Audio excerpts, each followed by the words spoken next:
Senate Select Committee on Disaster Preparedness and Flooding will come to order. Clerk will call the roll. Chairman Perry, Here. Vice Chair Flores, Present. Senator Betancourt, Senator Blanco, Senator Campbell, Senator Hinojosa, Senator Kolkhorst, Senator Menendez, Senator Shortner. Being non-present, a quorum is present or is established. Yes. Chairman King. The Texas House Select Committee on Disaster Preparedness and Flooding will come to order. Clerk, call the roll. Chair King. Here. Vice Chair Martinez. Here. Representative Bonin. Here. Representative Darby. Here. Representative Johnson. Here. Representative Lauerbach. Here. Representative Moody. Representative Verdell. Here. Representative Wilson. Here. We have a quorum.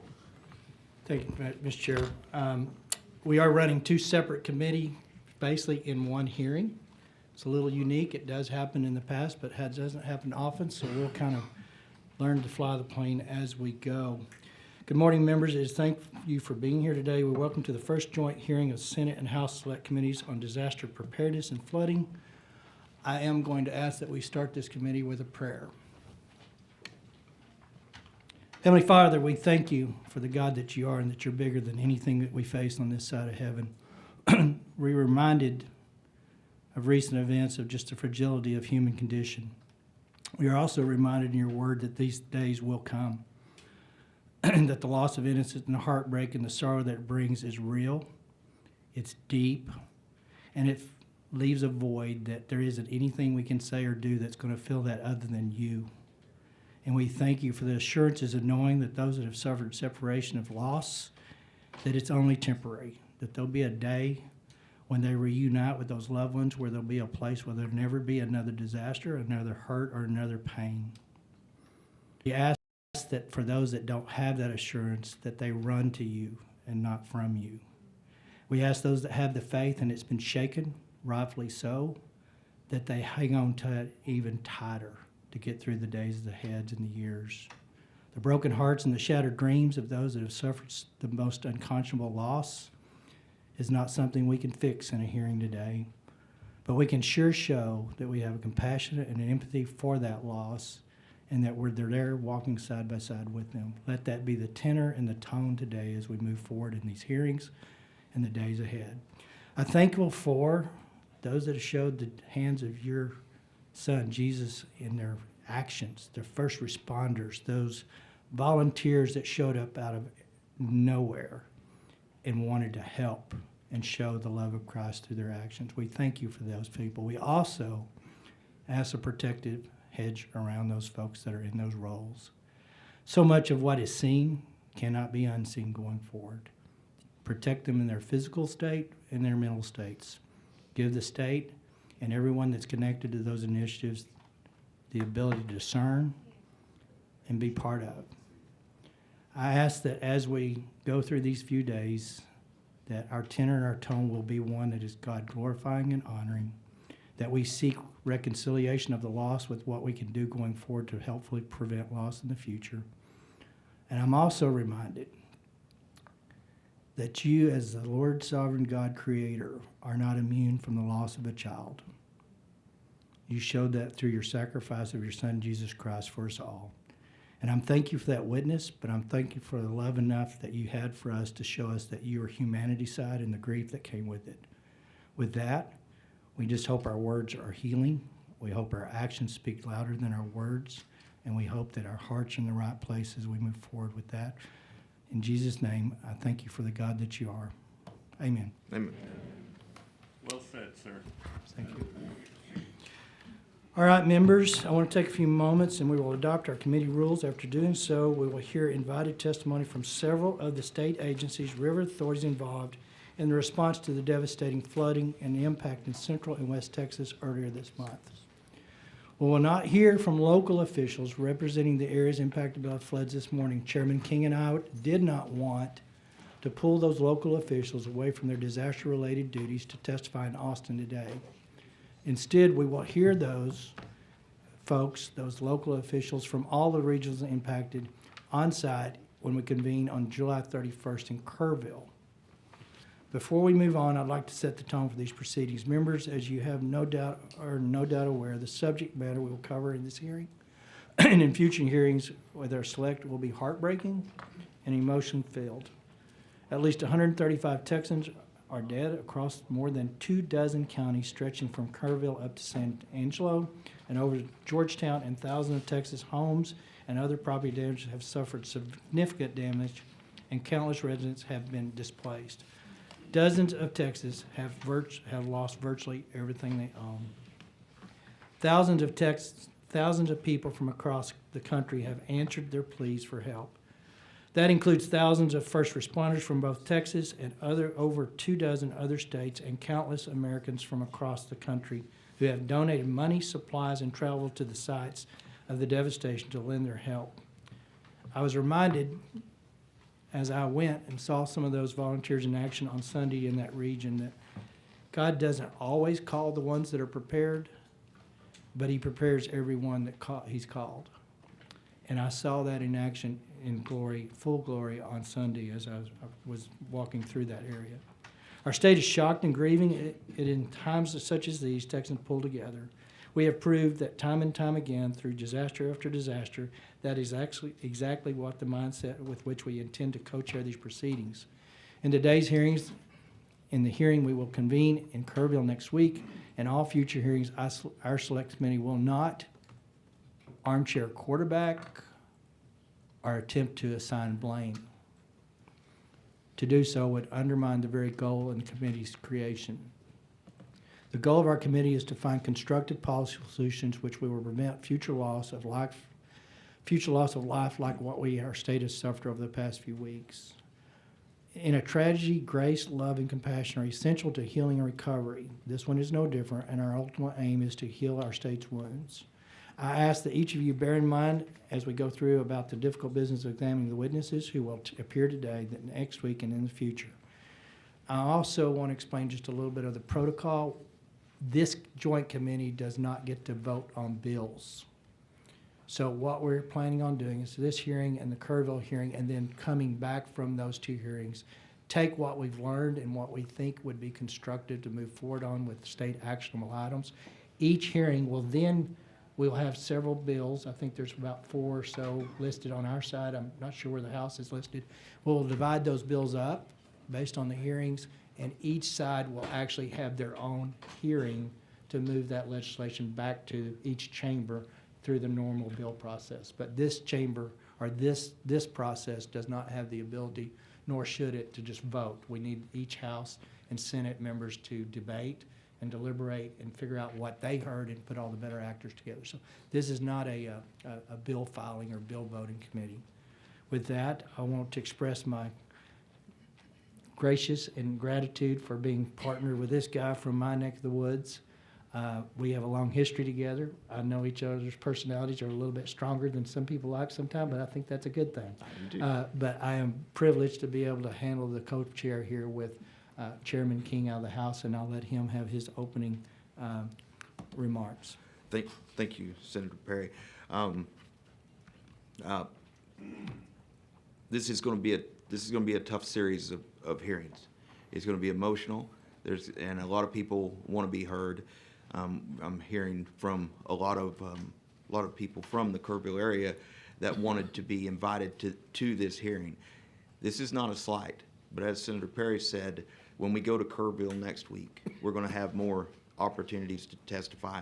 We're going to have independent hearings going forward. There will be more opportunities to testify, and nobody is not going to get. We're not going to stop anybody from having a chance to testify, but because it is such an emotional subject, and there are a lot of feelings stirred up, we do have to be mindful that decorum has to be followed at all times in all hearings to move forward. So, just to go over the rules from the House side, as a reminder to the committee and our visitors and witnesses today. Today, under House Rule 4, Section 13, House committees are subject to the same rules of decorum that govern the House proceedings under those rules. The chair is responsible for preserving order and decorum during committee meetings, and the chair may ask the sergeant at arms to assist in preserving order and decorum. Outbursts or vocal displays of support or opposition from visitors in the audience are prohibited, and the chair may order the sergeant at arms to clear the audience if there is a disturbance that disrupts the committee's meetings. Signs, placards, and other objects of similar nature are prohibited. Food and drink are prohibited in the hearing room, and members of the committee and witnesses must confine their remarks to the matter being considered by the committee. Also, if you were on the invited witness list today, please make sure you visited with committee staff and filled out the witness affirmation form before you testify. Also, for those that want to make a comment today, on the House posting, there's a link to the public comment portal where you may submit public comment to the committee. And lastly, because we have a small audience room and a lot of people want to be here, there's an overflow room set up in E1026. And if that one fills up, we will also extend overflow to E1014. With that, Mr. Chairman, I think I'm ready to proceed. Thank you. We will proceed forward on adoption of rules. Our first order of business is to adopt the committee rules. Senators, your officers received an advance copy of the draft rules prior to this morning's hearing, and you have been provided a copy in front of you. There are no substantive differences between the draft rules for our committee and the model rules distributed by the Senate Committee Coordinator during the regular session. If there are any questions about the rule, I'm happy to take them at this time. Chairs, none. Members, Senator Betancourt moves adoption of the committee rules. Are any objection? Hearing none, the motion is adopted. Chairman King. Our rules are the same as any standing committee in the House, so our rules have already been adopted. They've been adopted. All right. Thanks, sir. All right, members, we are going to move forward. I came across, as you would suspect, lots and lots of information has flowed into my box, your box, and I'm sure all the members here have gotten lots of helpful, constructive, and probably stuff that will be incorporated throughout the hearing process.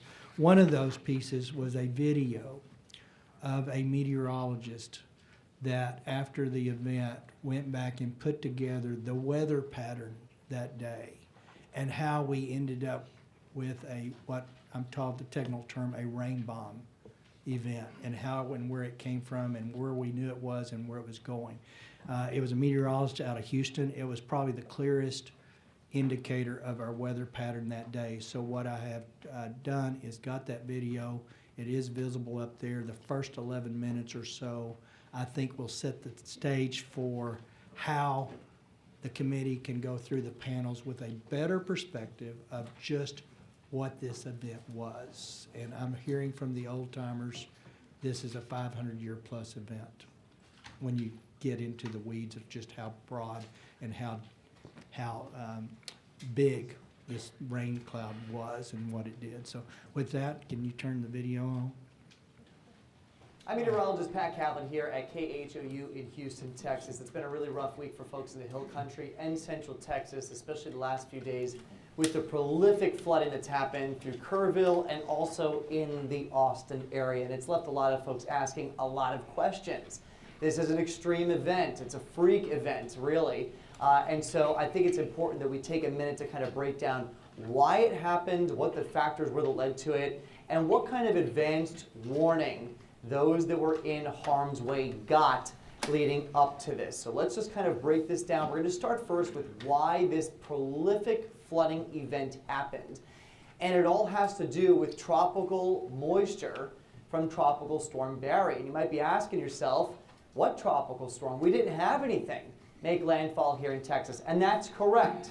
Tropical Storm Barry formed in the Gulf last week and ended up making landfall in northern Mexico.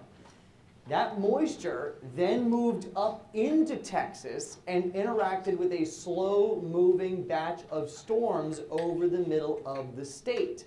Those two combined and pretty much happened over one of the worst parts of the state when it comes to flash flooding events, the Hill Country, where you have all of these ravines and these creeks and these streams that kind of empty into bigger rivers. And that terrain helps to focus moisture and water all into one spot. When you've got heavy training thunderstorms, that occur in these areas, flash flooding becomes a huge problem. So let's take a look at how this kind of panned out on a map. This is the path that Tropical Storm Barry took. It formed in the Bay of Campeche and then kind of drifted into northern Mexico, and again, wasn't an issue for anyone here in the United States in the days leading up to this.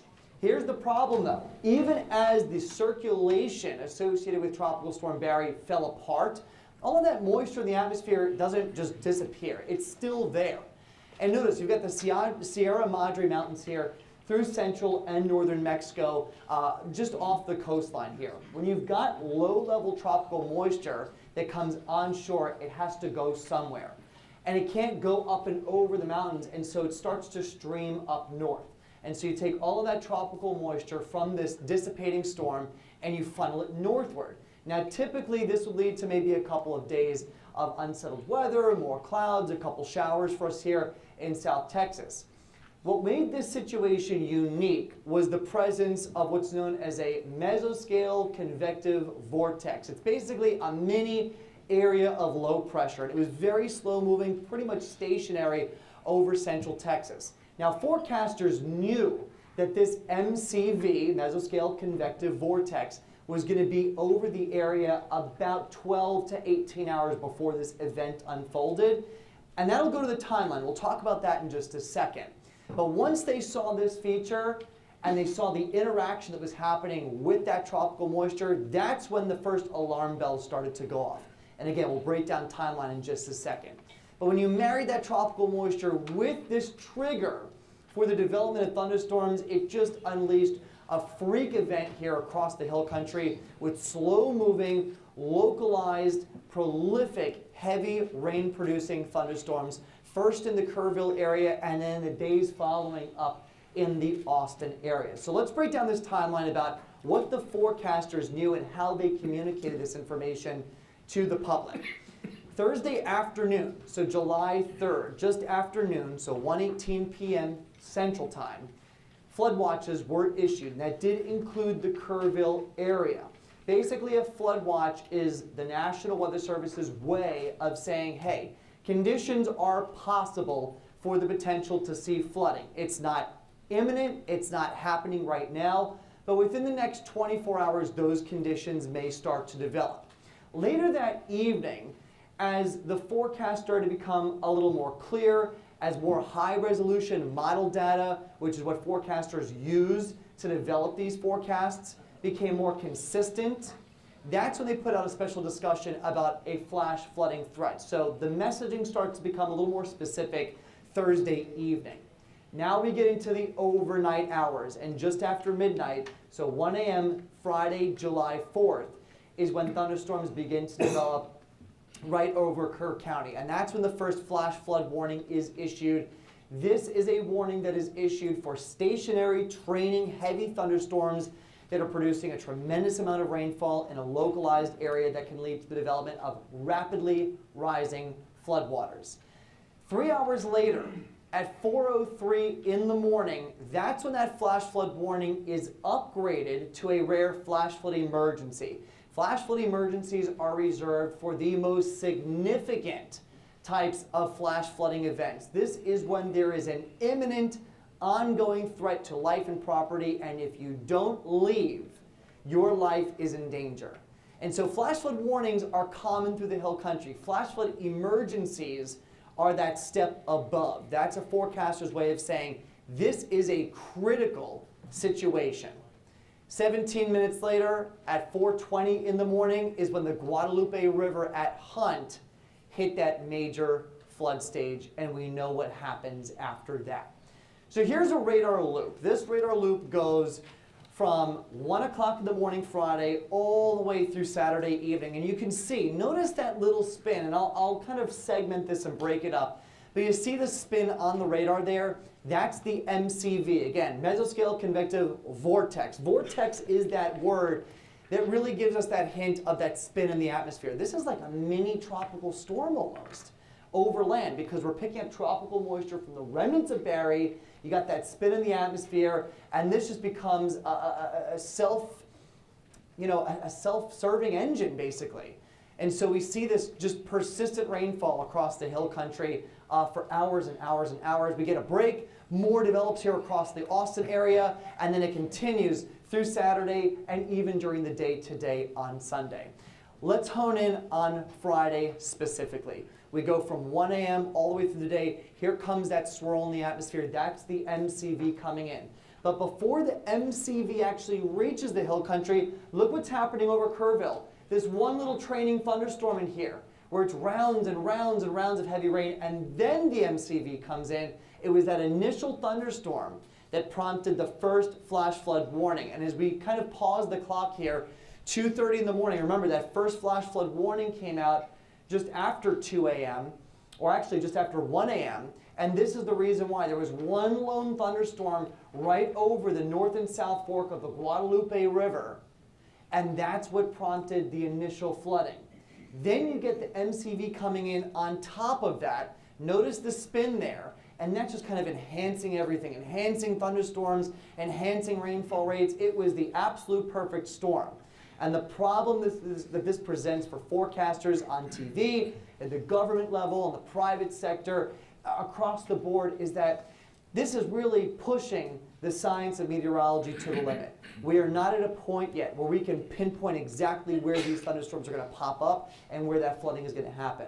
But this was pretty much every worst case scenario coming to light. Tropical moisture, an MCV, and the terrain here, again, through the hill country, with all of these little ravines and creeks and streams kind of emptying into one big river.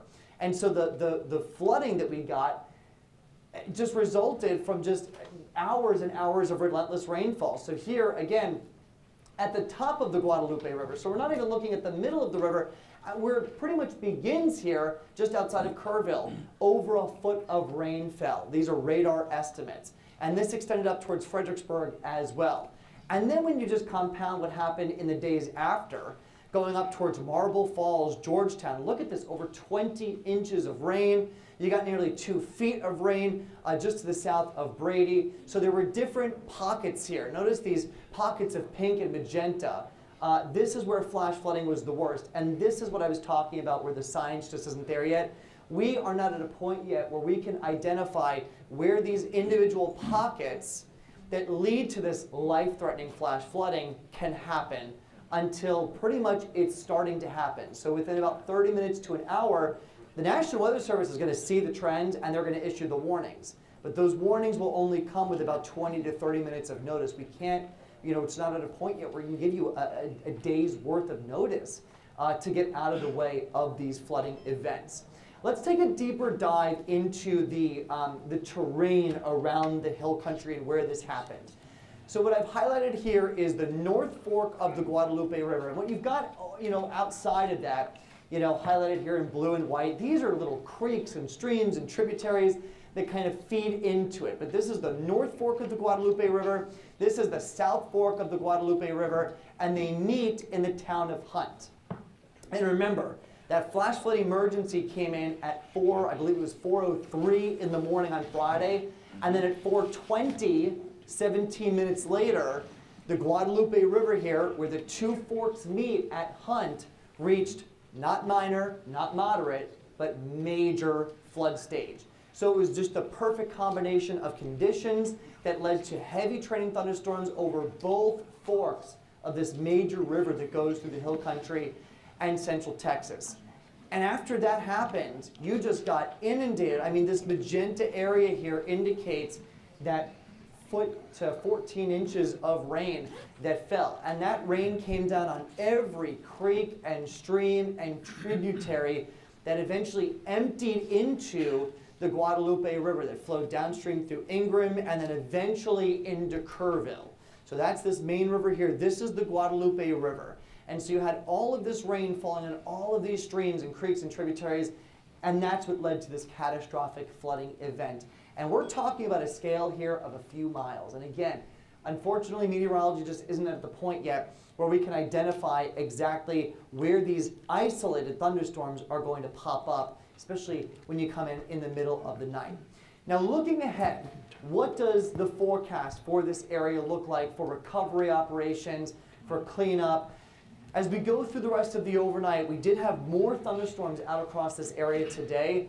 All of that activity should start to die down. As we get into Monday, there could be more development here. The models are hinting that we could see a couple more showers getting into Monday morning. But I think the heaviest of this starts to push off towards the south and the west.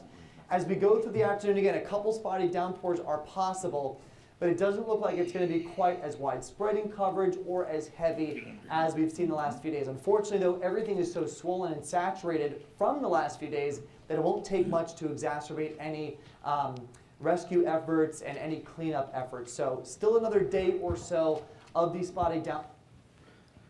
I hope that was informative. It was pretty well recapped and kind of how that stuff came together. I don't know that people have heard yet. They did find one of the 3 yesterday, so they're still looking for 2 folks. Some of the stuff I learned when I was there Sunday, it was a 9-mile high rain cloud, basically. At its peak, it was almost 1 million gallons per minute. So that's kind of sets the tone or the pace, I guess, for what we want to talk about. And I will tell you that there's been several people in the know, so to speak. In the Kerrville hearing, we'll have some experts that believe that we can be a little better at predicting where a rain bomb event might actually happen. So be a little more pinpoint of where they think they can put that in. So Kerrville will be pretty informative on where we can move forward on some technology that's not currently in place. With that, members, there will be no time limits for invited testimony today. Some of the witnesses testifying have elected to provide a presentation to accompany their testimony. Presentation materials will be viewable on the television in this room and on live stream of the proceedings. Hard copies will be provided for each member of the community. As we begin invited testimony, I ask you to reserve your questions until each of the panel has finished their testimony. It's my intent, as well as Chairman King's intent, to recognize members. We will try to alternate between House and Senate, back and forth. So as you light up, I think we actually have to engage your mic to get you on the mic, but we are going to do our best to alternate between members, between the House and Senate. And give everybody equal time on what they want to ask and how they want to ask it. Invited testimonies, first panel, it will be with Chair calls up Chief Nim Kidd with Texas Division of Emergency Management. Initially, we had a meteorologist scheduled to come in. Chief Kidd is playing interim meteorologist today.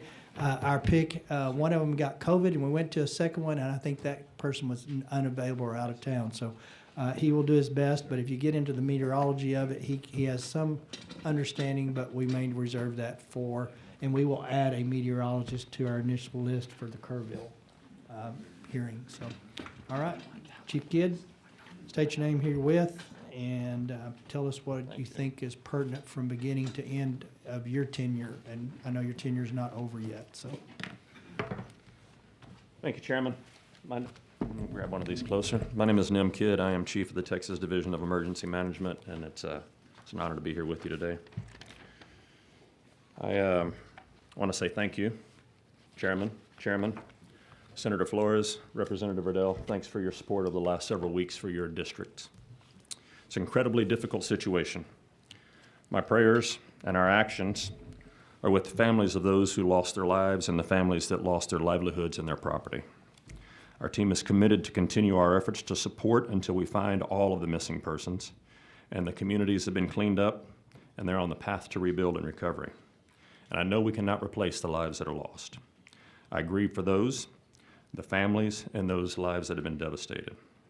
The sadness and pain for the families to find and the friends of the 136, now 137 fatalities, it will not leave me, and it drives us forward to do a better job.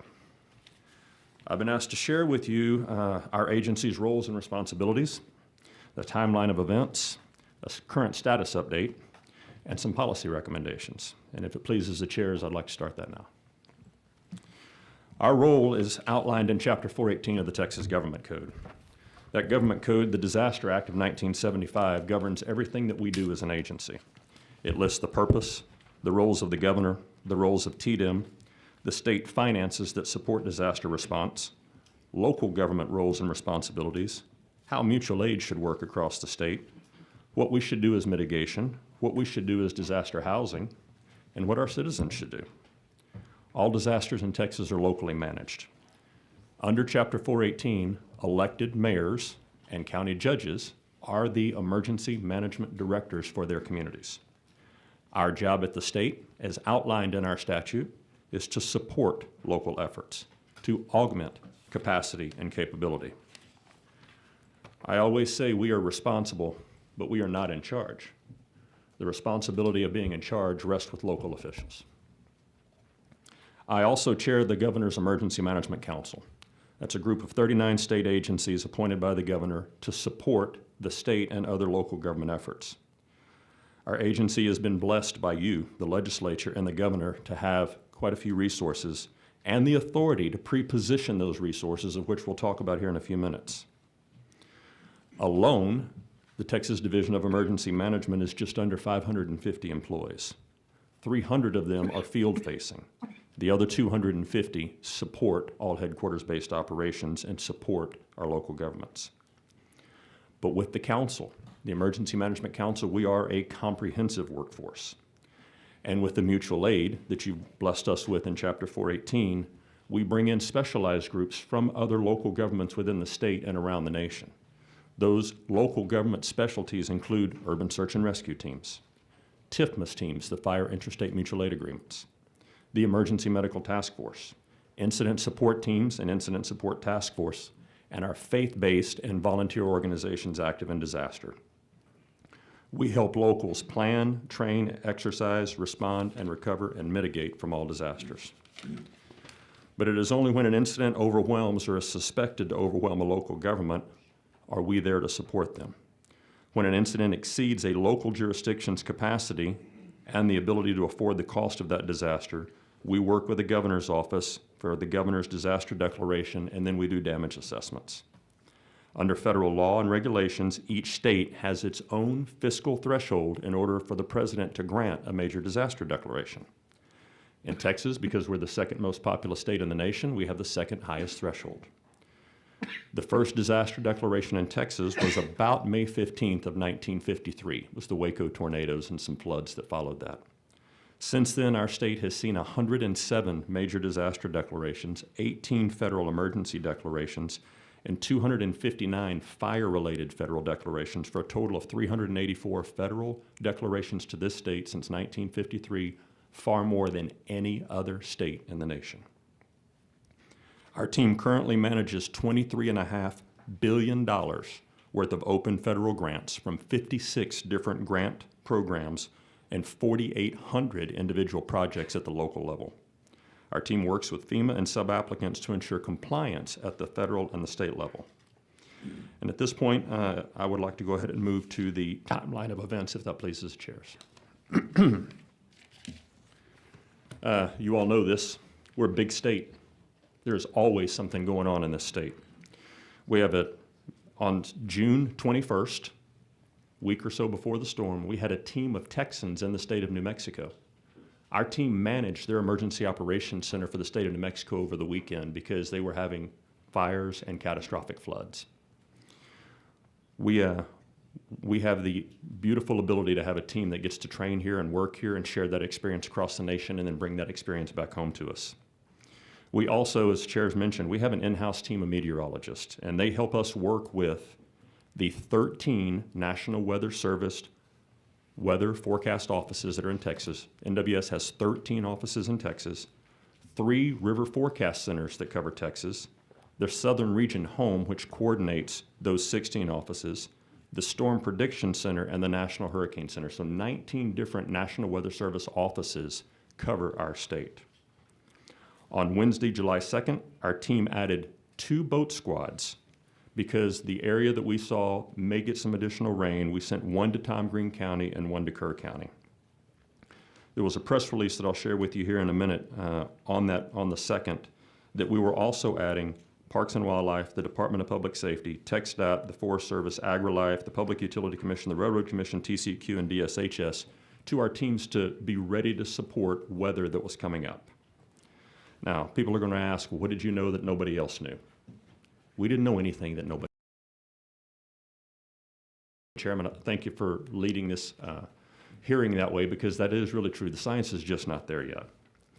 What we did know, we knew we were going into a holiday weekend. We knew that we needed to ensure resources were available from those local governments that we would want to stand up for water teams, for search and rescue teams, for medical teams if they were needed. And we're going to talk in just a second about where they might have been needed. At that time, when we released our press release on July the 2nd, the National Weather Service largest forecast was for San Angelo.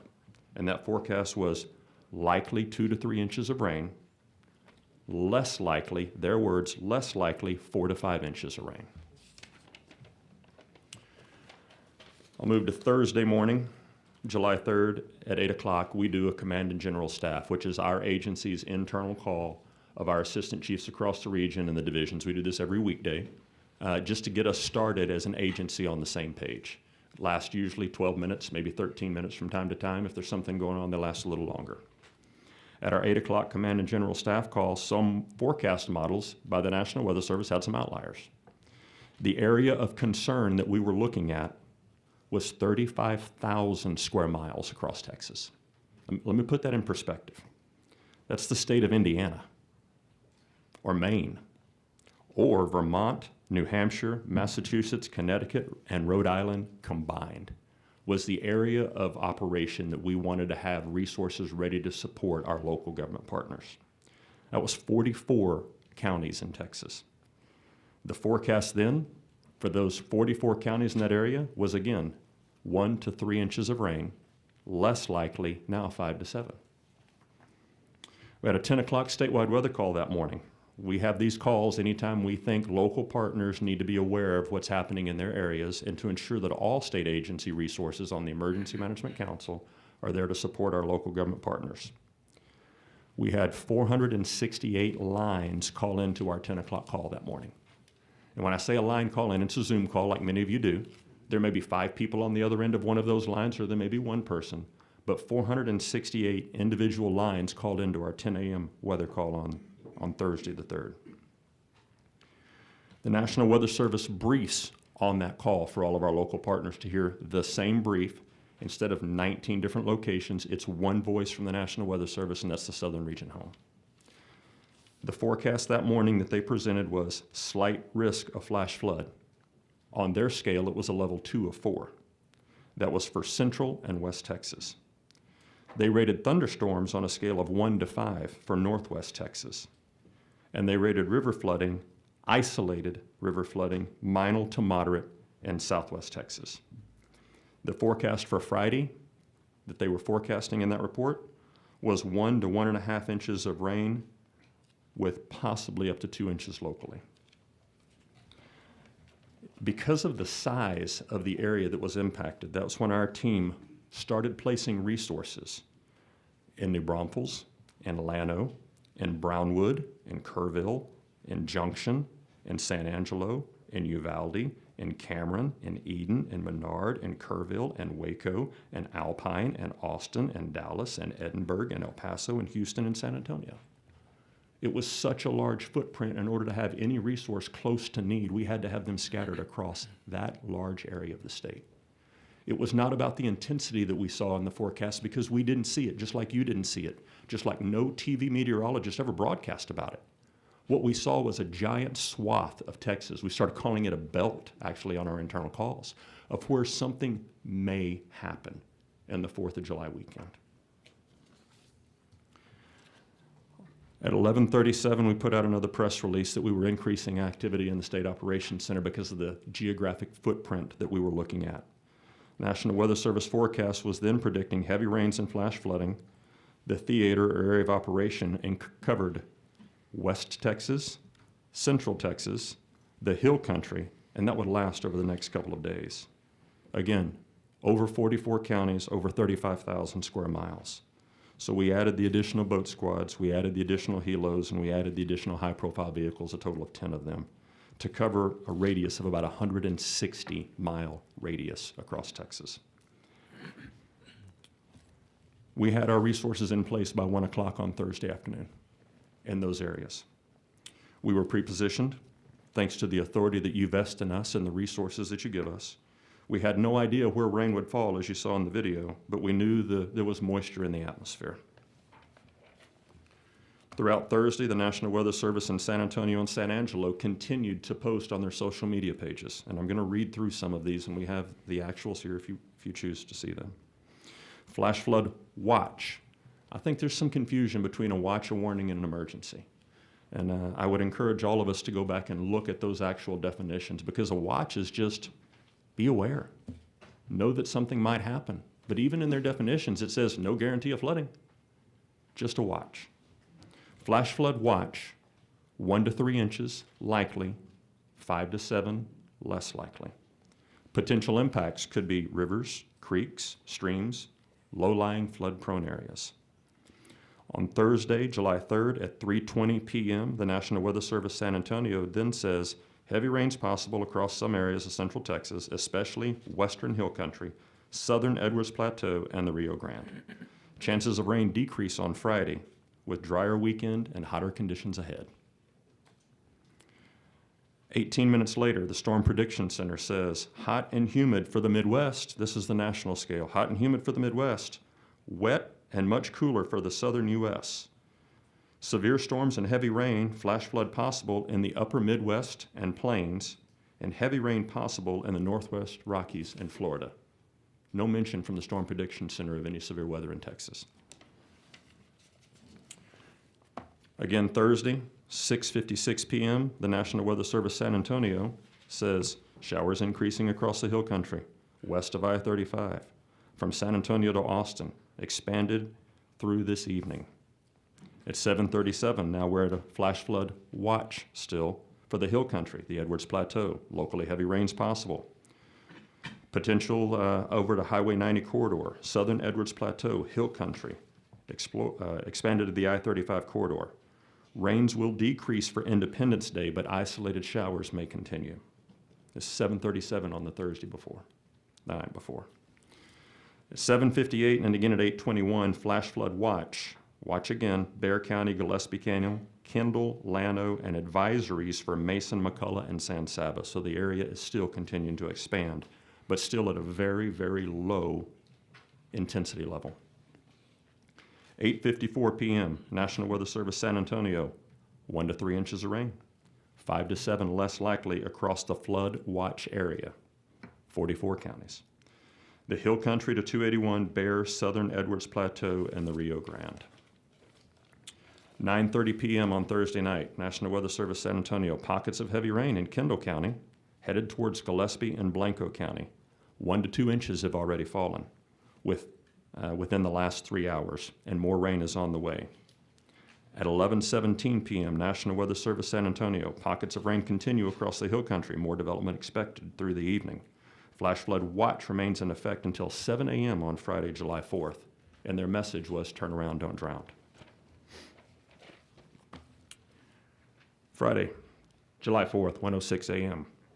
National Weather Service San Antonio, very heavy rain, Bandera, Kerr, Gillespie, within the last 2 to 3 inches per hour is the rainfall.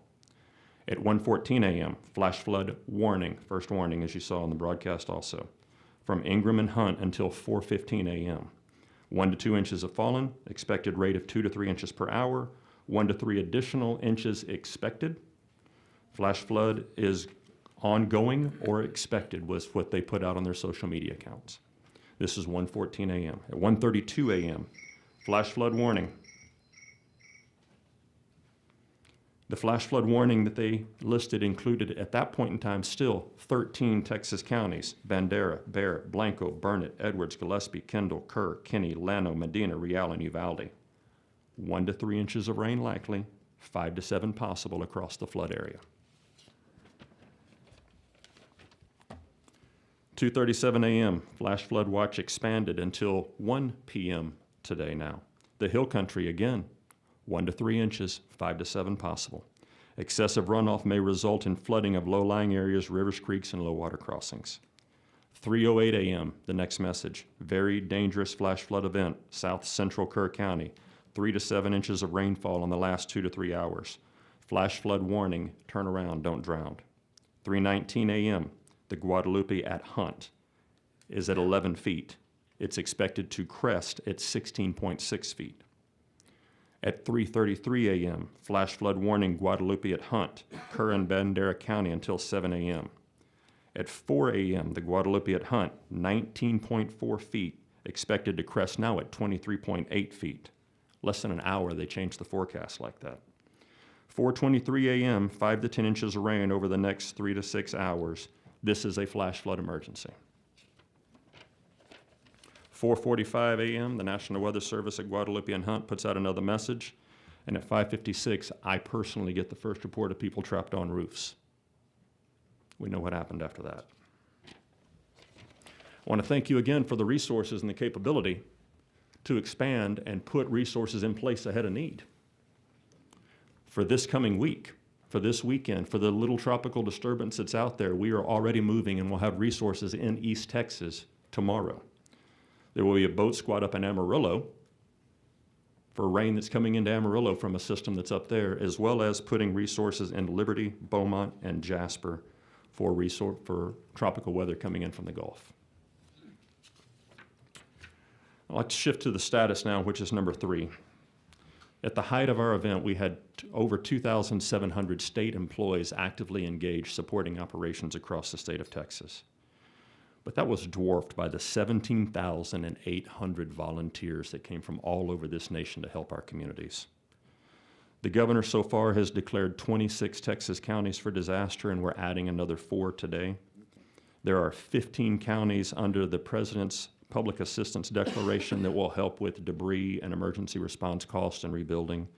And there are 6 counties that we will be adding more today, or requesting more today, for individual assistance to help communities rebuild. We've had over 6,000 people register for FEMA assistance already. As we go forward, we continue to work on search to find those that are missing.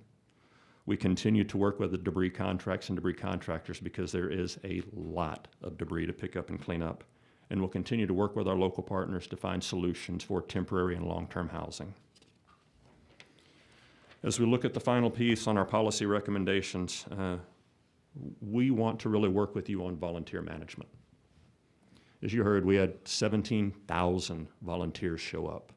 And a lot of those were just good-hearted Texans, good-hearted Americans, bringing their resources, their time and treasure, their heavy equipment, working really hard around the clock for no thanks and no pay. That was most of them. But then there are the others that we really need to keep an eye on as well. So we have an organization that you funded several sessions ago called the Incident Support Task Force, the Disaster Recovery Task Force. We have the capability to, in real time, within the first 12 hours of an incident, the first operational period, set up a volunteer reception center where all volunteers should go, and they should check in, and they should share with us their capabilities and what they're capable to do. Are they unskilled labor? Or are they electricians and carpenters? Are they want to help sort clothes, or do they want to search for live and missing victims? Fact of the matter is, people come in so quick that we can't control them sometimes, and we don't know who they are. Yet they're going through all of your personal belongings. They're in places that nobody else is supervising or watching them. And I think we should have a deliberate conversation, whether it's here or some point in the future, about making volunteers check in at a location for their safety and for our safety and for their coordination and communication. You may recall that during the time that we were searching, there were several times we had to evacuate the river because of ongoing flooding. When the volunteers check in at a volunteer reception center, they share with us their cell phone number, and they can text a code to us that I can then communicate with them that says, hey, something's coming, get off the river. Or, hey, I need you to check in. The other thing is, once I'm tracking those volunteer hours, we can then use those for in-kind donations from the local community or the state in our FEMA matching grant program. So there's a really good resource and a reason to do this. The next thing I hope we get to have a conversation about is mass fatality management. When an incident happens like it did in Kerr County and overwhelms the local capabilities and the resources, the justices of the peace and the funeral homes, we have an organization that we can bring in to support that. But that organization is really not codified anywhere in statute. And I think we should have a conversation about what the Texas Mortuary Assistance Team can do and what role they can play and what we can do to support our JPs and our MEs and our sheriffs whenever we have an incident that overwhelms those local capabilities. I know we're going to talk about interoperable communications a lot, so I won't talk about it much now, but I will tell you I went to Kerrville on Friday morning. As soon as I got the text, I went straight there, about an hour and a half drive from my house. And I ran into some of my guys from the San Antonio Fire Department that I worked with back when I was in the field as a lieutenant on the technical rescue team. And I had my radio with me, and I asked to be able to talk to them on theirs. But their San Antonio radio doesn't work in that footprint. So they had some really cheap Chinese radios that they were talking to each other on. We're better than that. We can do better than that, and we need to. We also should have a deliberate conversation about the credentialing of emergency managers at the local level. Today, in Chapter 418, you've heard emergency management directors by statute are mayors and county judges. You will see the words emergency management coordinator listed twice in Chapter 418. Only twice. It says the emergency management director may appoint an emergency management coordinator. The emergency management coordinator is an assistant to the director. Period. There's no minimum qualifications to be an emergency management coordinator in the state of Texas. It's whoever the county judge or whoever the mayor appoints. We're better than that. And finally, I'm grateful for your funding and everything that you've given us, but we have a lot of work that we still need to do. Our agency is very small, and I look forward to future conversations about things that we need to continue to support our great state. And Chairman, with that, I'm happy to answer any questions.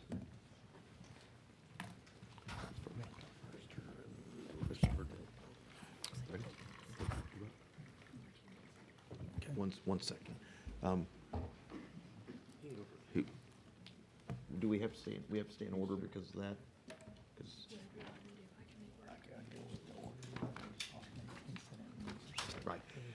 Hang on one second. Mr. Verdell, Mr. Martinez, you're up. Just an admin, we'll try to alternate between Senate and House members as they are on the board, so we'll make sure each is alternated to try to give you guys your voice. Go ahead, I'm sorry. All right, thank you. And thank you, Chief Kidd. First of all, I really want to thank you for all your leadership and your dedication. And I'm honored to not only be a part of your leadership, but also to call you a friend. And I know as a first responder as well, and a lot that we have worked on together, I think one of the things that really, the statement that you made a little while ago was in regard to interoperability and the ability to be able to speak between different agencies. And I can relate because I understand that down in the Rio Grande Valley, we have a major incident, whether it's a mass casualty incident or unified response to where various agencies get together and then you switch over to all valley and everybody can communicate. But once we leave the valley, our radios no longer work. And in regard to interoperability and being able to utilize those radios and that communication, is there a way that utilizing the infrastructure we already have in place and maybe having a radio with a SIM card that we can pop in and that radio will be capable if we go to Dallas for response, and like we have our Texas Task Force 3 down in the Rio Grande Valley.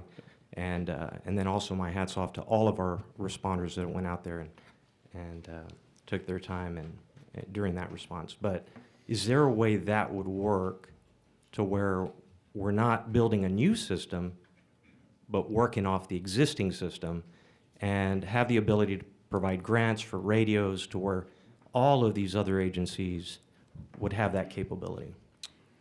So, Chairman, thank you. And again, thanks for your support and partnership and your service as well. I believe the short answer to your question is yes.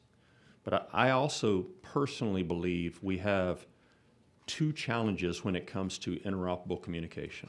And the first one is the technical challenge. It's what you just discussed. And I think the private sector partners that we've talked to and dealt with over the years are ready to come to the technical solutions. In many places, those technical solutions may already exist.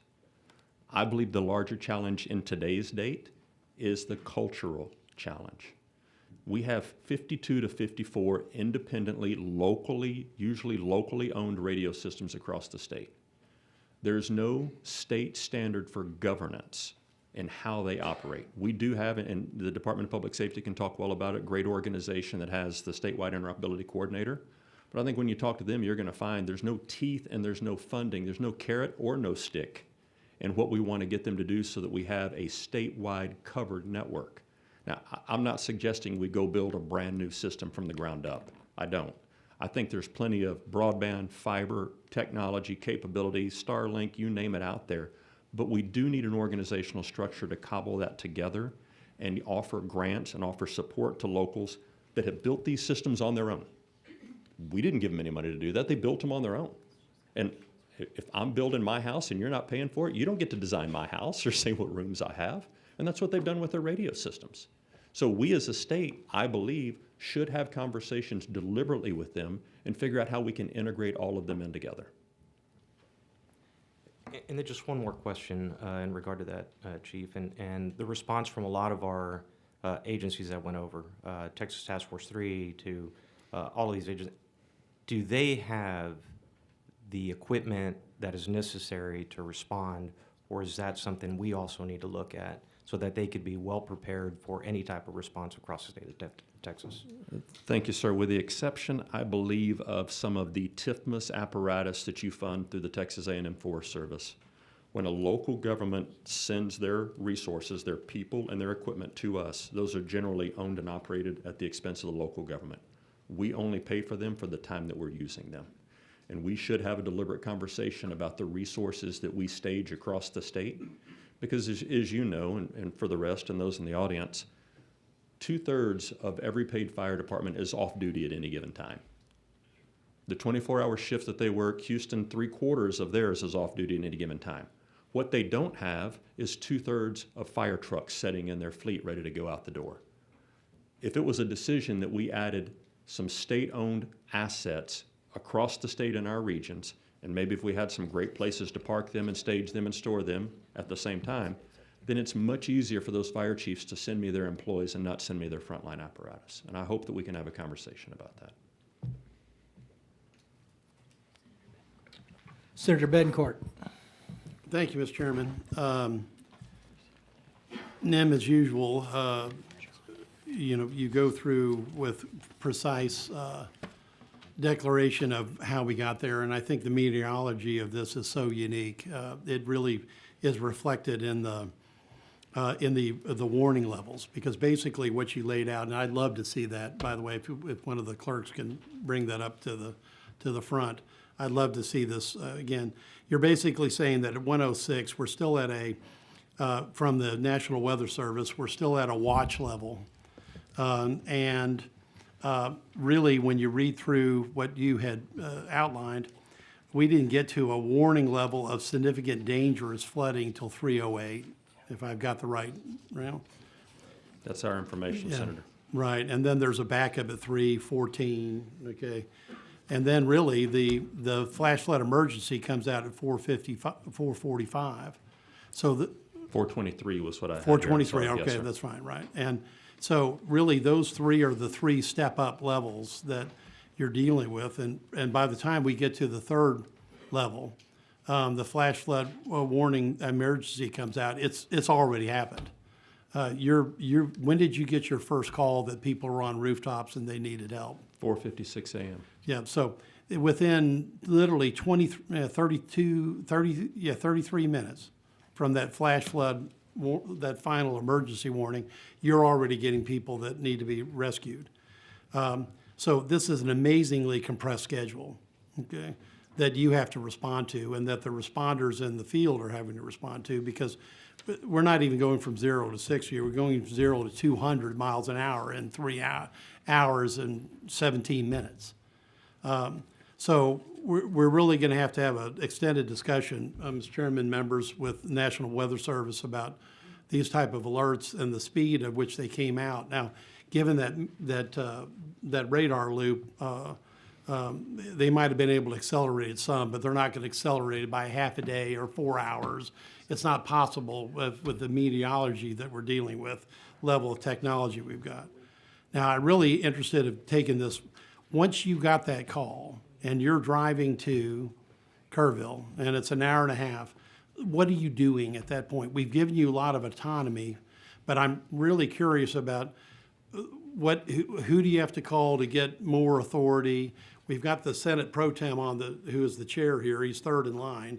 And in the next 16 months, you're going to be calling him at some point in time. That's my prediction, because Texas is too big and there's got too many possibilities of natural disaster. So, when do you have to call the governor for more authority? In this case, I know the governor was out of the state, so when do you have to call lieutenant governor?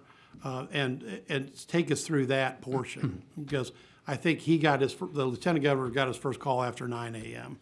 Yes, sir. So I think I understand the question. And the way Chapter 418 reads today, if I'm pre-deploying state assets or local governments, that's not contractual. I don't have to go out for bid on that.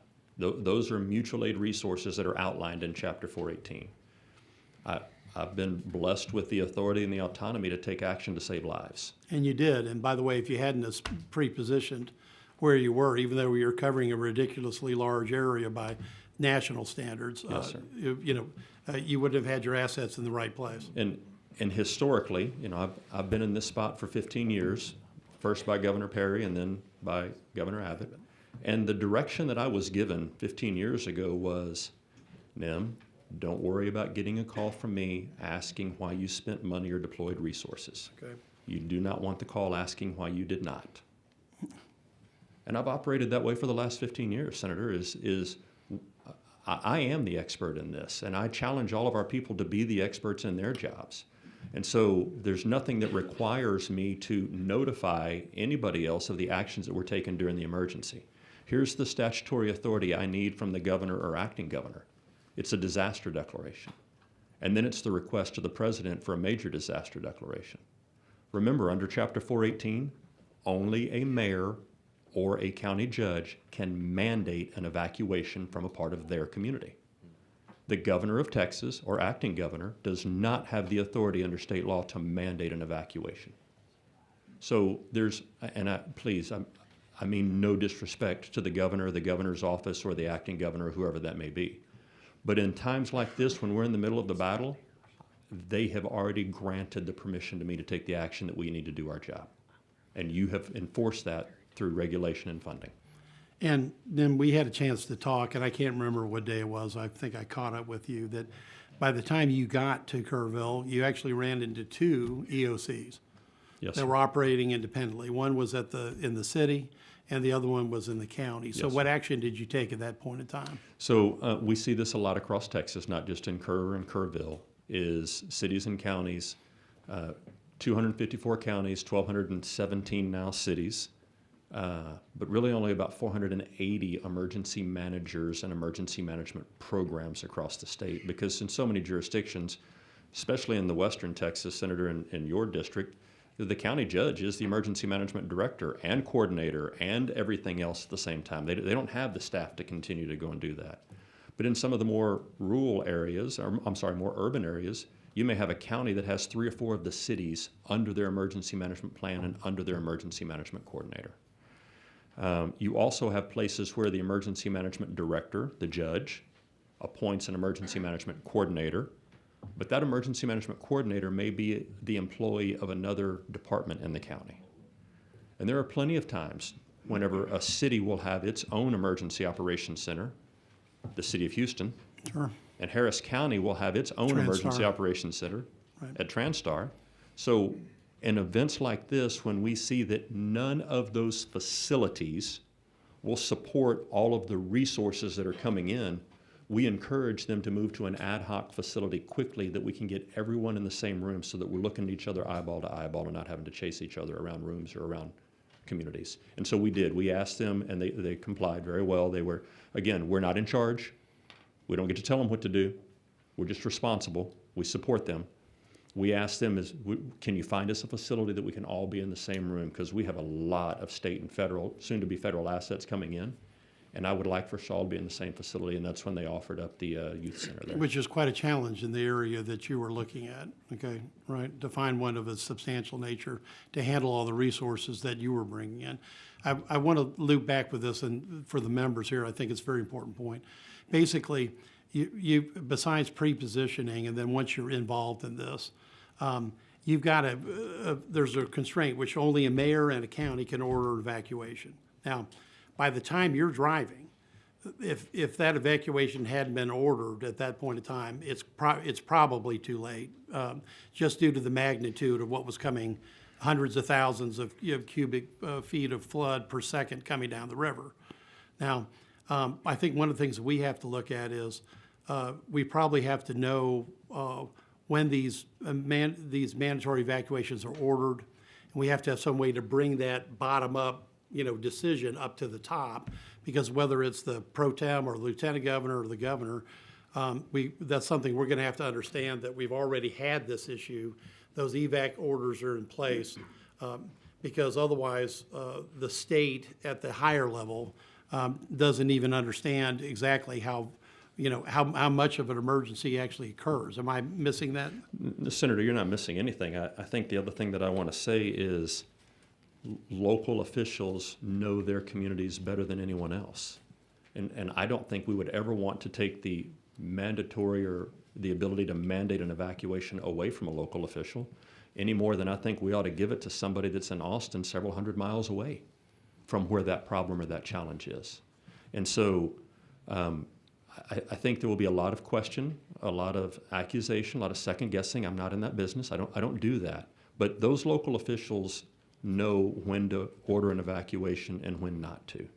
And I think at the hearing that you're going to have next week sometime, you'll probably get some of those local officials that will tell you why they made the decisions they made or why they didn't make the decisions they made, and they need to be the ones to answer those, sir. Right, and I think that it's important that those, and regardless of that decision, when it's made, there also has to be a reporting structure that people can understand that it's occurred, and that whoever is in the chair above you, okay, has to know what's happened already on the ground as quickly as possible, because we do have a distributed system.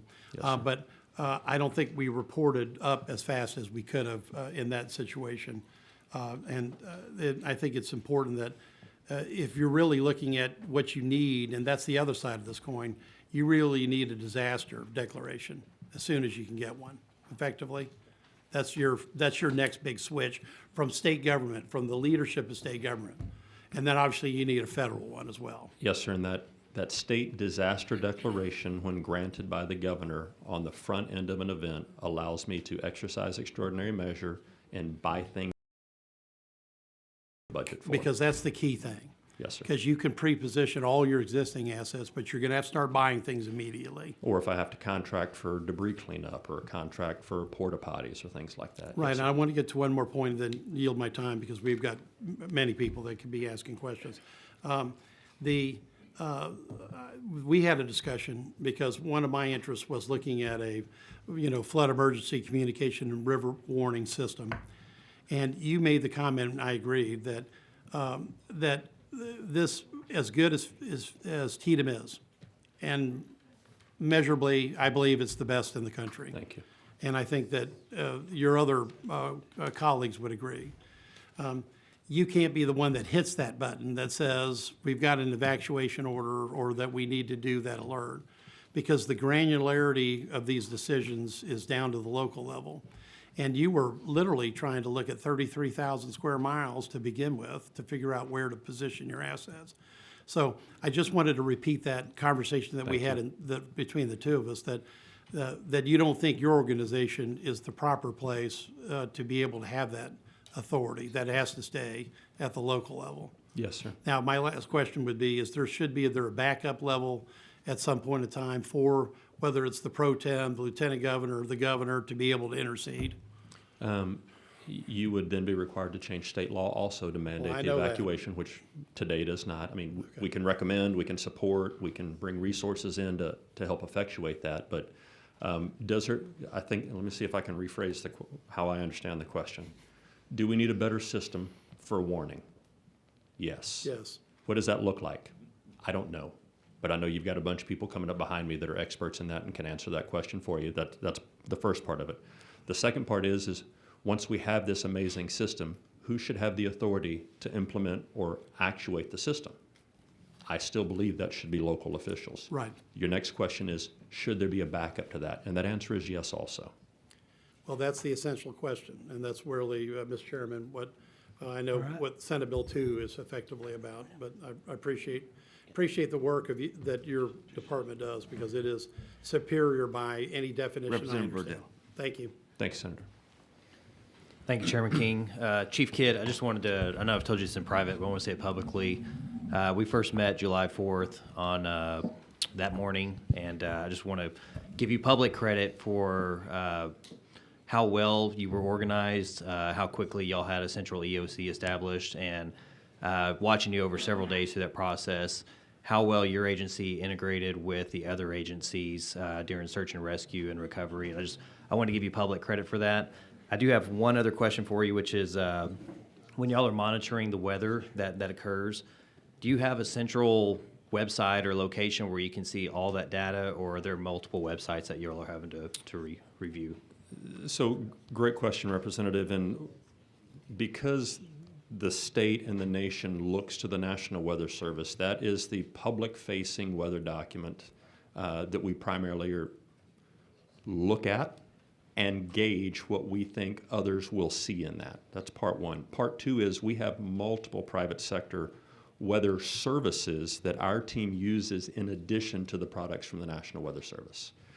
One of those tools for storm prediction is a private sector group out of the Friendswood area there, and they give us a very scientific forecast for tropical storms, much different than what the National Weather Service puts out. So our team of expert meteorologists does actually look at all of those that are out there to see what the public is seeing so that we can help try to gauge what public action may be, as well as take the resources and position them in places that we feel we need to be ready to support local partners.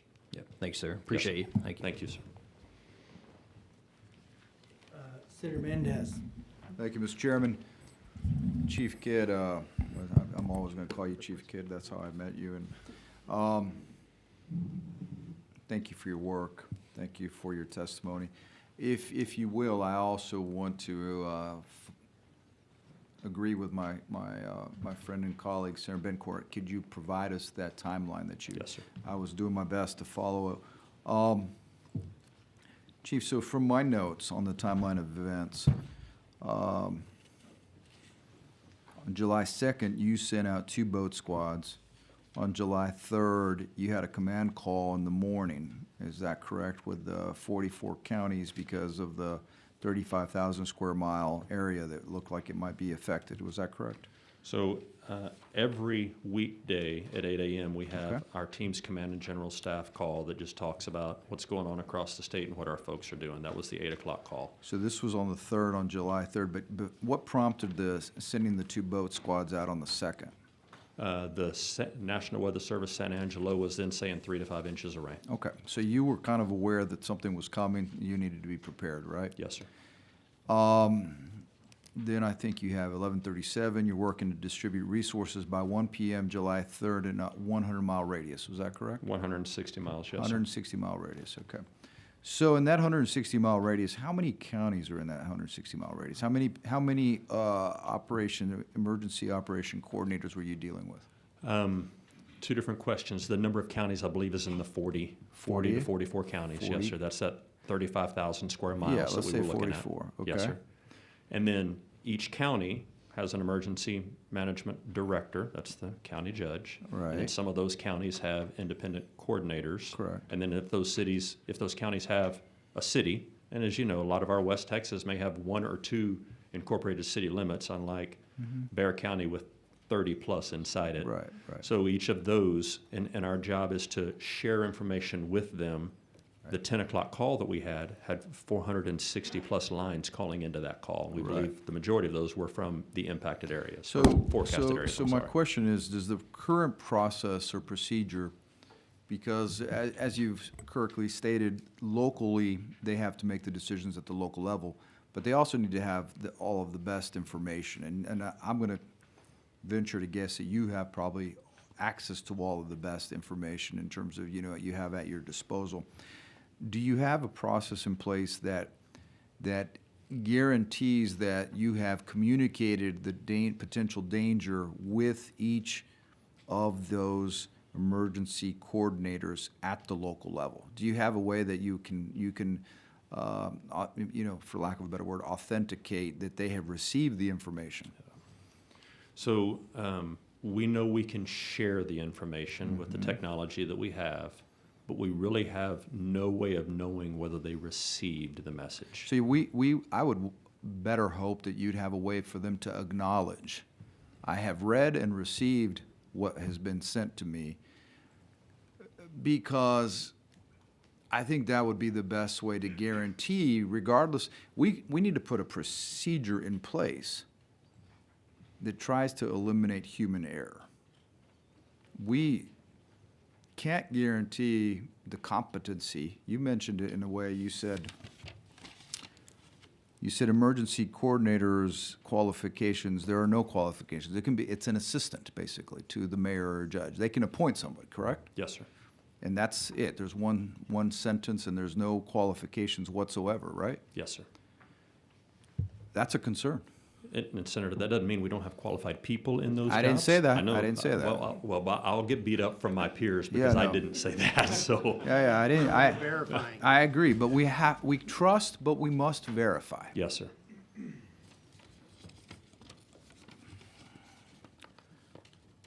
I think as I look at the timeline and I share, it's evident that, and this is where it gets a little cloudy for me. You had something at 1:06. What happened at 1:06 a.m. on the 4th of July? You had 1:06, then you had 1:14.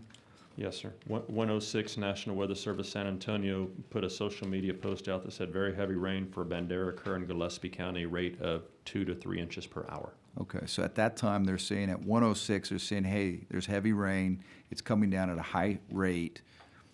And when that happens, does anybody, other than, you have to be aware of the social media posts, you have to be watching, is there anybody that's, their job is to follow this no matter what time of day or night this is?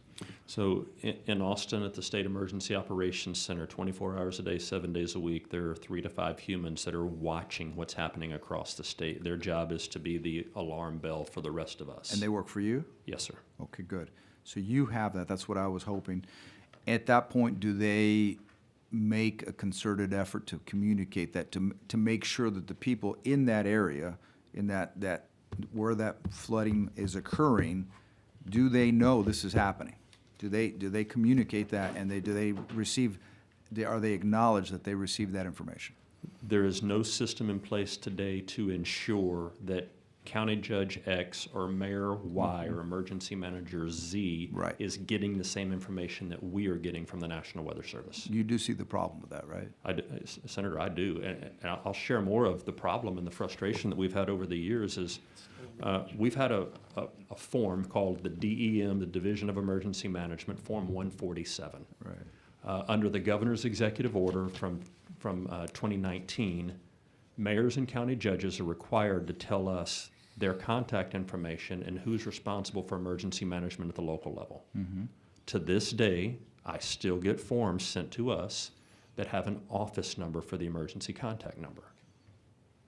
Listen, it's not for lack of trying and reaching out. We still get email addresses that we know are generic email addresses that are not being monitored. You've given us the resources to put people in the field to work directly. We have an employee in Kerr County, have had for 2 or 3 years now.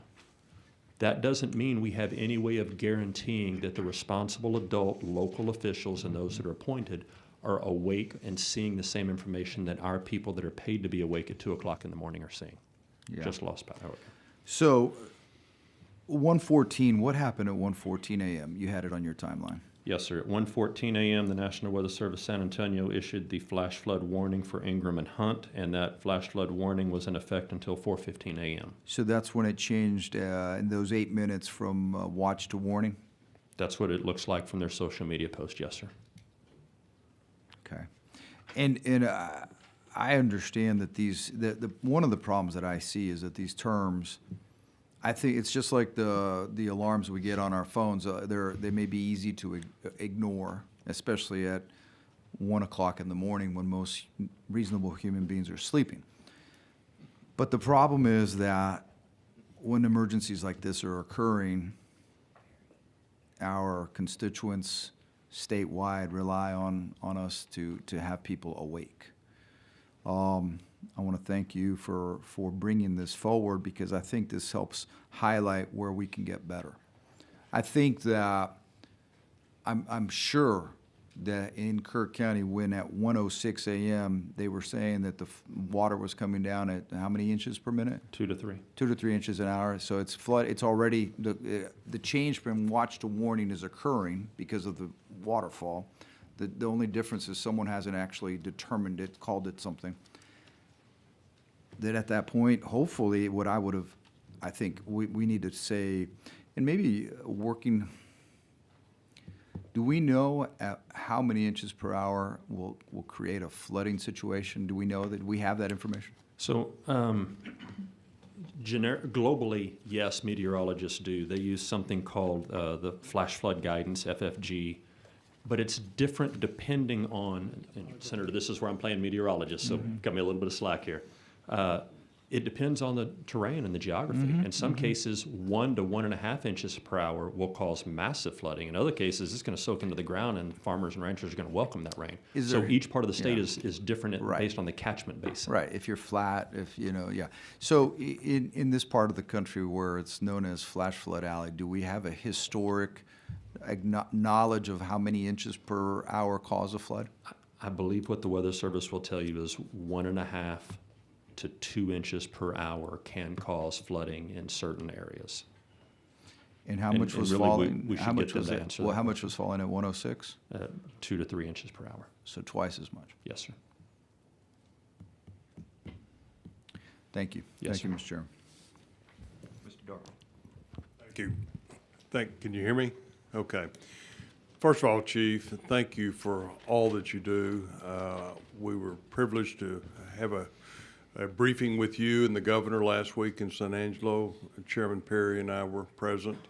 My thanks go to you for all your organizational skills that resulted in great relief for the city of San Angelo and our area. I also want to thank you for your proactive response by deploying a swiftwater rescue team to San Angelo on the basis of a 3 to 5 inch forecast. Now, San Angelo, we don't get 3 to 5 inches in 6 months, but you were able to deploy a swiftwater rescue team to San Angelo, and after we got 14 inches in 12 hours, you were plucking people out of trees and off rooftops with that unit. I can't thank you enough for your actions and your prepositioning those assets to our area during that period of time. I do have one question with regard to disaster scams.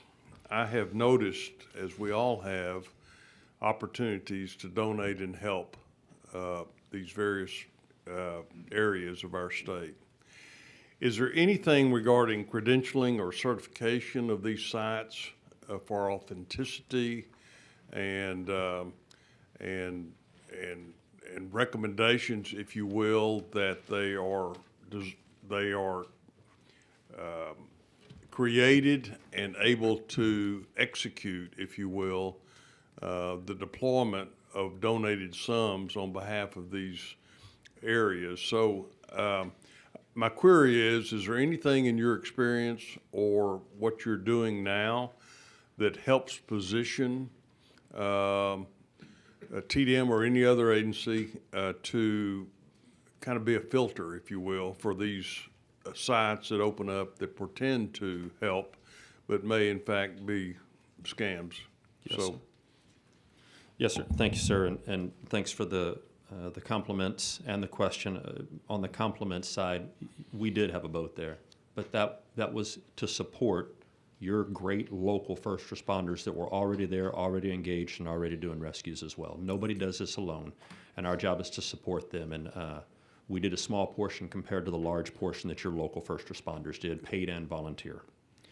To the second part of the question and the comment is, we do in our agency have the ability to set up a volunteer reception center. We're going to call it VRC because we love acronyms. To set up a volunteer reception center within the first couple of hours of an incident. And this is where we want and probably would love to see some teeth in this. We want our volunteers to go to the VRC first. That way we can qualify and quantify them as well to make sure that we have the right people doing the right job at the right place.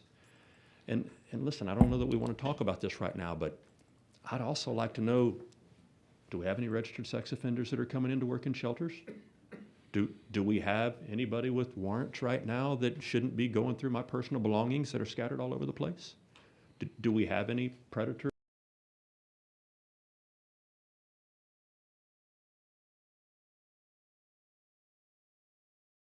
there that but we also know that the others are out there, so I need your help in balancing that out. The second part of the question that I think for our answer is, you have helped us fund the Incident Support Task Force, the Disaster Recovery Task Force over the years. That's the group that sets up the Volunteer Reception Center. That's also the group that meets with your community foundations like our team did yesterday in Kerr County. Because you're going to get so many of these volunteer groups that come in and say, I'm here to help you clean, but I'm going to need about $10,000 so that I can continue to fund my capabilities. And frankly, I think they become predators to the disaster at that point. And we need to find a way to call them out and get them out of the area. And I think working together with our team and our law enforcement partners at the local and the state level, we can help identify those. I know that there have been families that have been called by these predators saying, I have your kid, I have your family member. It's despicable, needs to stop. I've got a place for them. Well, thank you, Yes. Chief. Senator Flores. Thank you, Mr. Chairman. Chief, we go back a long way, Yes, sir.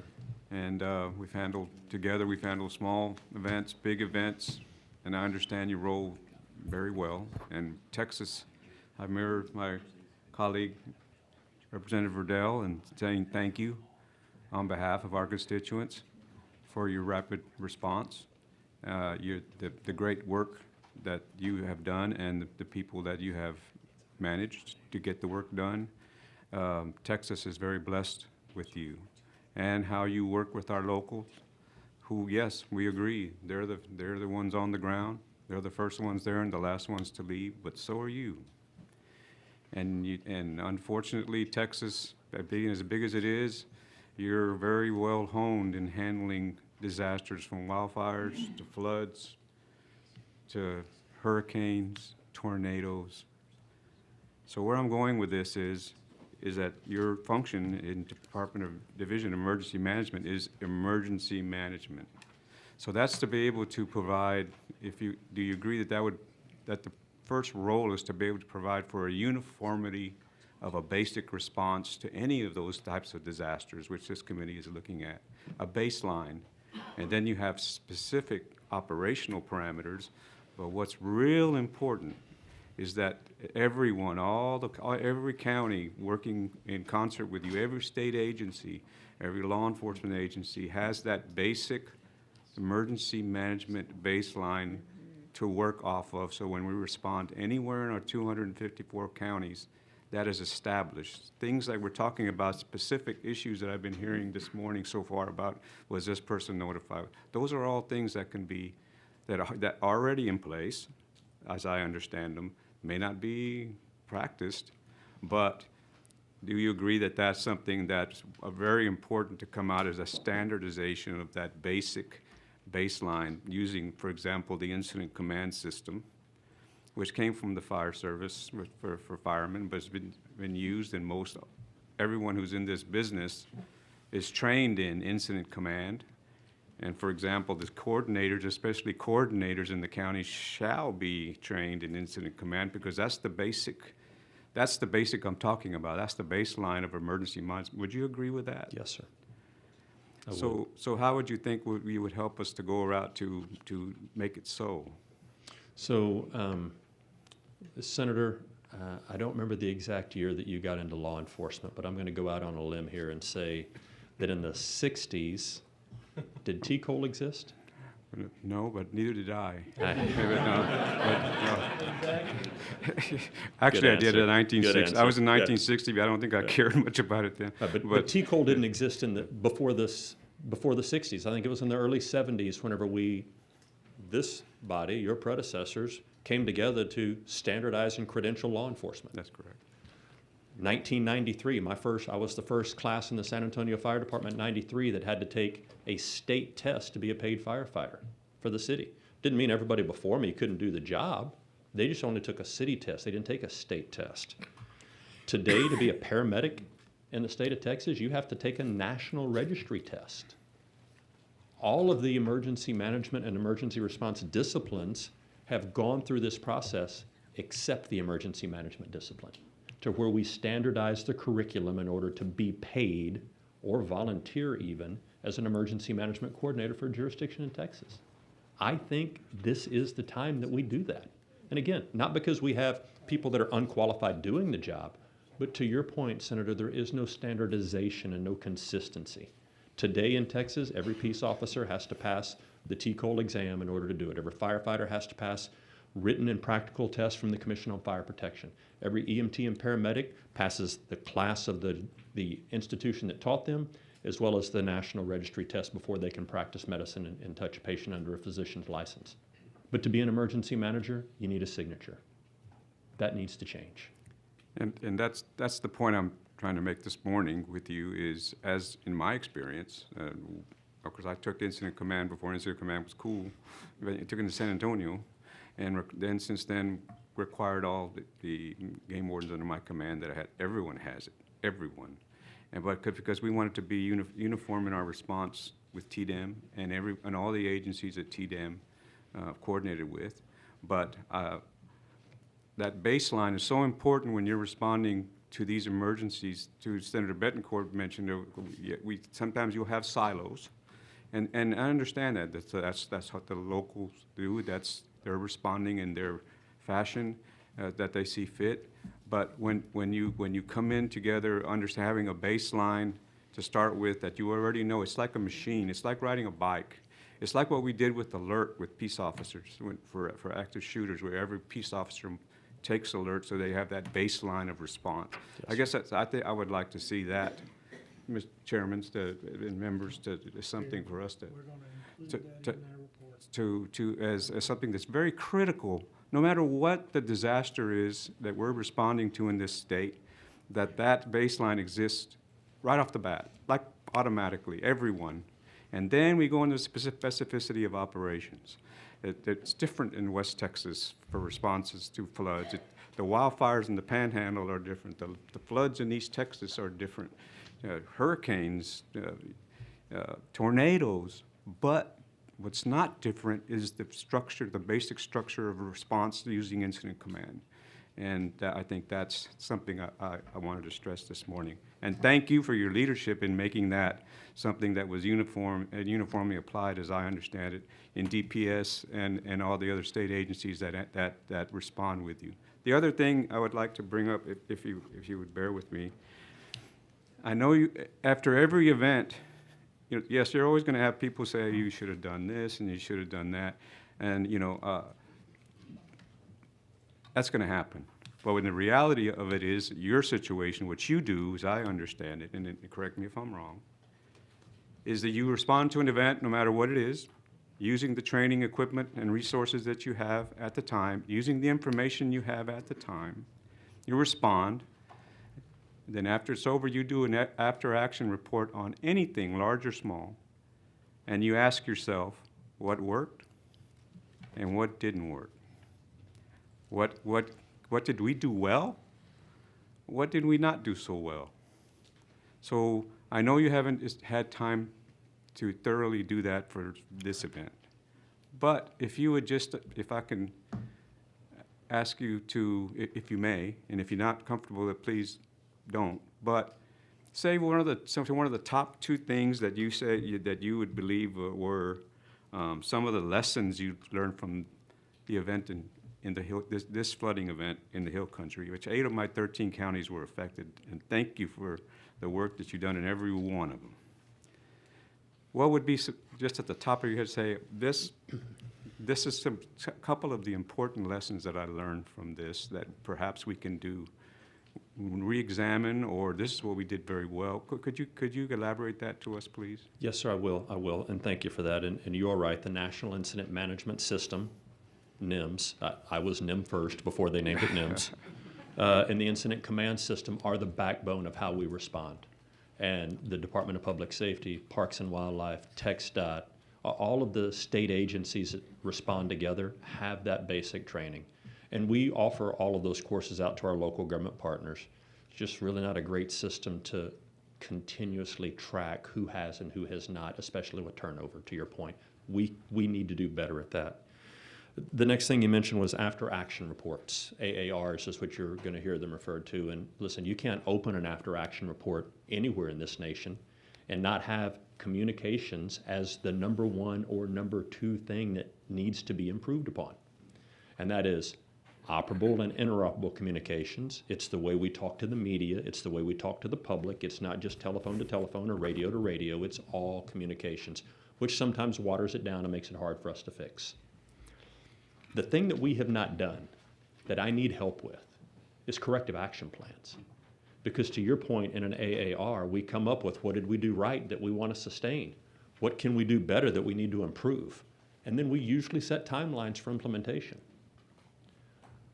But remember, for my agency, in the FY26, the upcoming budget, 70% of my revenue is a federal dollar that is dedicated to somebody or something else. I have very few discretionary funds.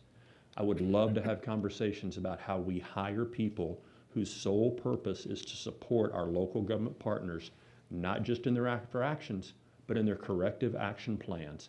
Because you go find any of your first responders and ask them if they've done an AAR, and they're going to say yes. You ask them about a corrective action plan, they'll go, yeah, I think we did one of those. You ask them if they've implemented it, most of them are going to give you the shrug. We don't know. And that's why we keep having these failures of the same thing over and over again.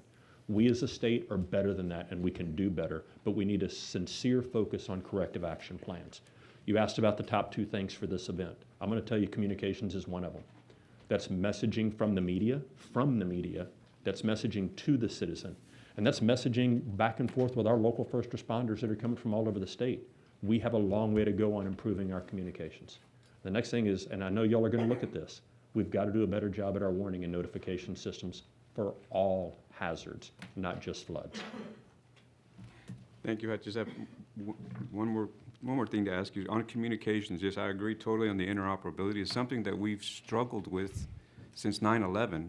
Yes, sir. I remember I used to have two radios in my car, one for the county, one for the state, and then sometimes that didn't work, you know, and that didn't have enough towers. Then we were required to change the towers, but but it's been the fiscal note on that has been very prohibitive. But then again, it's like with the issue with water, Mr. Chairman. I mean, when you run out of it, then you'll pay just about anything to have it. And here in interoperability, the security of our communities, the security of our state and our nation, it's critical that we have that. So we have to look at it. Which brings me to the 911 system. When people use, does 911 also fall under your purview on emergency management? No, sir. Well, so as I understood, people will call 911. I have an emergency. But when you have little small counties like Kerr, it'll be overwhelmed quickly, and then it switches and it goes to Bandera, and Bandera's overwhelmed quickly. Then it switches and it goes to Guadalupe because it's not in the same system as Bear, which is nearby. And so that's also something we probably need to look at is how do our citizens call in for an emergency, and that type of system, is it something to look at as well? With that, there's a lot of other questions I could ask, but for the time, we'll get to that. Thank you very much, and God bless you for what you do and all the folks that you work with. We're very blessed to have you. You're the best in the world. Thank you. Have a great team. Thank you. It's great questions, members. I know we've got multiple panels today, and some of the communication stuff will be rehashed at a different level, different detail, different purpose. It's an important discussion, but we'll keep moving here. Senator Campbell. Thank you, Mr. Chairman. Well, I want to thank you, Chief Kidd, for your leadership. And thankfully, we are not a state that requires another state to come in with leadership to get us through a disaster. Thank you for being that good. As I watched through this, and Senator Flores and I were in Kerr County, and then I was in New Braunfels, obviously, but I saw Tatum act with excellence. excellence in research, in resource deployment, in rapid response, in real-time leadership, and being proactive and not just reactive. So thank you for your testimony. Thank you for the recommendations. They're right on target, and I think many of us, we have other questions, but the way your pre-preparation paid off, and thank you for that. Thank you, Mr. Chairman. Mr. Moody. Thank you, Mr. Chairman. Thank you, Chief. Appreciate your testimony. I want to drill down into a couple of things and maybe ask your team for some follow-up information so that I don't take up too much time here today. But first of all, for the other folks testifying, if you could please follow the concrete policy solutions like Chief Kidd laid out here. And the way that I think about disaster scenarios, and the way we thought about it when we did our investigation in Uvalde, right? There were interoperability issues there too, right? So man-made disaster, different than this one, but some similar issues that we ran into. But you looked at the before, during, and after. What are the things that we can do policy-wise that can mitigate or eliminate the potential for loss of life, loss of property, tragedy, suffering? And so I heard you in your breakdown. Right, there's some issues around volunteers, mass casualty events, and how we can involve external resources when local resources are overwhelmed, communication, credentialing of folks, and also I think communication interoperability kind of goes all together. So those in my mind fit nicely into those buckets, and some into multiple buckets. Right, before, during, after.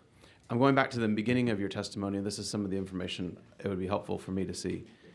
You mentioned, and I think I got the number right, that you oversee $23.5 billion in federal grant funds? Yes, sir. The disaster portfolio of 56 open disasters right now that are going to local government partners, those 56 open disasters total $23.5 billion worth of funds, some of those dating back to Hurricane Ike. Okay, and so those are the ongoing, where money has come down for post post-disaster Yes, sir. recovery, and you all manage those along with local partners. We are the grantee from the federal government. The governor is the grantee. I am what's called the GAR, the governor's authorized representative. Got it. And as the GAR, our team makes sure that the local governments are following all local, state, and federal guidelines for how that money is spent. Yes, sir. And that is all in disaster recovery. So that's all in the after portion of a disaster.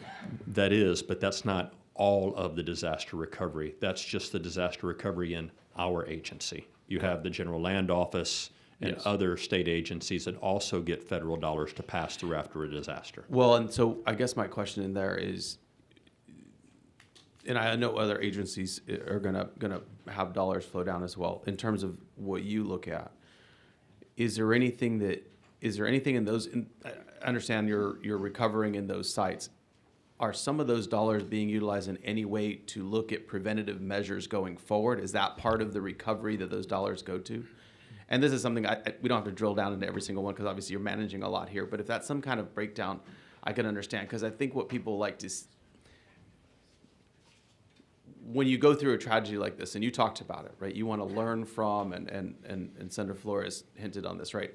I've been out with the folks at Fort Bliss and doing show you how they do after action reports when they go through their exercises. Important, because when they're in the real field, like that's they need to know how to do things the best they can, right? But so this is our opportunity to understand. And so when you're utilizing those funds, are those opportunities existing to use those funds for those preventative measures going forward, right? The before. Here's what happened here now. Are those funds at the federal level that come down to y'all utilized in those buckets as well? Some are, and I can explain, and I'll try to be succinct about this. So Sure. Under the FEMA Public Assistance Program, we call it PA. That's the money that goes to state agencies, local governments, and certain nonprofits to rebuild or repair what was damaged in the PA program. That's a 75-25 split, usually 75% of the money from FEMA through us down to that sub-applicant. If during the time of that rebuilding or that repair, there is an opportunity to do additional mitigation, That's the word that FEMA uses. And FEMA will approve that for the right benefit cost analysis. That structure, that facility can be improved, not just rebuilt to the way that it was. That's part one. Part two is FEMA has a program called the Hazard Mitigation Grant Program, referred to HMGP. HMGP is generally identified 1 year, 12 months after the beginning of the disaster. Historically, that has been 15% of whatever the federal share was of the public assistance damage. Tracking so far? Mm-hmm. So for every $1 million in damage, I get $150,000 in new money to go do mitigating efforts in different places that were not impacted by the disaster. Could be the same community, but remember in the PA program, I can do mitigation. This new money would go and do places in the same jurisdiction or in other jurisdictions to fix problems that have been identified. Historically, that mitigation money does not all get spent across the nation, not just in Texas, but across the nation. There are multiple reasons for that. One is it's a 75-25 split. Mm-hmm. Most of the jurisdictions that have just experienced the disaster do not have the financial resources to go and build what they want to fix because they're building what has been damaged in the inventory and repaired. Sure. There is no state fund for hazard mitigation in Texas that I'm aware of, and certainly not one that runs through our agency. So let me drill down into that, because this is where I was trying to get to, is this is the space where the weight and the heft, the power of the state of Texas can help, right? Yes, sir. We've heard from some of these communities that are struggling, suffering. You just mentioned right now, when they're going through this, they're just trying to get back to where they were. They're trying to get back to zero. They're not trying to figure out how to prevent the future. This is the 8th largest economy in the world. And if we don't have, and maybe we'll look into, but if you're saying you don't know of any state bucket of funding to help in that regard, I don't know why we're not doing that, right?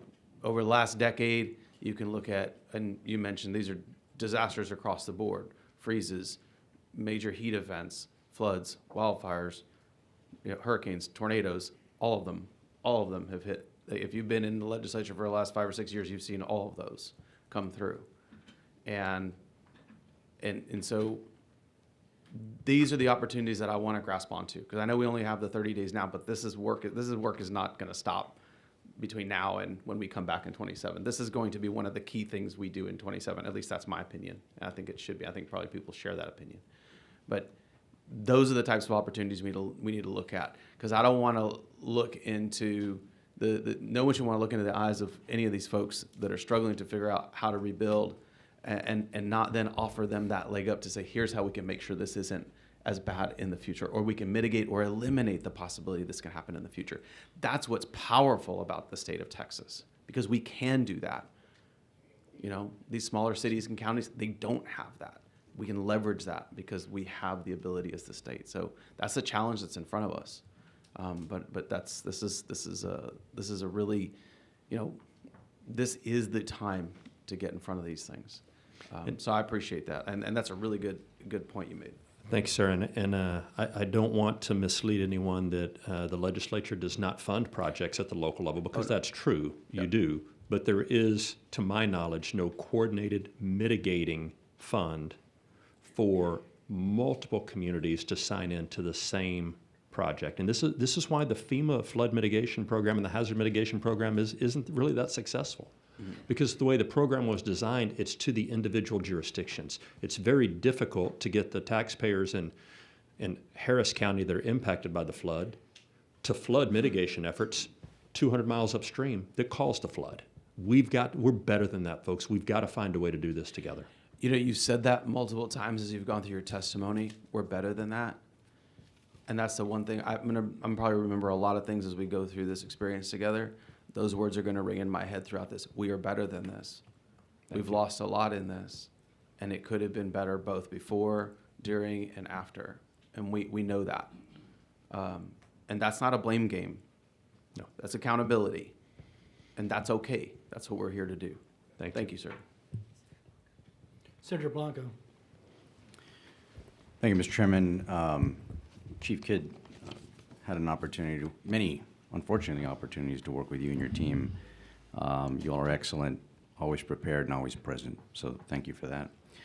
I want to drill in a little more on the questions that Senator Flores did a great job of asking as it relates to community readiness. It's said that disasters start locally and end locally. And you yourself have said that they are in charge, the locals are in charge. Correct me if I'm wrong, but under current law, only counties with populations of 500,000 or more are required to ensure their EMCs complete the TDEM approved course. Is that accurate? Yes, sir, the 3 hours. 3 hours. So, as someone who represents several rural communities, since these emergency management coordinators are appointed, do you believe that that threshold, that population threshold under current law, limits broader preparedness efforts? And what do you need, what does TDEM need from this legislature to expand that access to training across all counties, and should they be required? So, Senator, thank you. And yes, I say it certainly discourages smaller jurisdictions from doing it when we have the standard or the bar that only those communities with more than 500,000 people do. I do believe it. And the other thing is, in the very rural counties where the county judge can't afford through their budget to appoint a coordinator, then now we're requiring that county judge to go through that training. But listen, after Katrina and Rita and Ike, I think we will go back to either the 07 or the 09 legislature. There was a push to make county judges go through training. But if you actually read the statute, it's the county judge or the sheriff or the person responsible. There's no ands in it, and there's no teeth in it. There's nothing, even in the legislation, there's nothing that says, if you don't do this, this is what happens. And so this is where I think, yes, sir, I would love to have conversations publicly or with your staff about what should it look like. I got a feeling we're going to come up with the same answer, and I got a feeling it's not going to be what we see today. Great. We'll look forward to working with you on that. My last question relates to the focus again on local operations planning and oversight. Are local governments currently required, either by statute or by administrative rule, to regularly review and update their disaster response or emergency operations plans? And if so, is there a standard timeline or is there an updated cycle for that? Yes, sir. Great technical question. So the current standard is at a minimum once every 5 years, that jurisdiction submits that back to the state, and we look at that and make sure that it complies with the FEMA guidelines, Community Preparedness Guidelines, CPG 101, which is the national standard.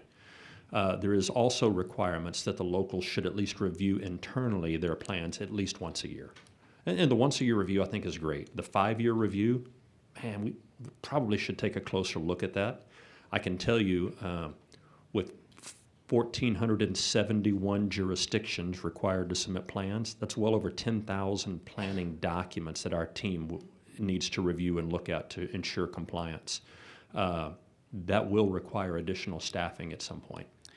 So you'll need the staffing, and so are there state-issued guidelines and best practices to assist these local jurisdictions? I think you had mentioned it right now, but just to make sure that yes, sir, that's there are. accurate. And Senator, I'm sorry for interrupting, but I go a step further. Not only state, but federal guidelines. Listen, we do want federal standards as it relates to emergency management. Now, we're Texas, by God, so we still want to do things our way. But to Senator Flores' point, the National Incident Management System is the baseline, so that when we're going to other states, or like in this event, we had 26 states send people to Texas. I want to know when they come here, they have the same standard of training at the minimum level that ours do. So, yeah. Sounds like we can just fix that with some legislation. So thank you, and look forward to working with you on that. Thank you, Senator. Senator Swerner. Thank you, Mr. Chairman. Mr. Chairman, Director Kidd, I wanted to focus on two of the issues that you said were primary that could be potentially improved. One is communicating. I think the other one was warning and notifications. The State Operations Command is constantly monitoring and has 24-hour staff, and I believe you said that they woke you up at 5:30 or so. 4:56. 4:56, and you were on your way to Kerrville shortly thereafter. There was a flash flood emergency issued at 4:03, so less than an hour after the flash flood emergency was issued.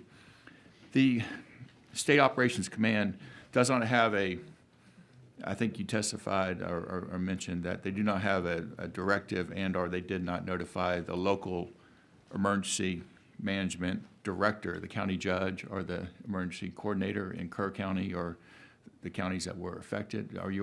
Is that true, what you just said? It is with a caveat to that. The same way that we got that notification from the National Weather Service. It goes to them as well? Yes, sir. Yeah. But there was no coordination between the state and the local at that time regarding that communication and essentially waking the judge up or the next in line at the local level.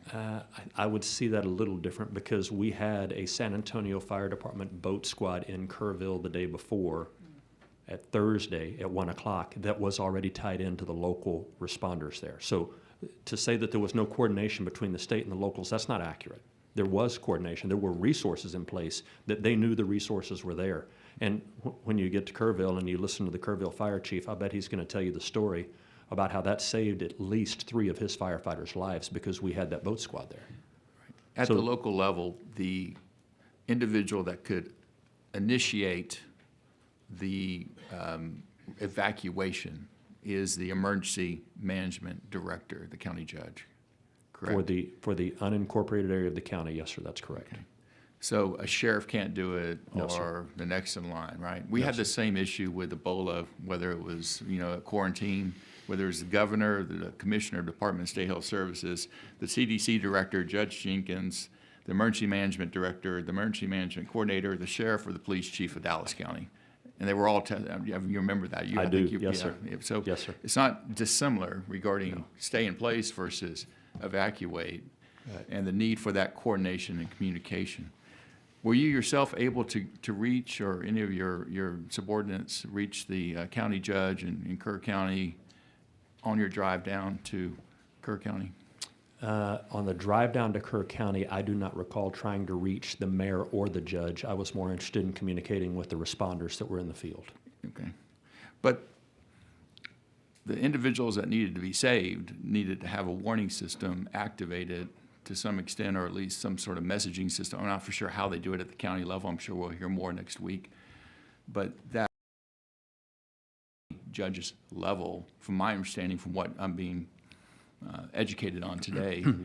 And so the most important person to know that and to save the most lives, we can have sirens up and down, but if someone doesn't turn them on, they're no good, right? And so that communication to the person making the call, not dissimilar in the time of war, in this time of emergency, needs to happen. And so there seems to be a disconnect of making sure the person making the call is awake, alert, and doing it. Am I wrong in No, in my Senator, concern there? You're not wrong. I think there's complicating factors, or it's a word I want to find. When an emergency alert goes out from the National Weather Service, the National Weather Service does not check with or get permission from state or local officials before they push that alert. They use a program called WEA, the Wireless Emergency Alert, we love our acronyms, and IPAWS, the Integrated Public Alert Warning System. And that's how your phone, regardless of which jurisdiction you're in, gets the flash flood warning or the tornado warning if you haven't turned that off on your phone, right? I also want to set aside places that have no cell phone coverage. Let's acknowledge those. There are places in this state that have no cell phone coverage, so no warning system over cell phones is going to work there. Let's set that aside. There are also National Weather Service, NOAA. National Weather Service is part of NOAA, which is part of Commerce. There are weather radios. I have one by my bed. You should stop at H-E-B or Walmart on the way home if you don't have one and spend the $35 and have one next to your bed. Because we're places where we don't have cell phone coverage, the National Weather Service NOAA weather radios will alert and wake you up at 1, 2, 3, 4, 5 o'clock in the morning. You're asking who from the state reached out and touched the local officials. Well, we started doing that the day before. No, I'm talking about at the time a flash flood emergency was issued, and you were notified at the SOC, by the SOC, the ability to evacuate, and when was an order for evacuation ordered? I do not believe there was ever one ordered, sir. There was never one ordered. To my by the knowledge, county I'm judge. not aware of one, no. And So- again, question for the so locals, that but there's no. coordination, though, but the decision maker is a county judge. There was not, I'm not talking about preparation, I'm talking about actual warning and the saving of lives. And that has to be implemented by the decision maker at the local level. That's the system we have here in Texas, right or wrong. And that decision maker has to be, you know, I think there is some incumbent aspect to, on the part of the state to make sure that decision maker is making the decision one way or the other for that local jurisdiction.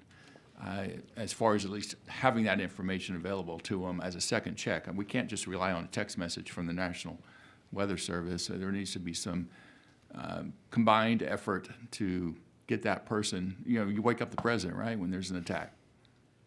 In this case, the President of the United States is the county judge of Kerr County. Yes, sir. All right, thank you. Representative Johnson. Thank you. Thank you, Chairman. Chief Kidd, I want to echo what everybody up here has said about the amazing work that you and your team do.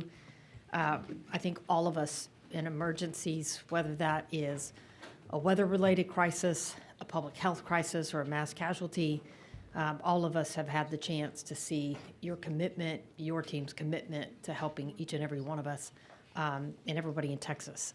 I know the world may not know who you are, but we have, and thank you for being part of the glue in these processes. You mentioned a couple of things, and as Speaker Pro Tem Moody said, there are evaluations that are going to come out from all these hearings that we will hopefully look at in the next legislative session that are big issues, and hopefully we do what we can now in this 30-day window to assist with what you all need. But I heard you say something about needing fleet, physical spaces. I know that your agency is trying to do a regional approach to ensure that, as you mentioned, other employees that are off but could come in to assist you, they need a truck or they need a vehicle to be able to jump in the game. So would you tell us what you need from us right now? You said you're deploying to East Texas next week, so. Yeah, thank you for that. It does feel a little surreal to be in the finance room and not talk about money, so. Yeah. Sorry. And I don't mean money, right? Right, but just it is. realistically, we are in this moment where everybody gets to see Yeah. what do we potentially need next week that we don't know yet. So a few things, and thank you for asking the question, giving me the opportunity to expand on it. One is facilities. For many years, we were a division inside the Department of Public Safety. And in many cases, we are still squatters in their buildings, even though for 6 years now we've been apart from them in a standalone state agency. In the 254 counties of Texas, we have 4 facilities that are owned by the division. 2 of them are built and 2 of them are under construction right now. In the other 250 counties of Texas, we are squatting for free mostly in somebody else's facility. That's just the office space. Y'all have given us, over the last 6 years, about $580 million for facilities. We're grateful for that. There's a brand new headquarters coming up out of the ground here in Austin by the airport. Hopefully within a year and a half we'll be in it. We have a 258,000 square foot climate controlled warehouse in San Antonio. It's the backbone of how we support local governments across the state. I have a 60,000 climate square foot climate-controlled warehouse in the College Station area that has a regional headquarters there. It has offices, it has an emergency operations center, it has a training room, and it has a place upstairs for me to sleep 200 responders at that facility. So I'm not setting up expensive base camps, and I'm not taking up valuable hotel space. Those are about $45 million to build, like the one we built in College Station. Last session, you gave us money to build 3 more. I need 4 or 5 more. I would like to be no more than 3 hours from every Texan, and that would put 1 in each of our regions. And so as we continue to build those out, that gives us the place to aggregate resources, like we used during COVID, like we used during Ebola, that we didn't have then, to store those resources, masks, gloves, commodities, meals ready to eat, water ready to immediately be deployed, cots, blankets for shelter operations. If we had 8 of those across the state, I could be no more than 3 hours from every Texan. That's part one. Within that, we have additional warehouse space for vehicles and heavy equipment. The thing that I mentioned about trucks and ambulances is at the local level, you all know who owns your local ambulance. It's either the fire department, or here in Austin, it's a Third City Service, or it's a private company that owns that 911 ambulance. At your local level, you know who owns every fire truck, says a name right on the side of it. You know who owns every police car, names right on the side of it. But at the state, who owns the ambulances? There are none. There's none. We use local government ambulances that we borrow from them every time I need to put 25 or 50 or 100 together to go solve a problem or support a local government. Who owns the fire trucks? The Texas A&M Forest Service has a few trucks, but most of those you grant money down to the local governments that care and feed them, and then we get to borrow them and sometimes pay them to use the equipment that we bought. For the police cars, they say the Department of Public Safety on the side, or they say Parks and Wildlife. We know who those are. But imagine a world where if in each of our regions we had 1 or 2 engines, 1 or 2 brush trucks, and 1 or 2 ambulances that we packaged as a strike team, that I would need a small staff to keep them maintained, mechanics mostly, to make sure that they were ready. But then I have the workforce. I'm not asking for people to staff them, because I'll go to Houston Fire, and Chief Munoz and the mayor there have promised me they'll give me all the firefighters I want. They just can't send the fire trucks. We'll come here to Austin, they'll give us those, and I know that's a separate issue, but San Antonio will do the same thing. Those local sources that we borrow people from sometimes have a challenge sending the rolling stock that their community has paid for. That's something I would love to have the conversation about, man. And just to clarify, we trust local officials to do what they can in an everyday circumstance. You're talking about you're coming in to support when there's not enough. That's correct, ma'am. When the situation dictates that those local resources have been overwhelmed, then we bring in mutual aid from across the state to support that local government, not second guess and not command that local government. That's right. This is just auxiliary workforce and resources to support during the big events. And I know we're going to have a longer conversation with our panels, not only here, but as we go forward. And what I have heard from you is the ability for us to do better in projecting these emergencies, being prepared to respond to them, and where we can do better and try to have the ability to prevent. And so, again, thank you for everything and appreciate your testimony. Thank you. Yes, ma'am. Senator Kokhorst. Thank you, Mr. Chairman. First, want to say thank you to you for offering a prayer when we began today. Those prayers are so needed for the families and for the community, and also for the first responders that continue to work. So thank you very much, Mr. Chairman. Chief Kidd, thank you. And that's a big thank you, not to you only, but to everyone that you represent in the agency.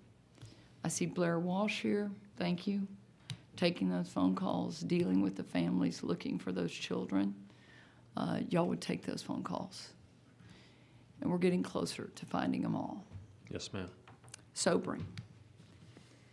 I want to drill down in a few things. You mentioned something that I think is very important when we look at, and you talked about the AARs and then corrective action plans. And really what this committee has been charged with is looking at those corrective action plans. How do we do better as a state? How do we learn from these disasters? Certainly, I got to know you very well during Hurricane Harvey in 2017. So you mentioned a bill that I think is very important. All of us realize that HB 2794, before that bill, TDM was within the Department of Public Safety.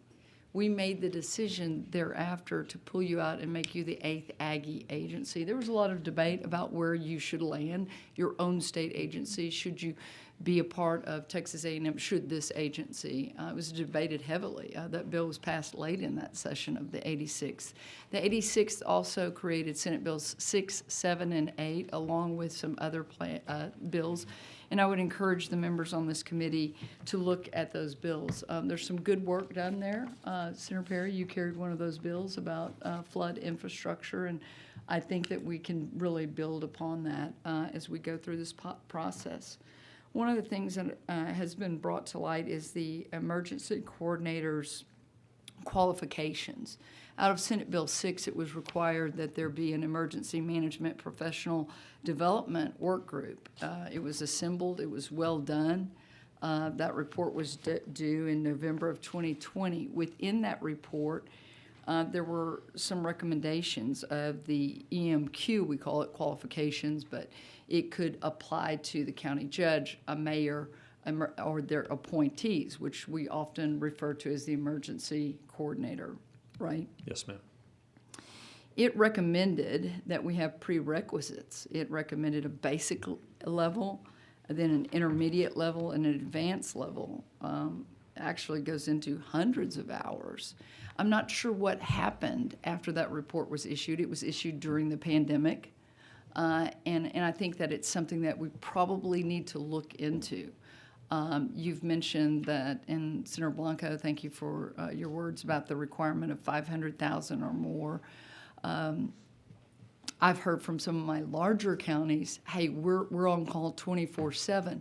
Some of the more rural counties, that might not be the case. And maybe there is something that the state could help coordinate, help fund. We do look at rural areas a little bit differently. They just don't have the resources.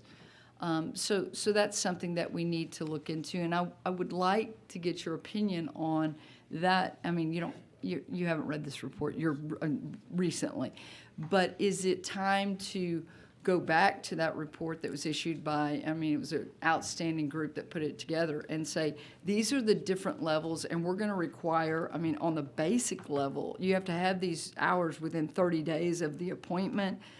You have to have continuing education, much like the professionals that you talked about with Senator Flores. What's your opinion on that, and going back to that report and really implementing it? And do we need to do that statutorily? It's absolutely where we need to go. I think the only way to ensure that it gets done is through statute. We're working with the Texas Commission on Fire Protection right now as a voluntary consensus standard that our team has put together with local government partners, many of the great ones that you mentioned, to say this is the things that we need. We've developed bridge courses. I think many of you are aware our agency implemented the first ever in the nation Emergency Management Academy for practitioners for emergency management. Just like today, you have to go to a police academy that is credentialed by TCOL, or you go to a fire academy that is credentialed by the Commission on Fire Protection, or you go to an EMS academy that is licensed and regulated by the Department of State Health Services. We created an academy. We've had 20 students the first year, and then 24 and 23 in years 2 and 3. I have another class that'll be starting, but it's an 8-month-long class. In the 8 months, we give those students the ability to gain what it took me 32 years to put together, and I still don't have some of the stuff that we're teaching these students that are coming into this class. And we're doing that. Nobody else in the nation does that right now. We've done that out of HIDE. We've done that out of federal grant dollars.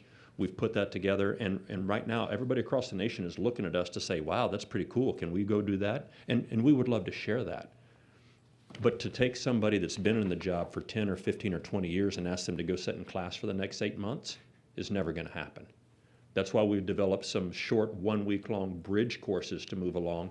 And many of our locals that have somebody dedicated to do the job and can afford to send them to the class, we don't charge them to go, but that's still time away from family and the regular work. We're pushing that. I do think now is the time to start the clock on an implementation phase for professionalizing, credentialing, and certifying emergency managers in the state of Texas. And I think it has to be by statute. Well, let me say this. I went back and read Senate Bill 6, 7, and 8 in preparation for this hearing. And in Senate Bill 6, and I'm the author of it, we formed a lot of study groups. And we did things because we've had a lot of hurricanes and, as you say, more emergent disaster declarations than any other state in the union. I encourage our group not to create any more study groups. We did that. We did that work and that legwork, and this report is excellent. It's excellent, and the requirements on the hours and the recommendations and even the advanced. I mean, the number of years that you need to have. It's like Senator Flores said. You know, it's the training. It's the I think the application of standardization. Military works like that, obviously first responders in that way. And so I hope that we look into that and then we put teeth into it in any legislation. And Representative Moody, that is correct. We'll be working on this long beyond this 30-day session. And then finally, I want to touch on one other thing, and I'm unclear of this. And after Harvey, again, we all said, wow, there were just tremendous volunteers. How do we coordinate that? And that was a progression, right? Yes, ma'am. So in particular to this incident and this disaster, and you refer to it as the incident, what is it, the incident where you register as a volunteer? Volunteer Reception Center, VRC. VRC. Did the Salvation Army run that for y'all, or is that done by TDM?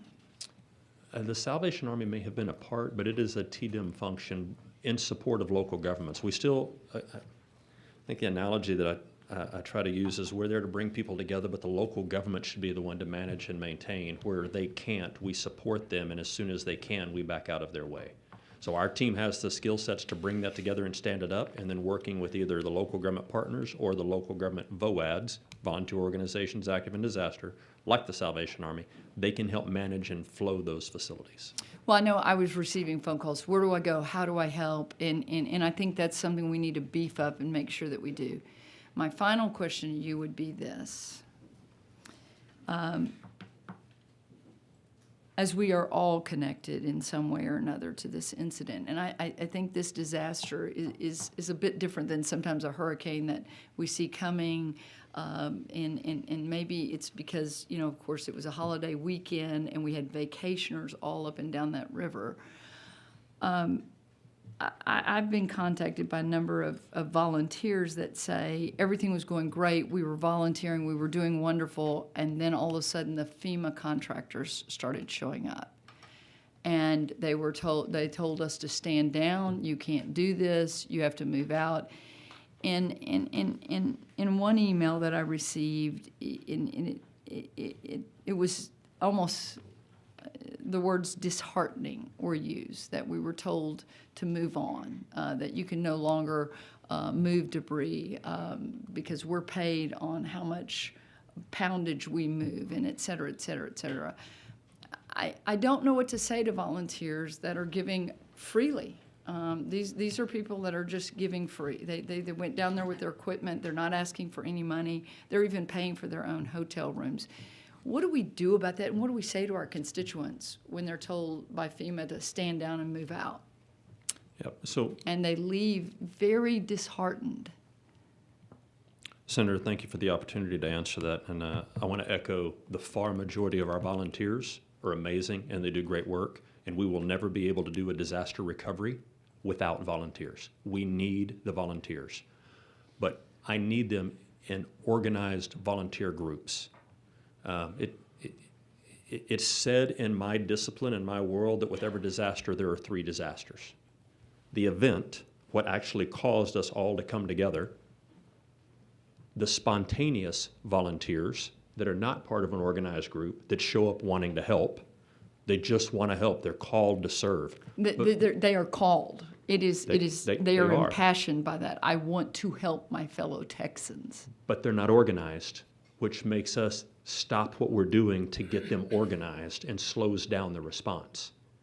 I mean, listen, all of you have your own professional businesses. Imagine if 25 of us just showed up to help you, but we have no idea what you're doing or how you're doing it. We're just going to come and help because we're called. So we've got to organize the volunteers. You said the piece about disheartened, and I agree with that. You also said, I'm going to work my way backwards. You said FEMA told them they can't move things because we get paid by the pound. That's a lie. That's not true. I don't know who told them that, but I can tell you that's not the way the system works. FEMA doesn't get paid to move anything, number one. And number two, the contractors that we have doing this work are not even going to start until today or tomorrow. So anybody that told them that you can't touch this because I'm going to get paid, that's a fallacy. That's not true. And he said, and this is not just, I mean, I've received several messages, but that is, there was so much disinformation, and this is recent. He said, at first we were really moving, it was great, everyone was together, and there was some organization, and now I think they've been told to stand down. So, and this is not to be belabored here, but it's part of our corrective action plan for the future. Yep, and Senator, I'll say this, and I'll try to keep it brief, but it is important to me. The first 3 to 4 days of an event will feel like 3 to 4 weeks. And then when you hit to that 3 to 4 week mark, it feels like it only happened 3 or 4 days ago. The inverse happens on every disaster that I've been a part of. The next piece is, do not forget, and I know y'all won't, I know you won't forget this, we're a private property state. I don't care if you're a volunteer or not. If you're on my property, I have the right to tell you not to do this.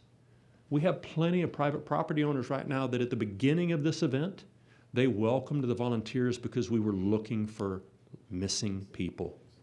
And now we're at a place where we have private property owners that are complaining that the volunteers are tearing up my property, get them off my property. Our job is to find that balance, Senator. And we can do that through an organized structure. But it's very difficult to wrangle 17,000 spontaneous volunteers, people called to serve that just want to help, when they have no connective tissue to each other, no way to communicate with us, and no way to get permission from the private property owners, that they end up working on their property, in their words, tearing up their property, taking some of their property in cases. We've got to do better than that. And that doesn't happen every day for us. I pray we never have another event like this, but I know we will, so we better start planning for it. I agree. Thank you again for your incredible dedication to Texas and Texans, and that goes for your entire staff and for all of the first responders and the recovery that's going on right now. Thank you, ma'am. Thanks, Senator Kokos. I'm going to interject here real quick, and me and the chair have our list of questions to kind of let all the members get through the panel, and there's about 3 more. On that volunteer issue, first of all, there was a bill filed and passed, McQueenie, goes in effect 912542, House Bill 4281, that deals some of the issues we're talking about, the bad actors on the volunteer. But Sunday I was talking to DPS and multiple emergency personnel still at the center there, and they made a comment, and it goes to what you're saying, the coordination is critical. Because after seeing and flying over that area and then walking in those river basins stuff, I just made a comment, I said, how deep is the silt? And the response was either from 1 foot to 5 foot, depending on where the river broke at that point. And the comment was made to me, and I don't want to mean this in any other way than I think it's very relevant why coordination and knowing where people are at and what they're doing is important. They said, the sad truth is the traffic on the silt with skid loaders and people that are well-intended helping to try to do something have hampered the recovery effort because now they're using sonar and other technologies to try to determine if there's someone underneath the silt. Yes, sir.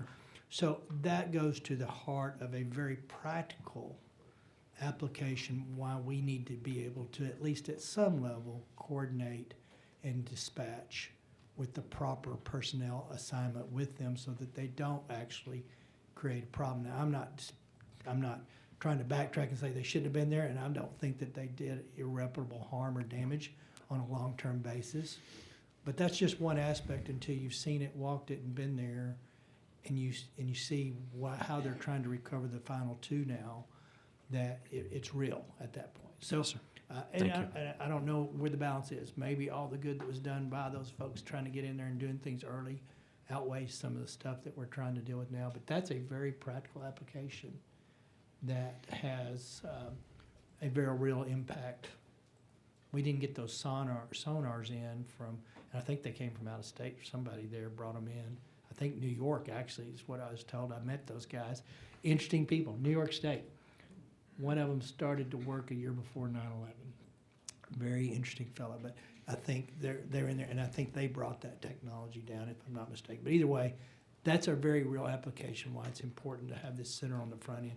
To some degree, being able to coordinate what's going on. Thank you, Chairman. Representative Louderback. Thank you, Chief Kidd. Appreciate what you do. Listen, law enforcement and public safety has been dealing with a basic fundamental radio issue for a very long time. Would you agree? Yes, sir. Yes, sir. Is it time to take a serious look at radio interoperability in our state? Yes, sir. Thank you. Representative Bonner.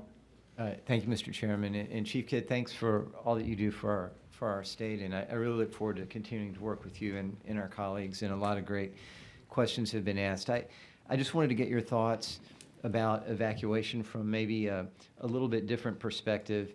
And you had commented on how that authority resides at the local level with cities and counties. And in this tragic event, there was concern that people obviously who needed to move to a safer place, unfortunately, were not moved. But at the same time, we have had other experiences, and everybody remembers Hurricane Katrina, but what they may not remember is Hurricane Rita.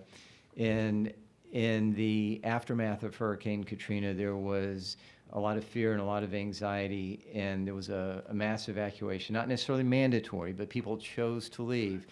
And more people died in the evacuation than directly by the storm itself. And so we have to be thoughtful that if people choose to leave, they could put themselves at greater risk, and they could impair the ability of people who truly need to move to a safer place from being able to safely get to that safer place. And many of these events transcend a single city or county or local jurisdiction. So how do we manage an evacuation from that perspective? Yeah, Dr. Bonin, you have articulated that expertly well.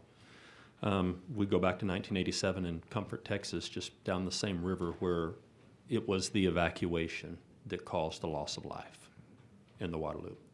So this is why my fundamental belief is all disasters are local, and the local officials know best where to evacuate and when to evacuate. And any of us that are not intimately involved in that process and timeline are just second guessing their actions based on limited information that hindsight is always 20/20. We can always make a better decision tomorrow with the information that we gain between now and then. And I don't think there is a single right answer to your question. I think it is a management process for every time we're going to deal with it. For instance, in the Gulf Coast, your hometown, we know that we should run from the water but hide from the wind. In a river basin, we should try to seek elevation, but that doesn't mean get in our car and drive through 3 low water crossings to get to it. And so there is no single one magic silver bullet answer that we can give all Texans right now. What we have to have is adequate radar systems that understand the weather threats that we're dealing with, the ability to communicate that to our citizens and our local officials and our responders in real time with adequate warning time, if it even exists ahead of time. And then the resources to be able to back up and either evacuate those and shelter them, or those that we ask to shelter in place to be able to check on them and make sure that they're okay, and then find the way to get them out as soon as that threat passes or subsides. And I wish there was a single one-size-fits-all right answer to this, but there's not. And in each jurisdiction of the state, there's got to be somebody there at the local level that's responsible for doing it. They've got to be ready to answer the call, and they've got to have the resources in order to effectuate action. And I wish there was a better answer than that, but I don't have one. Look, I think you're doing a great job. I appreciate that response. It just seems there may be times where some coordinated effort is needed to organize or triage the evacuation process. Yes, sir. Representative Wilson. Thank you, Mr. Chairman, and I know that we have other panels that we're wanting to get to, so I'll make this very, very brief, Chief. I echo everybody's appreciation of not only the TDM team, but all first responders and volunteers who move forward at the call of duty. A very detailed timeline associated earlier associated with the flooding, especially there in Kerr. Do we have a detailed timeline as it pertains to Sandy Creek?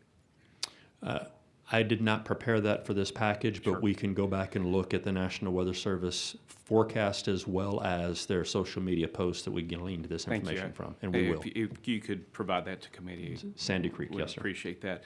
Also, as a matter of process, you mentioned after action reviews earlier. Where are we in after action reviews? Do y'all lead them? Do you participate at the local level? How does that work exactly? Yeah, great question. Thanks for the opportunity. After action reviews are a standard. They're a gold standard.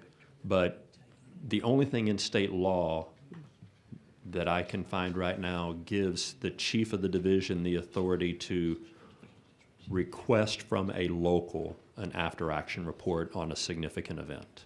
Now, as a matter of business practice, we do them and a lot of local governments do them, but there's no known requirement for a local entity to share that up or across with any other organization. I see, and you'd probably agree that if those were collected and warehoused, basically it would bring to us to refining our processes and best practices.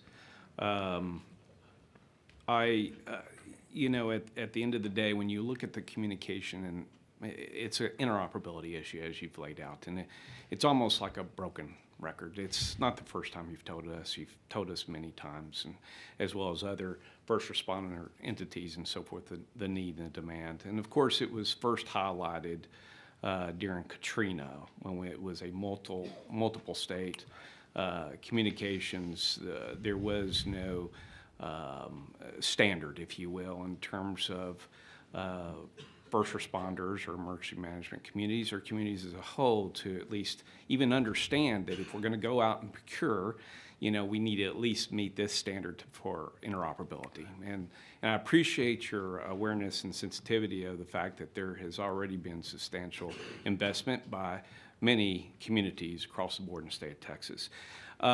In the past, have we done a thorough analysis of, or a recommendation, if you will, if we were to do a communication integration and interoperability direction, what that plan would look like in terms of those parameters that already exist? Yeah, Representative, I believe the Department of Public Safety and the statewide interoperability communicator or coordinator for that position probably is in the best position to answer that question. Listen, I know they meet with the locals that own these systems, and I know that they try to bring consensus and standards together.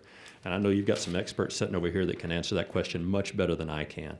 What I think does not exist is the organized structure at the state level with the carrot or the carrot-shaped stick in some cases to encourage them, give them the financial incentive at the local level to want to work together in a unified fashion so that we can go and support other local governments with our existing radio systems. I think that's the piece that's missing. I appreciate it, but at the end of the day, are you aware of the analysis and the vetting that's already been taken or has taken place to what that would look like? I can answer that I know that since 9/11, even back when I was in San Antonio, we did through the regional advisory, through the councils of government, we did tons of data analysis on who had what frequency and what radio systems and whether they were 700, 800, or UHF or VHF, and trunked or non-trunked, and encrypted or non-encrypted.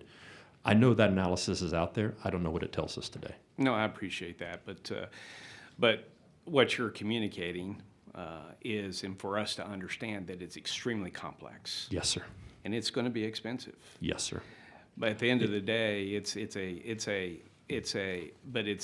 a necessary requirement in order for us to be more responsive and to enable the local communities to be able to, as you said, lead, but they can do that when all those resources are pushed to them to understand and know that there is a level of interoperability that must happen, or it becomes too expensive and too complex for them to manage.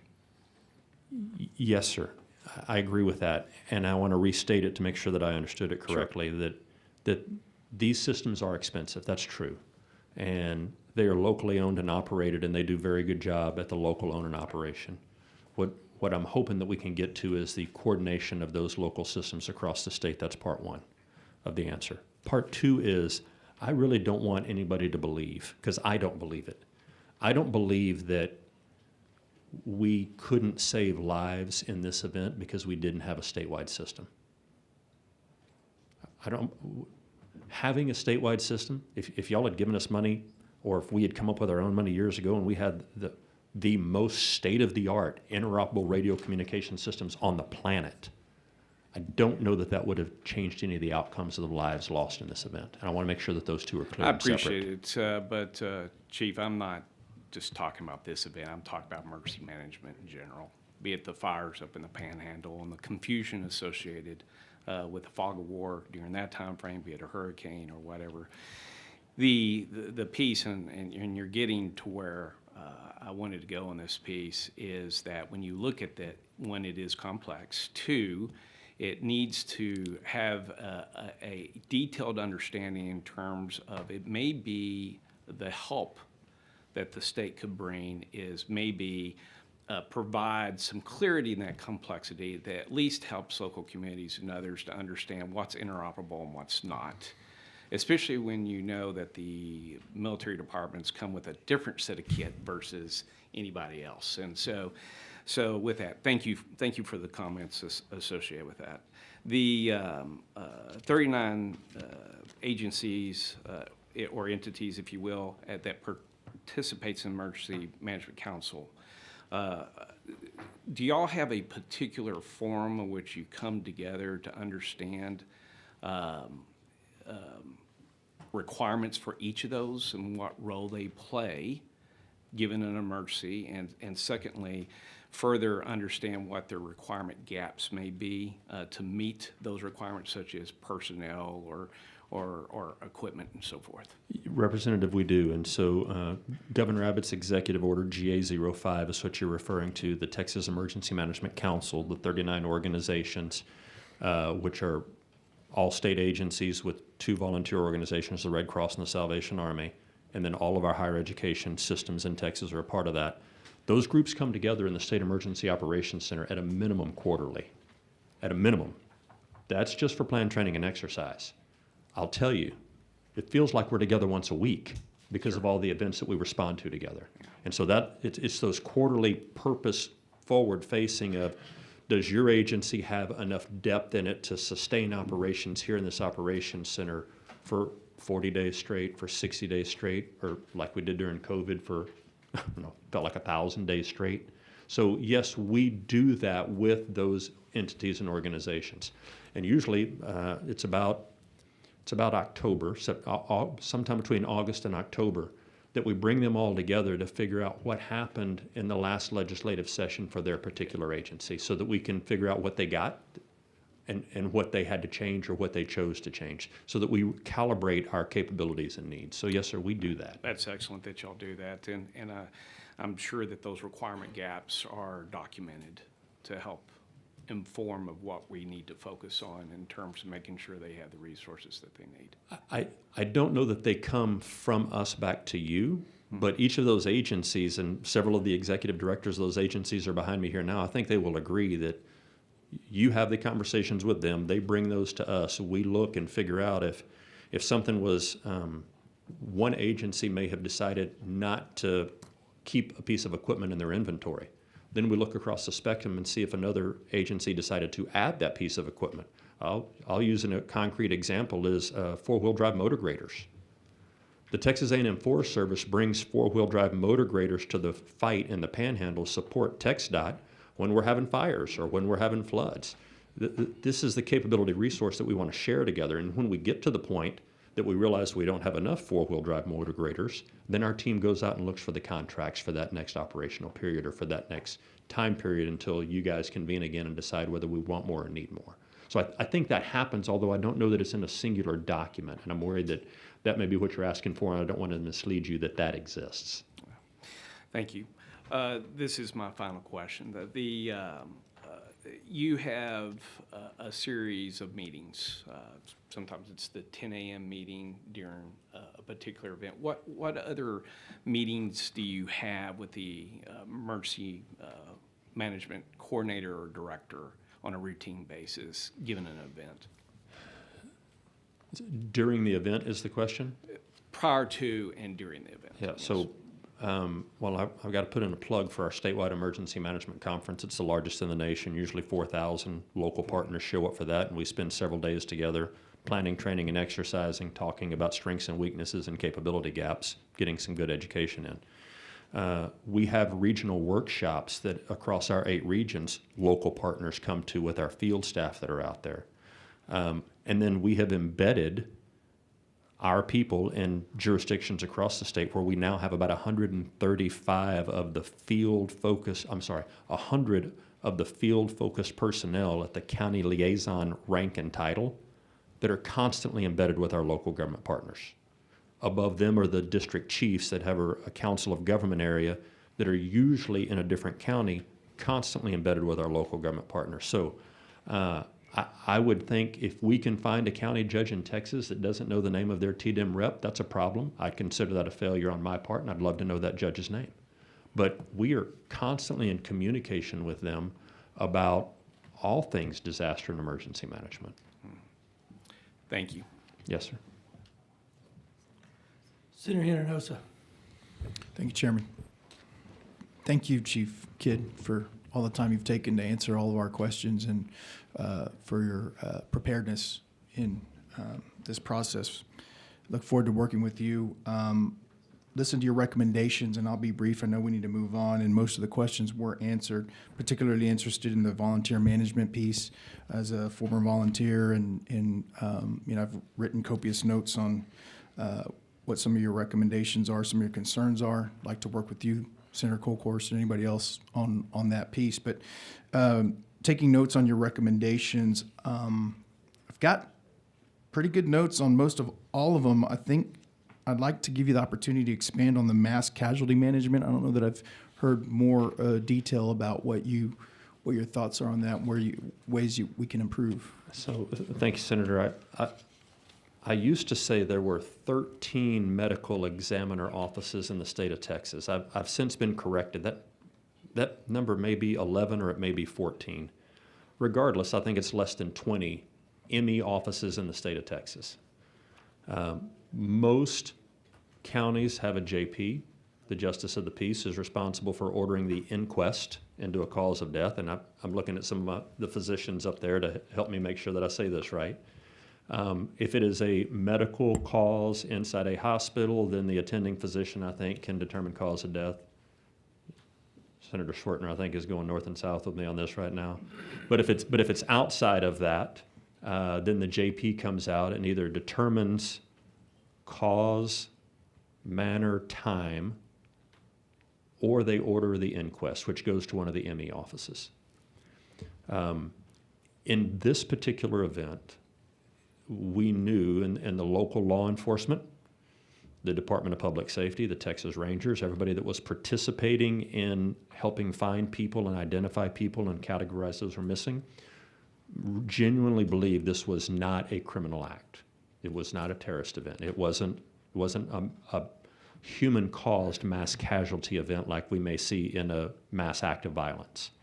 And so did everybody need an autopsy was one of the questions.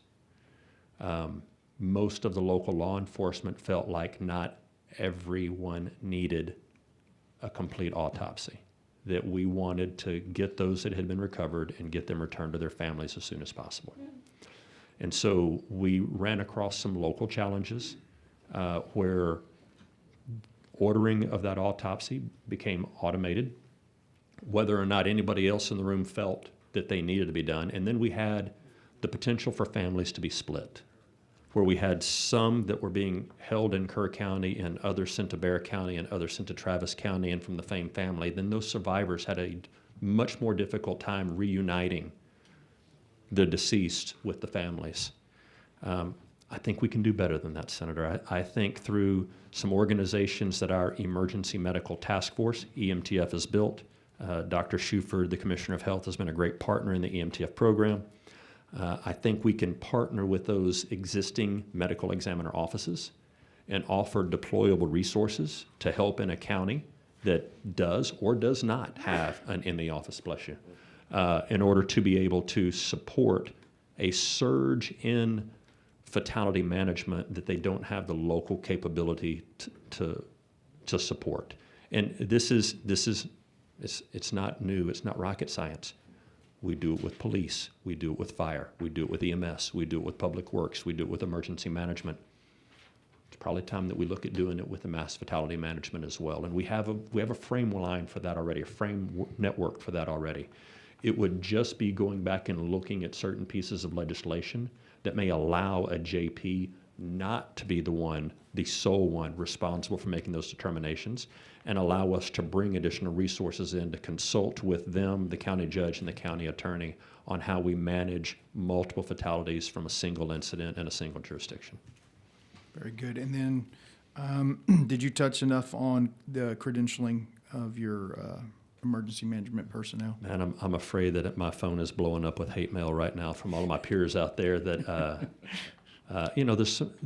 there are, and it's to Senator Menendez's point, we've got some great local emergency managers out there, but there's no baseline standardization for how they got to where they are. And I do think it's time that we as a state decide there needs to be a baseline for people that get appointed into that position. You cannot be a medical director. You can't be a public health authority without being a physician. You can't be a county engineer without having an engineer degree. You can't be a peace officer without being licensed. You can't be a firefighter, a paid firefighter, without being it.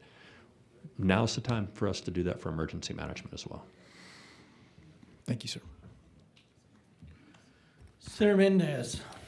Thank you, Mr. Chairman. This will be brief, but Chief Kidd said something earlier. You said when Representative Johnson was asking you about what you needed, you said facilities, so if you had enough facilities, you could be 3 hours from every Texan, I think is the quote I heard you say. Have you thought about partnering with either school districts or TxDOT? Both of them operate and maintain vehicles. Both of them have facilities or property in most communities.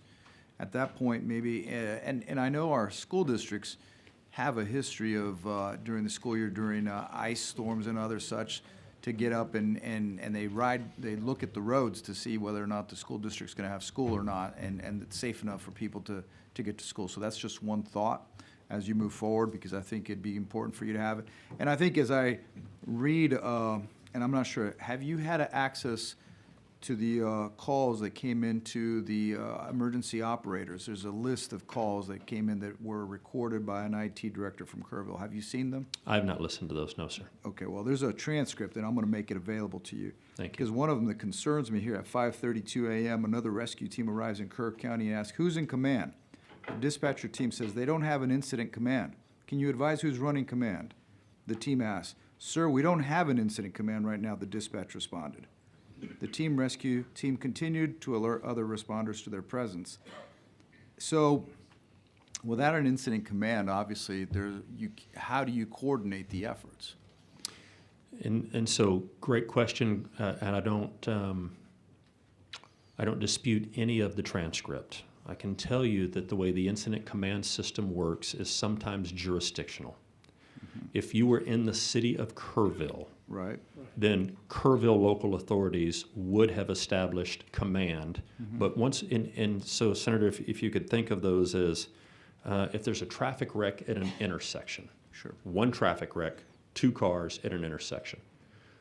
The first arriving disciplines that show up on that scene by the National Incident Management System and Incident Command System, whether it's police, fire, EMS, the most senior person on that first arriving apparatus should establish command for that incident.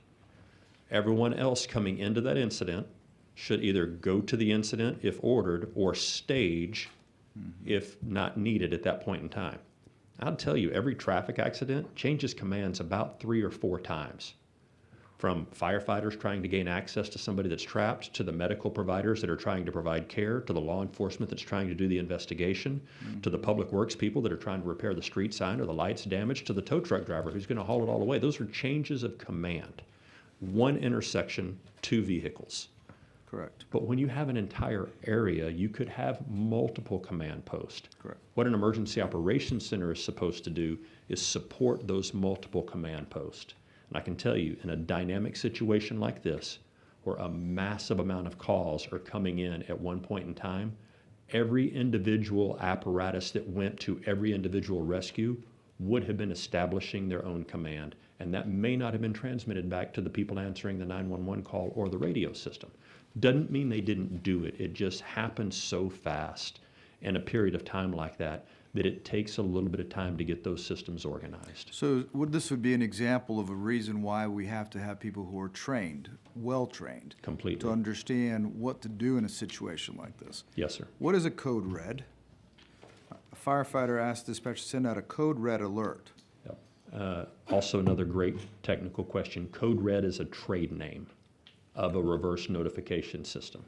So across the nation, we talked about WIA, the Wireless Emergency Alert System, and IPALS, the Integrated Public Alert Warning System. Those are federal programs. FEMA usually supports and runs those, activated by a lot of different people. But each county in Texas also has access to a local reverse notification system. You may know them as Reverse 911, as Code Red, as iInfo, as Everbridge. There's a dozen or so different name brands. Code Red is one of those name brands. The reason I ask is there was a question, is there any way we could send out a code red to our Hunt residents asking them to find higher ground or stay home? We have to get that approved with our supervisor, the dispatcher response. But the supervisor, it says here, they couldn't be immediately available on the phone. Just another example of why we need to get this professionalized. Yes, sir. Thank you, Mr. Chairman.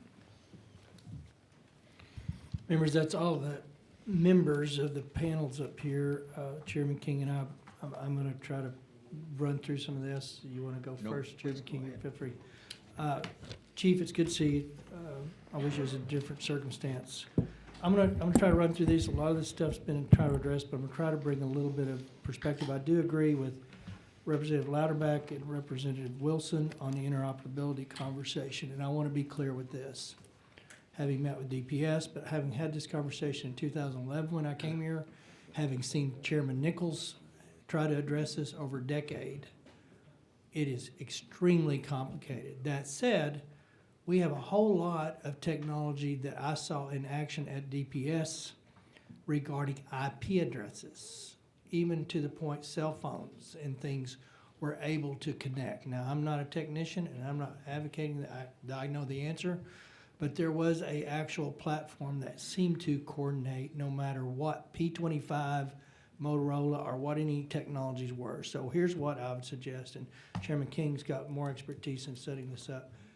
If we go down this road, it will be a multi-discipline conversation at local, state, I don't know, include federal. That's another layer of anxiety. But if we're going to go down this road, and it ties into some of the other panels we hear with internet and how that works and what a vital resource that has become in these disaster recoveries. It will take time. It's not something we can decide in the next 4 weeks. But I personally am kind of frustrated and don't want to hear about it again after we get done. And what I mean by that, it needs to be holistic and very, very partnering and not turf building. And I don't want to leave you with the impression that's your job. It's these guys' jobs to set that format up and get to the bottom of what is possible and what it costs before we get out of here next session and through the interim. I have not had this question answered at any level. I've asked it 50 different ways, 50 different times over Sunday, and people have followed up, and there may be no legitimate answer. Back to Chairman Bonham's perspective. If you have the opportunity to kind of start at Hunt Store and you see where the two rivers really come together and then the bottleneck, the very narrow area that creates, you understand why shelter in place and higher ground is the only course of action we have today based on our early warning and what actionable items we assign to that. So I needed to know, when were the roads impassable?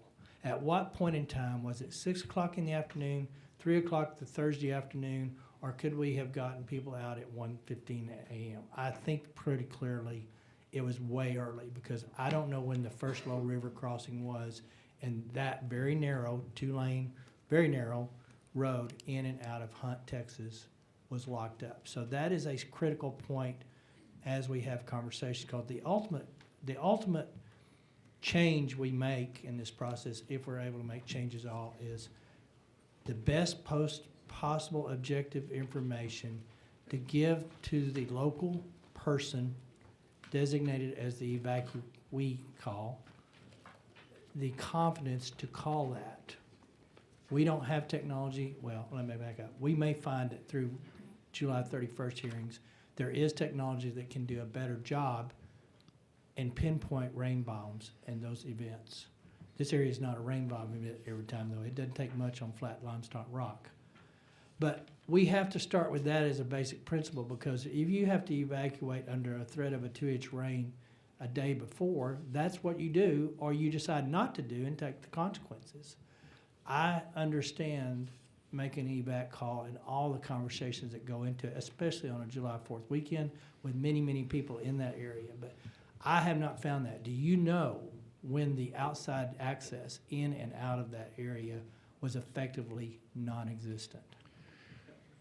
So, Senator, I don't think I have the whole answer. I think I have part of the answer, and I'm hoping that I can give you a path to get to that full answer. And what we have from some of the discussion boards of the National Weather Service on July 4th at 3:19 a.m. It's the timestamp. This is part of the in-depth from the Mesonet discussion boards, and I know you're familiar with that, but please don't ask me to explain that for everybody else. The what at 3:19 a.m. was minor flooding is occurring and moderate flooding is forecast. The where is the Guadalupe River at Hunt. The when is from early this morning to just after midnight. I'm on July 4th now, 3:19 a.m. The impacts, this is what it says. At 18 feet, automobiles parked near the North Fork of the Guadalupe River at Camp Waldemar washed downstream. Roads and low bridges near the North and South Forks flood badly and are dangerous to motorists. The Highway 39 bridge floor near Hunt is 6 feet underwater. Some residents are cut off and should stay put. Secondary roads and bridges near the river are extremely dangerous to motorists. This is near USGS 1 to 5 year flood, which means a once in every 5-year flood. All right. Additional details. At 3:05 a.m. Friday, the stage was at 11 feet. Riverbank stage is 10 feet. Recent activity. Maximum river stage in the 24 hours ending at 3:05 a.m. was at 11 feet. The forecast, and this goes back to the points I made earlier, the river is expected to rise to a crest of 16.6 feet this morning, then will fall below flood stage this afternoon. I think that's part of your question is, when do we know what becomes impassable? I believe the Weather Service and local engineers know what that looks like. I think the disconnect is they don't know how much rain is falling and where it's going to land. And they don't know that until it happens. And at that point is when the snap decision has to be made of, did it fall 10 miles to the east or 10 miles to the west, or did it fall in the exact wrong spot that caused this to happen? And I know we all want the answer to that. I'm just afraid we're never going to get there. Yeah, I can appreciate that, but we've got to get to a conclusion that we're willing to make error on the safe side, or we're willing to just throw mud at the wall and say, you know what, it hadn't happened that way before. Which, I mean, at some point, and here's what I hope to come from this process. We do come up with an objective standard that's a little bit more scientific based on where that event could occur. Set that aside, that we find a metric that can give locals that are delegated this very, very tough call enough confidence that they have state backing when they make it. So if they're wrong, it's okay, but I understand the political fallout of that. So I want to kind of big umbrella here. They all have constituents they answer to. And they have a lot of, that community probably doubles in size with people that don't live there. Yeah. So they probably don't know where the gas station is, much less how to get out. They just knew they came in. So there's a whole all other factors that are very unique to that region after looking at it, but we have to find a way to give the locals more tools and more confidence that if they believe they need to make the call, and if it's 12 hours out, they make it, or preferably in an event like this, after looking at where the camp was specifically, shelter in place and get on the roof. Some of the kids actually were able to climb up the wall of the canyon because they had enough notice. So that's probably the best case scenario until technology proves different, that at some point higher ground is the only option you've got, but it cannot be when you see the river cresting. It's too late. You got to make it 12 hours early, 6 hours early. We think this could be a major, and you got to bring them to a higher ground in the community that's designated no different than go to your bathtub in a tornado, whether the tornado's coming. So that's what I hoped came from. So moving forward with Senator, that, if yes. I may, I don't ever want to go through this again. Sure. I know none of you do, and we don't want the heartbreak for any other families in Texas. We've got to figure this out. Right. It's our job to give those locals the right tools and standard. And then we're not changing the warning systems from NOAA. I wish that was our jurisdiction. It's not. But we darn sure can attach what I would call an actionable item to those warnings in a state rate. So if you get a flash flood watch or a flash warning before there's an emergency flood, we can assign, I think, actionable items to that as a state based on this event and regions around the state to do it. We should be able to develop a standard, and if those locals are following that standard, the repercussions politically of making the wrong call should be lessened because we can take that hit for them. Yes, sir. And they need that. Back to your emergency management, one thing that stands out to me, and you made the comment, and I think you were being gracious, and it's not a slam on the way they were divided. I cannot imagine coming into a community where you have a separate EOC for county and city to manage. Somebody needs to be in charge. Somebody needs to be the go-to. And they need to have a backup because if, heaven forbid, the person that was in charge's house got flooded out and they were no longer with us, you need a backup. But I would tell you, as writing this disaster preparedness plan, I will highly recommend that we don't have two different bosses in an arena, especially in a community as small as this. You're not going to have enough expertise anyway. In the bigger cities, that's not how it works. You get everybody with every discipline at every city level, every county level, and you bring them in a room, and you're at war. You're making calls. In a city this small, to be split that way, and I don't care if it's politics. That to me is unacceptable, and I would like to know the challenges having that split up on the front end. You may have knew it, but then how do you move between those two? And I know they moved to the command center after they were, I assume they had to be asked to, but you had made the comment they were not adverse to it, and they did it. But it's logically the county because it encompasses the city. But I don't care who it is, but I cannot imagine two separate bosses are coordinating events with probably less than sophisticated people that you needed to be in those to start with. I don't know how you get through that. Do you have an honest opinion of that? So I do, and If I'm wrong, just tell me I'm wrong. No. My wife would.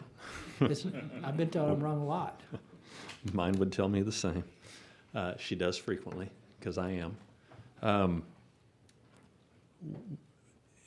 We need to take a strong look with mayors and judges right now who since 1975 have been charged with making these jurisdictional independent decisions.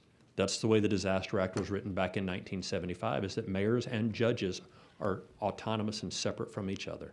And there's only one place in Chapter 418 where one of their decisions can outrank or supersede the other, and that is in the ordering of an evacuation. If the mayor says, I'm evacuating this part of the community, we all must support that mayor. If a mayor is absent, if a mayor is asleep at the wheel, or if a mayor is not looking out for something larger, the county judge can overrule the mayor's decision in ordering an evacuation, not only of the unincorporated area of the county, but a specific part of that city. That's the only place in state law that I've ever been able to see where one of them can tell the other what to do. Now, if you choose to turn us to look at a different model where, like we see in some states, where the county executive is the one that makes the decision for every jurisdiction in the state, that's a discussion that you should have, and you'll get lots of input on that.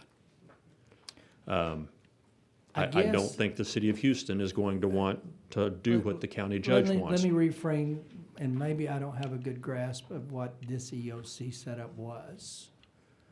My EOC in Lubbock, Texas is one, all county and city and services are included at one. Now, I don't know, I would assume it is the county judge, I believe, that's designated to kind of run that. So I'm not talking about the evac cost specifically. I'm talking about having a contact for TDM, DPS, and et cetera designated that's under one umbrella to begin with and not have to wander between the two. Am I missing something in that?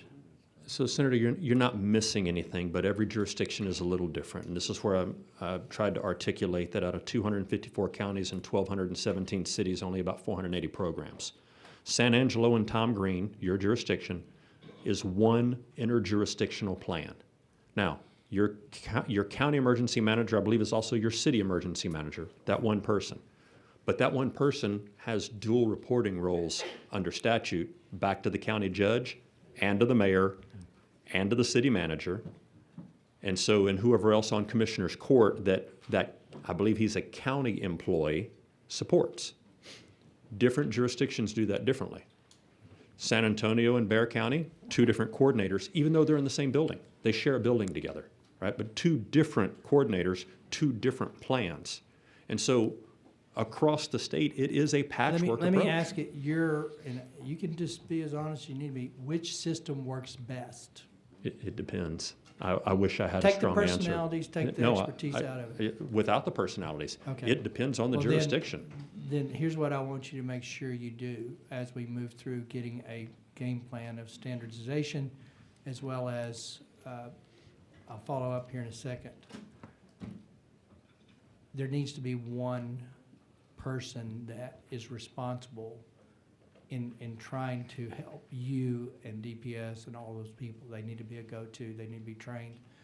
But I'll follow through. Clearly, we don't know if they were on your 10 o'clock call or not. Clearly, there is no direct interaction from the state that every person that is in that position got what you thought they needed. I know what happened. I'm just speculating. They probably were getting the same weather reports everybody else. 1 to 2 inch rain, sun's up, clouds look good, people are having July 4th and barbecues, and it was that immediate bottleneck that created it. So I'm not faulting them, I'm just saying I think we do have to formalize a connection with you and those guys very clearly. But if you're having to wonder which guy I'm having to formulate that with, that just compounds an already stressful and time compressed limit. So I look forward for you working to the members as we come up with good ideas and we come out with a bill on this. Andrew Parks is my guy. That will be the accumulation of ideas and responses. Chairman King has Megan, I believe. Yeah, and so we should be back. We'll funnel up a lot of this stuff so we can kind of organize it and cull through and get the duplicity out of it and make it a better product. Real quick here. On the money stuff, you said something that got my attention. It's a different tangent. I won't go there too far. We still have money that the locals have not accessed that they were supposed to from prior disasters from the federal government. I know when I got into Harvey and the funding that was there, I found out that there was 15 years, I think, or 10 years, there's some limit.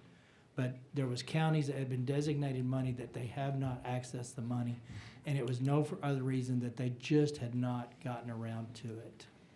You have monies under your management back to Hurricane Ike. How far Ike is back?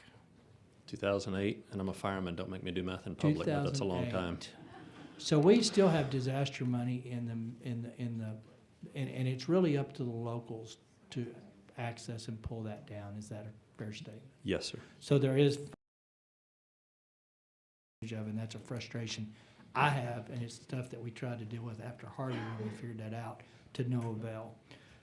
The state does, and we will have this water panel for Texas Water Development Board up in one of the panels today. Their charge is partly to tell us where the state funding is on floods, what infrastructure, what are things that do qualify under that funding bucket, under the Flood Infrastructure Fund, that may be applicable in the next 30 days. We do have a hurricane season. Is there anything we can tap in there to get some things on that we decide are necessary to do? The answer is, I think probably they will be detailed at that. The state has invested about $1.3 billion since 2019. After Harvey, we wrote the state flood plan, and then we put in the infrastructure funding plan. There's about $750 million in the flood infrastructure fund. I'll qualify that. Only about 300 of it is available because 450 has been committed to projects that just not has been dispersed. So in our flood infrastructure funding, someone asked about mitigation. The best mitigation plan is prevention. So one of the things to access that money is you have to be under the state flood plan. I would envision most of these areas would be qualified under the state flood plan. They probably have projects and are underneath it. That said, there is money out there. I don't know where we go or how much is going to be eligible or qualifies, but the state has invested quite a bit. And when we invest quite a bit and we get hazard mitigation fundings that go through GLO, and then we get FEMA monies, and we still have locals that have not taken advantage of it, it's very frustrating. Yes. So we will have that conversation very well. The DPS will be able to share a lot on the interoperability and some of the communication stuff. They showed a platform that did have some connectivity to it. I'm excited about that, but I would just say on that issue, it's going to take a lot of work and a lot of time to get it right. So with that, I turn it over to Chairman King. Thank you, Mr. Chairman. Chief Kidd, always good to see you. I feel a little bit like deja vu. We've done this all too often. Yes, sir. There's, I do always appreciate your work, appreciate your team. I know in the disasters I've worked with you directly before, your team's critical. And one of the things that I do want to get out there that, and I know you push this all the time, you guys will not leave until all the T's are crossed and the I's are dotted, and this documentation for the recovery effort is so important. Would you like to expand on that a little bit? Because I just don't think people who haven't been through one of these and and been through the recovery understand if you want to be able to draw that money down, you have to do this right. I just want to give you an opportunity to talk about that. Yes, sir. Thank you. You know, we're blessed with the work of the Disaster Act of 1975 and subsequent legislatures that allow mayors and county judges and the governor to declare a disaster and exercise extraordinary measure. And one of those key things is to bypass contract and procurement in the time of the disaster. If we need to go buy something, I don't have to go out for formal solicitation for it once the disaster declaration is signed for those communities. And all of that works well right up until the point where this disaster at the state level qualifies for a federal disaster declaration. At that point in time, once the president grants a presidential disaster declaration, no federal law is waived. No federal contractor procurement laws are waived. 2 CFR is enforced down to the very first dollar that we spent at the local level. And that becomes a challenge. So we talked about our roughly 550 employees. There is any given day that we have over 700 auditors under contract that are out working with our local government partners to manage the $23.5 billion portfolio that we talked about earlier, to make sure that those locals are buying and contracting and paying for things in accordance with all federal law.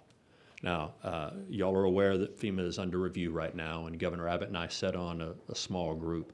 That is one of the largest things that I'm pushing for right now at the federal level, is to not hold local governments to 2 CFR during disaster. That during disaster, we allow them to follow their local and state contract and procurement laws. Because, Chairman, if we can do that, we can move money faster, we get the right money faster, we still avoid all fraud, waste, and abuse, but we don't slow the disaster recovery, and we get the right money flowing faster to the right jurisdictions. I hope that's where we can get to. Excellent, excellent. Moving into a little bit of the inoperability, and you and I have had this conversation for years now, and are going to continue to have it through this process and going into next session, I'm sure. One of the things that you've always told me that slows things down when the cavalry gets there, when your team gets there, and all, and not even counting the volunteer problem of coordinating them. I believe your comment in the past has been, on average, it takes about 3 meetings at the command center to get everybody going the same direction. Is that a direct reflection of the interoperability problem? I don't think interoperability challenges are the sole reason that it takes us about 3 operational periods, and in most cases, an operational period is 12 hours. Mm-hmm. So the event happens. We try to, if we know it's going to be longer than 12 hours, we try to standardize for shift change, work rest cycles to get the right people in. Usually it's the 3rd or 4th operational period that we start to normalize. Communications is one of those reasons that we're not normalized from the beginning, but it's not the only reason. Right. And I'm not suggesting it's the only reason. I'm just asking, is it part of it? Yes, absolutely it is. Okay. I mean, it's where, and I think some of the stuff that Chairman Perry talked about, you know, the communications platforms that DPS had at one point were TDIM. They were GDIM communications platforms back in the day, and they stayed with the Department of Public Safety. But the capability that's in there can bring those disparate radio systems together and patch them together. That takes time for the resources to get to the location, to not be working long enough to grab the radio, to hook it up to the computer, to make sure that we get the right channels in it so that we can talk to each other, because you can't do that when you're trying to use it in the field. Right. You've got to wait till a shift change in order to make that happen. That's part one. Part two is that's always in the 2nd, 3rd, or 4th operational period.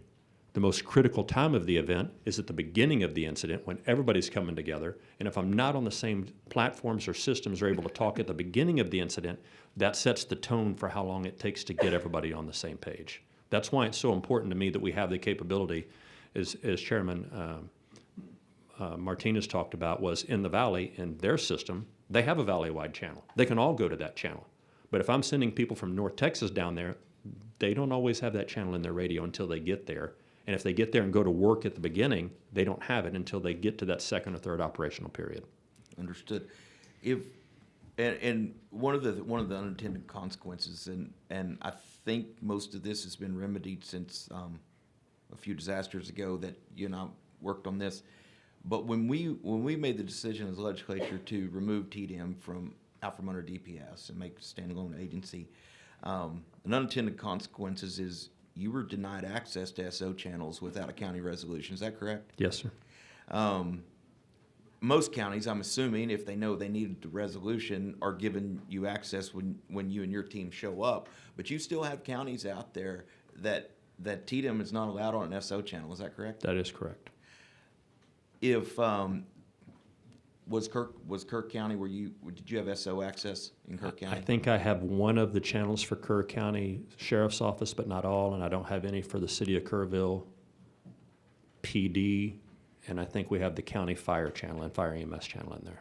Which is also a contributing factor to interoperability when you're standing up a command center, is particularly, Chairman, when you're having to work between two, a city and a county, and maybe you have access to one channel in the county, but you have no access to the city. Also leads to that 3 operational periods before the command center stood up and ready to roll, correct? Yes, sir. And Chairman, people will come behind me and tell you that all of our radios have the interoperability channels in them. They're telling you the truth. They do. What I'm telling you is we don't dispatch and start working the event on the interoperability channel. That starts on a local tactical channel. And if the people coming into that event, and it's not just about the radio system, it's about the management of the event and setting up staging areas so that the right people get to the right place and they can be deployed into that on the right radio channel. There's too many times that we don't have the channel that they start out operating on. Okay. And you know, to me, the third factor of why it takes 3 operational periods, and I feel just like Chairman Perry. If I'm wrong, just tell me. But in my experience, one of the things we have looked at trying to address with interoperability, going back to your carrot and the stick, if we're going to put money in this and get the locals to buy in, we want the locals to take each other's training, correct? Yes, we sir. want law enforcement to know what the firefighters are doing. We want firefighters knowing what EMS is doing. And everybody has to be on the same page to access grant funds, and then they get the equipment that allows, you know, when you send TIFMAS up from Houston and they come up here, or to Kirk County or to my neck of the woods in another fire, they're automatically on the right channel. That's the goal, correct? It is the goal, and the interoperability and the interdisciplinary knowledge, I think, is one of the things that we keep missing. And I'll look at fellow firefighter and brother law enforcement officer over there, and I think I got another one over here somewhere. The first time, I challenge you, the first time we learned what the other discipline does was the first scene we showed up on. Nothing in your initial training or my initial training or your initial training told us what the other 3 disciplines going to that job were going to do when they showed up. That wasn't part of our training. We were trained in our discipline. We weren't trained in what the other people going to that same job were supposed to do, going to do, or not going to do at that job. We learned that in the field. We learned that through on-the-job training. Even today, you can listen to radio traffic across this state. We use the same common words to have different meanings. We got away from 10 codes, supposedly. Some still use them. But we got away from the 10 codes because my 1010 was different than your 1010 and different than your 1010. But even today, the common language or the common platform without standardization, without a framework, and without training has different meanings. I'll give you an example. Charge the line. Pretty plain English. What does it mean? To a firefighter, I'm going to put water in the hose. Charge the line. To a peace officer, I think somebody's getting ready to meet them face to face. To an accountant, I'm asking what index code I'm supposed to use. To an electrician, there's energy coming through the line. Even charge the line. Those 3 simple words have various different meanings to the individuals of the discipline. And only when we standardize the training across disciplines will we have common understanding. So essentially, if we're going to fund a true interoperability, and listen, I understand SWIC works great with DPS, and I'm like, you know, Senator Perry, I saw some really cool things at the command center going on with that I think we need to implement and bring into other disciplines. But about 89% of our great state is covered by volunteer departments. And they're not going to have the access to that technology or the money to do it. So standing up an interoperability council and a grant program, truly, you know, obviously the carrot's the money.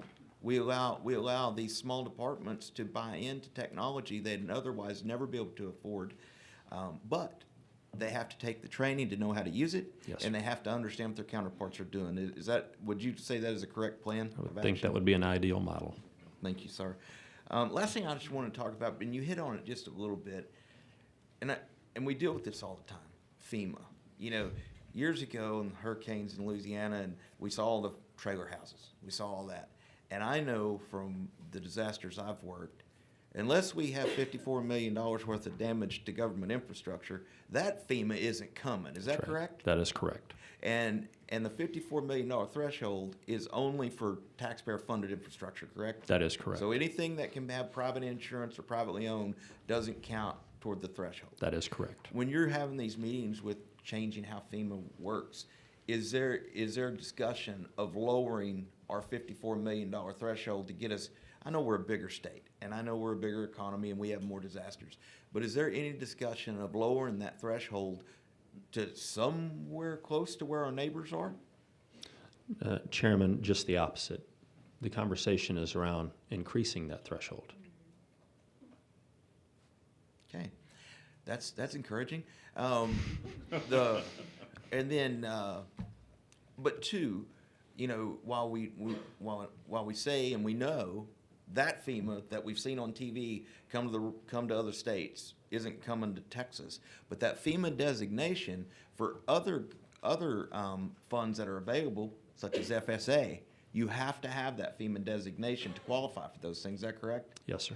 So part of your job and part of what your team does, working along with AgriLife and so many others, is making sure we don't screw up the paperwork and get cut out of the designation. That's right. Which brings me to my last point. You know, we have the disaster, we have the response and the cleanup. Are we preparing for the cleanup of the cleanup? When all the volunteers leave and all the materials are left and the locals are there, and there's going to be thousands of cases of water, boxes of clothes, canned goods, stuff that the locals are going to be tasked with figuring out what to do with. I know that's not necessarily TDM, that's more AgriLife.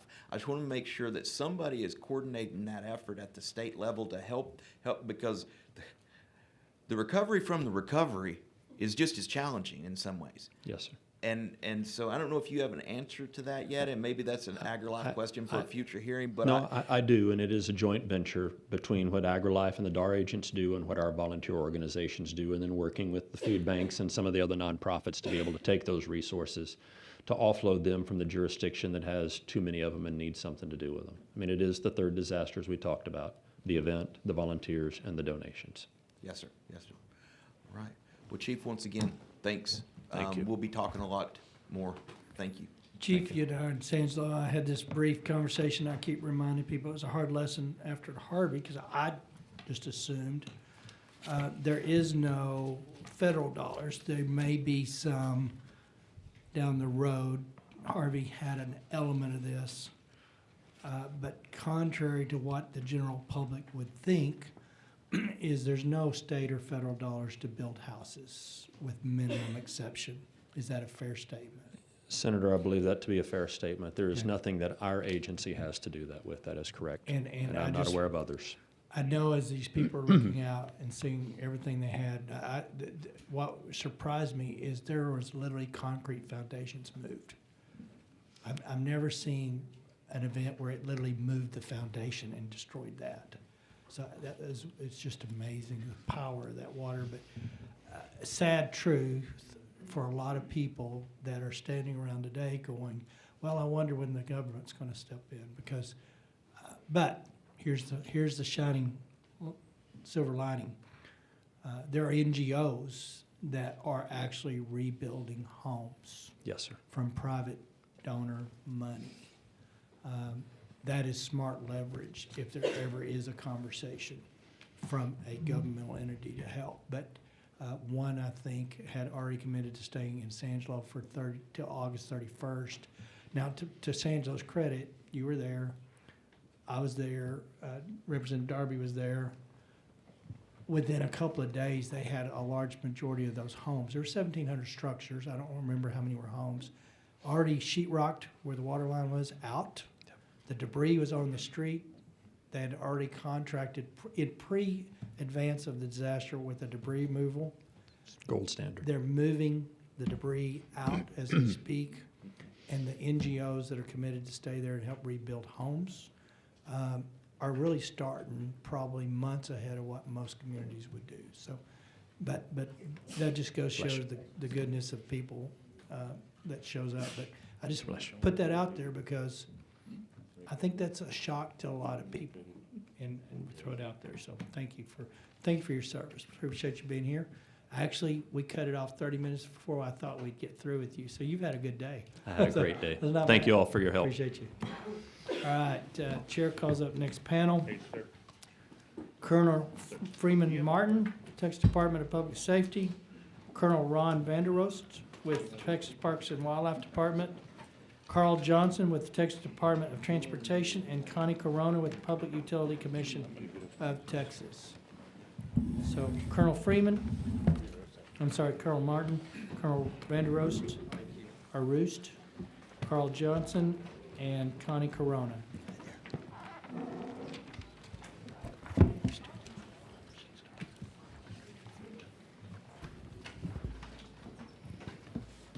Colonel Martin, we'll start with you, and we'll move this direction, and you got as long as you need to tell us what you got going. I was down in your command center, or Joint Command Center, and your guys are still very active and very involved and doing great things, and I appreciate your service. As do I. I was there Monday as well, and it's an impressive operation. And one of the things I hope you're going to address, when I was talking to your team in there, and they were showing all the modeling that you're doing, showing how the water came down and where the search trail is, 122 river miles. I would like to, I know we can't do it while you still have an active investigation, but I hope you can make some of that modeling available to the committee as we go forward. It really lays it out about what your challenges have been and what started it. And before you get started, I want to tell the members, and again, I didn't think in these terms, but they know where someone was prior to losing them. And I think, yeah, as of that day, the furthest one that had been found was 18 or 19 miles from that location. But the aspect I thought that they presented was, we want to be able to tell people where their loved one was, and they've got that mapped on the graph. So it's pretty. It's impressive. For memorial purposes, for grieving purposes, but they could tell you where every one of the 135 folks were located and from where they started from. Interesting technology, great platform. I'm going to go ahead and say it. I don't normally name people just because I should name everybody if I name one, but Miller, your guy on the ground there, was phenomenal resource. I forgot what he told me his thesis in, but the guy is extremely smart, and the way he's put that software platform together to log all of those things was impressive. So. Chairman, members, Chairman, Freeman Martin with the Texas Department of Public Safety. I can tell you that I have been the colonel of DPS for about 8 months, and been with the agency 35 years, and I've never been more proud to work with the men and women of the Department of Public Safety. And looking at this event, we've been through a lot of disasters, mass casualty events, and every one of them, you go back and look at things that we could have done better. This is no exception. But the work and some of the conversation with Chief Kidd about putting egos aside and doing the right thing and coming together, I can tell you that the police chief in Kerrville and the sheriff, Larry Letha, and the fire chief could not have been better. Every event is different. Sutherland Springs, I was the incident commander, and the sheriff, it was his event. He took a step back and said he knew a lot of the people that were impacted by the tragedy. He said, y'all have got this. And we took it over. I was the incident commander. The Texas Rangers worked it with support of FBI and locals. This was different. The locals were in charge, and they're very competent. They're understaffed, they're underfunded, and they needed experts like our SOG captain, John Miller, to come in and take control of some of these things. And that's what we did in the response. We had several hundred people from the Department of Public Safety respond. And everybody knows what troopers and agents and rangers do. There were so many other things that, voids that needed to be filled. And early on in this response, every time I went to Kerrville, almost every day, I heard a different story from somebody outside the department about things that went well. That initial morning, we had 5 helicopters respond. And before I move on, we just finished the legislative session. In this session, we had a lot of conversations with Dr. Bonin, Senator Huffman, Schwartner left about finances and why do we need 6 replacement helicopters. Well, the first day of this flood, we had 5 that had hoist capabilities respond. They did so many things that I didn't know until 3 weeks later. So Friday, I was in Hunt, Texas, talking to the fire chief, and he tells me a story about he was flooded in. He was on an island. He lives up high. He came down the hill. It was flooded. It's still raining. The storm is still happening, and there's helicopters circling around where there's a storm where they couldn't get in to where they needed to be. As soon as they got a gap, they came in, and he told a story about a lady, he guessed she was late 70s, early 80s, who was 30 feet up in a treetop, and she was out on a limb, and she was away from the trunk, so she's holding on to a twig. And how that DPS helicopter swooped in with a hoist crew chief that was lowered, grabbed her, latched on, moved her, lowered her to safety so the first responders could get to her and took off to the next one. And every time you go, you hear a story like that you haven't heard. So you don't realize the impact of, you can't buy a helicopter for every local agency, for every city. And sometimes at DPS, we feel greedy because we're asking for more. When you look at, we were able to move from Houston, San Antonio, and Austin to this Kerrville area and have 5 on scene that morning. There's no telling, they saved dozens of lives. Even our helicopters that weren't hoist capable would land and load victims on there, potential victims, and transport them out. Even later that evening, when the water receded, there were a lot of camp members where there's several hundred. They were trapped, no risk of danger, but they were, no electricity, no food, no water, and we were able to land and provide them with food and water and security for the night until they could be evacuated that next morning. And you get kind of tricky. So you say that we saved hundreds and hundreds. There's 950 plus kids at these camps that were, a lot of them, I would say they were evacuated and not rescued because they were no longer in danger. We had to wait for the water to go down for high water vehicles to go in or boat teams or a large helicopter to load them on and transport them out. We benefit from 4 years of working border operations. When you talk about radio interoperability and working with our partners, I can tell you that when Texas DPS and Parks and Wildlife and the Texas Military Department show up, it's seamless. The communications, when we deploy Zodiac boat teams, and we have to divert some to go to Burnett County, Williamson County, to Tom Green, wherever they go, TMD will detach a group of high water vehicles and soldiers to go with them. And the drone teams, the aircraft, working with Parks and Wildlife and their aircraft unit, and the Zodiac boats, the search and rescue teams, it's seamless. But it really takes somebody like you mentioned, John Miller, that has a common operating picture and is able to take TAC and get all of these first responders on the same platform where you can track where they're at and what they're doing.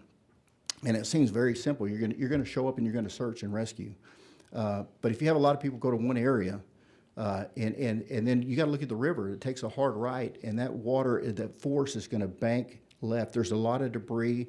You got to go higher up on the hill, places where you didn't expect water to be, but you go up there and there's fish and trees and water. Well, then now you got to back up and search that area. So then that area, clearing that debris will take hours and hours and hours. So what they would do is they would leapfrog with another team to start their working downward. At the same time, they were able to deploy teams down to Canyon Lake area to work up for anything that we might have missed during those first early morning hours.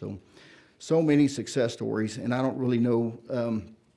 We got 13 divisions that worked on this, and I got a printout of the response, what they did, what we can do better, suggestions for improvement, and it would take 4 hours to go through all of that. But I can tell you some of the needs that you don't think about is our intelligence and counterterrorism analyst. When we deployed them early on, and I got to say this, we had a local ranger.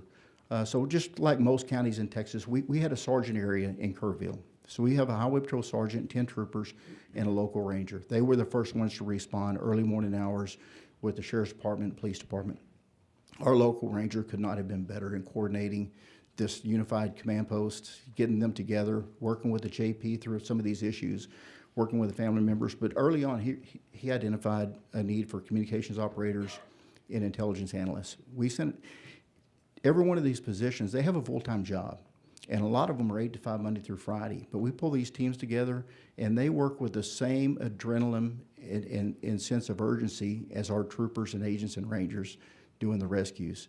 They showed up and they took control that first day when we were working with TDM. The governor was there, lieutenant governor was there. We're in a big command room with the sheriff and police chief and fire chief, and we're talking about next steps. What do we need to do now? And we were just bombarded with calls of missing persons. We set up a reunification center for the known children that were alive and well, that we just need to reunite them with their families. We set up a separate center for those that were unknown that we were searching for, so we didn't commingle families, and some get to sit there and see others reunited when they're sitting on the edge of their seat. And we set up a couple of phone numbers, one for people that if you suspect somebody in your family, a loved one, a family friend, whatever, is missing, that you could call this line. Real quickly, that number grew to over 800. It was overwhelming for the Kerrville Police Department that was managing that. We brought in this team, and they were able to work through that list, and some really smart analysts that have access to every database that there is made to law enforcement. And with that was some local investigators from the Sheriff's Department, Police Department, and Texas Rangers that could make decisions on these. And what we found real quickly with these really smart analysts was go through and deconflict. A lot of people were on the list multiple times. And all the information that was recorded in the initial phone call, some of those were questionable. They were at the river. Well, they would call back, what river were they at? It turns out they were in New Braunfels or Fredericksburg and not even at the river in Kerrville. Others were reported missing, entire families. Well, then they showed up the next day and nobody bothered to call back to the missing person hotline. So they continually worked this list, and we got it down to, I believe, 161 before one of the press conferences, and we released that number, and it was really a shock and awe to the public. That number was 800 plus, and it's just as the list got smaller, it got harder and harder and harder. Some people didn't use cell phones. Some people don't answer when they get a call from a number they don't recognize. We had to send troopers to knock on doors. Some were out of state. And a lot of these local police officers, sheriff's department, or state police from Arkansas, wherever they knock on the door and the family is home and alive and well. So we were able to get that down to, I believe, 16 very quickly. And then other issues that we had in this was the identifying some of the deceased after a few days. So a lot of the deceased were on the missing person list, and that number stayed at, I think, 16 for a while before we were able to get it down. I'm happy to report this morning it's down to 2. There was an adult female that was recovered yesterday, positively identified, and so now we have 1 child from Camp Mystic, and we have 1 adult male.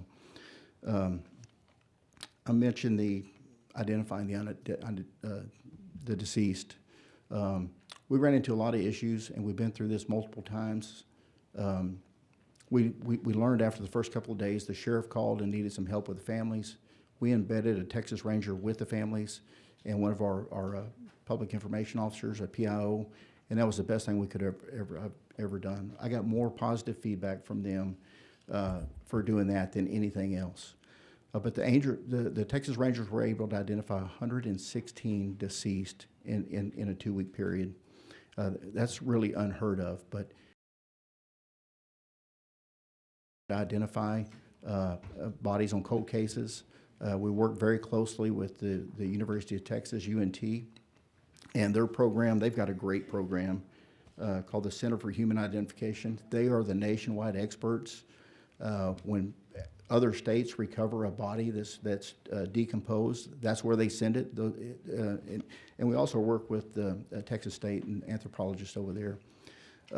But when you think of 116 people, and we talked about some of the medical examiner offices, Bexar County, Travis County, I can tell you even these ME's offices were great to work with the Rangers. They don't have 24/7 personnel.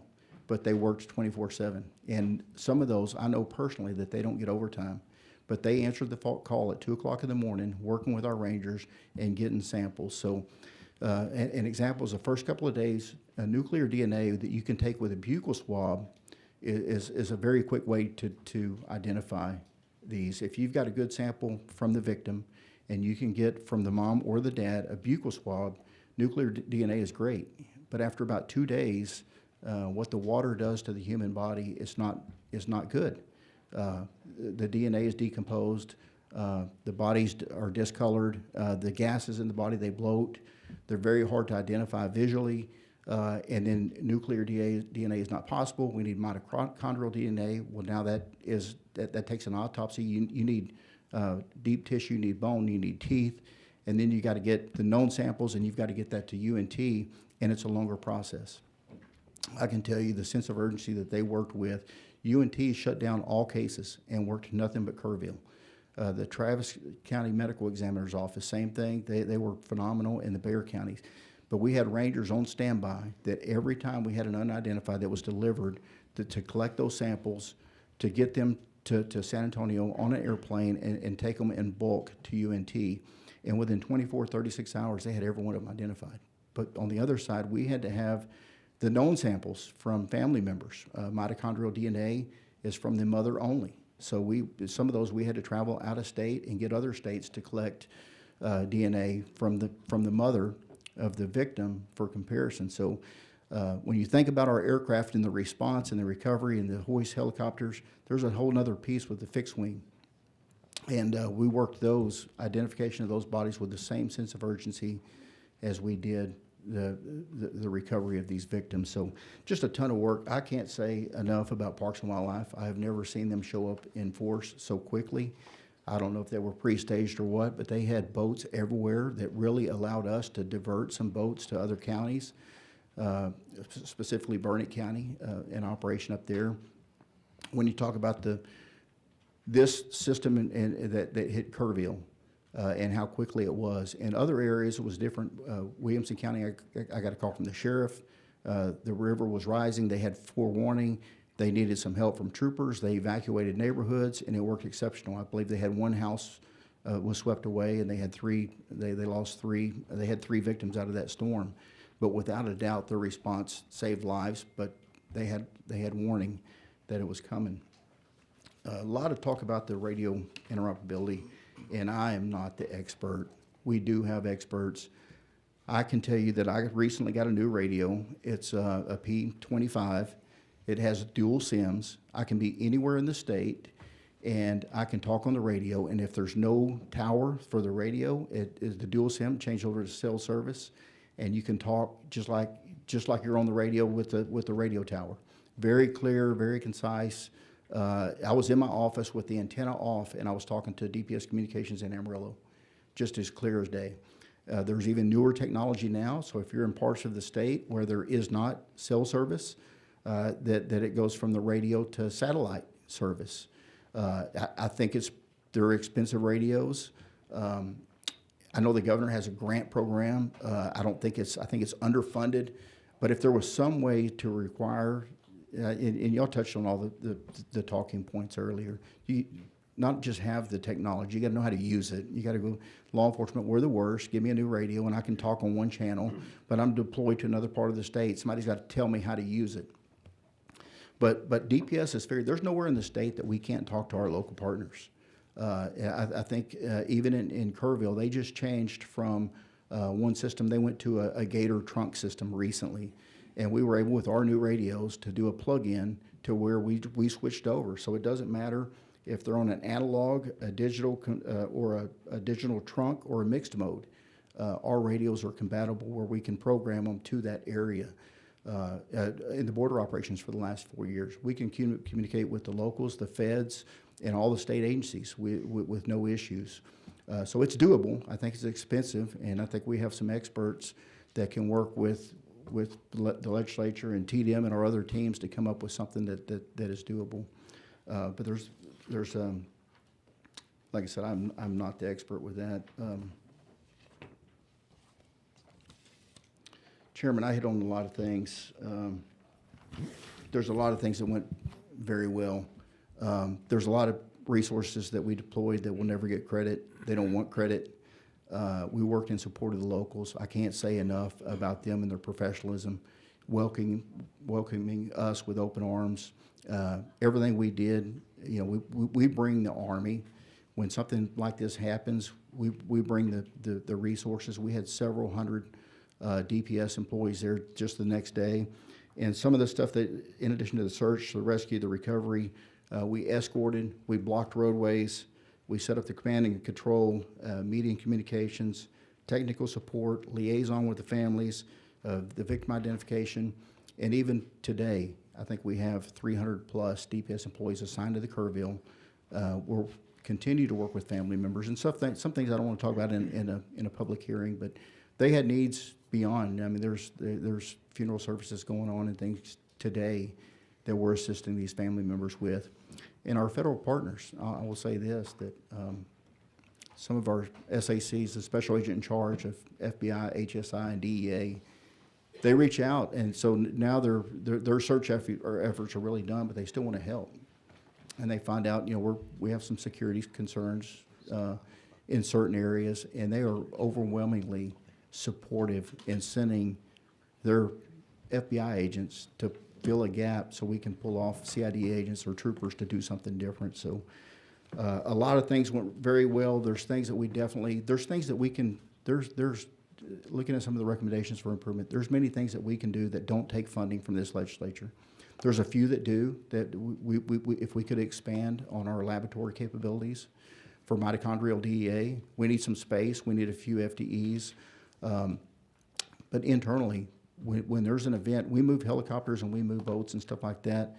But there are many things we can do on the front end to better respond, not wait to send the analyst and the crime lab teams. There's technology out there, the biometrics, the identification. In any mass casualty event, identification of the victims is a priority. There's technology out there with the iris scans. You know, when I talked about the nuclear DNA, the decomposing after a couple of days is no good. The iris scans of the eyes is good up to 30 days.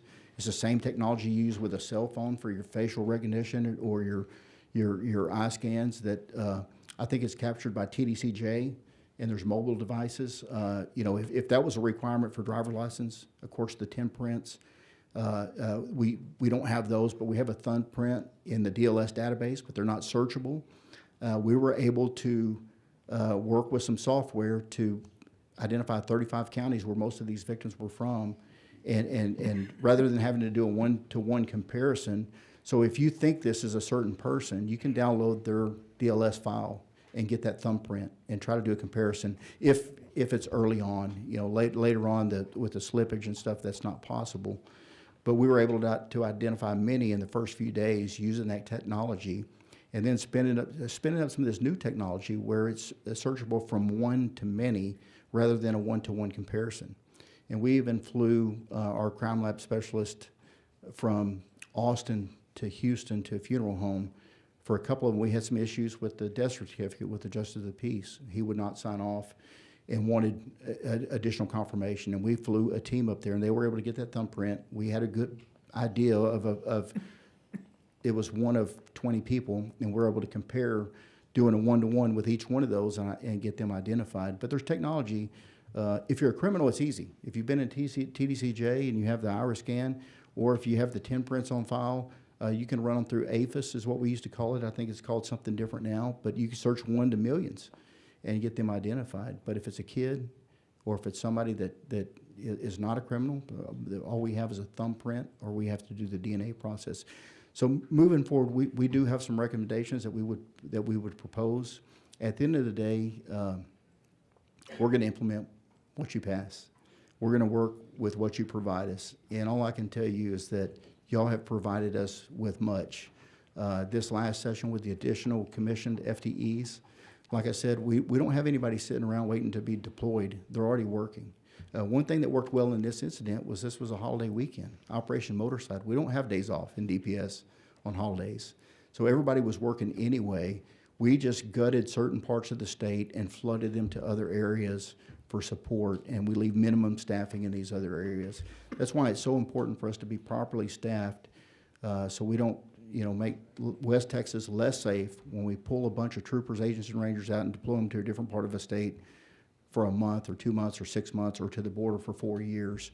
That maintaining our staffing levels are critical, maintaining our aircraft is critical, and then the expertise with these intelligence analysts or special operation guys, and then our troopers are always the first there. They're the first one to block a roadway when we're getting TxDOT en route, so we don't have somebody drive into that. And that was several of our casualties in this incident was exactly that, especially in Burnett County where a fire chief drove into the water.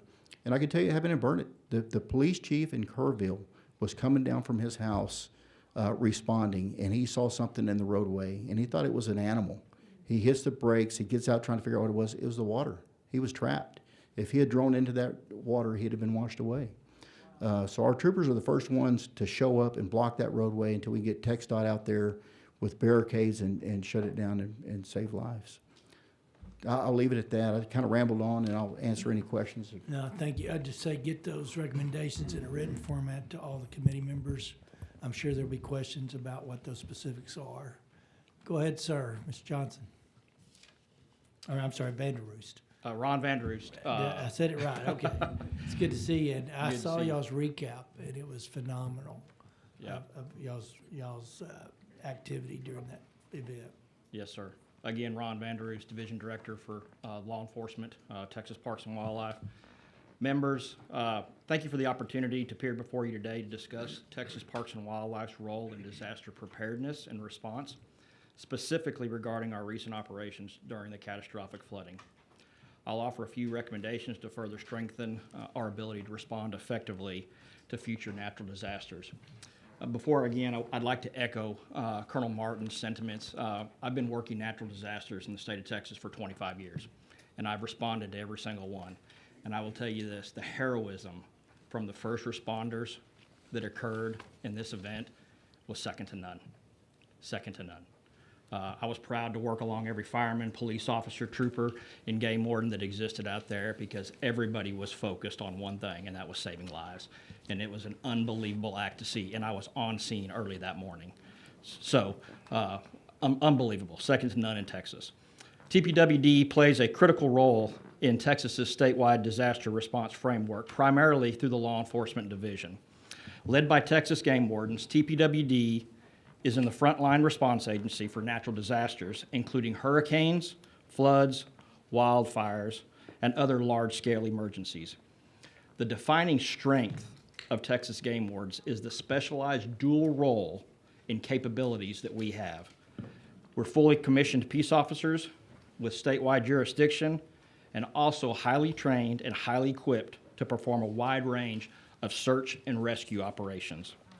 This dual function allows game wardens to operate with agility, speed, and precision in both law enforcement and life-saving capabilities, especially in rapidly evolving, high-risk environments such as flash floods. Our law enforcement division includes over 500 Texas game wardens strategically deployed across the state and trained in all hazard responses. These highly capable personnel are equipped with four-wheel drive vehicles, UTVs, a fleet of watercraft, including a number of swiftwater rescue teams and boats. We have hoist-capable helicopters, K-9 units, unmanned aerial systems, dive teams, and tactical search teams as well. These resources allow Texas game wardens to rapidly respond statewide, deploying scalable teams tailored to the needs of each incident. Whether enforcing evacuations, rescuing Texans in imminent danger, or supporting local and state public safety partners. Additionally, the safety of our state park visitors is one of our high priorities. Each park maintains site-specific emergency plans designed to mitigate weather-related threats, such as flash flooding. TPWD staff monitor data, alerts from the National Weather Service, the Division of Emergency Management, local river authorities, and the historical models that exist for each individual state park to follow emergency protocol plans. As Central Texas faced increasing flood threats in early July, game wardens initiated proactive measures. On July 3rd, game wardens began staffing the operations center in Austin and immediately, in coordination with TDEM, staged swiftwater teams in the anticipation of severe weather along the Guadalupe, Concho, and San Gabriel River basins. By July 4th, as flash flooding intensified, TPWD deployed robust quick reaction forces within hours and were on scene. Over 169 game wardens and 200 specialized assets were on the ground and conducting active searches in the Kerrville area. Our teams operated across the Guadalupe, Concho, Colorado, and San Gabriel River systems, responding to multiple communities impacted by water that was rising and dangerous issues that were ensuing. In total, during this response, we deployed 375 game wardens across the state to actively look and search and rescue. 475 assets, including trucks, ATVs, boats, helicopters, K-9 units, were all engaged during this process. We categorized 33 imminent life-saving events that occurred during this. That includes hoist operations and swiftwater rescue boats that have not taken action. There would definitely been loss of life. In addition, we clocked 434 evacuations that were conducted, to include a large portion of Camp Mystic. And to date, we still have ongoing assistance in many of those flood-affected communities. In parallel, our State Parks Division personnel executed safety protocols in 10 state parks, coordinating road closures, evacuations, and public safety messaging. To ensure TPWD remains a capable and agile force into the future, working disasters with the increasing flood intensities that we're seeing across Texas, there's a few recommendations we would like to consider. The first and foremost is the additional game wardens that we would need. In order us to maintain the reaction force is going to take additional game wardens to be able to sustain and maintain a response process. We're very fortunate that the legislature has us 2 hoist-capable helicopters, but as everybody knows, with an aviation unit with helicopters, there's really, it takes 3. That's one that's in maintenance, one that's going into maintenance, and one that's capable. We were very fortunate in this particular incident that we had 2 helicopters that were in serviceable status and immediately responded to the Kerrville area to begin search and rescue operations. And additionally, it takes money. These boats that are used during these search and rescue operations, these aren't ideal climates and conditions, and they get wore out and torn up and will need to be replaced. The investments would not only bolster Texas Game Warden's disaster readiness, but also enhance Texas's overall emergency response infrastructure. TPWD is proud to serve as a trusted partner in the state's disaster response system. The dedication of game wardens during these July 4th floods reflects the commitment to public safety, resilience, and service. As always, we appreciate the continued support of the legislature, and game wardens stand by to assist for the next natural disaster. Thank you for your time. Happy to answer any questions. Thank you, sir. All right, Carl. Good afternoon. Chairman Perry, Chairman King, members of the committees. For the record, my name is Carl Johnson. I serve as the Chief Engineer for Texas Department of Transportation. Thank you for the opportunity to address these 2 committees about TxDOT's emergency operations and flood response. Members, you should have a copy of the presentation I'll be speaking from this afternoon. With the chair's permission, I'd like to begin. Okay. Thank you very much. Connie, Corona? Oh, okay, wait a minute. Do what? Oh, I'm sorry. I thought we were having technical difficulty. 1 second.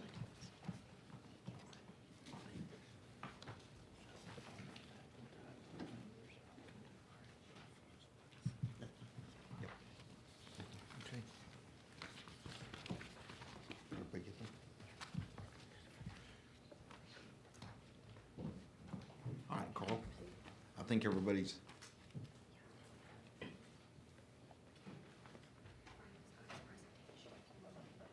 Oh. She's got it. Oh, your presentation is on the screen as well. Ready? Oh, I'm ready when you. Yes, sir, thank you. I'll begin on slide number 2. TxDOT plays a critical support role in disaster relief before, during, and after floods. Our operations involve assessing road conditions, clearing debris, repairing damaged infrastructure, providing detour information to the public, and providing emergency communications through dynamic message signs and media. TxDOT's #1 priority is enhancing public safety. To address this goal, we must prepare and maintain infrastructure before, during, and after flood events. On slide 3, I highlight some of TxDOT's operations before and during floods. TxDOT monitors weather conditions, low water crossings, and at-risk state roads. We also post warnings and detours using mobile road signs and dynamic message signs, and we work with local media regarding communication. TxDOT is part of the State Operations Center and works closely with relevant state agencies, including Texas Division of Emergency Management and the Federal Emergency Management Agency, as well as with local governments through TxDOT district operations. This collaboration is accomplished through coordination amongst emergency operations centers and fulfilled through State of Texas assistance requests, which are submitted by county judge or their designee. TxDOT also assists in planning for large-scale disasters. You can also see that TxDOT strives to inform the public in real time. Public communication is a key factor during a natural disaster. TxDOT uses drivetexas.org to provide close to real-time, accurate, and up-to-date travel-related information, including state road closures and water-covered roadways. Slide 4 highlights TxDOT's recovery operations, where staff inspect roadways, bridges, culverts, and other assets to assess damages. TxDOT also begins clearing roadways of debris to restore access to first responders and the traveling public. Upon inspection, TxDOT will also begin emergency repairs to roads and bridges, and in certain situations, issue emergency contracts for repair of roadways and bridges damaged by the disaster. As you can see on slide 5, 85 on-system state roads and bridges were impacted by the recent flood event. 35 roads were closed due to flooding. This included damage to signage, pavement, and bridges, with one bridge on Ranch to Market 1431 at Cow Creek being completely washed away. Slides 6 and 7 provide an overview of TxDOT coordination efforts during this recent event, including having TxDOT staff at the State Operations Center. Nearly 900 TxDOT personnel attended to disaster needs and collaborated with state agencies, local governments, and our other 25 TxDOT districts.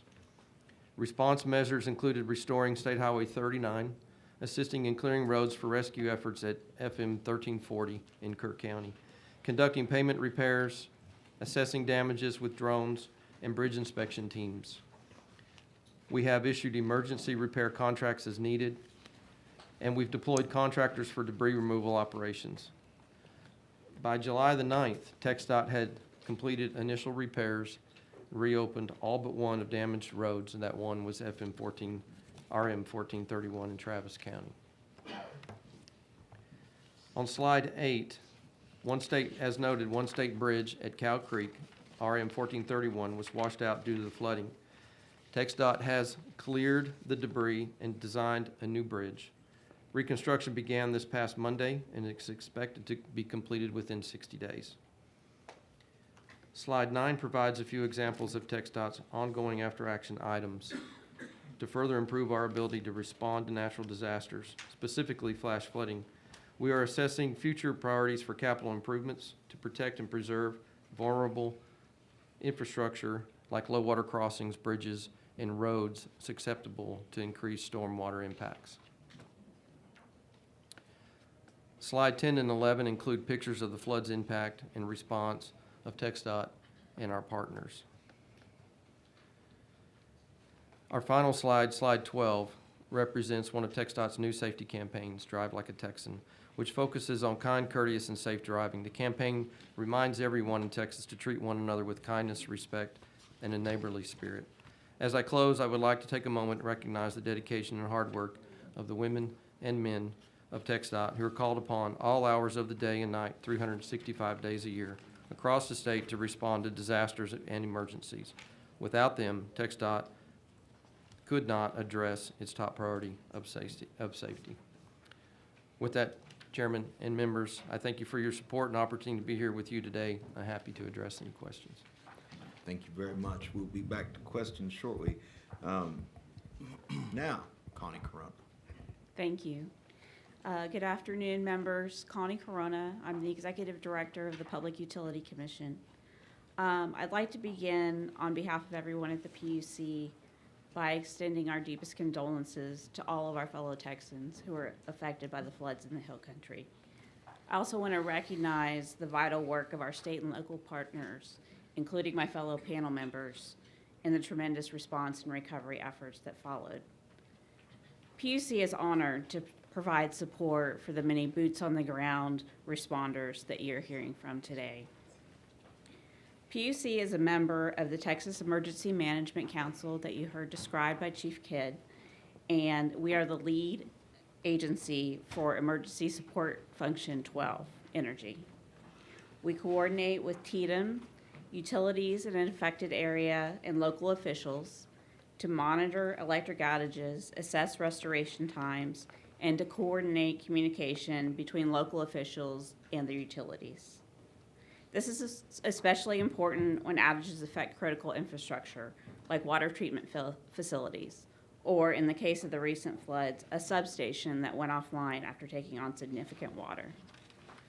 As you may be aware, TCEQ is responsible for monitoring water quality issue related to disasters and issuing boil water notices, but PUC works closely with TCEQ throughout each event. For this event, PUC's activation began with statewide monitoring calls that we've previously discussed on July 3rd, and we reported to the State Operations Center immediately upon request the following morning, July 4th.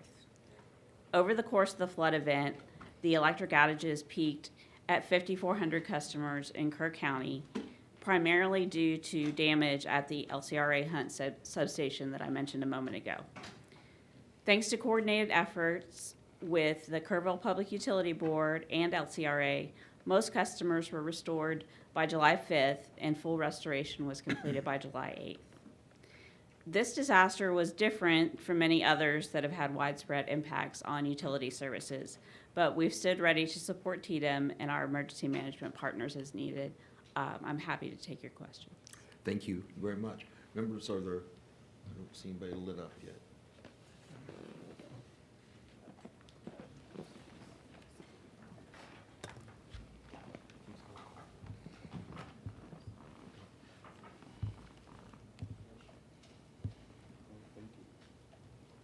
Senator Flores. Thank you very much.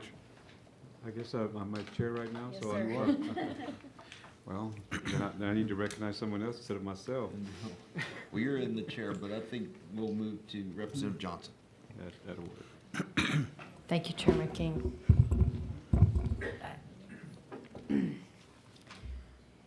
I appreciate the recognition of what was done well, but I think this select committee is formed because 137 people are dead, including a number of 8-year-old little girls out of a camp. And while I don't think anybody wants to point fingers, I do think we want the most honest assessment of what went wrong. And so I appreciate, Mr. Johnson, the recognition of what you do to close roads, but I'd like to know why the chief of police drove into a road of water without the proper state agency having done their job in that area. Thank you, ma'am. So TxDOT, Please, just before you start, please just state your name one more time, since we're going back and forth. okay, I'm Carl Johnson, TxDOT, Thank you, Chief Engineer. So you're asking why TxDOT? This is not a normal hearing. This is not a normal attaboy of the agencies and what went right. This is a hearing to try to figure out how 137 people died and why we've been convened. And so I appreciate that the agencies can function in an appropriate manner. I think our honest, genuine question that the families across Texas are demanding is, what do we need to do better or what went wrong? So when we're presented with a slide that says we monitor roadway conditions and close them, and not 5 minutes earlier heard that a chief of police in that neighborhood drove into the water and almost got washed away, as you said, then something there went wrong. Yes, And so I ma'am. would just want to be honest to the moment. Right. So what do you need from us? What went wrong? Why didn't you close the road? Did you not have the proper monitoring system? Did you not have the proper radar system? Were we not getting the data of what's actually happening in real time? Did we not know where the flood of water down the river was going to interact with our public highways that people are going to drive on? What went wrong that we didn't block off timely? Yes, so I think one thing that we have identified that would be very helpful is more meteorological information about road conditions to know where that impact is going to hit.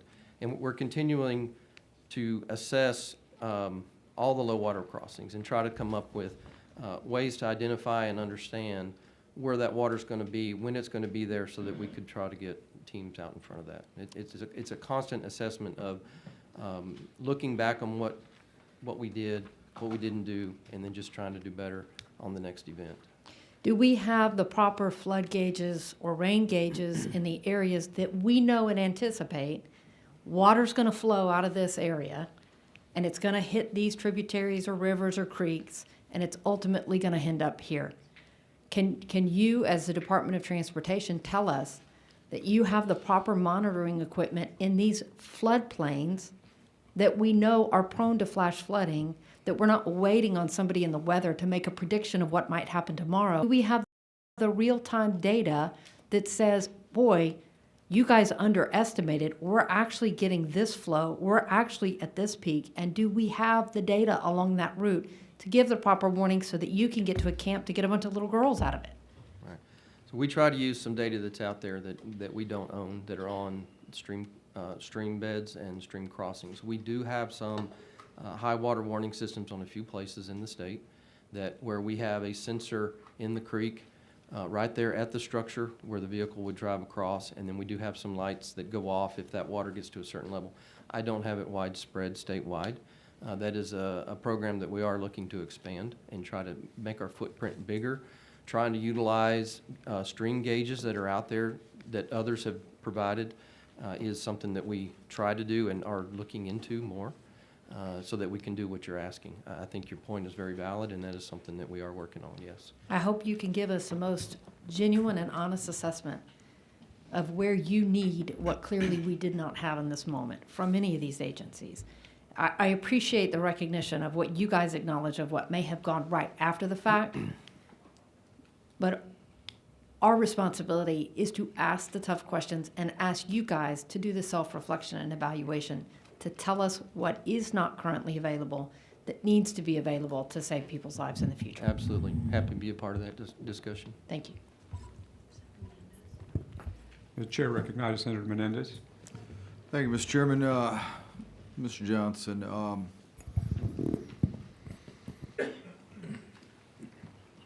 so under my understanding is that TxDOT's post-emergency response includes your responsibility to assess damage, remove, clean up debris. So on the bridge that was washed out and you're getting it repaired, one of the questions is obviously you had funds to get it under construction right away.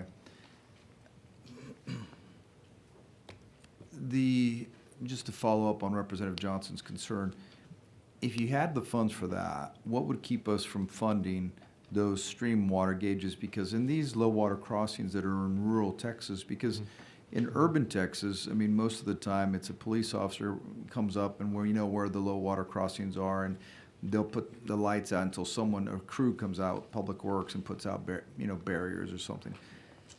What's the cost? Do you know what the cost is for these stream gauges that can operate independently with some, barriers that can come down on their own and so?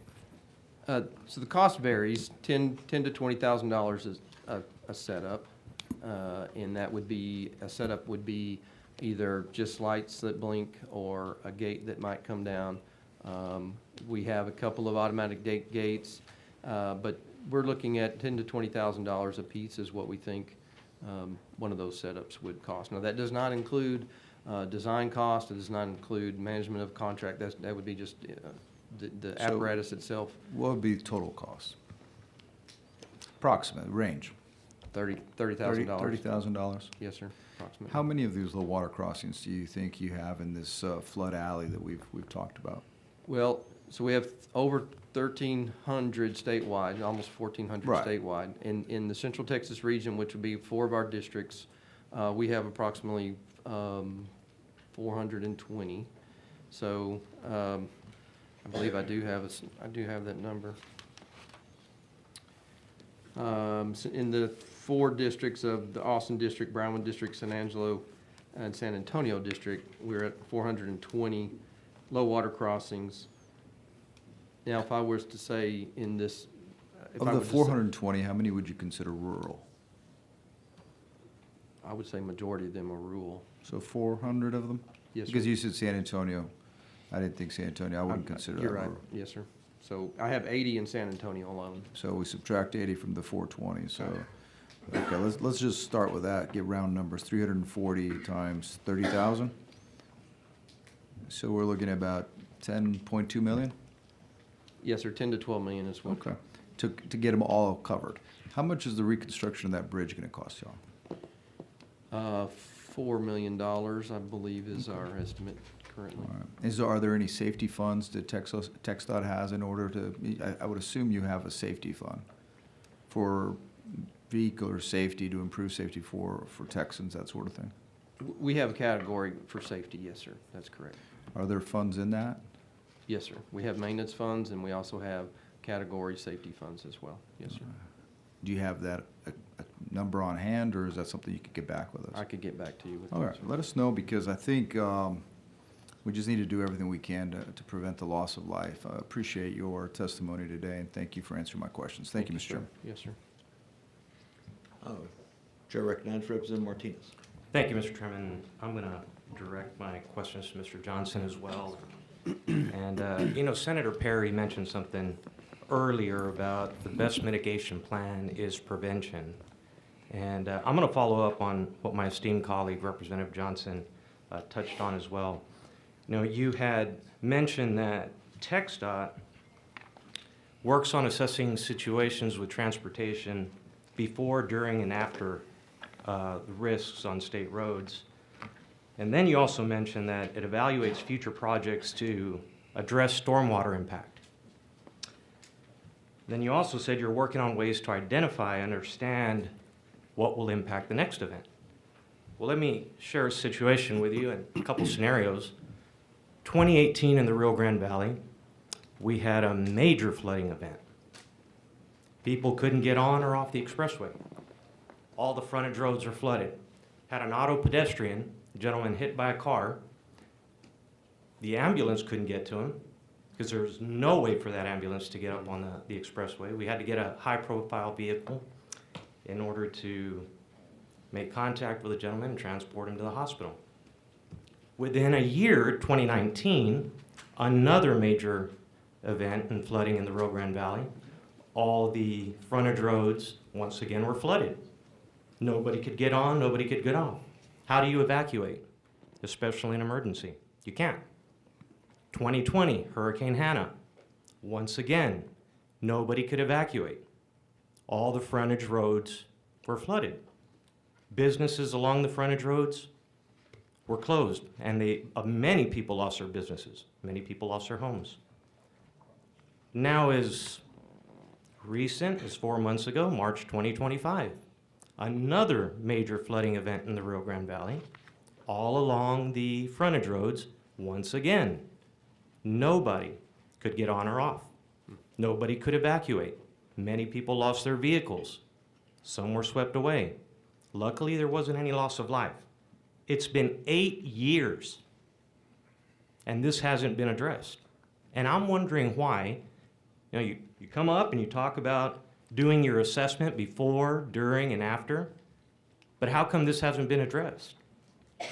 So if this is happening now, and then within 60 days you were able to rebuild a bridge, but it's been 8 years and we haven't been able to address something very, very serious in the Rio Grande Valley, especially for evacuation purposes.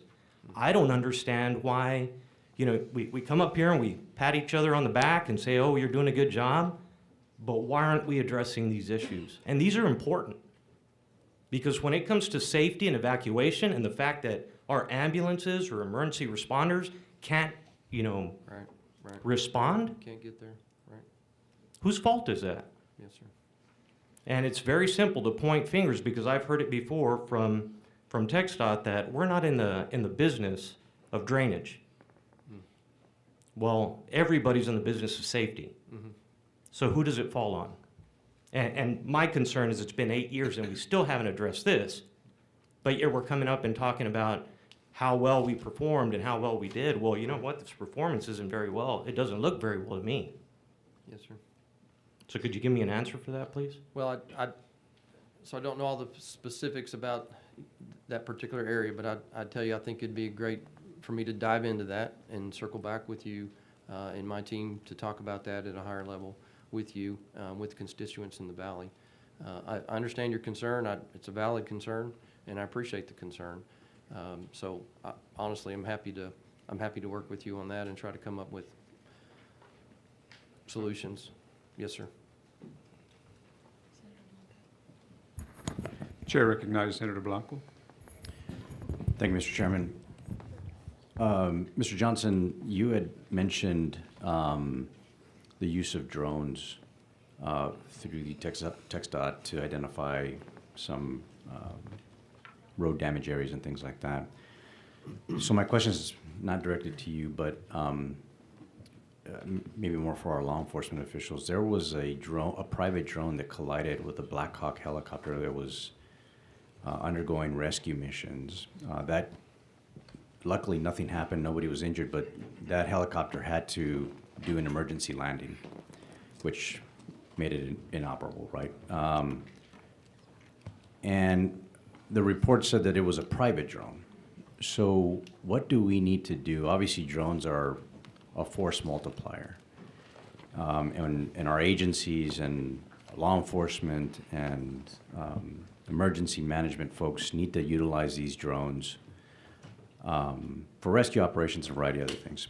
My question is there anything in current law that prohibits private drones from going into these rescue areas so that our first responders and our emergency management folks can utilize that airspace for rescue operations?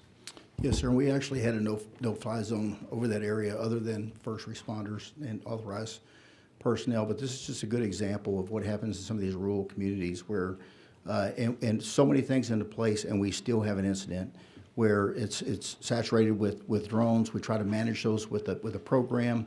Keep drones at a certain level, 200 feet and less. Keep aircraft 300 and above the rotary. And this is one where I think aircraft was a little low and the drone was a little high at the same time. But the drone operators, the problem is the connectivity. Early on, we had problems with there's not enough cell network band, and the drone was essentially frozen in place, where you have an aircraft that thinks that they see something that they want to come closer to investigate, so they come down and kind of fly into the drone. So that's under investigation by NTSB.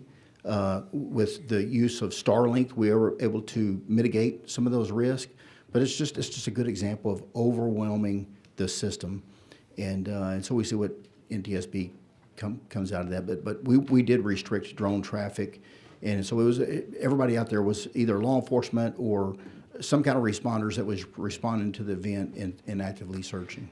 And so what are the repercussions for those private entities that disregard the warnings of the no-fly zone? What happens to those folks? We struggle, and there's at the federal level. There's so many discussions right now. We have things to mitigate, like in El Paso, for example. We have the technology to detect all these drones, and there's technology to take them down. We don't have the authority, so we have now embedded HSI with the state to be able to bring some of these drones when we know they're there for nefarious activity. Right. Those policies. In fact, we had a Texas Ranger captain testify in Congress here recently, just a couple of weeks ago, over the lack of authority to us to mitigate some of these drones. So we can detect it. We can normally detect where they started from and go find the operator. But we don't have the authority to take them down physically with a jammer or with a shotgun or with a net or whatever the case may be. And are there any state laws, can you prosecute someone that is flying a private drone during a rescue operation in a no-fly zone? Not that I'm aware of. Okay, I'd like to work with you on that. Sure. Thank you. Representative Verdell.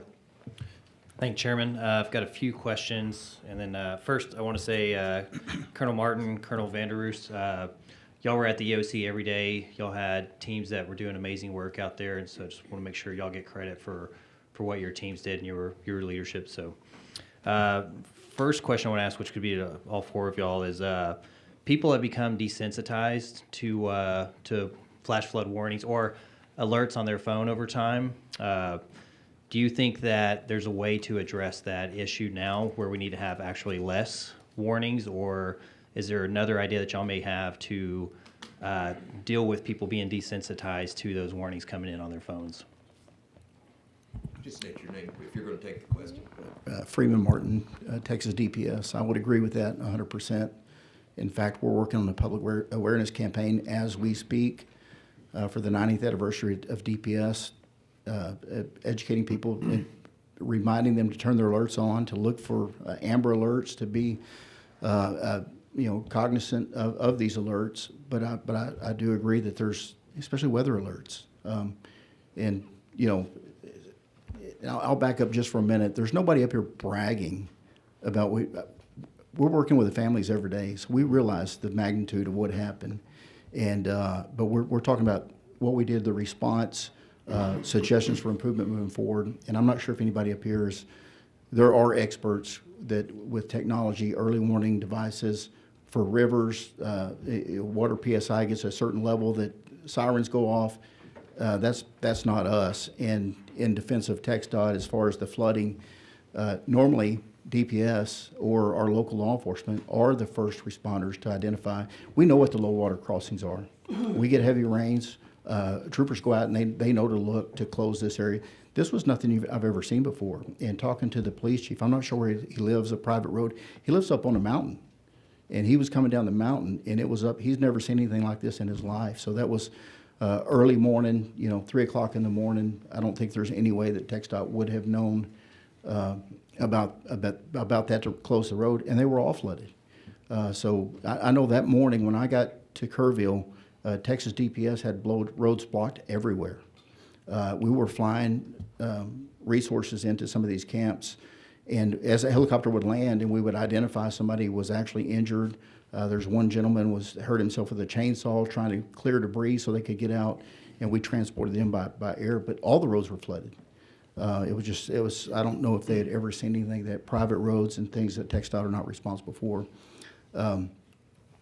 But in answer to your question, I'm sorry, I rambled on for a minute. Yeah, no, it's all right. It was in regards to, are we sending too many warnings out on the phones? Because if we're in a restaurant, you see people, if an Amber Alert, first thing people do is try to mute their phone and turn it upside down. So I would agree with that. And being in charge of pushing those alerts, when the locals push that to DPS, and we work with other agencies to push that out, sometimes I'm hesitant, and you always want to look at what information do you have, and if there was a way we could regionalize that to the area affected, but many times you don't know. If a kid's abducted and they're in a vehicle and 2 hours have passed by, you look at the radius of where they could have traveled in 2 hours. Yeah. It's a large area, and the decision's made to push that out, and we normally do that in response to a local request, but there are a lot, and I think people are sensitized. I have friends that turn those off. Yes, mine's going off when we're in a restaurant, and theirs do not because they have them silent. So yeah, I don't know what the answer to that is, but I agree with you. I appreciate it. The next question is, on July 4th, going into that next July 5th, I was out there till probably about 3, trying to talk to first responders. And one of the things that came up, we had some city PD from different areas that were there, and they had, I won't say the name of the radio, but they had a radio that has a touchpad on it, and they weren't able to communicate with that. Did y'all have any comms issues inside of your agency because of that? No cell service or whatnot out there? We did early on. our troopers with a newer radio, we were able to mitigate that pretty quick with, we have the newer radios that have the technology, and we had to build a plug-in to be able to communicate with the Sheriff's Department. Like I said, I believe they just recently went to a new system. So in a very short period of time, we were able to mitigate that. There's so many different systems out there, as Chief Kidd was talking about, and some of those, the lower end radios are not compatible.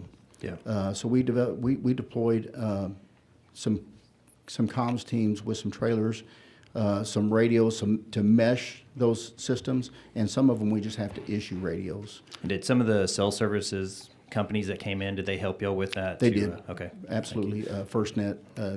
Yes, sir. Showing up. Yes, sir. I appreciate it. Next question, sir, is for you, TxDOT. I was in a meeting recently where they had mentioned that TxDOT has played a lesser role in road closures during flooding, flash flood. Is that true, and is that because that y'all have less staff now? They said that what it's come down to now is more local officials have been more involved in road closures than TxDOT? I would say our goal is to be as responsive as we can. Yes, sir. And to work with all locals to be responsive. We stand ready to help anybody. And I don't think there's any staffing issues here. Okay. We have emergency trailers ready to go in every one of our maintenance yards in every county in the state. We have a great emergency management person that usually, in this case, in this circumstance, was at the State Operations Center and in contact with our folks. So we were responding as soon as we were called to respond, and I don't think that that's Yeah, I appreciate that. One last question on that to you, sir, is you mentioned that it could cost between $20,000 and $30,000 for low water crossings. One of the common complaints among citizens is that everything with government costs way too much. I do feel like a float switch and LEDs and solar setup would be at least only a fourth of that cost instead of 20 or 30,000. And so I think there's ways that we can develop systems significantly cheaper than that and not pay people too much for those systems. I'm with you 100%. I think technology can certainly help us, and we can work to get those costs down, yes. Yes, sir. All right, Agreed. thank you all for y'all's questions, or answers. Appreciate it. Thank you. Senator Campbell. Thank you, Mr. Chairman. I was going to ask Colonel Freeman, doesn't FirstNet, or anybody, if they know, doesn't FirstNet, which is an emergency secure network, I think operated by AT&T, have a bandwidth that's available for good communication for emergency services to coordinate? Because we've heard a lot about how systems you can't talk to each other, or you're in an area where there is poor reception. But does FirstNet alleviate some of that problem? It's supposed to be a secure. I know there's some experts here. I'm Freeman Martin, Texas DPS. I know there's some experts here that can answer that question better than I can. Okay. But it's my understanding that what FirstNet does is prioritize emergency responders over others. So if the network is saturated, it'll prioritize our calls over the general population. But if there's no service, there's no service. I see. And in my last question is for the signal, the sound that goes out, the alert that goes out, amber alert, weather, silver alerts, different alerts. They're all the same, aren't they? They are. So I agree with Representative Verdell. People get desensitized to those, and perhaps different sound, different alarms, breaking them up, dashes, solid sounds, it might help people to recognize one that they would not want to turn off, or something just different, so they're not so desensitized to the same sound. Senator, I would agree. If a different sound, something they're not used to, maybe they would take the time to look at their phone and actually read it. Who sets that sound, that tone? We push it out to the media, and then they push it out. So I'm not really, to tell you the truth, I don't know who would have the authority or ability to change that. Okay. But we can definitely look into that. Thank you very much. Thank you, Mr. Chairman. Senator Flores. Thank you, Mr. Chairman. Well, I just have to be able to say that on behalf of my constituents, and that you're very timely, professional effective, compassionate response to serve our people. An example of how especially our game wardens and our troopers work seamlessly, and the interoperability is solved. It's an example of what we're talking about, I guess, what we would like to have expanded statewide with across the board. Would you agree with that statement? Absolutely, I would. So, I guess I'm going to ask the same question I asked Chief Nim Kidd, especially to both of the colonels. You haven't done your after-action report yet, or you're working on it. I know you are. Just at the top, the top 2 lessons learned going forward, what would you say those are? I'll start off. Freeman Martin, Texas DPS. I think the Texas legislature addressed some of these the last session, that September 1st we will have funding for helicopter replacements. The cold case ask that we had last time was partially funded, but a big portion of that has to do with the crime labs and DNA dealing with cold cases. And that's some of the same technology that we're trying to expand. And so they can work cold cases, and then when there's a mass casualty event, they can be diverted, and we can have multiple crime labs doing what UNT does with this mitochondrial DNA. Beyond that, internally, there's always things we could do better. But the identification of these unidentified victims is huge for us. So anything we could do with biometrics and new technology, using the DLS database to be able to search, iris scans or fingerprint technology and stuff like that, those are going to be some of our recommendations to the body. Colonel Vanderus, what would you say? Yeah, Ron Vanderus, Colonel, Texas Game Wardens. Senator, to your point, I think, obviously each one of these disasters is a little bit different each time. I know in particular one thing, and Chief Kidd may have talked about it, it kind of circles into the communication, the organized chaos, if you will, initially. I know as one of the first responding agencies with a large group of people, one of the things that became very difficult, and we've seen this in other instances, is you have qualified responders on scene, but you have a gap between who needs the help and where does that help need to get, and how do you get those people to it. And so, that's a bridge that needs to be addressed and figured out how when a situation occurs and in the first 10, 12 hours or even sooner, when you get people on scene, how do you get the help to the right people and not waste time? And so, for instance, sometimes the 911 calls would get clogged up, as you mentioned, circled through the systems, and how does that happen? And how does that 911 call get to an overwhelmed first responder group, whether that be a local police department or sheriff's department? It takes time to spin that up, and I think that would be one mechanism I think that would be definitely need to see some improvement on. Thank you. Mr. Johnson, just in following up with the conversation we had about the low water crossings and the technology to be able to warn, I mean, your agency, and especially the locals, but state managed roads that are low water crossings that historically will flood with X amount of rainfall. And it doesn't have to be a foot. Let me just give the example recently in San Antonio on Vital Creek is it Loop 410? Yes, sir. 13 people sitting there to drown there at Vital Creek. That's just an example. This is a precursor to the 4th of July. But those types of crossings exist in low water areas that are going to do that. Vital Creek's going to do that with 3 inches of rain in San Antonio, in the middle of the city. And we're also talking about what happens in our rural areas on roads. So it's technology. What do you think you can do? I know you discussed it, but if as you look at into the future to be able to address this, as Representative Johnson was talking about, what would you say would be your first 2 responses to be able to address those low water crossings that are going to have I mean, it's like we don't put up a stoplight until some people have died at that intersection. How many times have we seen that?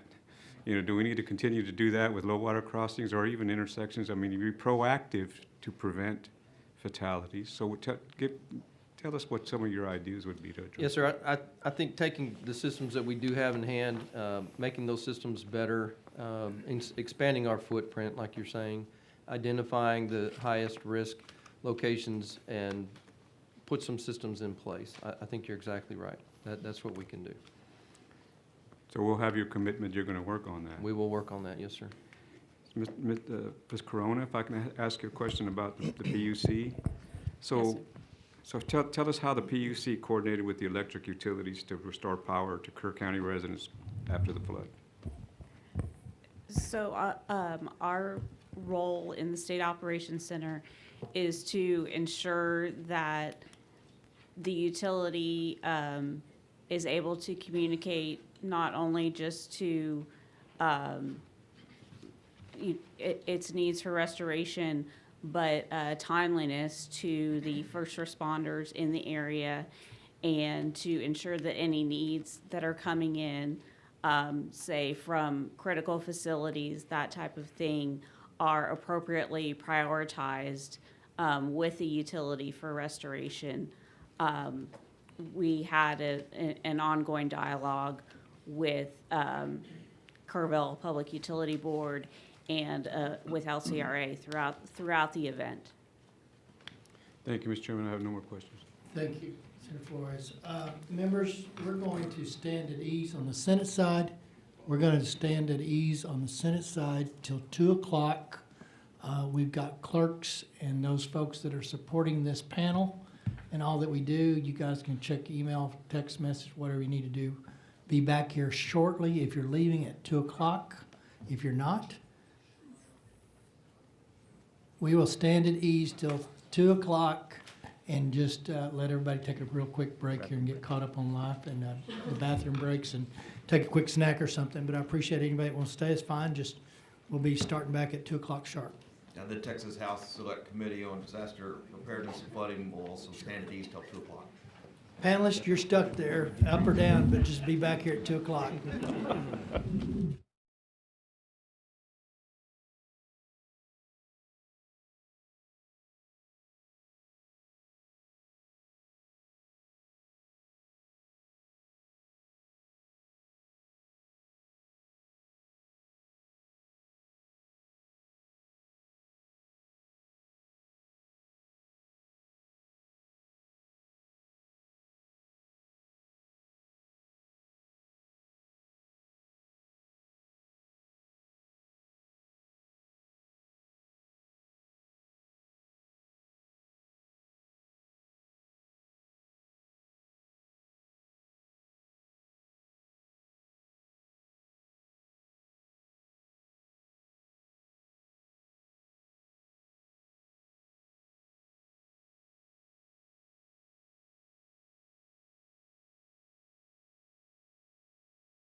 Committee will be back in order. Let's continue on with the panel, and I believe we had a couple of members wanting to ask questions. If they still want to ask questions, they need to proceed back in here ASAP. I won't name names, Menendez or Kokors. I don't know how that, oh, well, you went the wrong way. I guess. Go ahead. He's a real fault.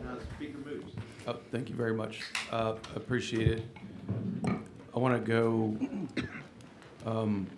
back to Mr. Johnson real quick on a couple of different items, just for my education. When we're talking about road closures, obviously, when you're dealing with a large area, you're going to have city arterials, county roads, state roads and highways, interstate system. Is there a centralized decision maker for closures, or is it dependent upon whose roadway it is and they determine that? Or I guess that'd be part one of the question. Part two of the question is there a coordinated communication place? Is there a place where we're coordinating communication if all of those different entities are part of the closure discussion? How does that happen? So generally, the way that happens, sir, is there are some folks that have what we consider authority to close the road. So TxDOT can close the road, DPS can close the road, fire chief can close the road. No matter, that authority rests with you no matter what type Correct. of roadway that is. Correct. And then do you all go through, there's a chain of communication, we've made this decision, and that way other entities are notified, or? Yes, sir, I would more characterize it as a partnership. Got it. Where we're in communication with each other. We all know what the situation is on the ground at that point in time. Sure. And a decision needs to be made, and that will be made. Generally, we try to deflect to our partners with DPS on whether we should actually close the road or not, and then we're there to support getting that accomplished. Because their folks are gonna have to deploy and do. They help us with it, yes, sir. That work. We help them, yes, sir. Okay, all right, I was just trying to understand really just the nuts and bolts and the mechanics of how that happens. Second question, and one of the charges that we have here on the House side, I guess I don't know if it's identical, is streamlining rules and regulations to speed preparedness for recovery from, preparedness for and recovery from natural disasters. So I look at that in two ways, and I think I can kind of strip that down. We're talking about bureaucratic nonsense that gets in the way of solving problems. That's what that says to me. We can have a lot of solutions, but if there's a lot of red tape that may have been well-intentioned, and I'm not saying to dispatch with all of it, because there's certain controls you want over spending of funds, right? We want to be careful with that, and there's a responsibility we all have to that. But one of the charges we have is when people are in an emergency situation or when they think they can prepare better for an emergency situation, we want stuff happening faster. You talk about 60 days to get this roadway back up and running. Can't think of a bridge that gets built faster than that, right? So there's probably certain powers that you all have. You can waive certain things. Like you said, there's a pot of funds that are available. If there are things, are there things that we need to get out of the way for both preparing for or recovering from the red tape stuff, the bureaucracy stuff? Because I'll tell you what answer isn't good for families that don't know where their loved ones are, or that families that their homes are destroyed, or the communities are in disrepair. The answer isn't, well, the proper forms weren't sent in, or we didn't have the right grant writer on this, or we didn't have, like, those kinds of things that's the stuff that frustrates people to no end. And I would imagine it probably frustrates my colleagues too, but a lot of times it's stuff that we, have put in place. Are there barriers like that you can identify for us? Because I think a lot of the conversation we've had is what we can do. Here's our capacity to do this. Here's our capacity to do that. I think our focus needs to be like, what are we doing? When is it going to get done? And how, when we talk about partnerships, how can these folks up here help you get to that finish line? Because I think that's the goal of everybody. And it's not going to happen in 30 days. but I think people want to see that action item moving forward, whatever it may be. So are there things like that that fit into that category that you could help highlight for us? So there's some things on the TxDOT side I could speak to, but I can't speak to the citizen side of their stress that they may be having for reimbursements and things like that. But for Sure, us, and those are questions for other folks. Yes, and, sir. and in fact, if everybody's listening, it's coming to talk as witnesses, this is a question I want to know from everybody, because that's what we're here to do. So, thank you. The great thing that we have going with our partnership with TDM and DPS and Parks and Wildlife, Forest Services is that we work so well together, and that partnership is very strong. And when we get that, as Chief Kidd talked about the declaration from the governor, that opens the door. And getting that very quickly is very, very helpful. I have the same issue that Chief Kidd talked about with purchasing items, getting materials very quickly, and having the ability to purchase what I need on the spot. Barriers to your question, just maybe some stronger partnerships with debris management could be helpful. I may not really address fully your question, but that's something on my mind. But honestly, I think the partnership that we've developed with the other agencies works very well, especially with the disaster declaration. Okay, and so you're highlighting the disaster declaration, which is the triggering event, and I think that speaks to the speed of streamlining recovering from. What about streamlining the speeding up of preparedness, getting ready for? Because that's probably where some of the barriers do exist. Because you're operating in a situation where there isn't a disaster declaration, but there is a need and a known need for preparedness measures. And so you may still have some of the same barriers, bureaucratic barriers that we need to identify and get out of the way if it's being done for these purposes. And it may not be something that you can highlight now, but I think it's something that we do need to know as a group. If you can opine on it, I'm happy to hear about it now. Otherwise, I'd like to hear about it whenever you can. I was thinking if you could give me some time to get with the team, I bet we could identify better than right this minute on some of those barriers for you.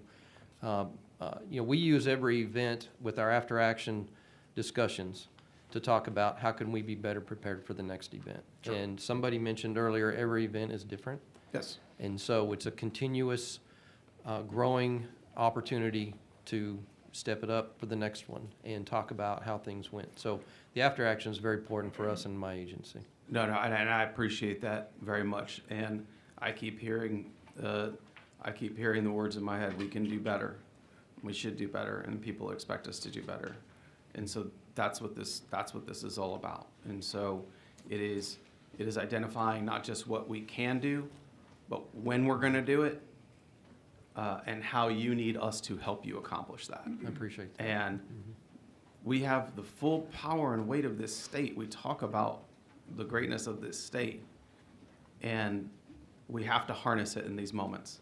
Absolutely. We do, and it's our obligation. It's our moral obligation to do that in light of this. And so thank you for your answers. Yes, sir. To the two colonels, a question more about your all's folks on the ground. A lot of time in tragedy, in situations like this, there's very little discussion about who helps the helpers. I think it's been a more prominent discussion in recent years because the folks that are on the ground from your organizations, they are seeing terrible things. They are working tirelessly.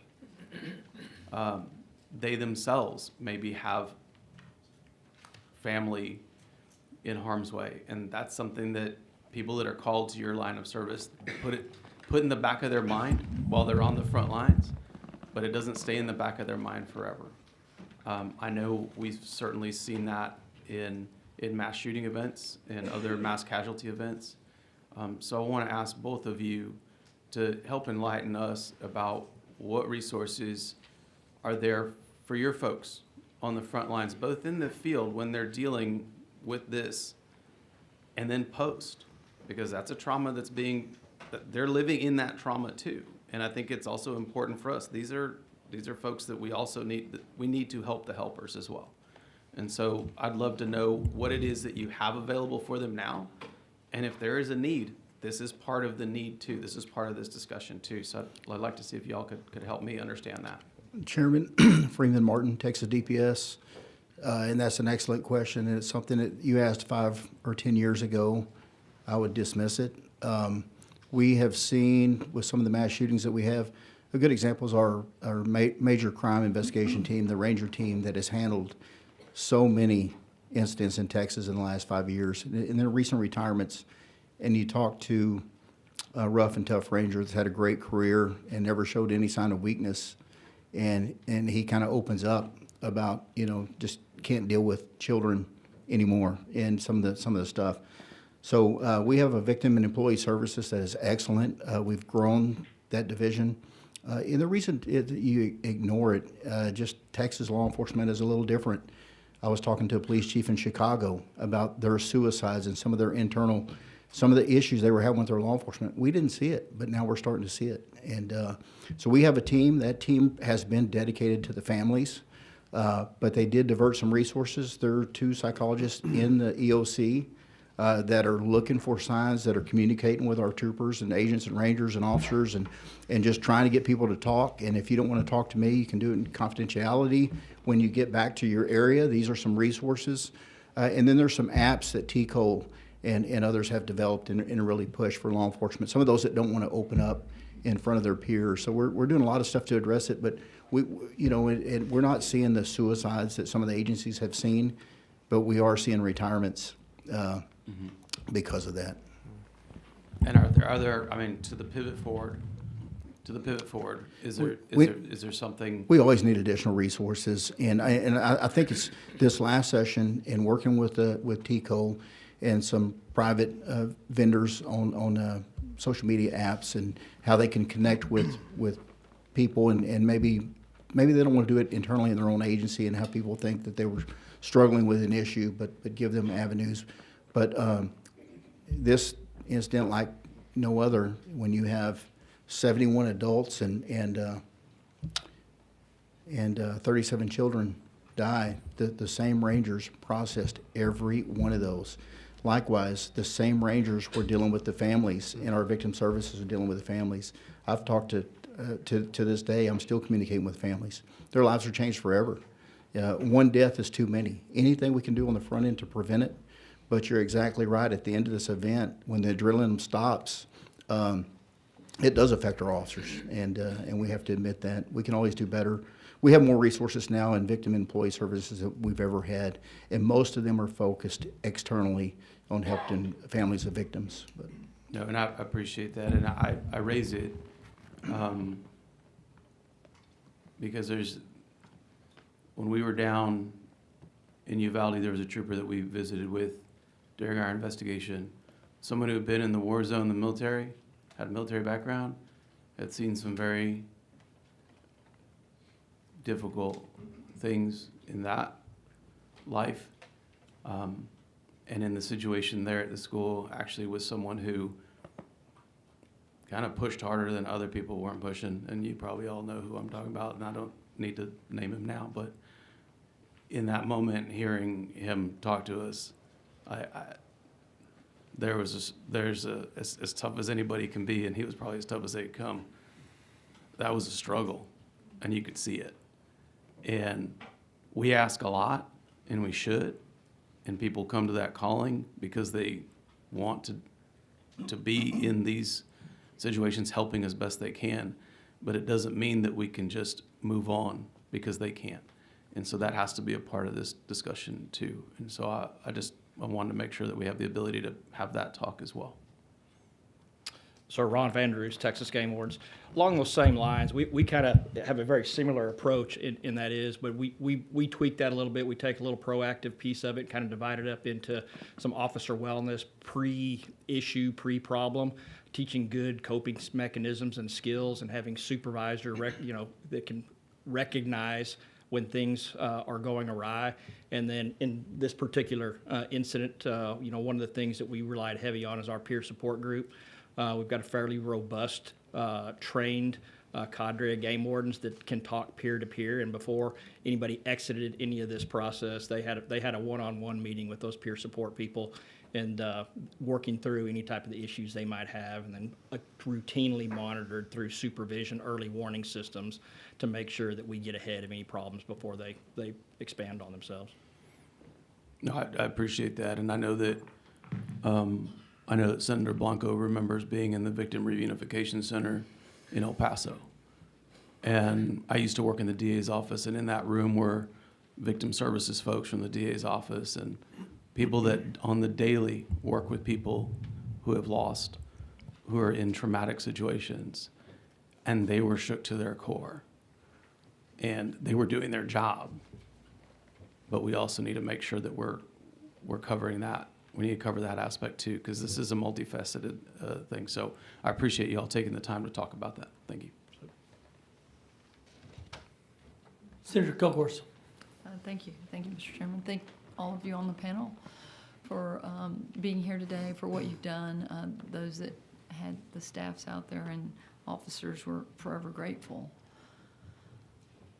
Quick question, Colonel. Colonel Martin, you've talked about kind of the management of the chaos in one of the things, I think we forget this is happening in darkness. By the time, everything is really rolling, high water rescues, so forth. I was very moved by how quickly you were organized, and as you said, the reunification of parents with children and then those that still had children missing, and y'all being able to separate that, and I just can't imagine. The question is, I had a family who has lost their daughter, and she was not found for 10 or 12 days, but we're so grateful that she was recovered. There was a time from like July 4th, and that when they were notified and the family started arriving, to like a Tuesday when I talked to them, that they were assigned a local PD, maybe a sergeant or an investigator, and they hadn't heard from anyone in quite a while. And I'm not complaining, I'm just saying as we look at how we perfect this process, there was a time when I think y'all really did kind of move in and take over the contact with the families. Am I correct on that? That's correct. And actually, Freeman Martin, Texas DPS. Sheriff Larry Letha and the city manager of Kerrville are both with us today. They were instrumental in this. And we, like I said, lessons learned, moving forward, there's many things that we would do different. One thing we would do is assign to be with the locals, a Texas Ranger to be there with the families and coordinate what's going on the search and rescue and the recovery and the identification process, just to keep them in the loop. They should not hear in a press conference what's going on with this investigation.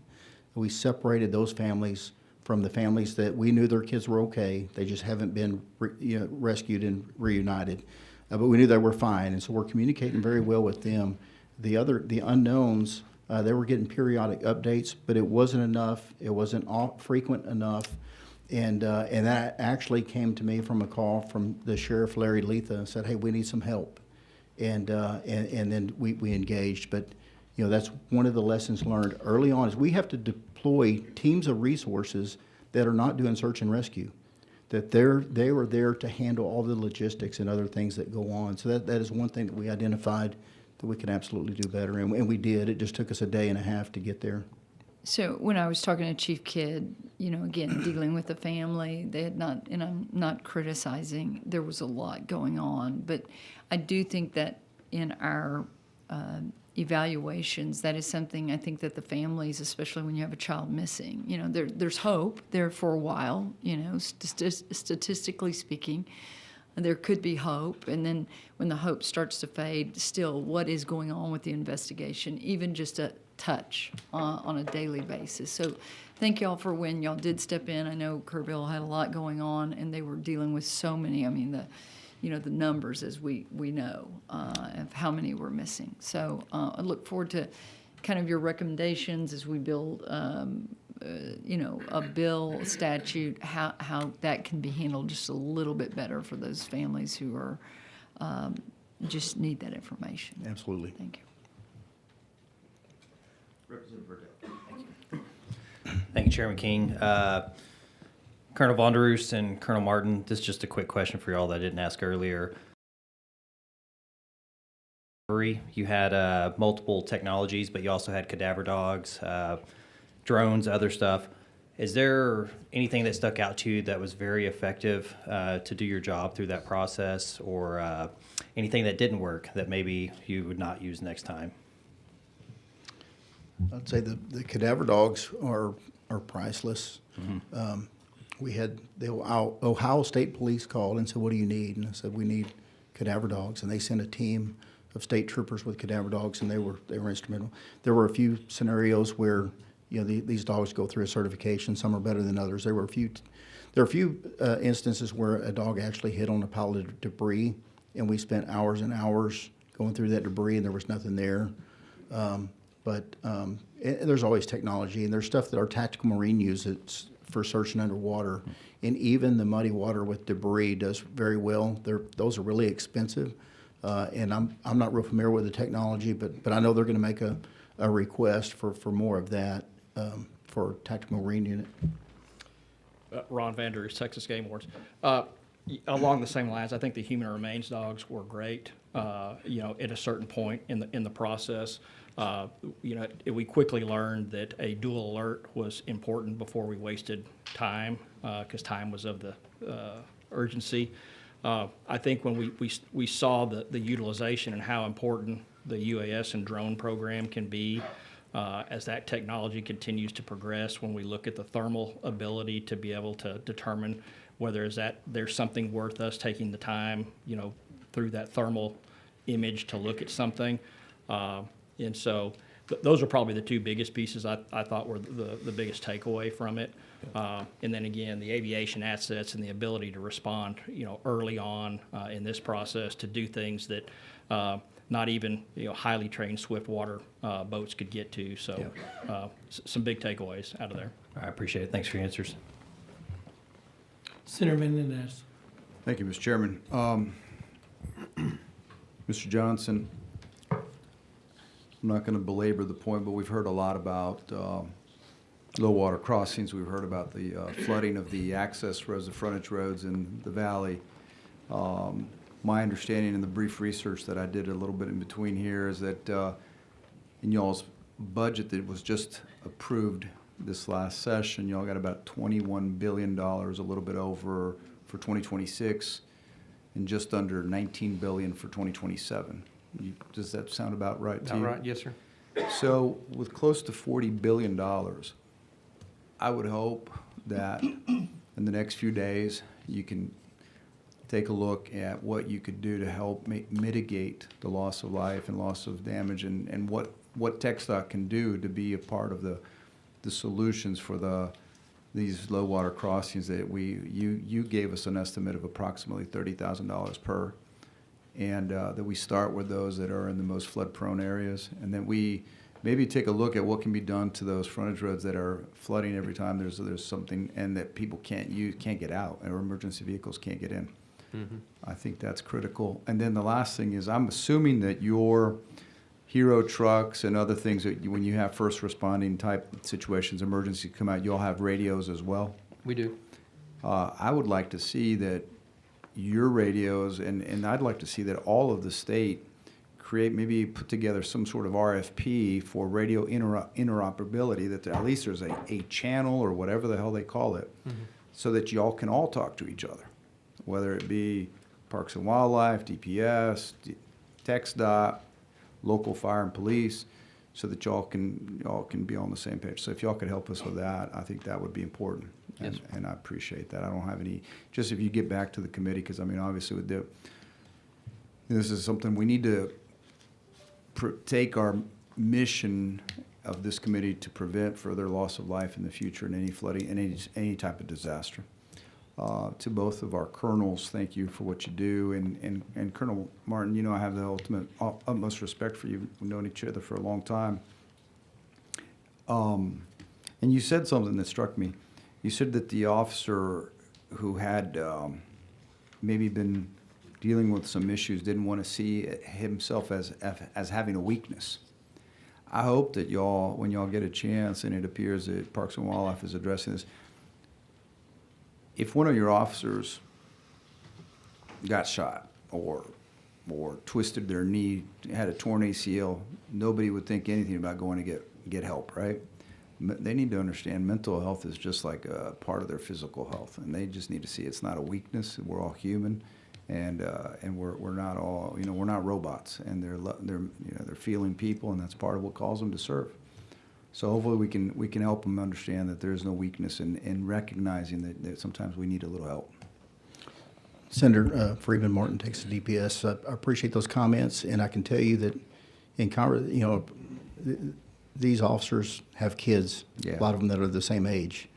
And I can tell you, I try not to tell personal stories, but every time I went over there, I heard a different one. But one I saw with my own eyes, flying into Kerrville one day or flying around Kerrville one day, there were a group of officers together, and we got a little closer to see what they're doing. Well, it was a group of DPS troopers and game wardens, and they were surrounding an 8-year-old girl that they had recovered, and they were saying a prayer. And even the pilots that were flying the helicopter were affected by it. So there's nobody out there working that doesn't care. Yeah. And some of them just get to the point where they, you know, don't want to see it anymore. But I appreciate it. It's, you know, like I said, 5 years ago I would have dismissed that, but not anymore. Well, a lot of folks, unfortunately, were raised to say that it's sort of a defect. Mental health issues are a defect. They're not a defect. And we need to get it out of the shadows and, you know, make sure we just talk about it and normalize the fact that people need help with their mental health. And so thank you for what y'all do. Thank you, Mr. Chairman. Representative Wilson. Thank you, Mr. Chairman. Again, I echo, as the other members do, our appreciation for everything that you and your agencies do, especially during these difficult times. Can you tell me, and this is for the entire panel, what participation your agency had in the Sandy Creek effort? Is that on 1431? It's Travis County, but right. It's Travis County right on the other side, the Williamson County line. Right. Off system bridge. That's correct. We had ESD1 in Travis County. Initially, we were helping block the roadway after the first incident where I believe a firefighter was swept away. If that's the same one, we helped so many areas over there. But we had a response of 4 Zodiac boats, and we were supported by some TMD personnel, and we deployed some drones over there to assist also for several days. If you wouldn't mind for each of y'all, if y'all could just provide this committee a timeline of Sure. support, I'd greatly appreciate it. Thank you. Absolutely. So Carl Johnson, TxDOT. So I do know that we had folks on site with Travis County representatives looking at that structure, and we did send bridge engineer there to assist in assessment of that structure and to give recommendations on what to do to fix it, timeliness of things like that. But Do you recall at what point in time y'all were contacted that there I was do an not issue? recall, Okay. sir. That's great. Again, I'll make it- timeline. Yes, Thank sir. you. I appreciate it. Yes, sir. Yeah, same with Utility Commission too. It'd be appreciated. Does any of your agencies, considering that we have 11 major Department of Defense installations in the state of Texas, have any sort of mutual military service support agreements? I'm not aware of any agreements, but almost every incident we respond to, the Texas Military Department, General Tom Seltzer is probably the best partner that we've had. He is great at coordinating resources. He was able to work with the state of Arkansas and move in 5 Black Hawks like the next day. And so he's really our point of contact for the military. Appreciate it. Yeah, Ron Vanderus, game wardens, and I'm not aware of any contracts that we have or agreements with them. Is TxDOT familiar with mutual military service support I am agreements? familiar, but I do know that comes out of the State Operations Center, and then we end up working In hand by terms hand. of their request? Yes. Okay. My understanding, yes. Okay, but there's no agency to I do not have, direct to installation my knowledge, I do support? not have an agreement with them within TxDOT. We just partner with them. Okay, I appreciate it. Yes, sir. Same, Connie Corona, Public Utility Commission, same for PUC as TxDOT. We interface with the military through the State Operations Center. Thank you very much. And of course, not to rehash this past legislative session, nor would it been beneficial for this particular event, the flood. Are there exceptional items that was provided that if that would address some of the requirement gaps that we recognized in any one of our emergent management situations, be it the Panhandle fires, Harvey, of course, the flood, Uri? Are there any outstanding exceptional items that we may not have supported that would have been or would be beneficial in future emergency management events? I can start off with this September 1st, Texas DPS is going to be better off than we were previously with some of the additional personnel, resources, technology, the cold case, like I talked about, the DNA, the crime lab, definitely a move in the right direction. There's additional things that came to light that we will highlight, and one of them is our nighttime search and rescue. Our hoist helicopters are exceptional. They have thermal. They're really good at search and rescue, but at night the hoist is very limited, and there's technology that they can use for nighttime rescues that would enhance that. And then there's a few other DNA capabilities that we're gonna and biometric capabilities that we're gonna highlight and see if there's a will of the legislature to move forward on some of that new technology. And it's all about early identification of these unidentified deceased victims. Ron Vanderus, Game Wards. The legislature was very generous to us, allowing us some funding for technology increases and to really hone in some of our search and rescue type systems and tracking pieces. Probably the one conduit that we didn't have or didn't get funded for was the additional FTEs. We realized that with the growing population of Texas, the fact that every waterway in this state, including the Gulf of America, is covered up with people using it, our responses and things, our search and rescue opportunities, just the calls for service are pretty profound. And so we think that we'd love to have about 50 game wardens to supplement some of those areas that have been high use and would also, to that point, increase our ability to respond in these types of situations. Hey, Carl Johnson, TxDOT. So TxDOT would not be where they are today if it wasn't the support that we get from you all. The funding that you give us year in and year out, we really appreciate that. As far as gaps, relative to your question, sir, if it's okay, I'll just refer to the follow-up action items in our handout. If you'd like for me to go through those individually, I'd be happy to do that. No, it's documented, but yes, sir. Any further that you want to provide this, please provide in a written statement. Okay, thank you, sir. Connie Corona, thank you for the question.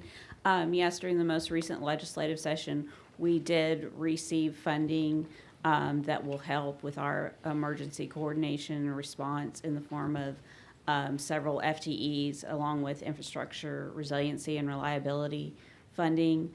The one item that we identified and has not as of yet been funded is a Texas-specific data system that would aggregate utility outages across the state. We currently rely on a federal system, but our emergency management personnel have indicated that having a Texas system that we could, in fact, query ourselves and control the functions of would be beneficial.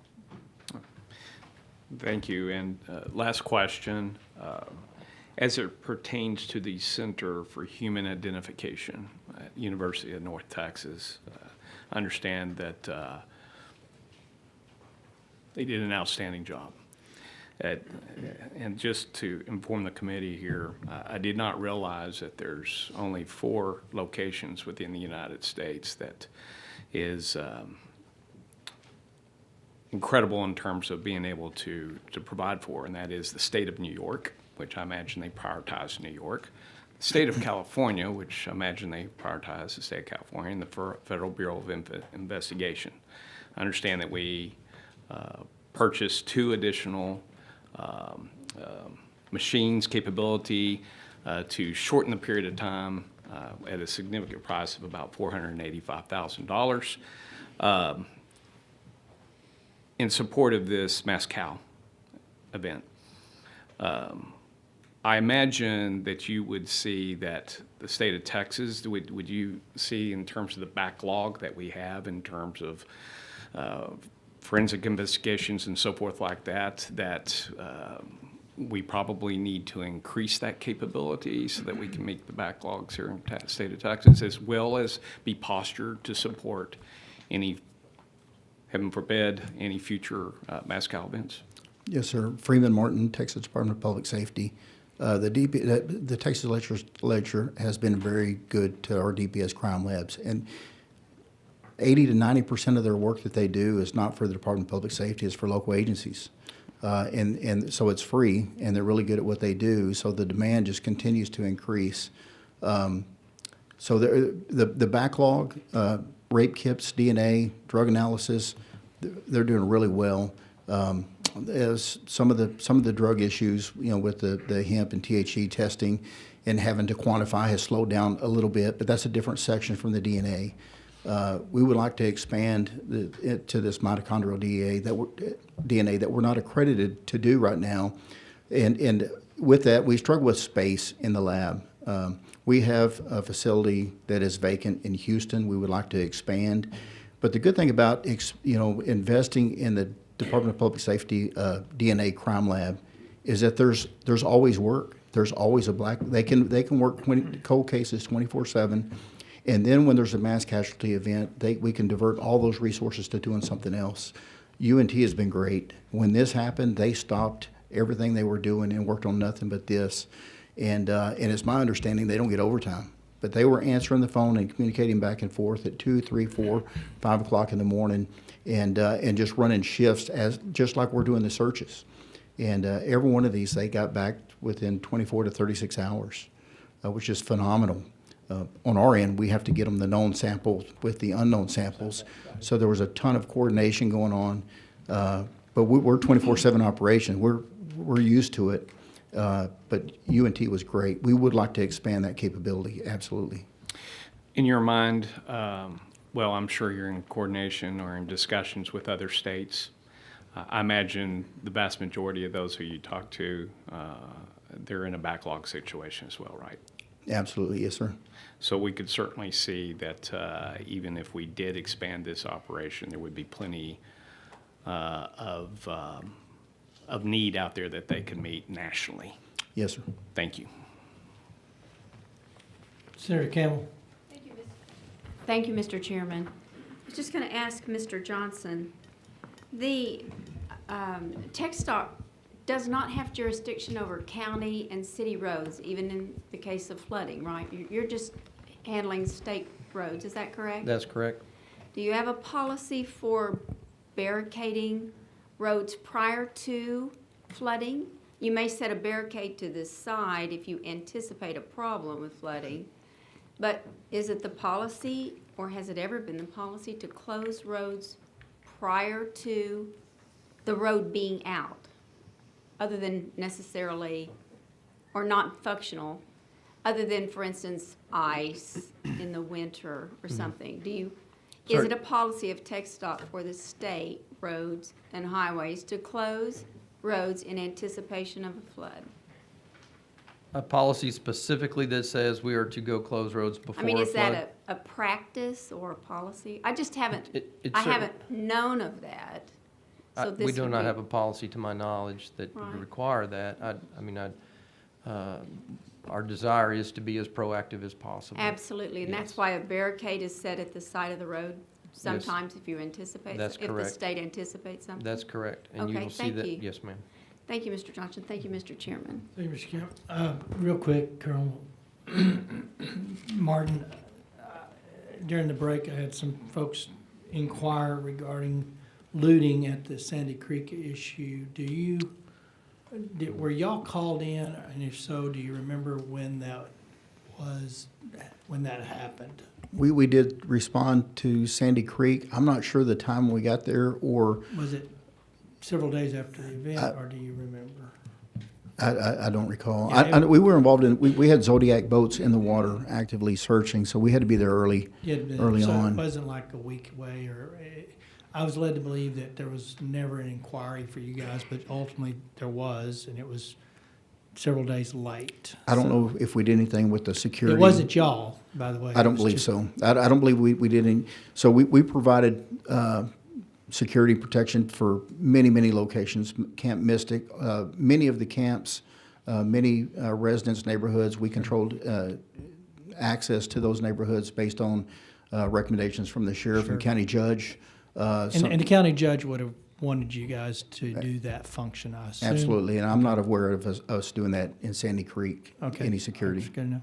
Well, I hope I'm working on a bottleneck for the crime lab problem this session, just saying. With that, I've got one. Chairman King. One thing I'd like to add, that it just, through all of this, and it was, for all of you, it was great testimonies, very, very informative, but I kind of want to go back to this drone hitting the Black Hawk for a minute. I mean, talking to all DPS or troopers or people that pull people over on the side of the road for an emergency or whatever, rubbernecking is a thing. I mean, it causes lots of accidents, and particularly in highway construction zones, right? This is rubbernecking at another level with this drone thing. That is not only incredibly stupid for somebody to do that, but dangerous. And what I heard you say is you don't have a statute to prosecute that. Chairman, Freeman Martin, Texas Department of Public Safety. That drone was an authorized drone they're searching, and I believe the ceiling is 200 and they were at 212, and the drone was frozen. And then I believe the helicopter was supposed to be at 300 and they were actually came down to 211. So it was kind of but because of the connectivity issue, the pilot could see what's happened and was unable to control that drone until we got some Starlink technology where they could control those better and manage the network. But you're right, at sporting events all the time, at the governor's inauguration, around the Capitol, around the governor's mansion, there are so many places that we're trying to secure. We have technology to determine when a drone enters the zone, but no authority to mitigate that. We're prepared to violate the law and mitigate it if needed with a shotgun or whatever the case may be, but we don't have the authority to do that. I think we need to change that. Connie, you said 5,400 customers were affected? Or Yes. lost power throughout? Yes. But they were all restored within 2 days, I heard? Yes, all the customers in Kerr County able to take power, have it restored within 3 days. Was that their municipal utility alone, or was that multiple utilities? That was Kerrville Public Utility Board only, just the municipal. Okay, thank you. I'm done. Connie, real quick while you're there, you mentioned about the Texas ability to do its own emergency assessment. That was in a last exceptional item request, was it not? It was. I thought I saw it coming through. Do you remember what the cost of that was? We can go back and get it. It was, I'm saying 2 million, but I don't remember. The entire exceptional item was 2.7 million. I want to say that particular element was around $500,000. Okay, all right. To 700,000. Thank you. It's our own grid. I mean, it's not like we're hooked to hooked to the national grid. So, all right, appreciate that. Any other questions, members? Guys, thank you for participating. Oh, one whoops. second. Oh, I'm sorry. Representative Johnson. Thank you so much. Colonel Martin, obviously you've clarified that this drone incident seemed to be an accident, not any kind of criminal intent, but wouldn't interference with the duties of a public servant come into play if somebody were trying to use a drone device to keep somebody from performing a public duty? Yes, it could be. So we do have a Could be. statute that could cover the potential concern or scenario that somebody's using a drone as a way of interfering with public duties. It could be. Most, I'm sorry, Freeman Martin takes a DPS. Most of what we see, they're hobbyists, and they're flying over events and sporting events. They're not really interfering with public. And sometimes it's, they're flying over a chemical plant, so we're, is definitely suspicious. And we will interdict and try to identify and enter them into the SAR network and try to figure out, if they belong to a nefarious group or what they're doing, but there's no real offense for those. But if they're interfering with public duties, absolutely. Thank you. Okay. Senator Campbell, are you wanting to? Okay, you're off. All right. Anybody else wishing to talk to this panel? Thank you for being here. Thank you for your expertise. Thank you for your service and answering the call. I will say UNT, from my conversations, were stalwart in their duties, and I suspect none of them would have thought they needed to be paid overtime. Yes, sir. They answered something that needed to be done, and that's what we do when we're called to do it. So appreciate you guys. Thank you. Chair calls it third panel. L'Oreal Stepney, Brian McMath, Reem Zune, Marvin Cole Cheney with the Texas Water Development Board. If any of those are just support and don't need to be on the panel, that's okay. If they all need to be on the panel, then that's okay too.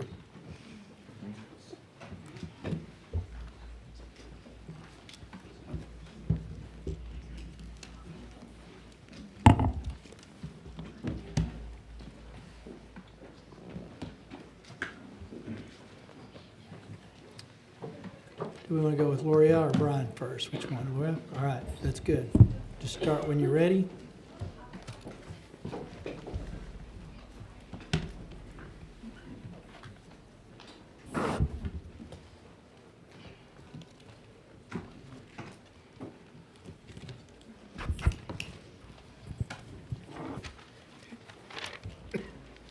Good afternoon, Chairman Perry, Chairman King, Vice Chairs and members of both the Senate and House Select Committees. I'm L'Oreal Stepney, Chair of the Texas Water Development Board. With me today is Brian McMath, he's our Executive Administrator, and we also have a couple of our subject matter experts with us today, Reem Zune and Marvin Cole Cheney. I believe the clerk is passing out a copy of our presentation for the members. And we have a couple of other handouts in those folders. Before I begin, I just want to express our deepest sorrow and condolences to those who are impacted by this unbelievable and unimaginable tragic event. These are our neighbors, and I think we all feel that way. And so our hearts and prayers are with the families and with those communities. Thank you for the opportunity to visit with the committees today regarding the Texas Water Development Board's flood-related science, planning, and funding programs. Next slide. Great. In Texas, we've heard today about, Texas is a big state, and our topography and our environment all look different around the state. That's no different from what we see with respect to flood. Texas experiences not only severe droughts, but also major flood events. History has shown that flooding has really impacted our communities, and we heard of additional examples today.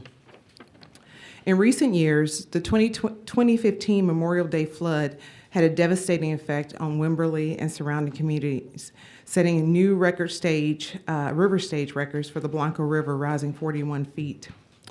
In 2017, Hurricane Harvey brought 19 trillion gallons of rainwater that caused significant loss of life and property to our state. And of course, the most recent tragedy with the July 4th and subsequent days of unprecedented and absolutely devastating flooding and loss of life. But we hear about flooding in all communities around Texas, from the Panhandle to the Valley, Central Texas, East and West Texas. Next slide. I think it's important for us to talk about a few key milestones that have been put in place in the last several years with respect to flood. I think that'll give us a perspective of where we are right now with respect to funding, science, and planning. In recognition of the major flood events that the state has seen, the Texas legislature has enacted a series of measures to update the state's approach to flood planning and flood funding. After the Memorial Day floods, the legislature provided funding for increased flood-related activities to the Texas Water Development Board. Additional funding was also provided in 2017 for the board to conduct the first ever state flood assessment, which was submitted to the legislature in 2019. This effort was followed by the passage of Senate Bill 8, creating the flood planning process, and Senate Bill 7, which created the Flood Infrastructure Fund program. Along with that was an appropriation of $793 million. That was a one-time appropriation. Next slide. From 2020 forward, the development of our planning function with respect to flood, as well as our funding function with respect for flood, went hand in hand. So just a few key milestones to point out to the committee. After 2019, which was a really busy year, the board hired staff, worked with state leadership, the legislature, state agencies, local representatives, flood experts, and the general public to develop the scientific foundation and programmatic requirements needed for flood planning and flood funding. On the timeline, a few key dates. In 2020, the first intended use plan for the FIF program, or Flood Infrastructure Fund program, was established and provided the requirements for submitting applications for funding. It was approved in September of 2020 with a prioritized list of 285 applications. Subsequently, later on in 2023, the legislature approved an additional one-time appropriation of $625 million for the fund. In July of 2023, the agency approved the first set of regional flood plans that will be later rolled up into the first adopted state flood plan in August of last year. And finally on this slide, in March of last year, we also approved the second intended use plan, again, which establishes the requirements for submitting funding applications. Next slide, please. Now, I want to go over, and Brian is going to do the same thing, some of the key elements of that timeline and update the committee on really kind of the how we got to where we are with respect to planning.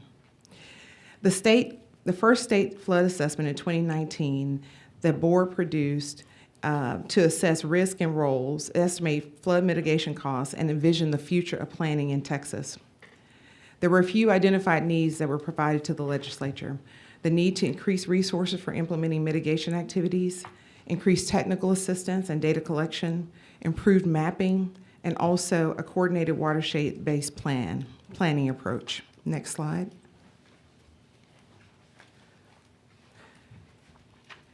In response to these findings, the Texas Water Development Board made several policy recommendations to the 86th legislature, and we call those the 3 pillars of flood risk management. For flooding. Secondly, planning, regional planning process, and then third, mitigation. In response, the 86th legislature passed landmark legislation addressing all 3 of these pillars. It created the Flood Infrastructure Fund, which focused on funding for mitigation, control, and drainage projects, as well as Senate Bill 8, which created the flood planning process. Around the state, the Texas Water Development Board conducted 14 workshops because we wanted to hear from the local community as we develop these new programs. Next slide. As the members can see, this is a map of the flood planning process at the regional level.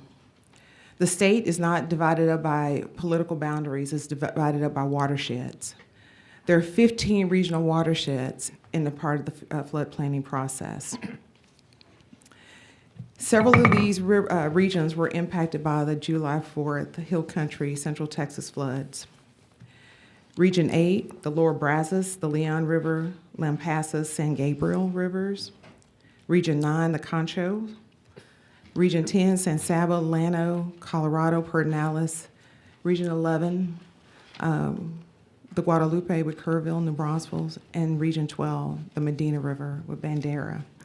So many of the regional flood planning groups were impacted by this most recent flood. Next slide.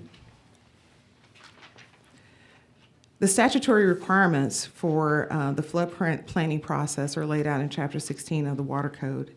A few important points, and I think these are really important key takeaways. The regional flood planning process is a bottom-up approach. The locals, as you heard earlier today from Chief Kidd, really know their process, they know their communities. And the regional flood planning process was modeled after the very successful water planning process that's been in place for several decades. It's all watershed-based. It's a 5-year planning cycle, and that's also important because there's a built-in adaptive management process where the regional flood planning groups, after we've finished with this cycle, then they immediately move into the second cycle, which we're in the process of doing right now. The plans look out 30 years, there's a 30-year planning cycle, and then finally, all of those 15 regional plans roll up into the state flood plan. I also want to recognize that there were 350 planning group members, sponsors, engineering consultants, and other technical consultants involved in the first round of planning. There were 550 public meetings. Many of the folks who are members of the planning committees are volunteers, so we're very appreciative of their efforts.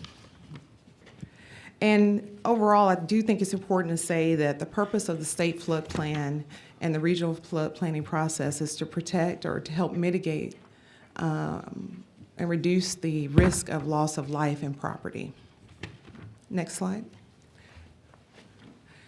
By statute, here are the interested parties that are included in the regional flood planning groups: agriculture, industries, river authorities, counties, municipalities, water districts. Flood districts were added in response to public comments.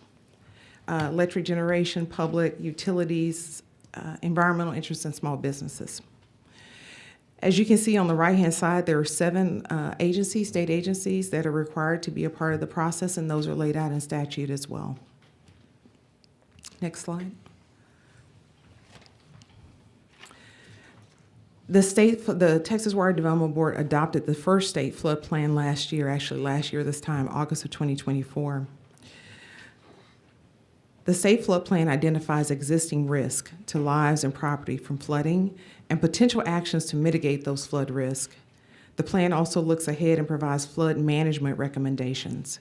I've included in your folder a list of the recommendations that were provided as a part of the flood planning process. So that handout is available to you. Next slide.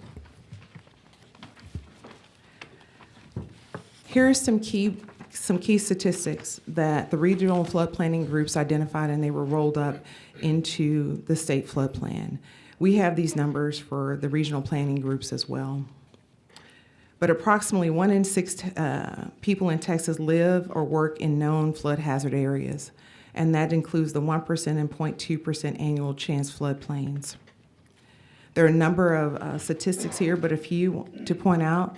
There's 5.2 million people that live in those particular areas, live or work in those areas.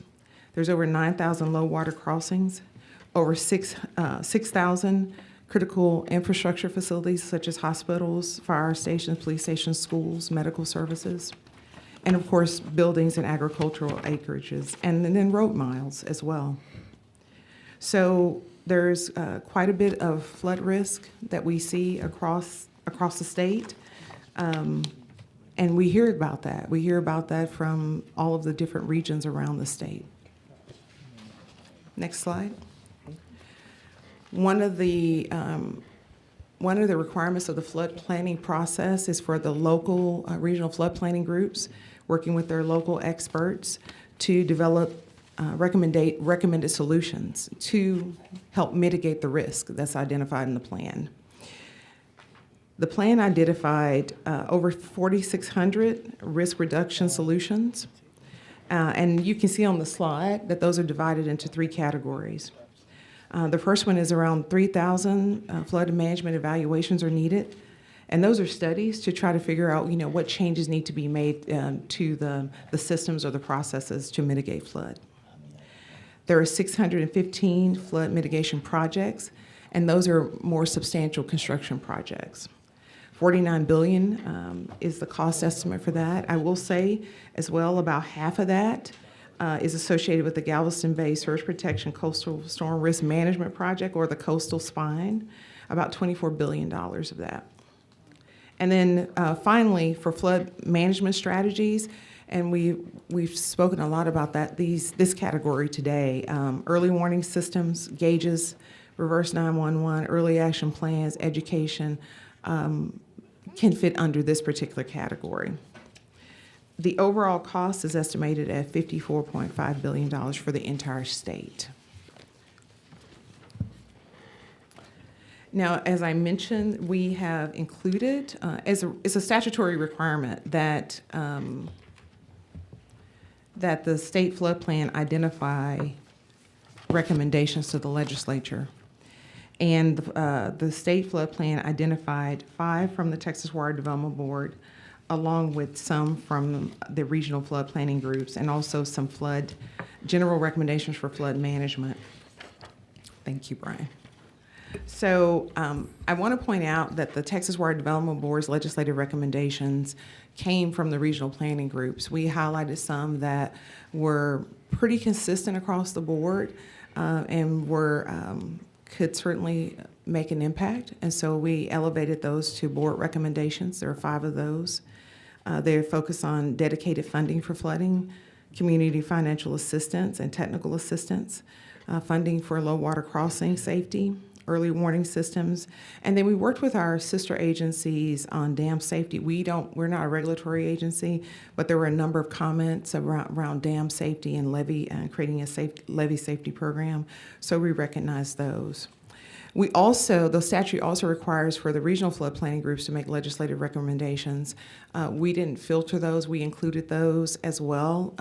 Some of those are beyond our expertise and beyond our statutory authority, but they're in there as well for the committee to see. The next slide is just it's a viewer. We have an online viewer. It's a resource, texasstatefloodplan.org. Resource for the public to see. And if you're interested in the flood plan or the regional flood plan or state flood plan in your area, then this is a pretty good tool to use to look at the details of each of those regional flood plans and the state flood plan as well. That's online. Now I'm going to turn it over to Brian to talk about our funding and our science piece for flooding. Thank you, Chairwoman Stepney. Chairman Perry, Chairman King, members of the committee, for the record, I'm Brian McMath, Executive Administrator at the Texas Water Development Board. The Flood Infrastructure Fund, or FIF Financial Assistance Program, this process is modeled after many of our other financial assistance programs. We looked heavily at our clean water and drinking water state revolving funds to model this fund. That's important because a lot of the customers that rely on this financial assistance program are also customers of our other financial assistance programs. So consistency and the ability to understand the components of financial assistance programs across all of our programs is very helpful to communities. As mentioned earlier, Chairwoman Stepney mentioned that the intended use plan, you can think of that as a guidebook that we put out to communities throughout the state so they know how to access these funds. It is a solicitation that allows them to apply for this funding. It establishes the eligibility criteria for consideration.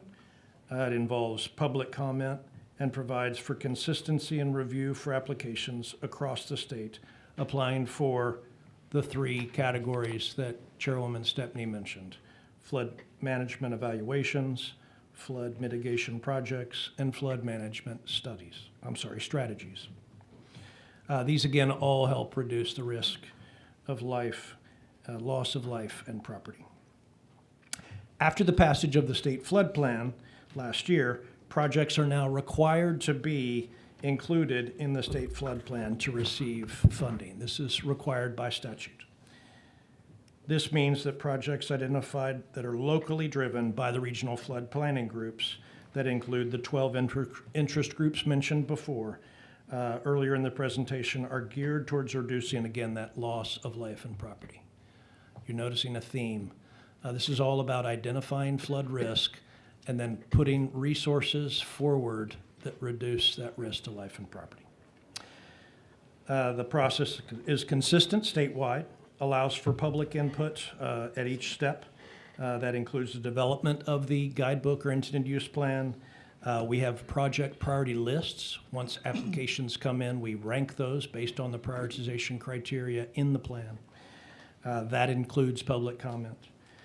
During the development of the current flood intended use plan, we received comments from cities, counties, regional water authorities, drainage districts, engineering firms, environmental associations, public interest associations.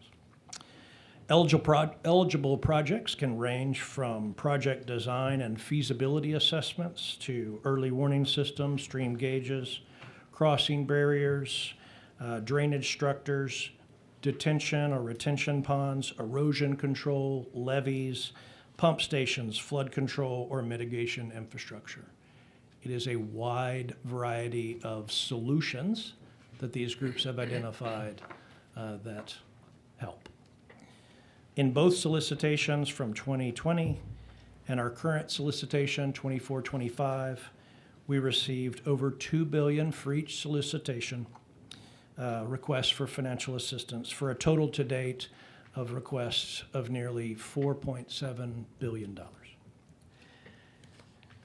On your slide, you see various steps in this process, and I'd like to walk you through those steps because they're all very important. The first step is our public process to develop the intended use plan. The chairwoman mentioned 14 workshops that we did early on after the passage of Senate Bills 7 and 8. We then had pre-rule public comment period. That's not typical, but considering that we were breaking new ground, we wanted to hear from stakeholders throughout the state. And then we invited public comment on our draft intended use plan. Then we have an open solicitation. That is essentially the request for entities to submit applications. Applications are then submitted. At this stage, they're called abridged applications. You can think of that as a pre-app. We have a two-step application process to make it easy for our customers to access these funds. It doesn't make any sense if we're oversubscribed and don't have adequate funds to go around to have them spend time, energy, and money developing hundreds of pages of application. The next, we have application review and project prioritization. I spoke earlier about the PPLs, or the project prioritization lists. We rank everything based on the prioritization criteria in the guidebook, but we also make sure that the applications, the projects they're proposing are eligible, that they're in the state flood plan, et cetera. Then we have another public process, the public comment period on those PPLs, those lists. Now that period isn't so much, I don't like my ranking, it's more, you missed some points that I should be eligible for. And so we give all of our applicants an opportunity to check our math, so to speak. We then start to invite entities to submit full applications. Those are the hundreds of pages long. And that's, of course, based on capacity. I mentioned earlier we've been oversubscribed the first two rounds of FIF, and so we go down our lists as far as we can based on available funds. Then we have a pre-application meeting with all of the full application applicants. Full applications are those submitted. We do those pre-app meetings just so that we can help them make sure that they're checking all the boxes so that we have everything we need to do a full review. That's the next step, and that includes engineering, environmental, legal reviews. And finally, commitments are come to our board for consideration. Once that commitment is made, it's between 3 and 6 months to close the money. Money goes into escrow, and then the project can begin. Next slide. So we also want to discuss with the committee the planning and projects specific in Flash Flood Alley. As we discussed preparation for today with the chairman's office, they wanted us to focus on this specific area of the state. This slide shows a screenshot of the TWDB's interactive FIF project reporting dashboard. That's on our website. That's the image on the left. And for reference, we have an image on the right that shows the approximate extent of Flash Flood Alley in Texas. Since 2020, the Texas Water Development Board has funded 140 flood projects and solutions totaling almost $670 million statewide through the FIF. In your packets, you will find two lists. The first is of all projects funded under the 2020, the first round FIF intended use plan within Flash Flood Alley. That is 37 projects providing nearly $294 million in financial assistance. The second list displays all applications submitted. So again, we're in midstream in the current round for Flash Flood Alley, more recently under the current intended use plan. Applications were received for 159 projects in Flash Flood Alley, totaling $680 million in requested financial assistance. There is a corresponding map in your packets. You can unfold it, and it shows all applications submitted for FIF projects associated with flood early warning systems, considering that that is a focus of today's hearing, especially in light of recent events. This, of course, includes flood early warning systems, gauges, low water crossings, advanced radar, coordinated emergency management, articulated evacuation plans, sirens, alert systems, and the like. Next slide, please. So in addition to administering the flood information fund, Infrastructure. Excuse me, thank you. In addition to administering the Flood Infrastructure Fund, we also have other flood-related programming. This slide highlights some of those, but I am going to go into more detail.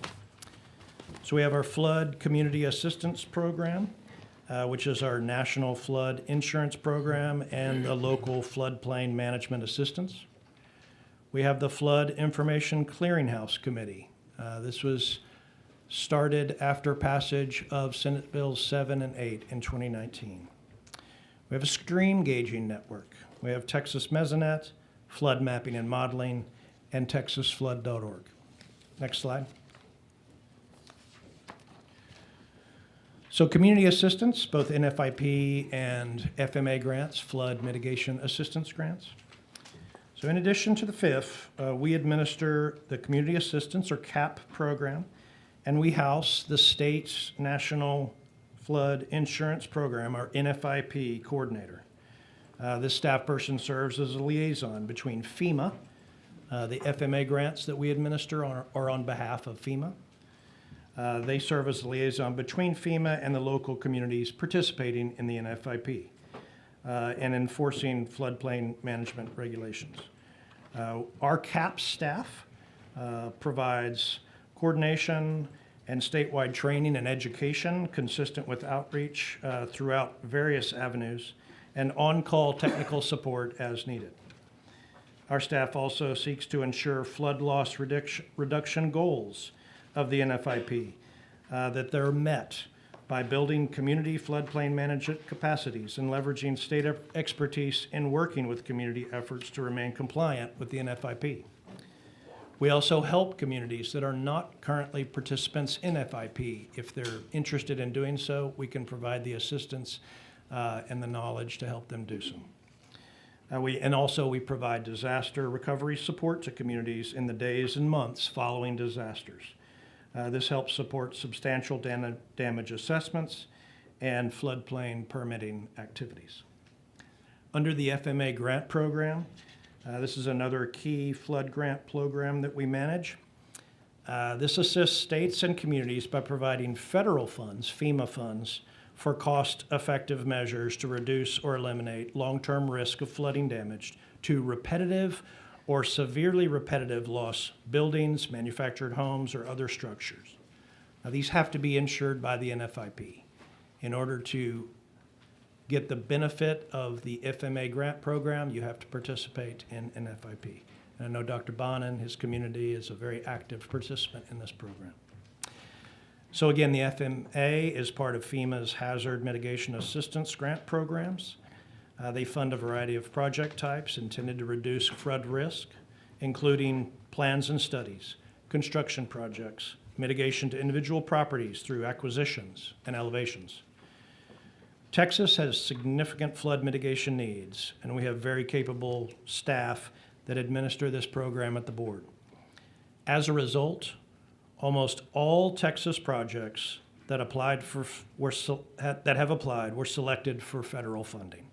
Since the start of this program in 1998, Texas communities were selected for just under $1 billion in federal funding, which is more than 25% of the federal funding available nationwide.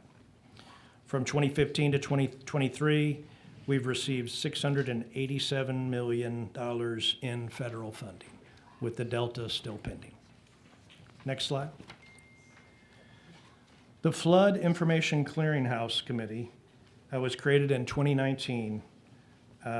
It directed the legislature in Senate Bill 7 and 8, directed the Texas Water Development Board to develop a clearinghouse of information, state and federal flood planning, flood mitigation, flood control programs that may serve as a source for funding for flood projects. Led by our agency and partnered with the Texas General Land Office and the Texas Department of Emergency Management, the Flood Clearinghouse Committee, Flood Information Clearinghouse Committee, commonly referred to as FLIC, is a group of cooperating agencies that regularly meet and to review funding inquiries submitted and to coordinate the use of state and federal funding for flood mitigation projects. Cooperating agencies, in addition to the board, GLO, and TDEM, include the State Soil and Water Conservation Board, the Department of Agriculture, and TCEQ. Next slide. I know we've talked a little today about stream gauging.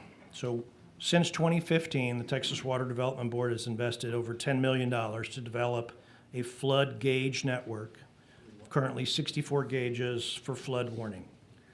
Locations were determined in collaboration with the National Weather Service, stakeholders, and as guided by a TWDB-funded report recommending gauge locations. This effort is in partnership with the U.S. Geological Survey, USGS. It is important to note that gauges for water planning provide crucial data during flood events.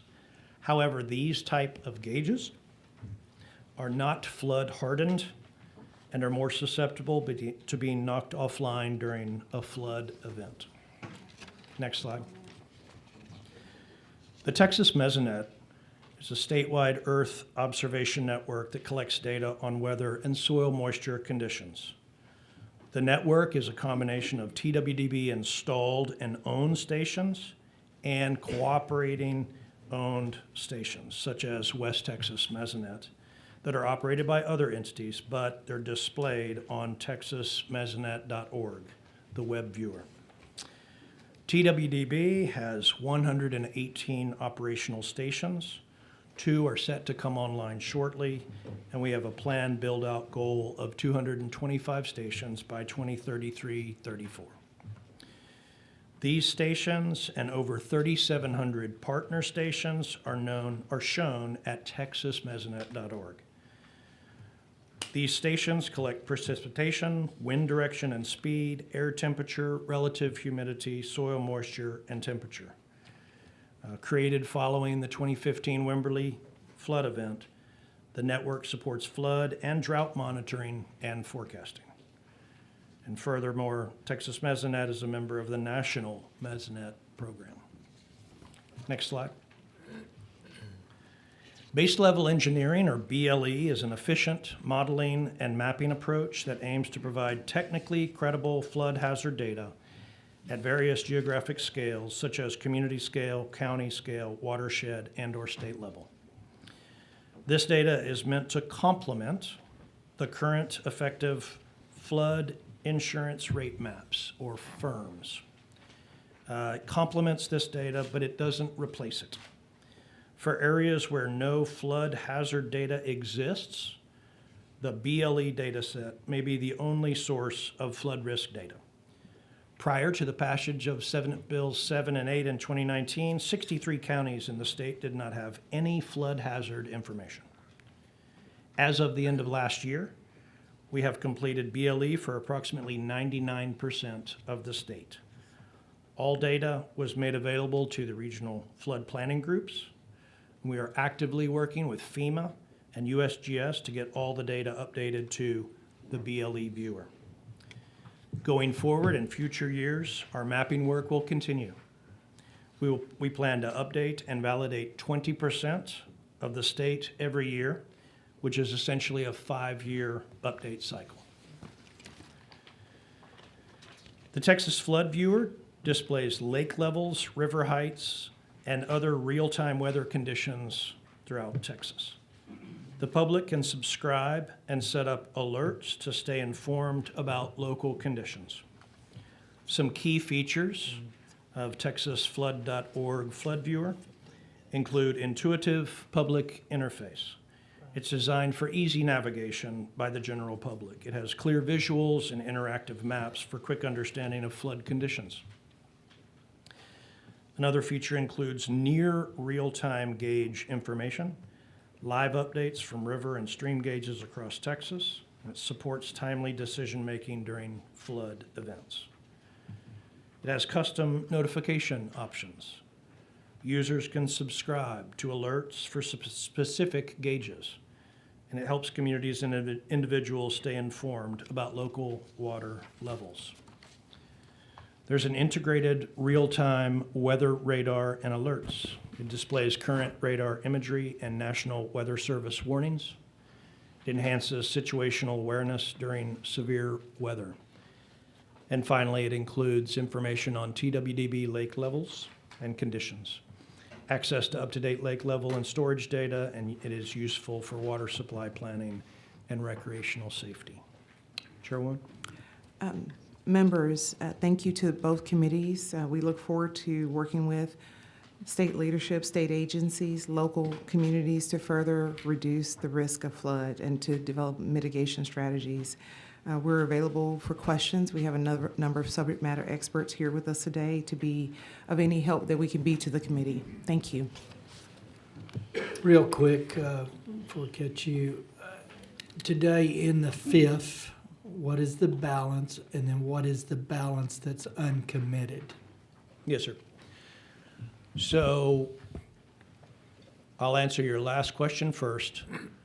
We have approximately $330 million of either uncommitted funds or funds that aren't currently allocated for applications that we've either received or intend to apply soon. So of that total amount, that would be the funds that could be allocated for the next round if we wanted to put out a new intended use plan or guidebook. Those funds could be pulled to the current IUP or guidebook in order to fund more projects, more solutions. Of course, the legislature could direct us to use those for a specific purpose. So in that vein, when we spoke earlier, my thought was, and you did the recap of projects for Flood Alley, specifically. Yes, sir. Kind of in the southern port, Guadalupe, those places. So as the legislature goes through this process and ideas are thought of and discussed, those may be included in some of the projects you have already gotten applications on that since they're included in the state flood plan, they would be eligible for portions of those funding dollars. Is that a fair statement? Yeah, that's a fair statement. Yes, sir. And we don't know what this group and what the suggestions and recommendations will be. The locals are going to be a big part of that. But I just want to make sure that as we go through and come up with ideas and hear things, we need to probably look to your application list first and make sure that it is includable. I know in talking to you, you believe there is some low-hanging fruit. I don't know the number of gauges that we're working or not working on those things, but there are things inside those applications and those funds that we believe as a legislature, as we go through this, possibly would be solutions that can be implemented. You know, I remind people, hurricane season's around the corner. I don't know that we get these ordered and deployed anytime soon, but it's very likely a depression will form somewhere in Hill Country or Texas over the next 3 or 4 months. So with that, I appreciate it. I will remind members the funding of the $1 billion a year. I'm not advocating. I'm just saying it will include 50% of those dollars, if approved by the voters, will actually be eligible for supply, leaky pipes, and flood infrastructure. And it would be the first time that we've had a consistent opportunity of funding to address those issues going forward, subject to voter approval. So timely is, you know, we're in good shape. With that, Colonel Wilson. Thank you, Mr. Chairman, and thank y'all for being here today. I appreciate your slides, clearly articulate, identified areas of need. Yes, sir. So I appreciate that. And these questions here aren't, they're not intended to be gotcha or anything else like that. I'm just asking. Sure. Was this flood adequately captured by the inaugural Texas flood plan? Reem?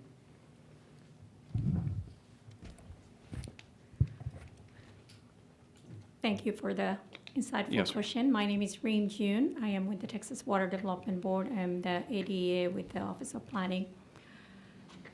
What we have in the state flood plan currently is flood hazard area that was identified by our 15 regional flood planning groups, informed by best available information, which is FEMA map, base level engineering, the best available map that's available on ground. So we did go look at the flood plain area or flood hazard area that's mapped in the planning level map. It does place some of those flood hazard area. It aligns with the mapping, planning level mapping data set. I see. I heard the word some. So there was, obviously, we understand by the beginning of this committee hearing how this was a unique weather environment. So, but I assume that it's some, which also means that we've captured a lot of data and it's going to inform our plan in the future.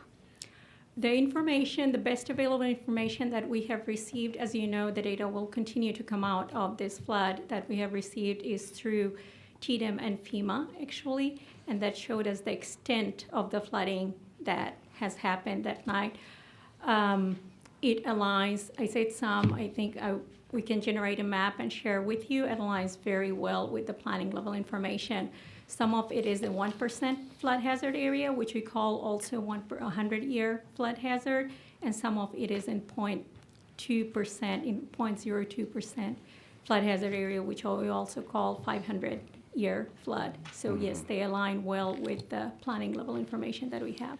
Okay. If I may add, Representative, our regional flood planning groups are currently have the opportunity to amend their plans.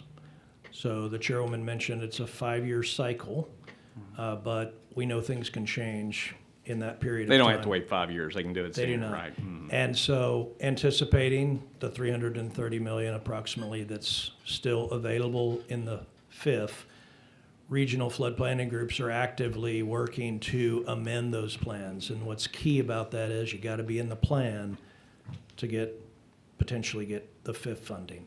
And so events like this, regional planning groups throughout the state, whenever they have events, they can analyze those events, develop solutions, whether it's a study that they need to do, a project, or even a more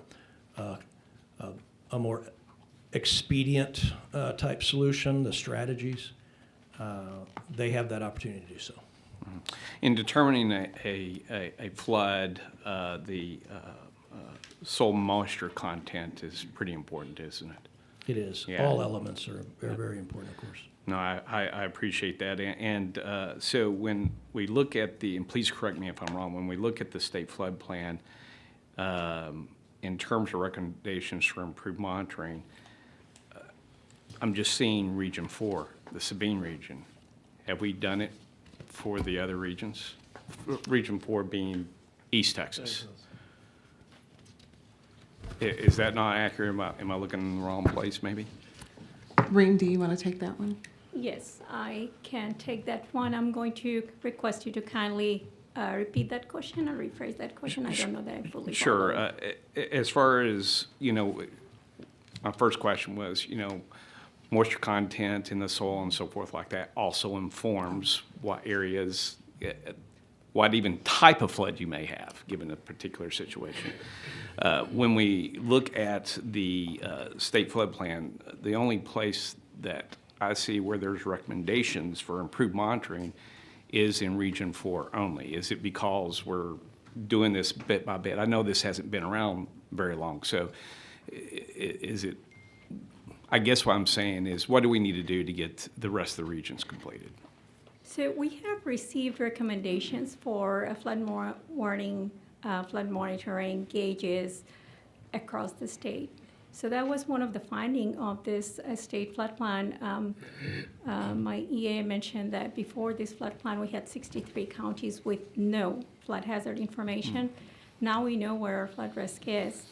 Every region showed flood risk and the need for solutions. So it was well spread throughout the state. I believe we have almost every region.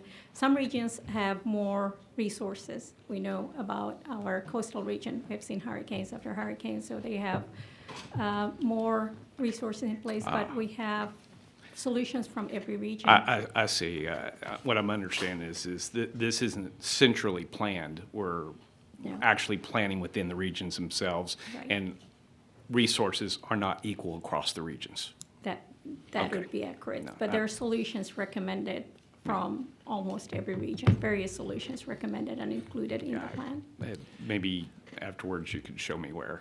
I'd appreciate that.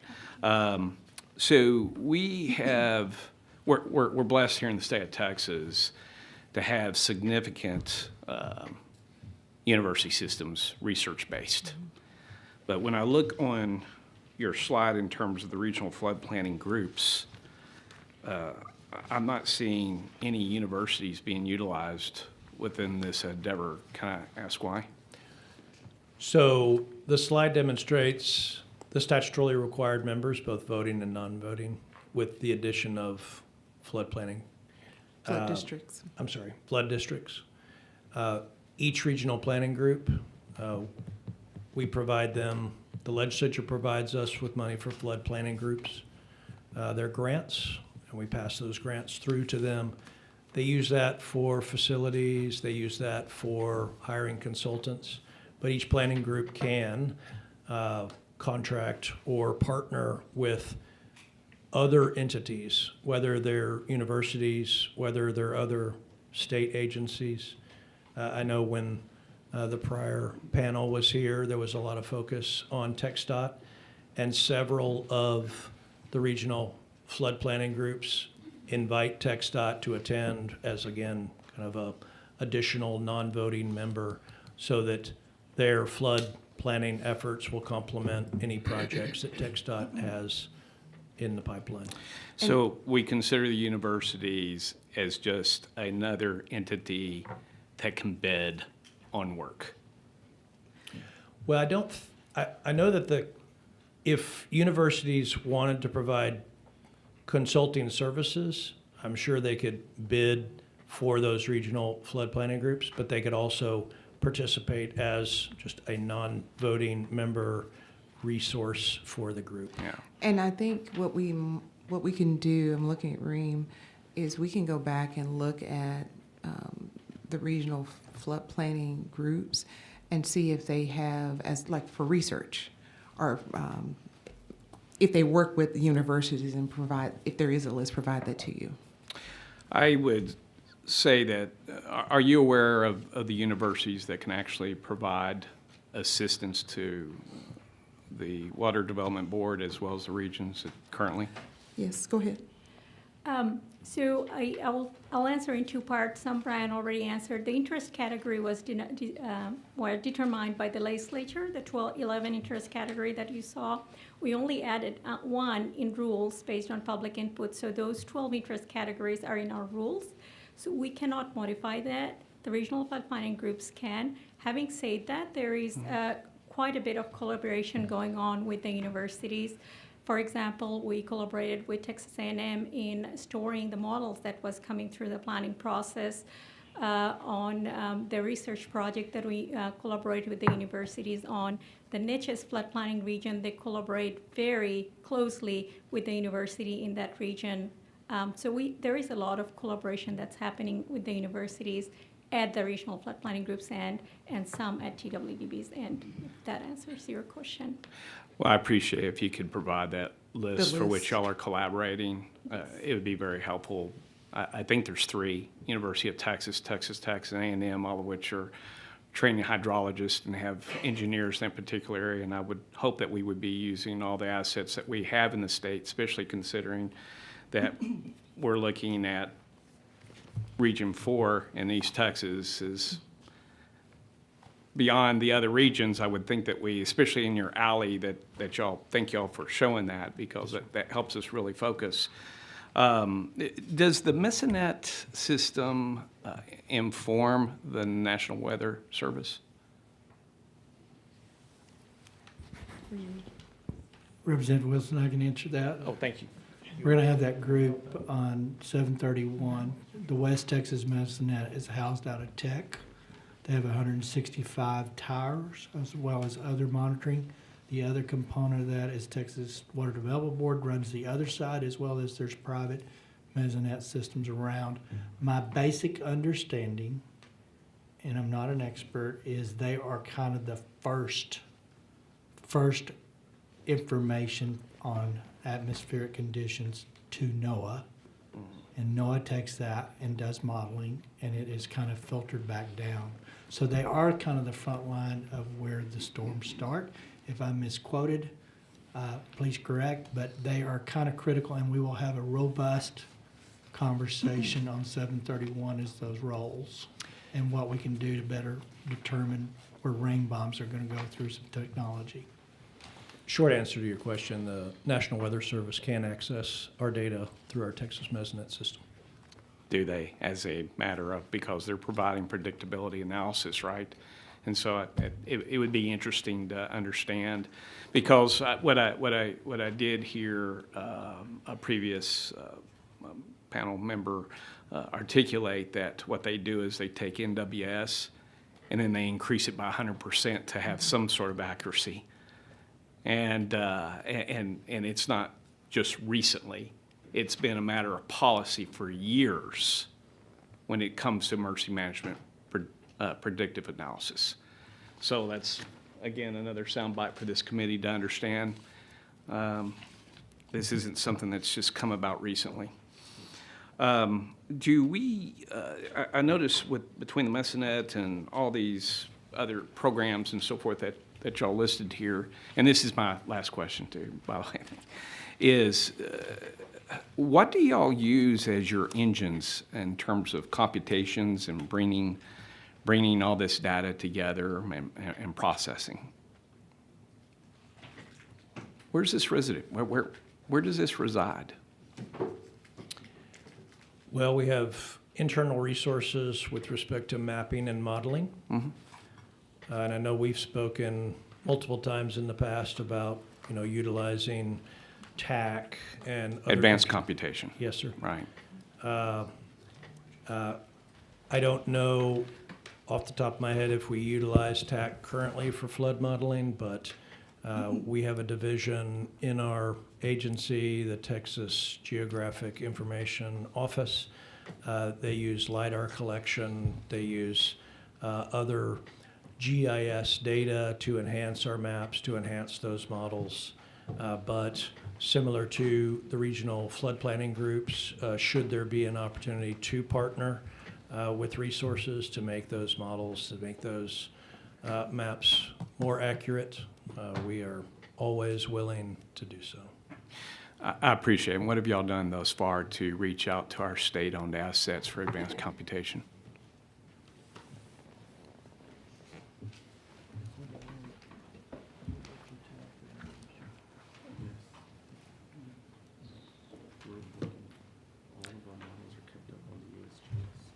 Why don't you take those?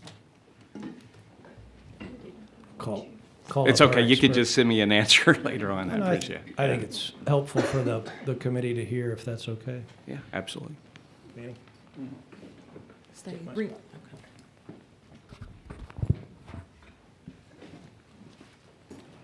Introduce yourself, and we'll make sure you fill out the card. Yes, ma'am. For the Thank record, you. my name is Manuel Razo. I am the Assistant Director for the Flood Science and Community Assistance Division.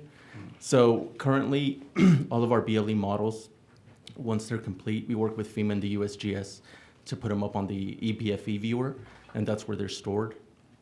And so anybody has access to them that way. Our modeling is done in-house on local computers. On local computers? Yes, sir. We're working with the TAC and looking for ways to do more cloud computing to speed it up. One of the things that we're working on as well is with UT to do that, and then with the Corps to take our, to update the HEC-RAS software so that we can use parallel processing so that we can do it in the cloud. That's kind of our biggest hamper right now.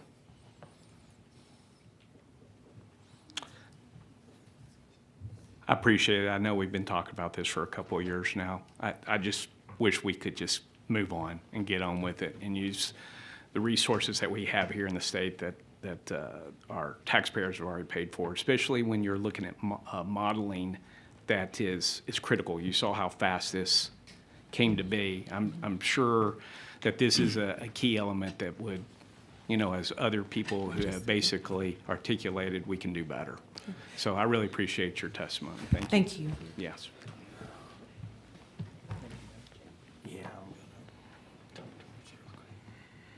So real quick before we move on, there was a couple of things. So we'll have the modeler, Rice University, to your question about interaction with university systems. Rice is evidently one of the most renowned weather modelers. I did not know this stuff, but it has came to my attention. They will be there. The Mesonettes feed the data. They're the input source. So that'll be an interesting conversation because the modeling is where the rubber meets the road, right? So we'll have those. I want to go back to the board real quick. In your initial layout, if you laid it out, I apologize, but I think it's important before we move forward because ultimately the questions about money and how do people access money is going to become the deal. You have an eligibility requirement in just 10,000 foot view. My basic understanding is applicants are multiple criteria, but one is ability to pay, which is probably one of the biggest hurdles for determination of how much is either grant or how much is zero interest loans or whatever vehicle. Is that a 70-30 max? Is that what I understand? Generally speaking, Brian? Eligibility for funding Yes. and what is the max the Yes. state would be under the fifth, and it's based on ability to pay for just generally the hurdle that determines what is grant and what is low interest loans. So the different categories, whether it's an evaluation or a study project, that is typically the larger scale construction projects or strategy, those grant ranges can vary. Marvin, can you remind us of the grant percentages for those various categories? Yes, sir. Marvin Cole Cheney, Director of Program Administration and Reporting Division. The maximum levels for those goes up to 60% based on annual median household income and up to 70% overall. Okay. So, and that's going to be critical because the locals, I think, have got some things that they'd like to address with that. But basically, the state match is up to maximum of 70 or 60, depending on type of programs. It's judged on the median household income or average. What is it, median household income? Median household income is the Of primary. that region, of that area. Okay. So, Senator, if I Yes, will, There's three factors that go into your grant percentage or an applicant's grant percentage. AMHI, annual median household income. We look at the statewide average, and then we have a tiered system. If you're 85%, you get a certain amount of grant. But the lower you go with respect to the statewide AMHI, the more grant an entity is eligible for. They can get additional grant money if they're rural, and that's per statute. And then they can also get additional grant eligibility if there's a green or nature-based component to the project. And that's based on not only the definition of flood projects in statute, but also all of these factors and how we weighted those were fully informed by all of the public comment we got. But it's very important to remember that the grant component is only part of the financial assistance we offer. Under the Flood Infrastructure Fund, we offer 100% financial assistance to all projects. You get a component of grant money, but the remainder, up to the full cost of your project, is 0% loan. And this can be up to a 30-year loan. And so the rationale behind doing that is flood projects, unlike water projects or wastewater projects, do not typically have a revenue stream associated with them.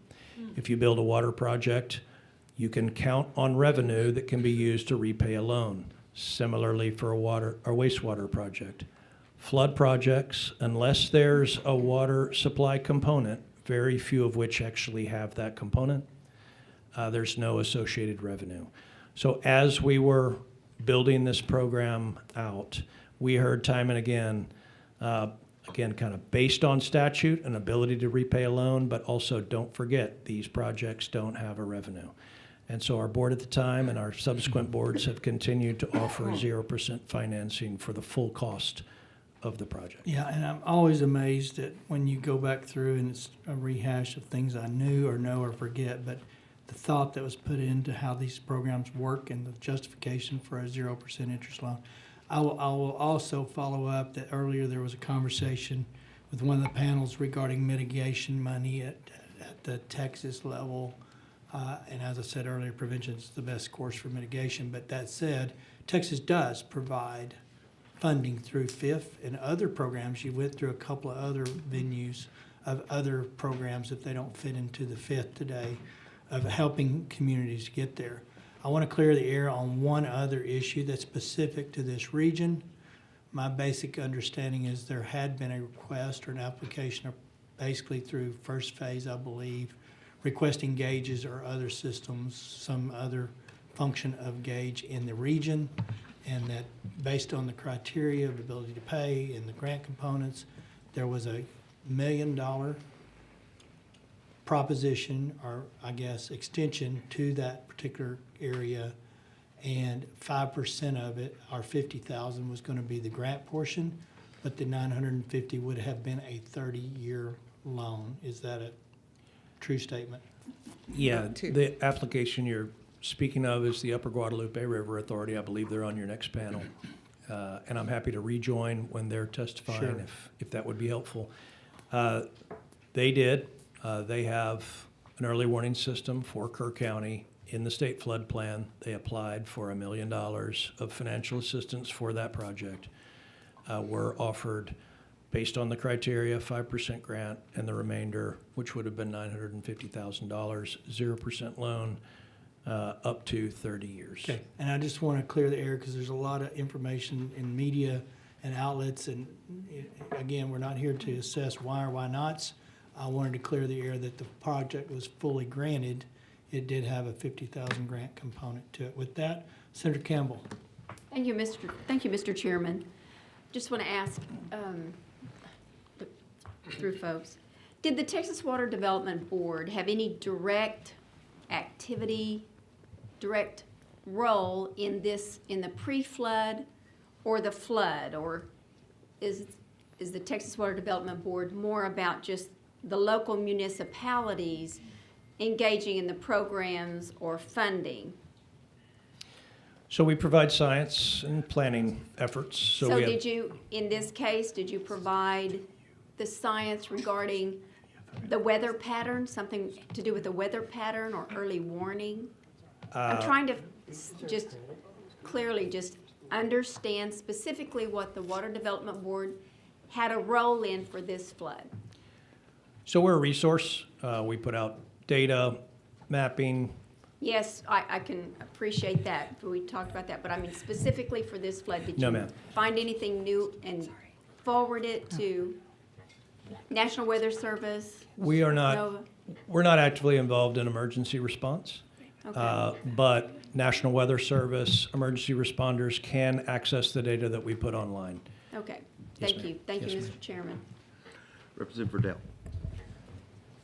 Thank you, Chairman King. I have just two quick questions for you. One on the National Flood Insurance Program. I noticed that there's some counties that don't participate in that. What's the process for a county to participate, and is it excessively expensive to participate in that? So generally speaking, if we'd like more granular data, we do have an expert here. Generally speaking, the NFIP program sets standards, building standards, and local regulations that must be adopted by local communities. That could be a county, a city, et cetera.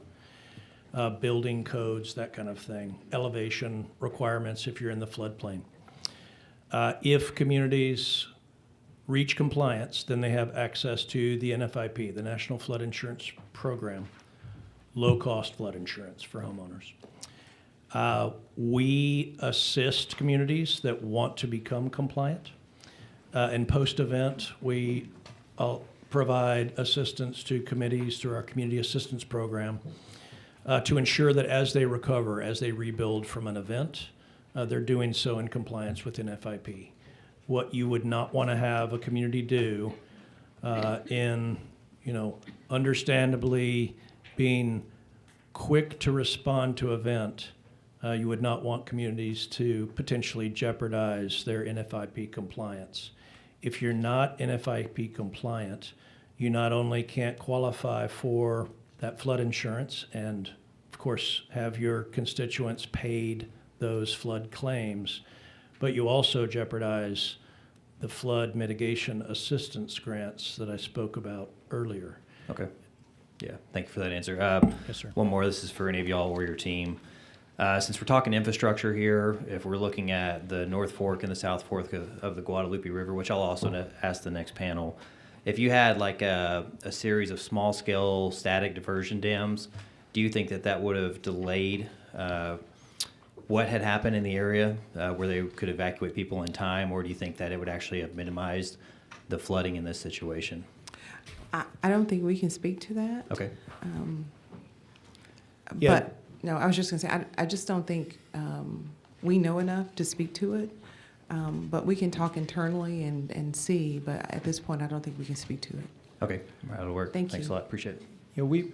Just to add to that, the dam safety is more the purview of the Commission on Environmental Quality. The Soil Board does earth and ag USDA type dams. And so back to some of the recommendations that are in the state flood plan, looking at dam safety, levee safety programs, I think would be worth the committee's time. And we're happy to help point you in the right direction or provide whatever resources we have in that. Yeah, because I would think that would require a good deal of engineering and hydrology modeling. Yep. Right, using worst case conditions, and we just aren't prepared to give Yep, feedback no problem. on I that. just wanted to see. All right, Thank thanks you. a lot, appreciate it. Before I move, I'm sorry I'm going to interject here again. Very seldom do I get 18 members in a room that probably may be the first exposure to the water world. And your question, Representative Verdell, goes to one of my many hills to climb, no pun intended. We have about 2,200 earthen dams in this state. Their primary purpose is to divert water when flooding events occurs away from possible loss of life or property. They're very much not understood.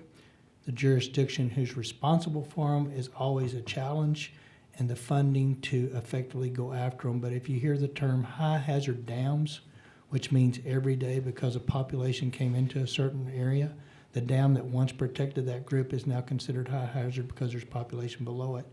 But I'll just say, I hope if you don't gain anything through it, this is all coordinated. It all is stuff that we fund or try to argue for every session. But it does matter when you see these flood events occurs. If those earthen dams, I can use an example. Sonora, Texas flooded a few years back, wiped out about 100 homes. There's 13 of those earthen dams to the north where that rain came through, and had it not been for those, there wouldn't be a Sonora Caverns or Texas today. So they're important purposes, but they were handed to us by the Corps back in the 40s and 50s. They're our responsibility, and they're low priority because nobody sees them or understands them. But you raise a really valid question when it comes to dams. TCEQ is kind of the responsible party, I think, maybe not for keeping up with the inspections on those, but they're all driven from the ground up. I think TxDOT is responsible for bridges inspections around the state for the other bridges and some of the other things that are connected to all that. But all I say is it's a really interesting part of what we do, but probably one of the least understood of what we do when it comes to water and all the facets of it. So, but that wouldn't be their expertise. But I encourage you, if you really want to learn, talk to a soil and water conservation guy and talk to the guys that inspect the dams and figure out what kind of conditions we're in. So thank you. Senator Bedencourt. Thank you, Mr. Chairman. I want to follow up on Representative Wilson's comments. I've got a map here that shows that the flood mapping and modeling for the Guadalupe River is completed. What does that mean? Reed?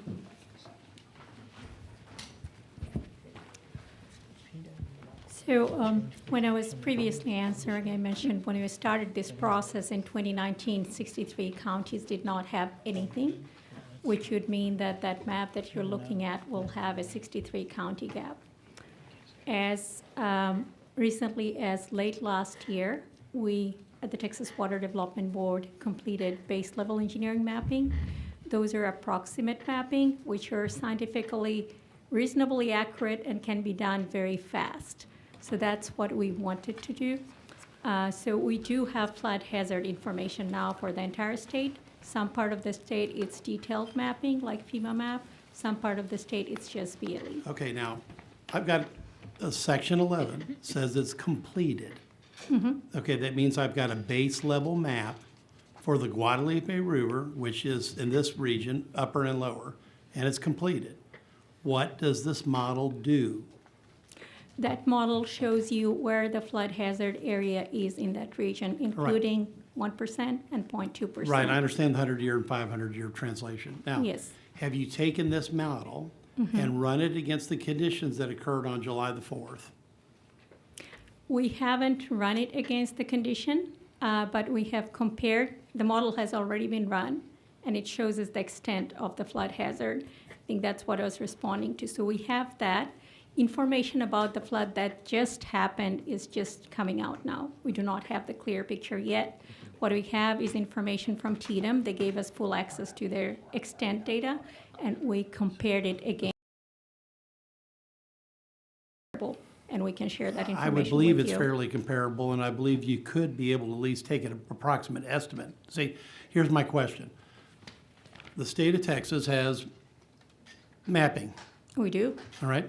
We have a model, a base level model. We okay? do. And you've run the model. We Now, have. from his earlier comments, I detect that there is a lack of computing horsepower to be able to run this stuff in parallel and do it quickly. Is that true? It's not the computing power. Right now it's the software. We use HECRAS, which is available to everybody. We're working with the Corps to make it to where you can run it on multiple cores. And so, yes. And currently we're working with our contractors to take the new model that FEMA has developed and run the rainfall on it to determine what the so flood extents So were. you have an archaic code base that runs slowly, is that what you're saying? Yes, sir, in a roundabout way. No, I'm trying to, Yes. listen, we've got 18 members here, we don't have time to The- go roundabout. we're- Just it say runs- exactly what the answer is, please. It runs, but it takes a couple of hours to run. All right, now, I would think given the fact that we had 135 or now 137 people lost, that we would have taken a shot at running the model to see if the model actually can replicate the conditions that we saw on July 4th. And if you haven't, I would expect you to do it immediately. We're working on that as we speak. Okay, because this is going to be the first question that I'm going to ask is if you have a base level model and we have an event and we've spent time developing it, I want to understand what it shows, and the faster the better. Can we have a response by next week or not? Give me a timeline that you can give me a model run on this. We can probably get you a map by next week showing the flood extents. Right, of and I the rain. understand that you're going to have to run some comparables, and you're using some estimated data that TDM gave you. I'm not asking for 100%, accuracy, but if we're investing in this, we're coming to hearings with this, we've got a map that shows we've got a completed base level model, I would have expected that we've already run it against the conditions that occurred. Because otherwise, why are we investing in this? I do have one question just to follow up, just to clarify. Do we have all of the information? You mentioned that we're getting data from TDM and others. Do we have all of the information to run the model at this point? I think that is a Manny question. Oh, I'm sorry. I was comparing the planning level data to what TDM gave us. Okay. We'll work on it. That's, okay, well, I would have loved to have heard we've done it, but in absence of that, obviously, we're gonna have to work on it. Now, when I look over these other technology pieces that you've got, this Mesonet system looks like it's a series of anemometers and rain gauges that are tied with some type of reporting package. Is there a SCADA system behind this somewhere where you're collecting the data? So text mesonet stations, both ours and then our cooperating partners, all feed into the textmesonet.org viewer. And SCADA systems, entities, they can access all that data for their purposes. Okay, well, the SCADA system is supervisory control and data acquisition. It's a term about where that data is fed into. So I'm trying to understand, is there a central, SCADA system or some other, I see you've got views and people can see your data, because the term you used was that the National Weather Service can view your data. I'm trying to find out if there's anybody processing it, storing it, or looking at it as a control system, like input. I'm trying to figure out what your technology is. Yeah, take my.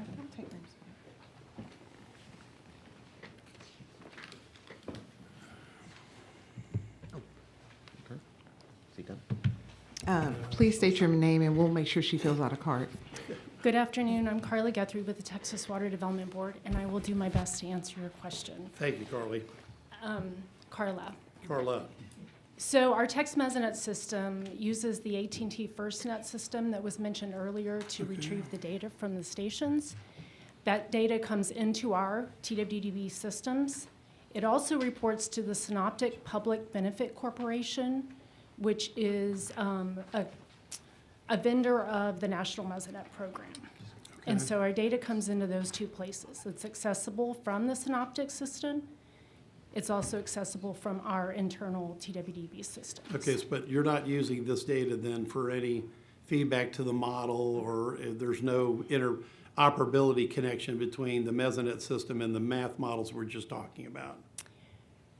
So I'm not as familiar with the BLE models. The BLE models are more of a planning model, I would say, as opposed to a forecasting model. No, I understand. Okay. But I'm just trying to say, you've got data collection ongoing that could be put into, trends or blocks of data that can be used to be able to test the model, and that you're trying to run your base level model.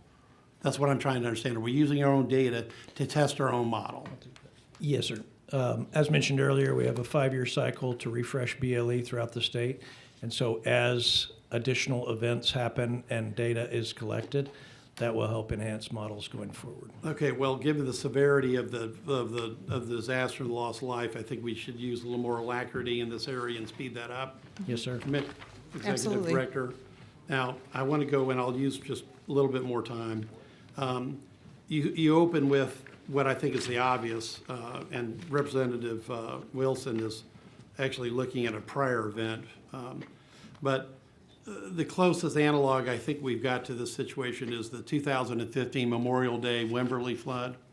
Correct. What did we learn from that? What did the water board learn from that? What are the lessons learned that you teach people that come in to the water board about that storm?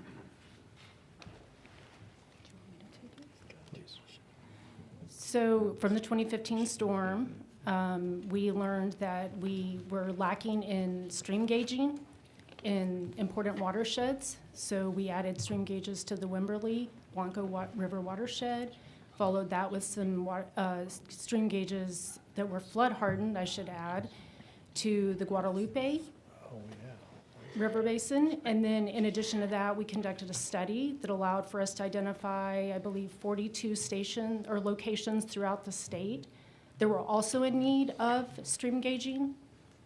And we have worked since that time to build out a network of the flood gauges that was mentioned earlier. So Did you all that's not also supply a set of towers for this too as well? correct. So that was part of it. That's the stream gauging. That's Okay. one component. And we've continued working on that. I would say what I've learned from this current flood event is that we probably need to do another assessment of critical gaps in our gauging network. So that's exactly, gauging. Carla, where I'm going, but, Okay. but I appreciate the honesty in asking the question in advance. So, and then the network that you're referring to, the towers, I think you're referring to our meteorological towers. So following the 2015 floods, we were given funding to start a text mesonet program, and that's what we've been working on since then. So the initial stages were installing stations across the state. We're now at 118, well, 120 installed, 118 delivering data. And then we've been working to build the viewer that you referenced, and then we are now in a phase where we're starting to be able to work on building products, data products. So we are Right, and still so in the building infancy- phase of that program. Infancy of that program.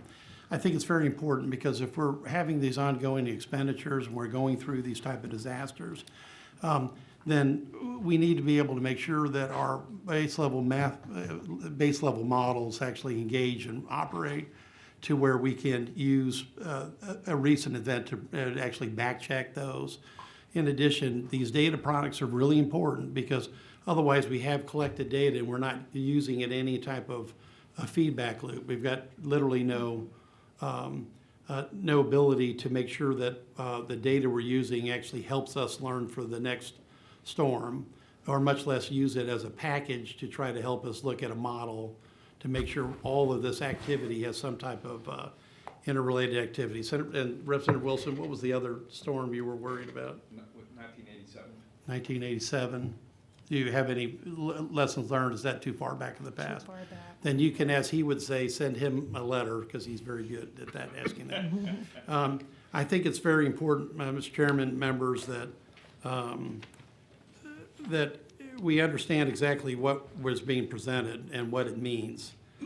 Because we have some of the foundational blocks that are maybe potentially there, but if we can't run a model in less than a month after a major event, I wouldn't consider that to be a success. In fact, I would consider it to be a failure. Senator, we understand, and in my layman's view of it, in listening to the discussion, we want to take the actual data that we have to calibrate the models, and we want to do that as soon as possible. We understand. Okay. And we'll get on it. Good. Thank because you. it's very important. Thank you. Thank you. Representative Martinez.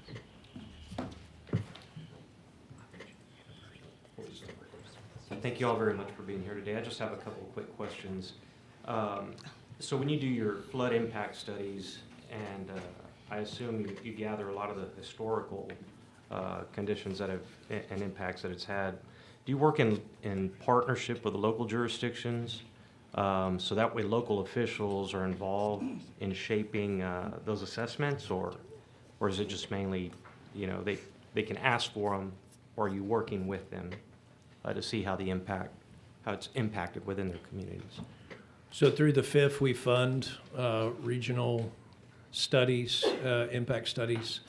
And so those are typically done in the region, typically collaborative efforts. With respect to FIF funding, prior to the state flood plan, we required an MOU so that any study, project, strategy was done in coordination with all of the local partners. And so those studies, we don't conduct those studies.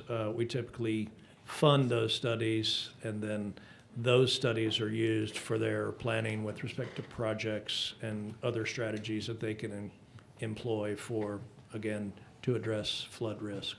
So are you gathering data from any of the flooding events or the impacts across the state within communities?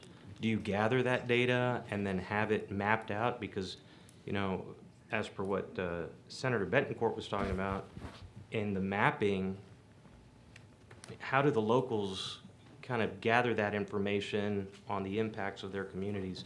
I guess I'm trying to wrap my head around that, because if you're mapping it, then you are obtaining a lot of the data from flooding events, from the rise in water, and the impacts it has across that community. So are locals privy to that information, or those additional studies that have to be funded? How does that work? And I'm just trying to figure that out because of the fact that if you have communities that have flooded over time, of course, they're going to want to know what the impacts are within their cities so that they could prepare with infrastructure in the future. And so is that mapping part of that, or how does that work? So there are data gaps. Some areas have models, or some areas have conducted studies, and so they have identified projects that they need. All of our mapping and modeling capability is available to the regional flood planning groups, to communities that participate in that process. But as data is collected, it simply makes that data set, those models, those maps, more robust, more current. And if there's any more granular information that Reem, Marvin, or anyone behind me needs to provide, they're welcome to step up. I need to reset just real quick. And again, if I'm not speaking your language, please correct. The Water Development Board's role in the way the state sets up the floodplain and the water supply plan, for that matter. Prior to 19, flood planning was left up to every division on its own. No, the typical flood planning was modeled as, I got a flood, if I can move it to my neighbor next door, my problem's solved, I'm not worried about it. We forced it to a watershed planning under the flood plan, as it should have been all along.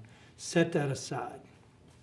The primary Water Development Board's role is to bank and finance requests. In that process, because it's a ground up, they collect and assimilate data and put it into the finance model as well as the flood plan. They don't, this is where I'm maybe a little far out on a limb, to my knowledge, they're not known for weather pattern modeling nor interpretation as to what a weather event might do based on that. That has been left up to regional planning and other resources. Now, that said, we spent $100 million or so on LIDAR. Yes, sir. And other things, and we have provided resources, specifically, I think, Houston Flood Control, and even at the Water Development Board. You can go in there and put in parameters. If I get a 3-inch rain at this spot, how many lives and what property damage is going to occur? So when I say their primary role is finance and assimilation of data to build a plan from ground up from regional resources, it's not that they don't have tools that are available to all regional flood planning groups, but their primary role is assimilation and feeding it into the plan, not taking a deep dive step back and modeling although I think we are doing some of that to try to be a little more proactive. Eventually, this thing will land. It is at the start where the mesonet and other resources for atmospheric goes, and then it goes to already 100 different modeling, private and public, national and state and local, that are changing these patterns and models minute by minute by minute based on those inputs. And it's those weather models. Now, if we're asking the Water Board to expand their role going forward into more of a predictive, forecasted, weather-based resource in addition to assembling and putting it into the flood plan, correct me if I'm wrong, would that not be a new mission? That would be a new mission. Thank you. So I'm just redirecting the conversation back to what their primary role and purpose is. It's assimilation from the ground up based on those guys doing their homework and putting into a presentation so we as legislatures know what areas are covered or not covered. I don't know if that helps. It does, but I guess I don't want to talk about weather patterns, and it's not so much about weather patterns, it's more of gathering the data of what has occurred. So if we had a flooding, how many inches of flooding, what areas were the impact? Because if we're doing mapping, like Senator Becknport was talking about, is that based on historical data? So the BLE is, as I said, more of a planning document and not a forecasting model. The BLE is internal to map hazard areas. It's updated every 5 years, and in that vein, as we have these data sets that build better data for a hazard review, if you will, to see if that area is more prone to hazard than it was 5 years earlier, then I believe that's where their role is. Is that kind of where that comes in? I'll point you back to a previous slide in our presentation. It was early, slide 6. That foundational, those kind of 3 pillars, mapping, you can think of that as including science, including data collection with respect to events. The better that science, the better that data, the better that collected data informs models going forward.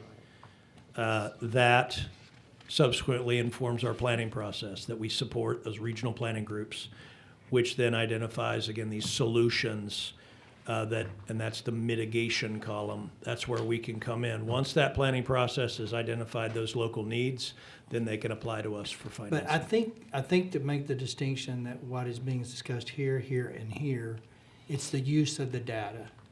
You are not a forecaster. No, Correct. You are a planner. And clearly, if you have better updated flood information from a previous event, it will be incorporated from the regionals up into that. But that didn't change your role. You are going to incorporate it into the flood map, which may be a more extensive hazard presentation than previous map, because you now have better data that says this area flooded drastically. Yes, sir. And we're going to include that. But what I'm hearing here is the role of the board is to take that data and become a forecaster of things that we can subset. So I had a historical flood in '87, and now I see this event, and I look for similarities, and I'm going to be, as the board, telling people, based on those similarities, we might want to consider a forecast. That is for other people. That's not the flood plan.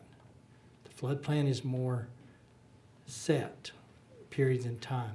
The other window is meteorologists and experts along the way are going to be doing that. I have already said, I want to know what was identical to '87 and what was identical today, and I'm told the gauges were reading pretty dadgum similar, and I want to know what the airflow was, and I want to know what the ground moisture was, so that the next time those things start to come together, that maybe we can say, King's X, the NOAA, and anybody else willing to give a warning here says, last time this thing happened, we had a 30-foot wall of water come down the Guadalupe.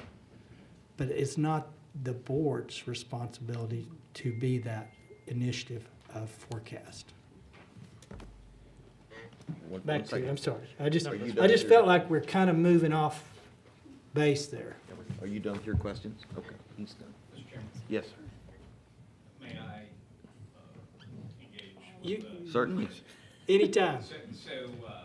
And engage is inappropriate. No, it's Further not. discuss. No, I talk. appreciate the Yeah. clarity on the road case, because terms of my line of questioning is that, you know, your plans are only as good as the data. And while we put together these models, who are they really informing? In other words, is their data actually being pulled?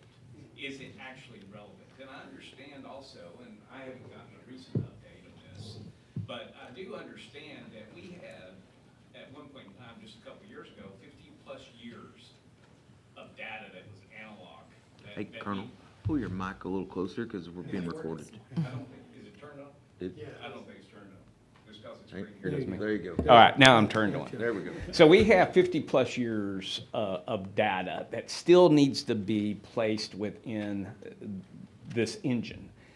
However, whatever that engine is extremely relevant in term, is it adequate in its processing capability?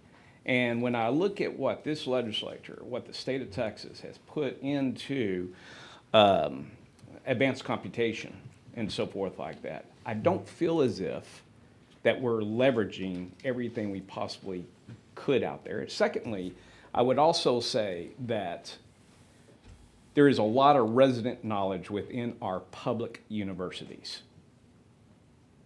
And frankly, I firmly believe that if we asked them to come to the table, we would advance this backlog of data and probably better posture our advanced computation that we've already invested in to basically get to some modeling and data that entities out there, well, it would be the golden source for which everybody would want to come to. However, we seem to be in a pattern, both in local government and state government, where we want to contract everything. I know, I've seen it on the Fed side in the Department of Defense. We love to contract stuff. But we've learned and we've invested in terms of that computation, that skill set, uniformed scientists, all those sorts of things to be able to get to where we have confidence and resilience in that data that is provided for deliberate decision making, right down to what are we going to invest in infrastructure. It informs that as well and helps us prioritize that.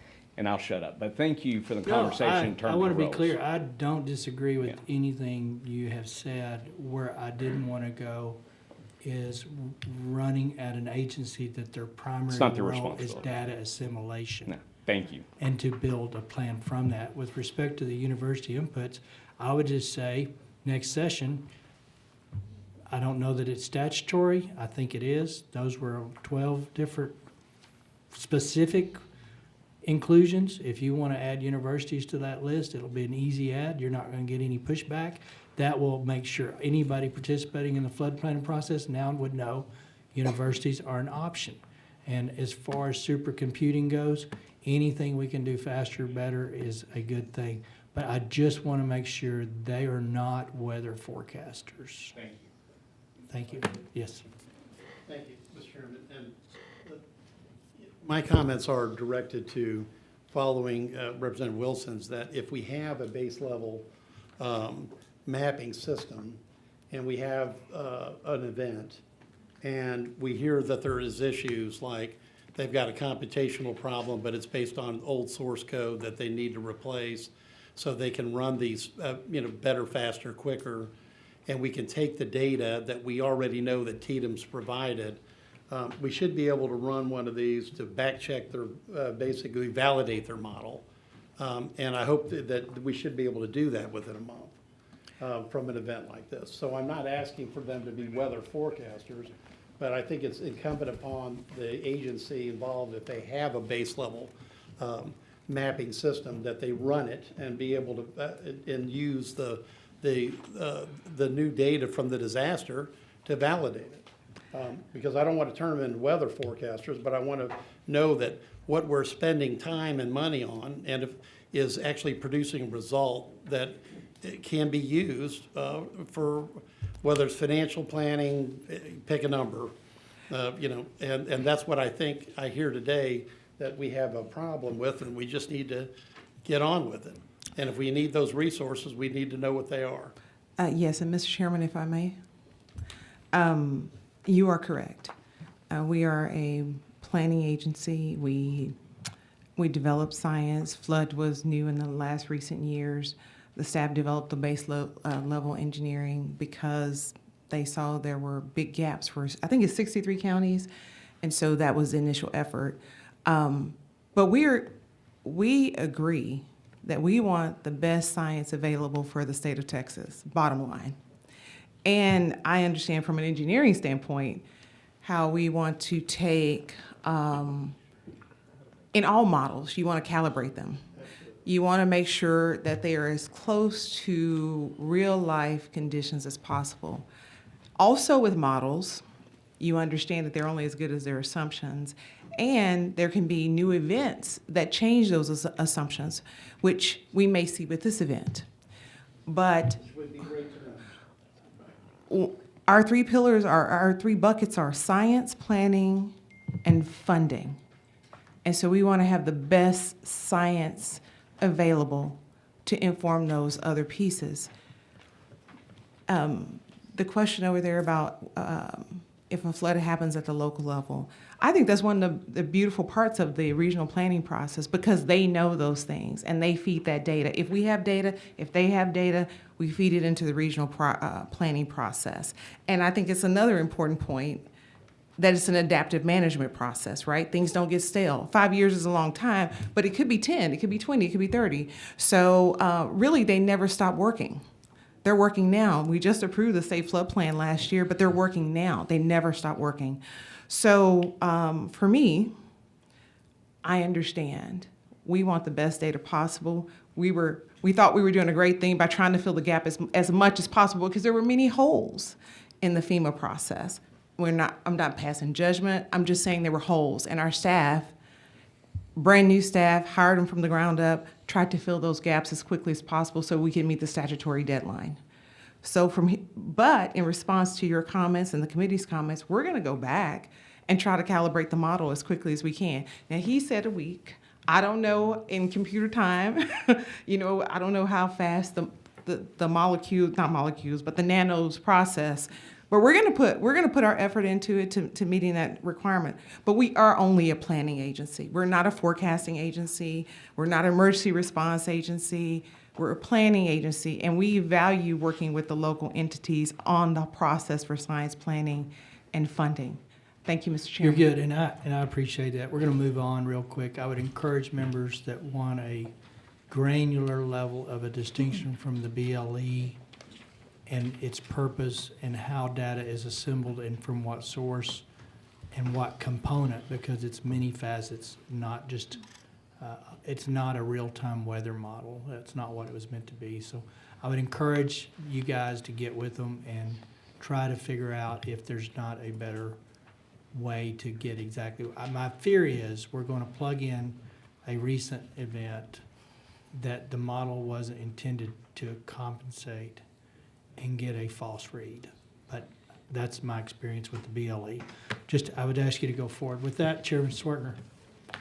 Thank you, Mr. Chairman. Regarding one of your core functions of the Water Development Board of Funding, I believe someone mentioned earlier about Kerr County and their request for funding regarding the early warning system. 1 million total, I believe, was asked for. Yes, sir. Upper Guadalupe River Authority requested. Upper Guadalupe River Authority asked for. Yes, sir. Okay. And of that 1 million, what was offered was a $50,000 grant, and the other amount, $950,000, at a 30-year 0% interest. That's correct. Okay. And when was that asked for or submitted as an application to the Water Development Board? Was it April of 2024, Marvin? That's correct. Yeah, April of 2024. Do y'all receive notification back after granting a request that they have chosen not to proceed based on? Yes, that was in October of 24. Okay, October 24. So they did give correspondence back. They chose not to avail themselves of the loan or the $50,000 grant. Yes, sir. We sent them an invitation letter, and in response to that letter, attached to that is what's called an intent to apply form, and that's what anyone who receives an invitation letter responds to us with, either yes or no. and that was submitted in October. In this upper Guadalupe River Authority area, would it have been for sirens, I assume, or some other early warning system? Gauges, or what do we know It about just what they said it just said flood early warning system. Okay, Marvin, so- anything else to add? That's what we have, flood warning system, early warning system. So potentially gauges and/or sirens, we don't know. I It don't wasn't think in we the have. application. Correct, yeah, we didn't have that specific information with the bridge So they just, application. $1 million or something was what they applied for. Well, no, it's two parts. They submit an abbreviated application, Right. and which is the basics, that keeps communities from spending a ton of money at that point in the process. And then when they're invited in, they would submit the full application, which would be more details. Okay. Well, it's good that we have in place grants and then also essentially zero interest loan programs. Still doesn't go back to my initial concern of, even if we had sirens along the entire river basin, still needs someone to activate those, someone to call the shot and to actually do the work regarding leading in an immediate time frame when it comes to an emergency that needs to be acted upon. So, thank you. Senator, I do have a few details with respect to that request. It was based on a study, a preliminary engineering study from 2016 that UGRA performed with the city of Kerrville and Kerr County. That proposed the installation of high water detection systems at 10 low water crossings within Kerr County. Had a master gauging station at each site, which would then transmit coded signal to an advanced warning system remote station. The radio tower converts the data to local, so that local agencies can collect and process that information. It does send that information then to local emergency management agencies and integrate it into a web-based platform. They had a model, bearflood.org, that they were going to use for their web-based platform. And then there was some ability within the system to manually change the flood status at the low water crossings, presumably to have kind of an analog check and balance. It included road closures, alert motorists to flooded water low crossings. So sounds like a fairly comprehensive. Robust, yeah. Yeah.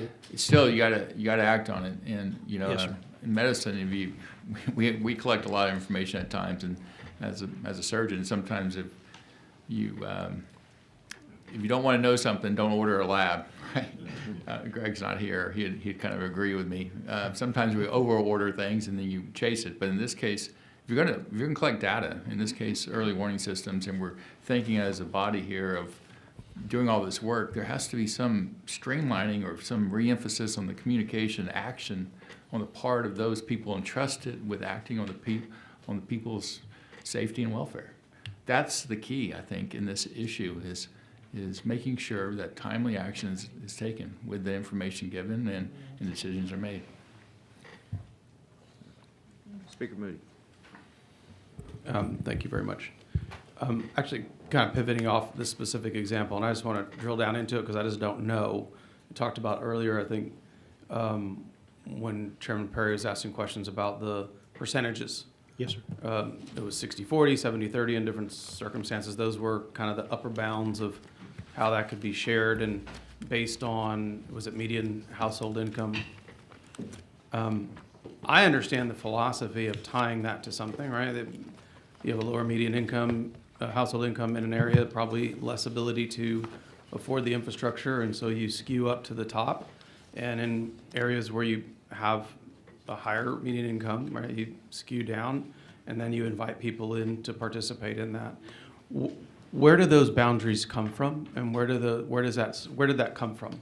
Like, why did we gauge it off of that marker, and where did the percentage boundaries come from? So I'll start, and Marvin will probably add some detail.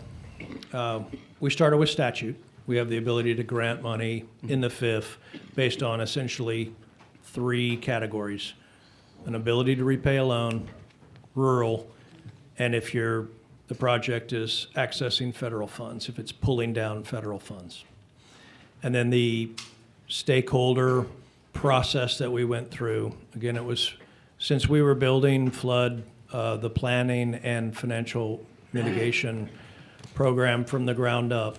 We did extensive outreach, 14 flood workshops throughout the state, online submissions, you name it, online meetings for people who couldn't travel. Looking at our other programs for that consistency element, the annual median household income was seen as kind of the basis upon which to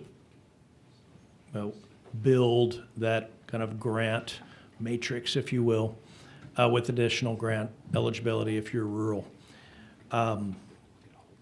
This program, again, considering that there's typically not a revenue stream associated with projects, we have the ability to subsidize loans in this program, and that's where the 0% came in. This program offers, with respect to AMHI, typically in our programs, 75% AMHI is the cutoff. That's what we use as a benchmark to determine disadvantaged status. And if you're disadvantaged community, that's where you're going to start accessing grant money, principal forgiveness, what you can commonly refer to as free money. In this program, considering those other factors, again, a big driver was the lack of a revenue stream. That threshold was raised to 85%. And it's a kind of a tiered matrix at or below 85% AMHI, 30% grant, 75%, 40, 65, 50, 50, 60.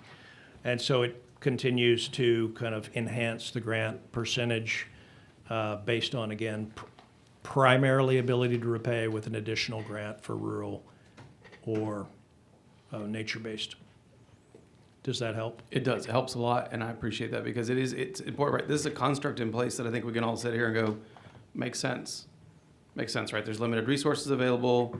You're trying to gauge off of what locals are able to contribute. And so an application comes in, there's a matrix, you dump that data into the matrix, it comes back with 50,000, 950,000 on the 0% interest for 30 years. That's how it pops out. My question is it something that we need to reevaluate? And as you know, I mean, natural disasters know no income stream. I'm not saying it's not a philosophically sound way to do it. This is not a criticism. It makes sense to me. Yes, sir. In a lot of funding streams that we utilize, we look at LMI, we look at disadvantaged areas, we look at rural areas because of their ability to pay, and I think those are good metrics to use. But if we want to prioritize, because what I see, and I appreciate the presentation because I'm a visual learner, and so the maps were very helpful for me, and so understanding that you're data gathering, understanding what these zones are, and then that informs what types of projects can fill these areas, and that's where the funding mission comes in. My question is, if we're doing all this work, to Senator Betancourt's point, to put all this stuff in place to identify projects, then, you know, if we feel like this is something that's worthwhile, and I would think everybody here would think it is, do we need to reevaluate how we deploy those funds? Because I want to efficiently deploy those funds so that we can mitigate or avoid disasters. And there's some things that you can't avoid every disaster. You can't. It's not possible. But we certainly can do better. And so this is not a critique of the system. This is a system that makes sense.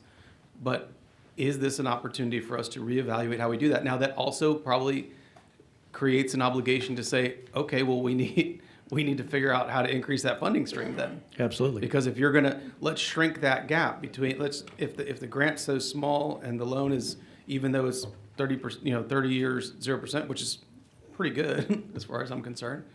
Is there a way to, let's figure out how to prioritize and push those numbers closer together, because then you're able to deploy in a county like Kerr, maybe that's an invitation they accept because it looks different, because the matrix is different.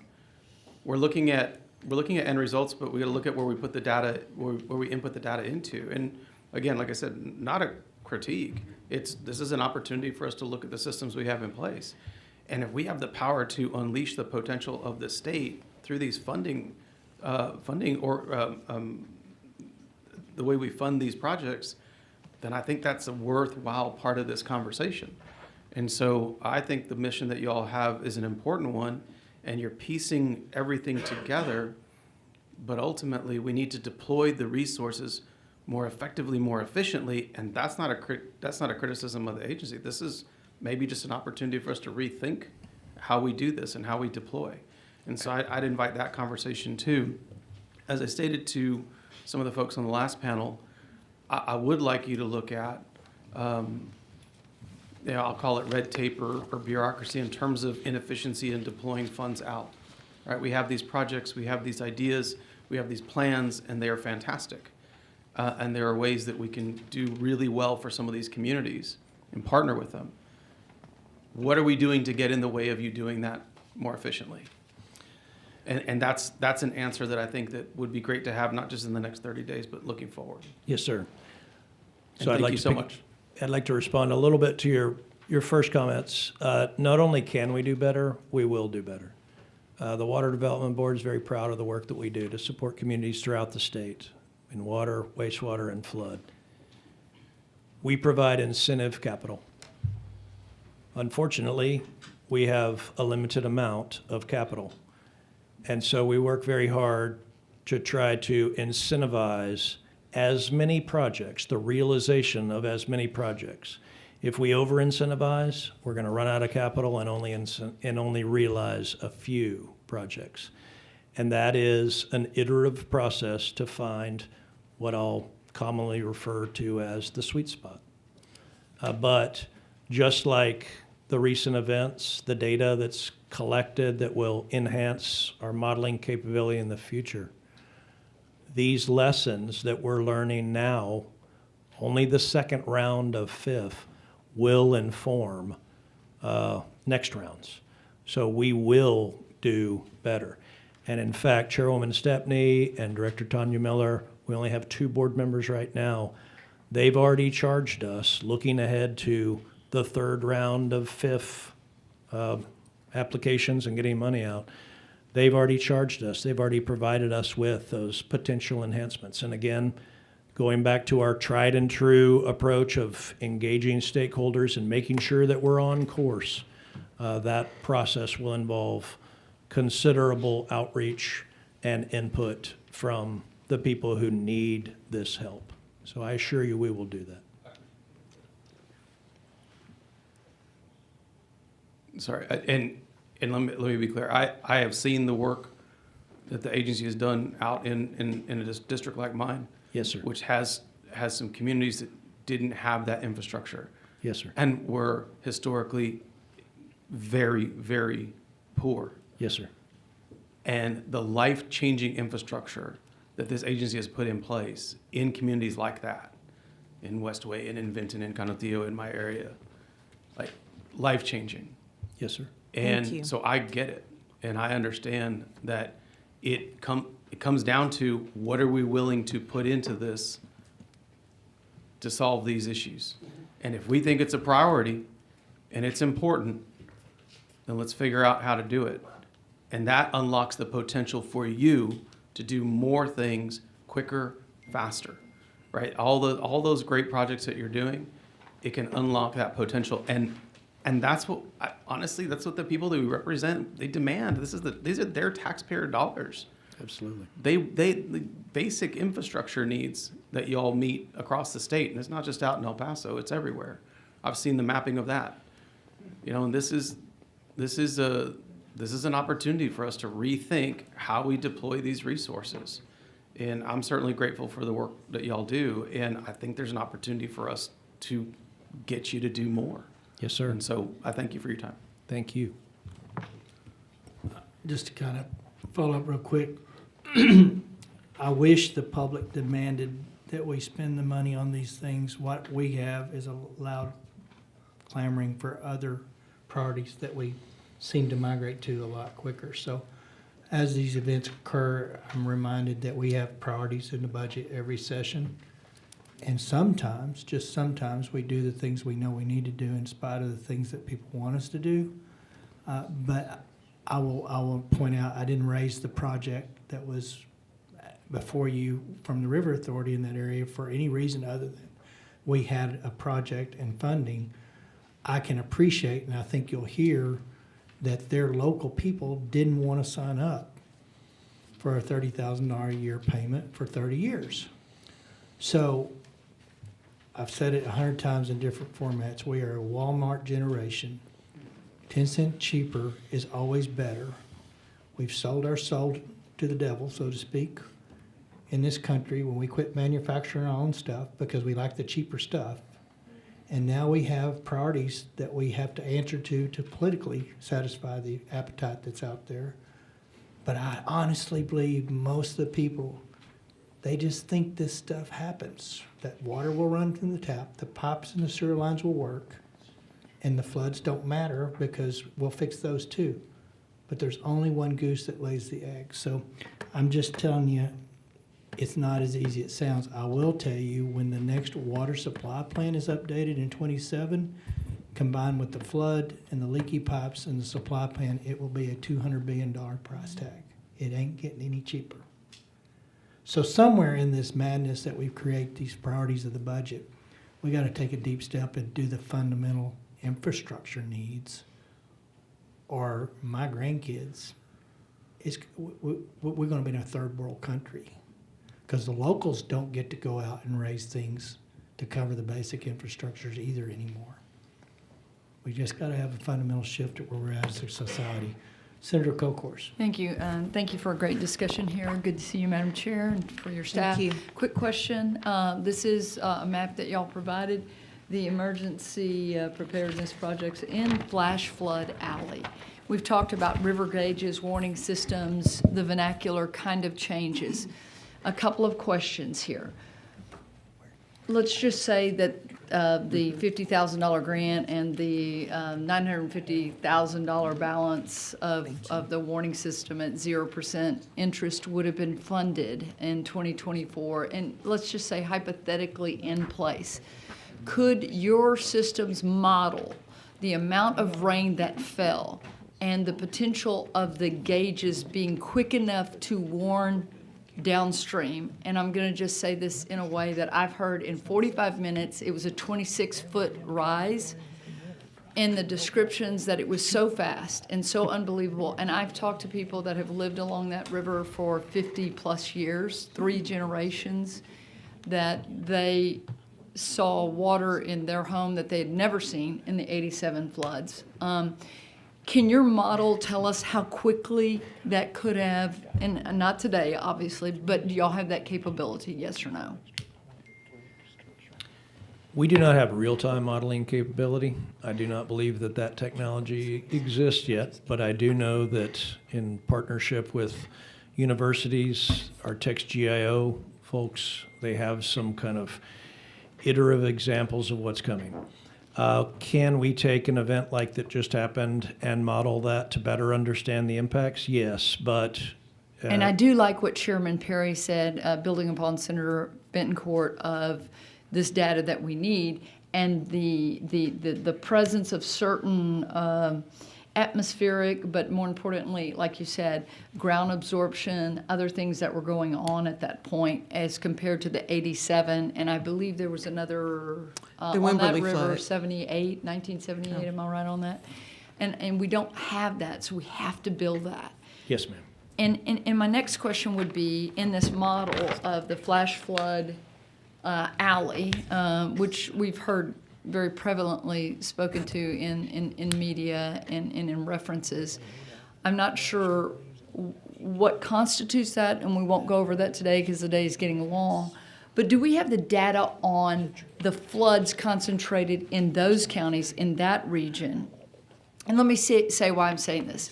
So the GBRA, one of the first phone calls I started making was about Senate District 18, how we're going to be downstream.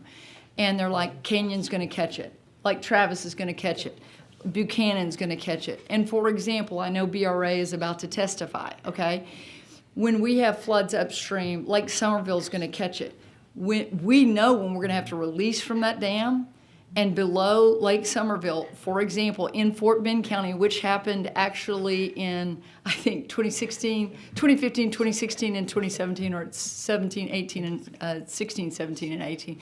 We knew when we were going to release that to say downstream hey, Fort Bend County, you are gonna flood because we're letting this water out, okay?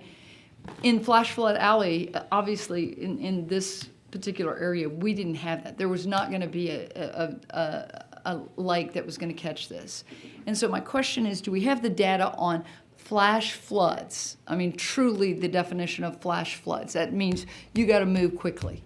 And I'm looking at these timelines, and I wish, like all get out, that at 1:16 a.m., when they issued that first warning, that everyone would have known and gotten out, because we probably had time. As that time crept closer to the 4 p.m. emergency, probably didn't have time for many people along that river. So I'm just looking for that data, because I'm going to Representative Moody's question of, we get to pull the levers on matches or not matches, or to say we're going to prioritize Flash Flood Alley because it's so quick. And we're going to hear from the river authorities. There are different amounts of flooding. I represent a lot of the coast. You do not represent Senator Blanco. We see hurricanes. We don't always know that Harvey is going to go from a 1 or 2, light 2 to a 4 in those last 8 hours, 6 hours. But we have a little bit of warning. This was very difficult. So I kind of want to focus on flash flood, moments, seconds, the Wimberley flood. How many seconds did we have? Those minutes really matter. So we do not have that type of data, or do we have the computing power, software, et cetera? But I believe next week at your hearing, you're going to hear about some of the data sets that are available, some innovative technology that is on the horizon or being developed, and how a more predictive modeling system can be developed to inform kind of what we help pay for through financial assistance, these early warning systems, so that they go off and alert populations effectively, timely, et cetera. The data that we collect, whether it's weather data, topographical data, whether it's historical flood data, that all feeds into the maps and models that we use to plan. So the better planning areas understand their topography. And granted, it's changing with developing areas. You're going from fields to strip malls, concrete, exactly.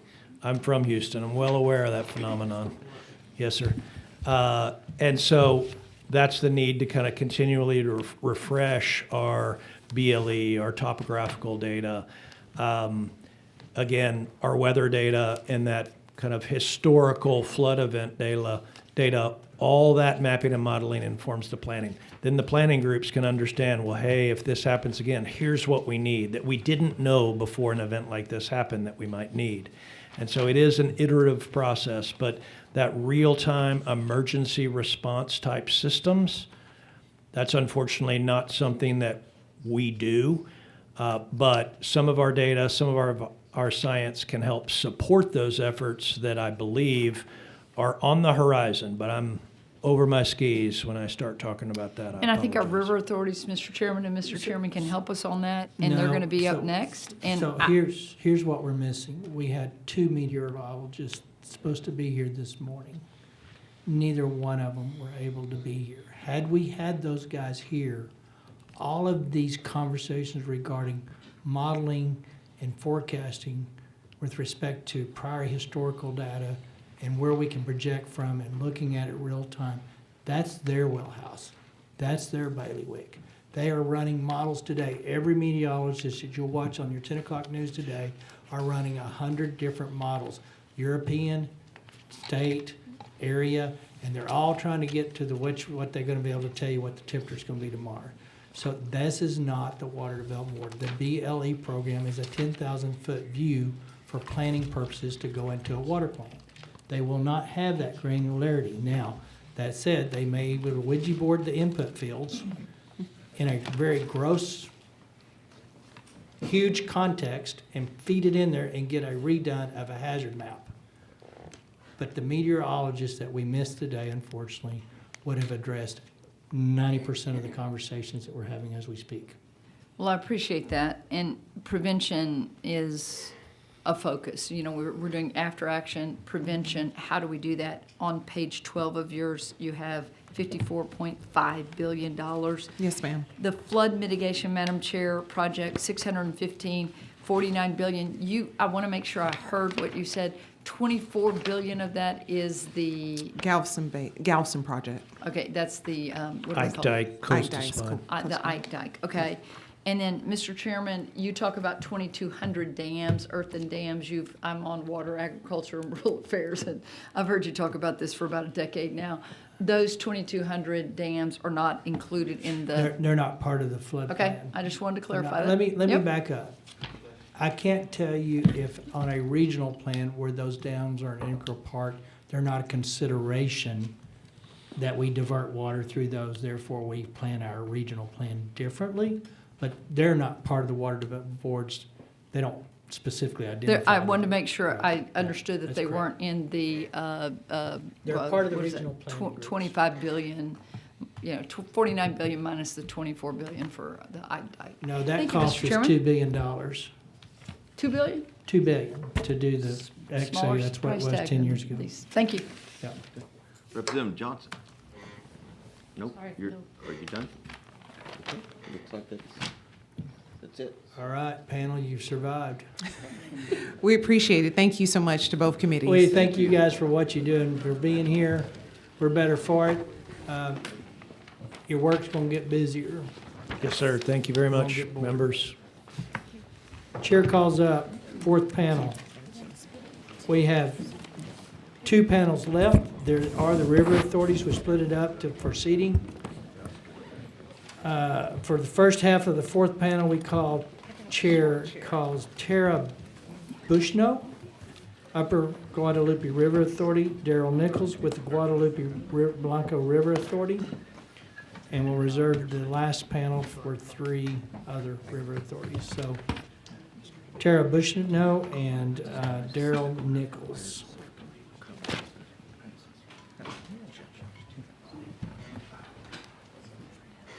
I hate to be such an ass, but I just can't keep letting that conversation go down there that we can't have answers to. And we're not gonna get the answers from plugging in data that doesn't exist for input. State your name and who you're with, and tell us what you think is pertinent to what we need to know, and I'm sure you'll garner questions. Let's go, ladies first. Good afternoon, Chairman Perry, Chairman King, members of the committee. I'm Tara Bushno, and I'm the General Manager of the Upper Guadalupe River Authority, and it's an honor to be here to speak with y'all today. Our board and staff are all members of the community of Kerr County, and our hearts are broken by the devastation that's caused by the July 4th flood. UGRA was created in 1939 by the Texas legislature as a conservation and reclamation district, and our jurisdiction is just Kerr County, which includes the headwaters of the Guadalupe River, one of the most beautiful and healthy rivers in Texas. And UGRA's mission is to protect the health of the Guadalupe River watershed in Kerr County by managing water quantity and quality, and by promoting stewardship and providing services to our community. We're led by a 9-member board of directors who are appointed by the governor, and we are funded primarily by Kerr County property tax dollars. We receive no state appropriations. River authorities across Texas vary greatly in size and in services and operations, and UGRA is one of the smallest river authorities in the state. And I've always seen our one county jurisdiction as an asset because it allows us to concentrate our water quality monitoring, our education, and our stewardship practices within the communities that we love and that we are members of. UGRA staff includes 8 full-time employees and 4 part-time employees. And approximately 40% of our staff supports our environmental laboratory, which meets drinking water and wastewater testing needs of the region for water and wastewater customers. In addition to our lab operations, we focus on data, on collecting data primarily for water quality, and then we also fund data that's collected by other sources, like our USGS gauges. We have 6 of them in Kerr County within our contract. And for public education, we work with groups throughout the community to increase understanding to the threats of the health of the Guadalupe River and actions to keep the river healthy. And also increasing stewardship through rebates, grants, and through cost share programs for practices like rainwater catchment and low-impact development. And we advocate for Kerr County water resource concerns through active participation in our regional water planning and flood planning processes. River authorities can play a strong role in flood warning by supporting National Weather Service and emergency management with more and better data during storm events and by helping recognize the significance of that data. Local emergency management offices are the central public-facing communication outlets during floods and other emergency events. They have the expertise and the resources to perform those tasks in coordination with other agencies like the National Weather Service that can quickly aggregate many sources of information for current and predictive. And UGRA's role is functional, to collect the data and to provide that information, make it available for National Weather Service and emergency management. We can also help facilitate funding opportunities. UGRA and other partners in Kerr County have been working towards a better system for flood warning, and we will redouble those efforts. In January of 2023, our board amended our strategic plan to add the goal to evaluate and implement resources for flood warning in the Guadalupe River watershed, and that goal represents a few past and future projects. In 2016, UGRA, Kerr County, and the City of Kerrville executed an interlocal agreement to jointly fund a preliminary study for a flood warning system. And that study primarily focused on increased monitoring of low water crossings, a web-based dashboard to integrate multiple sources of data relevant to flood emergencies, and also improved notification. In 2017, that study was the basis for a Kerr County grant application to TDM's Hazard Mitigation Grant Program, and that grant was denied. I believe that time it was denied because Kerr County did not have an updated hazard mitigation action plan in place in 2017. But in 2018, Kerr County finalized a new hazard mitigation action plan, and that included flood warning as a mitigation strategy. And Kerr County also applied for that TDM hazard mitigation grant program again, and they were again denied during that round. So during that same time, UGRA continued to support the county's grant request by pledging to fund a portion of the required in-kind grant match contribution. So we pledged to fund 50% of what the in-kind would have been, and that would have been $121,000. We also increased our public education resources regarding flash flooding, primarily through a Kerr County-specific educational resource video called Be Flood Aware, and it's still in use at this time. So when my board decided to add the goal of improving flood warning resources to the strategic plan in 2023, they committed to a renewed effort to improve flood warning in Kerr County. And during that time as well, the first Texas regional flood plans were being developed by the Texas Water Development Board, and I hold a position on the Guadalupe Regional Flood Planning Group. I submitted a flood warning system for Kerr County to be included in the regional plan, which made it eligible for funding through the Flood Infrastructure Program. And as stated by Water Development Board, I submitted that abridged application in April of 2024 for a Kerr County flood warning system based on that 2016 preliminary study. And in September of 2024, I was notified that a pre-application was selected to move forward to a full application step with a 5% grant of the $1 million requested. And when I applied, I did request the grant only. I understand that loan could also have been a component, but we were interested in moving forward with the grant. The UGRA board declined to move forward with the grant program because of the low match, and we're always deliberate to leverage our county's tax dollars with other funding sources. So for a project like flood warning that has jurisdiction across several entities, I think it's important to leverage those funds with other partners. And so at that time as well, our board discussed a shift in approach, and we began to also pursue a phased approach with UGRA funding an initial to improve local emergency managers' access to existing data. So that project would potentially help make our future funding applications more competitive as well. So we focused on our role as a river authority to collect data and to also be a mechanism to get that information to the National Weather Service and our local emergency management, who are tasked with prediction and warning. So over the past year, the UGRA board approved funding to develop a centralized dashboard of existing data that would support local flood monitoring and emergency response. And while stream level and rainfall data are already available, they currently exist in at least 4 different sources. So this new tool would bring those data sets together so our Kerr County emergency managers would be able to access that in one platform designed for them. So this is not a public alert system, but because real-time equipment can have inaccuracies during a storm event before they're verified. And we look to the National Weather Service to interpret real-time data. And it's also important that EMCs have access to that real-time data as well. So another component of that dashboard is that EMCs would be able to set alerts that are triggered by thresholds for rainfall and stream level. And then also National Weather Service alerts would be linked to that dashboard. So after the dashboard is complete, that contractor will also prepare a recommendations report to evaluate existing monitoring equipment like rainfall, stream level, and stream flow gauges. And they would recommend updated repairs and improvements. And they would also recommend the type and location of additional data that would improve flood warning for Kerr County. And in that final report, they would include costs of that equipment, installation, maintenance, and recommended improvements. So we selected a contractor through a competitive process in April of 2024 to develop that, of 2025 to develop that dashboard, and we executed that contract last month in June. And an initial kickoff meeting will occur later this month. Flood warning solutions are diverse, complex, and a cooperative effort among agencies that play a role. And so that's why our previous and current attempts have engaged with our community partners. So now I'd like to discuss actions taken by UGRA in response to the recent flood.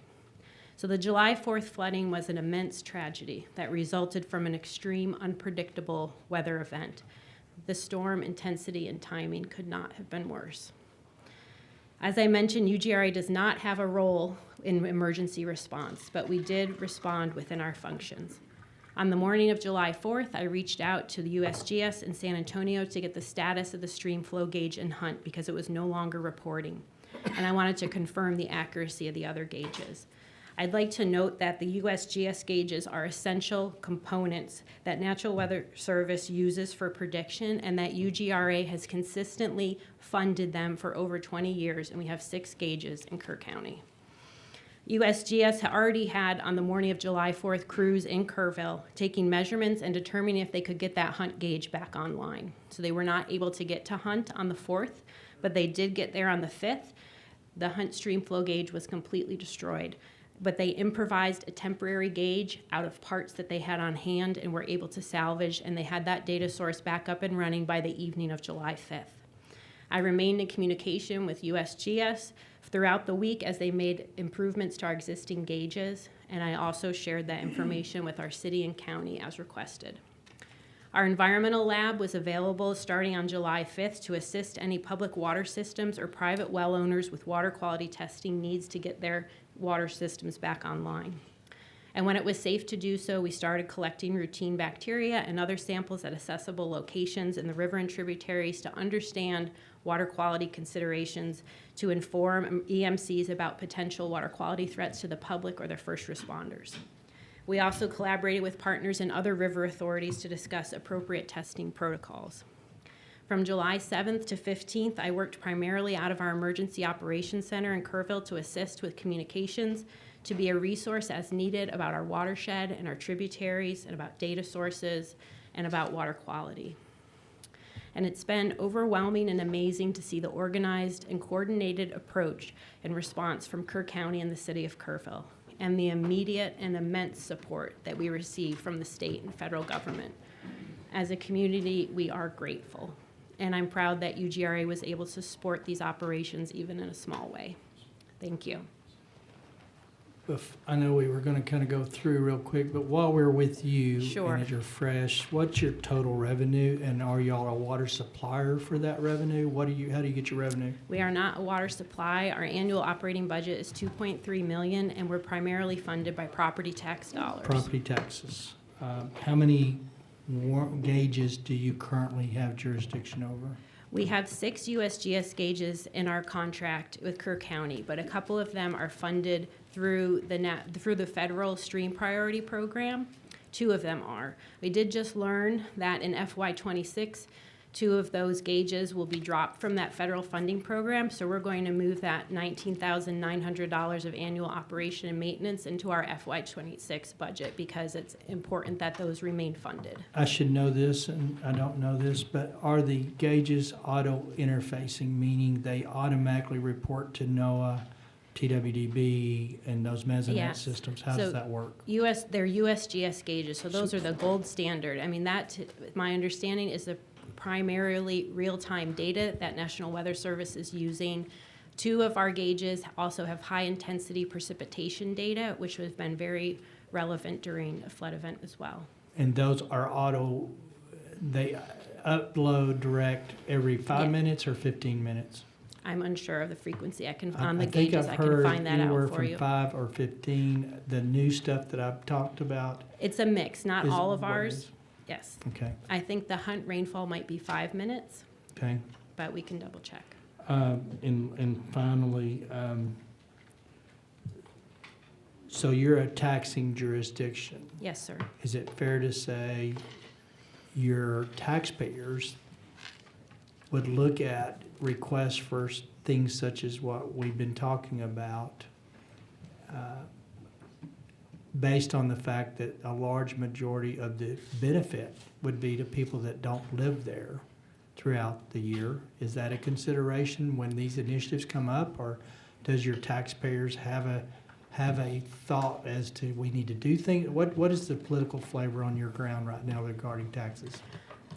I would never say that, the Kerr County taxpayers were never said, vote on this flood warning system, yes or no, whether you would not want it. That was not a question that went to the taxpayers. As far as what their feelings would be about funding it, I mean, we look at as a multi-jurisdictional approach. So in order to be a steward of our tax dollars, we would want those to come alongside funding in grants, and then also from the city and the county potentially, or the county and the city potentially, in order to fund that together across the entities that would have jurisdiction. Okay. And we also, as regarding the loan component, I question, this project, as noted before, does not generate revenue. It's not, a flood warning system does not have a rate base. So should taxpayer dollars be used to pay back that loan? Well, the interest savings on a $950,000 investment is significant.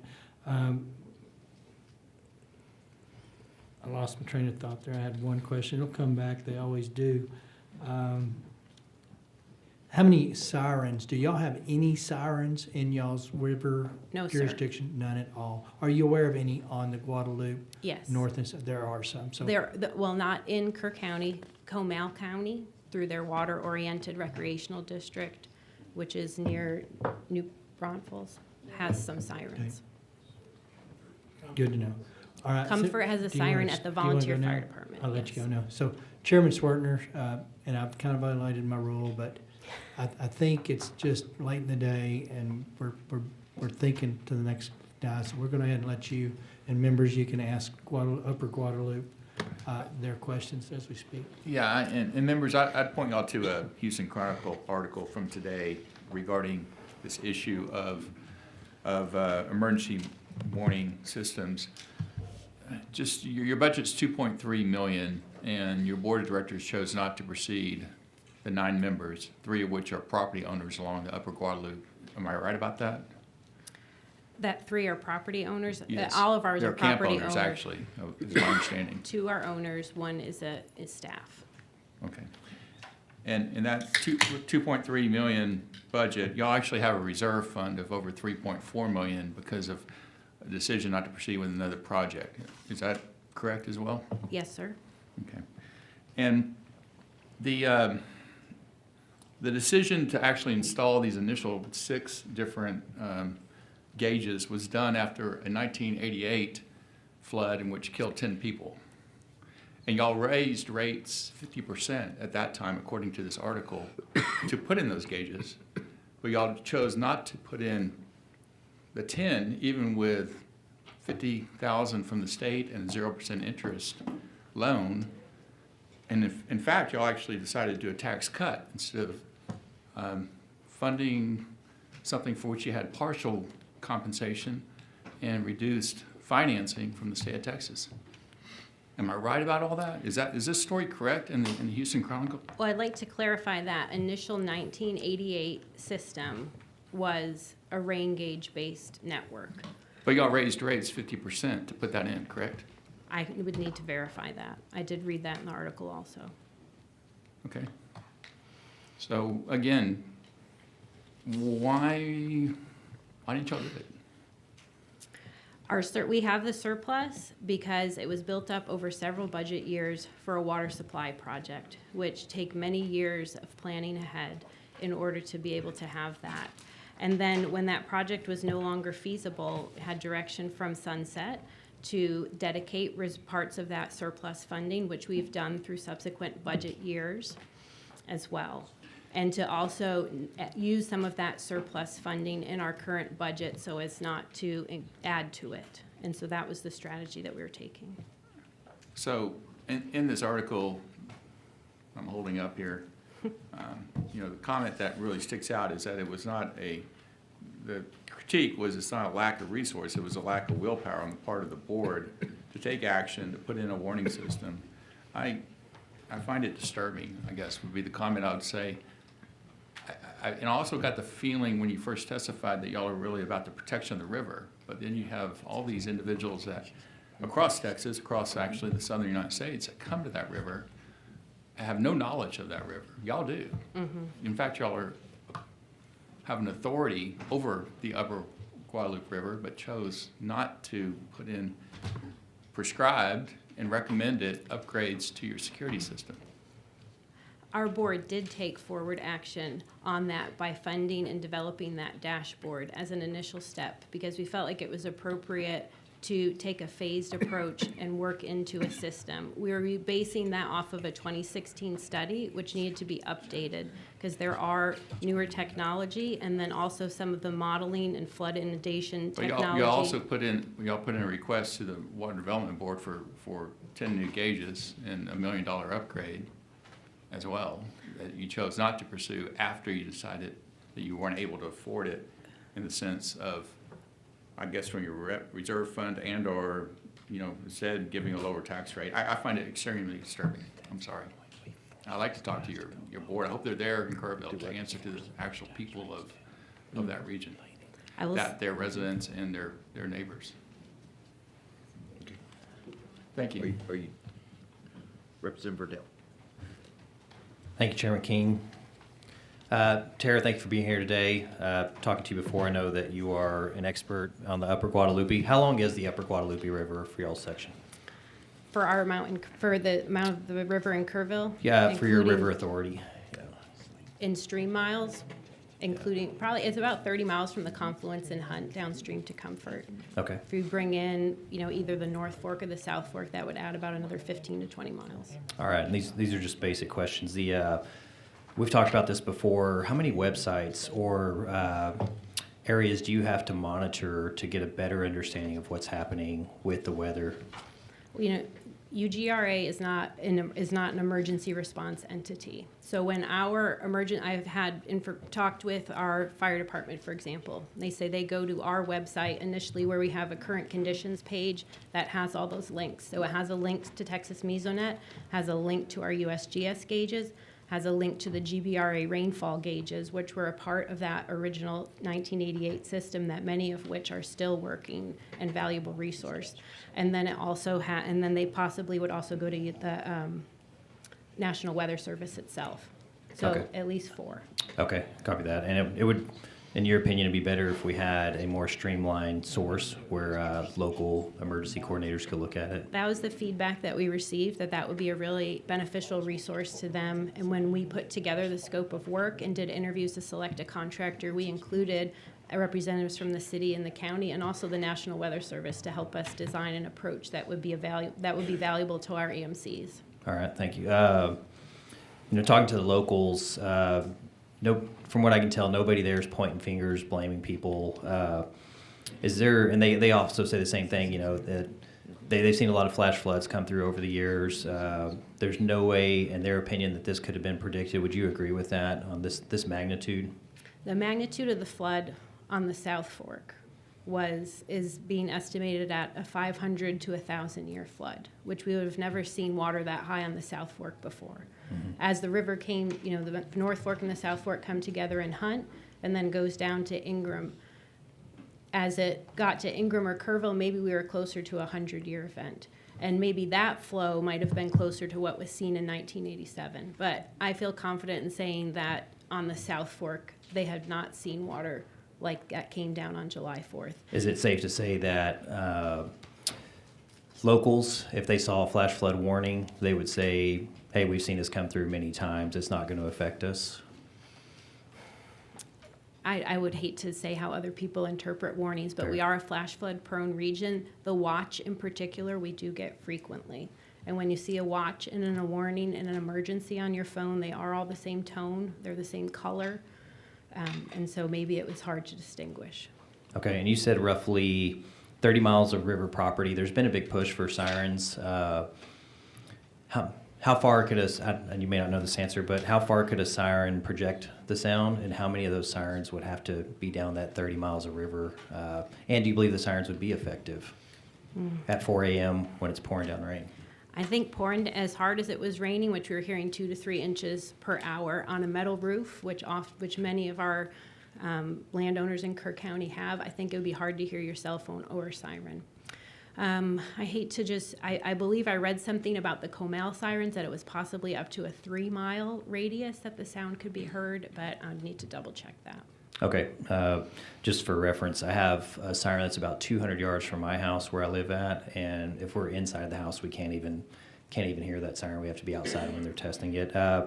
Last question, cell service, as you know, is almost non-existent in the Hunt area up towards Camp Mystic and all that. Do you believe that hurt in data gathering or in rescue attempts and communication?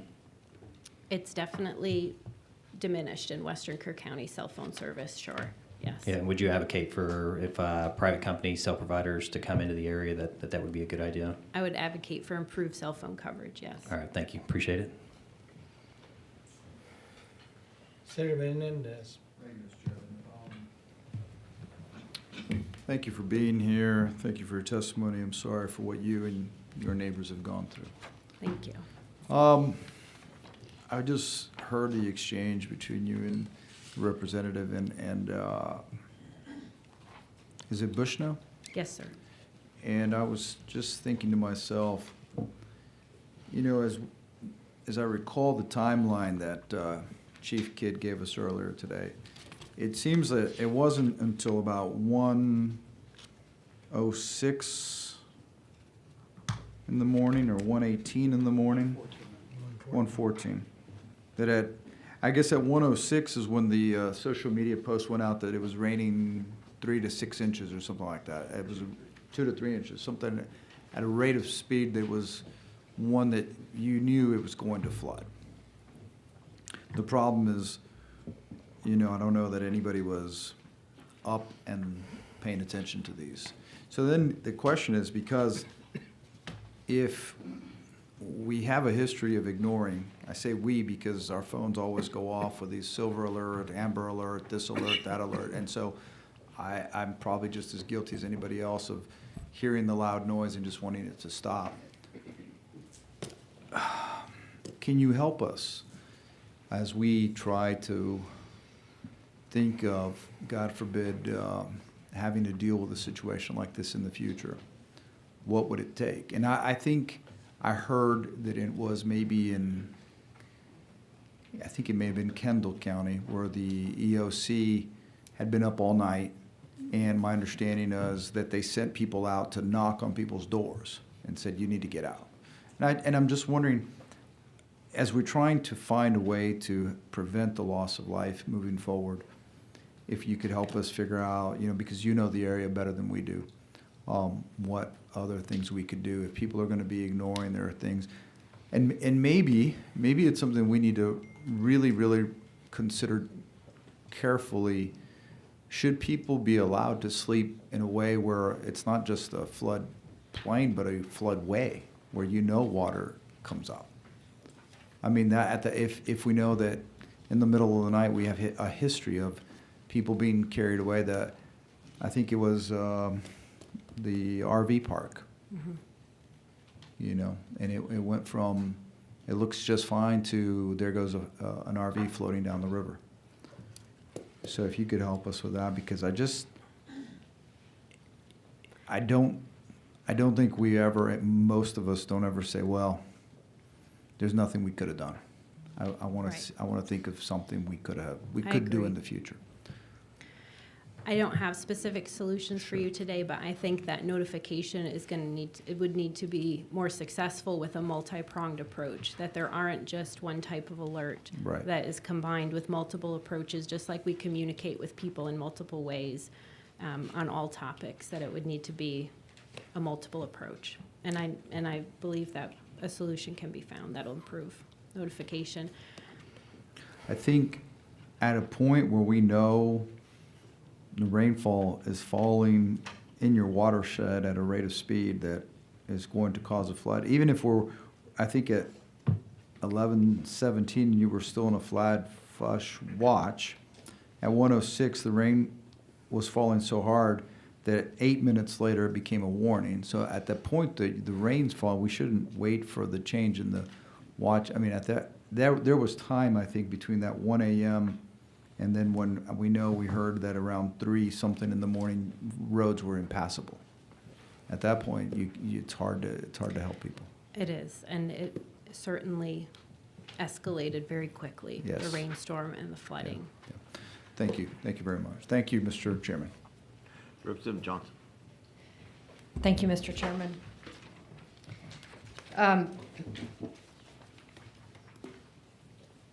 I've heard, first, I cannot imagine the loss for your community. This has been described as a perfect storm, a flash flood, meteorologists not calling for the amount of rainfall that you are getting, it happening in the middle of the night. I've heard terms freakish.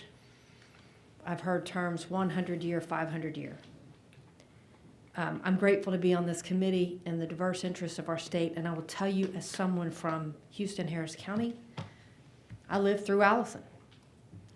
And Allison was a slow-moving, localized storm that took out most of downtown Houston, and that was never going to happen again.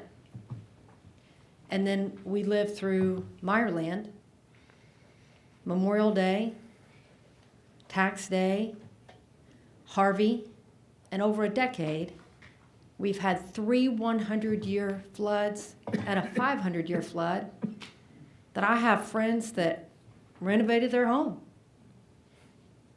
did it again,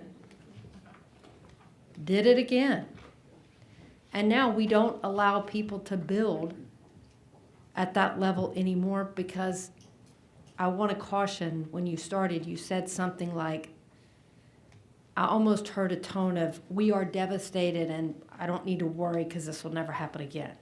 No. As a cautionary tale from somebody who's been in this region, this weather is now unfortunately normal in our state. I also heard well, do your local tax base want to fund this when it doesn't benefit them? So I want you to know what's been happening in Houston for the last couple of weeks. We've had a number of funerals for 8-year-old little girls from the families that trusted and sent their children to your county. And like Senator Schwartner, I am also offended by the article that suggests that your river authority, with 3 camp owners who know that river better than anybody else, and you invite the state's children there, were not prepared to give them the opportunity to move the 8-year-old cabin out of the way in the middle of the night. And so I'm going to ask very pointedly and very direct, who was behind the wheel in the middle of the night in Kerr County that should have been the person that was up being prepared to sound the alarm? I cannot answer that because Who I am can? not in our emergency response entities. Thank you. Senator Bencourt. Thank you, Mr. Chairman. Let's try to understand, if you're a property tax funded operation, what this means after reading the Chronicle story today. Your current tax rate is roughly $1.20. That's what the story reported. It's 0.0117 per 100, yes. 0.0117 per 100. 100 Okay, all right. dollars. All right, so that's a penny and nearly 112, I guess, that rounded up. Now, that's something that they fixate on as the rate, but really what I need to understand, what's your levy? So what has been your property tax levy collections over the last 3 years? This current year, it was approximately $990,000. Prior year? I don't have that value top of mind, but it was close. We have been trying to do the no new revenue rate. So you've been trying to do no new net revenue rate, even though you're a special taxing jurisdiction and you can use a higher rollback rate? We can, because our direction when we went through sunset was to dedicate the surplus and not add to it. Okay, and Mr. President, the point that Dr. Schwartner is making, and as well as my former prosecutor from Harris County is making, is that the decision, the technology that you were asking for $1 million grant on seemed to be perfectly suited to the problem that occurred on July the 4th. These were 10 low water crossing areas with gauges, with warnings for people not to proceed. It seemed to be an automatic system. It would have reported into some type of general system. And that was a system well in advance of the dashboard that you're putting together now. So I just have to ask the question that Senator Mendez almost asked, why did you drop it? The 5%, the grant was the approach that our board wanted to take, was the grant. And so we were going to also take our funds along with grant funds from the state and then approach our other partners to contribute to an in-kind. Flood warning's a multi-jurisdictional issue, and we wanted to solve it as a community, or improve it as a community. I mean, you had a delta interest cost of $30,000, I'm guessing. Incremental interest cost. I understand. And that's pretty de minimis to be talking about all the lives that were lost on July the 4th. I understand. I can't begin to estimate, or even begin to think I'm smart enough to estimate what those 10 gauges and those warning systems lives would have saved if they had been online on that day.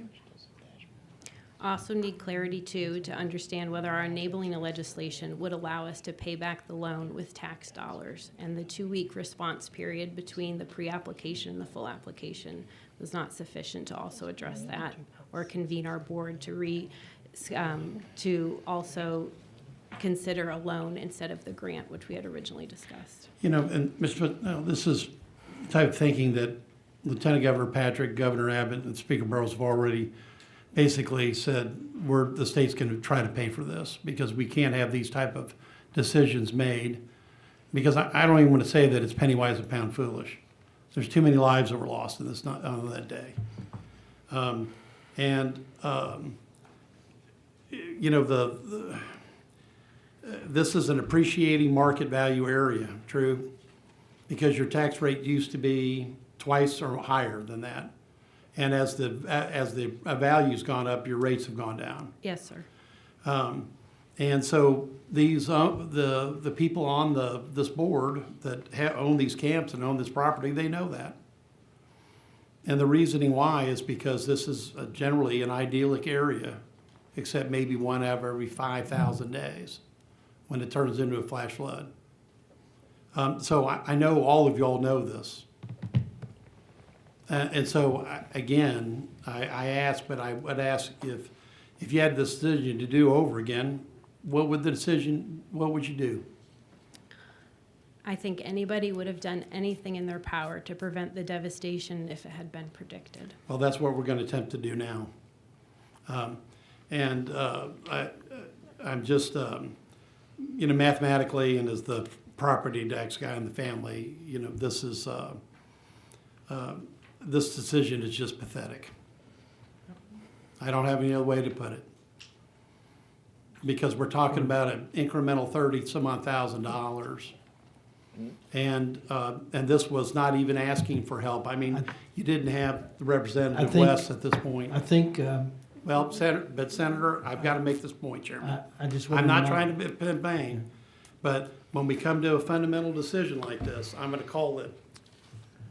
Because I'm going to go back to the initial tone and theme. We're not here to arm check. I'm not suggesting to you that I agree with the decision or don't agree with that decision. I will remind people it's multitasking, multifaceted. I don't quite agree, but that's not my choice. I would like to think that the magnitude of the rain event and what it was is the largest conversation that we can't fix. I would suggest to you that you could feel that decision was the wrong one probably, and we can always be, in hindsight, experts. I could argue it many, many ways and many, many days, but I'm not here and no one is here to assess blame. But that decision does cause a lot of consternation. But I think we need to move on. The point's been made, and I don't want to belabor that because it's not the intent. Mr. Chairman, with permission, I have one other question. One other question. You talked about sirens. You read that roughly they're approximately a 3-mile radius. And I think we have to look at this as any possibility to get through to people on layered results is the right answer. Because 29% of Texans have learned to turn these alerts off, and approximately 1/6 of people turn the phones off at night. That's nearly 50%. So if we layer in sirens on top of alerts, or any other methods that we could possibly think, with automated warnings, is a great idea. And so are we missing that on an integrated solution? Because, look, I don't care how people get the information they need. But the only way to survive a 26-foot wall of water is to get out of the way. And that's what all these decisions are going to be about. And I'm not trying to offend you by saying it was a pathetic decision, because I'm just disappointed, because I know what the property tax facts are and what the revenue sources could be. But can you see that we're going to have a layered and integrated response, and that any idea is better than none? I agree, yes. And we have our USGS gauges that we have consistently funded as well, and we have our rainfall gauges that we've also funded. I agree there's much room for improvement, and we are working towards that. Okay, thank you. Senator Flores. Thank you, Mr. Chairman, and yes, I totally agree that we've had an event, unprecedented, that happened to my constituents in Kerr County. And I am very thankful that I'm here to be able to, as part of this committee, to gather the facts, both sides, and come to some recommendations that we can make to make sure that we are able to respond better to what will possibly happen again. And not only this type of disaster, but all others across this great state, tornadoes, wildfires, etc. So I want to just ask you just a couple of questions. So as a river authority that represents one county, and we have other river authorities, the lower Guadalupe River is all the way to the Gulf, but we have one county that. So what role do you play to coordinate with the local officials about the flood risks? Our current project was going to take great steps to that. So we fund the USGS gauges and the rain gauges, which is data that's available. And then we were also working towards getting them that improved data. We've collaborated certainly on education programs, on our hazard mitigation action program as well, action plan. I guess what I'm asking is your role in the Upper Guadalupe River Authority that monitors the river? Yes. And if you get that information that says our gauges that do exist say we've got a problem, what's your response to the county, to the city of Kerrville? We got a problem. So river I authorities. understand you're not a responder, but you are an information We are. source. And those gauges are fully funded annually. USGS does an excellent job maintaining them. If we note any problem, they are down here to fix them within the week, and that is the data that's available for National Weather Service and for emergency managers to use during times for prediction and notification. And so we fund the data, and we can also help interpret the data as well. I've talked to emergency managers about, a rise in the river at this point and how that compares to previous events, and we've helped to interpret that. I guess what I'm asking is, I understand the interpretation. I'm asking, we've got the data. It's happening. Mm-hmm. You're the river authority. How do you tell the sheriff and the county judge and the mayor of Kerrville? Do you tell them you got to go to our portal and go look at it whenever, or do you get on the phone and say, we got a problem? No, sir, I do not call the sheriff. Then because that's I'm not- probably, as this committee is tasked together, these are the types of solutions that we want. I mean, I'm not here to blame you, or No, I know. I'm just saying, I've got the information. You're the river authority. You have one county, which I'm blessed to represent. Yes. But what good is that information if it's not being disseminated immediately? May I please clarify? Please. The USGS data is available immediately it is available to the National Weather Service, who have 24-hour operations to incorporate that real-time data with radar to develop predictions. They are our warning resource, and they communicate with our emergency managers. Well, I guess what I'm saying is that the local, one county, Kirk County, Upper Guadalupe River Authority, you have that information as part of the community, as part of Kirk County's response. Judge Kelly, we got a problem. We got a problem. Now. That's what I'm asking. So I would say we probably need to look at that. I would suggest as part of, so which is going to lead to my next question, if I may. So what have you learned from this event? I've kind of been asking this question consistently all day with all the others, so you're not alone in this. What have you learned from this event, and how would you adjust your operations and policy in view of what occurred in your jurisdiction in the Upper Guadalupe? What have you learned?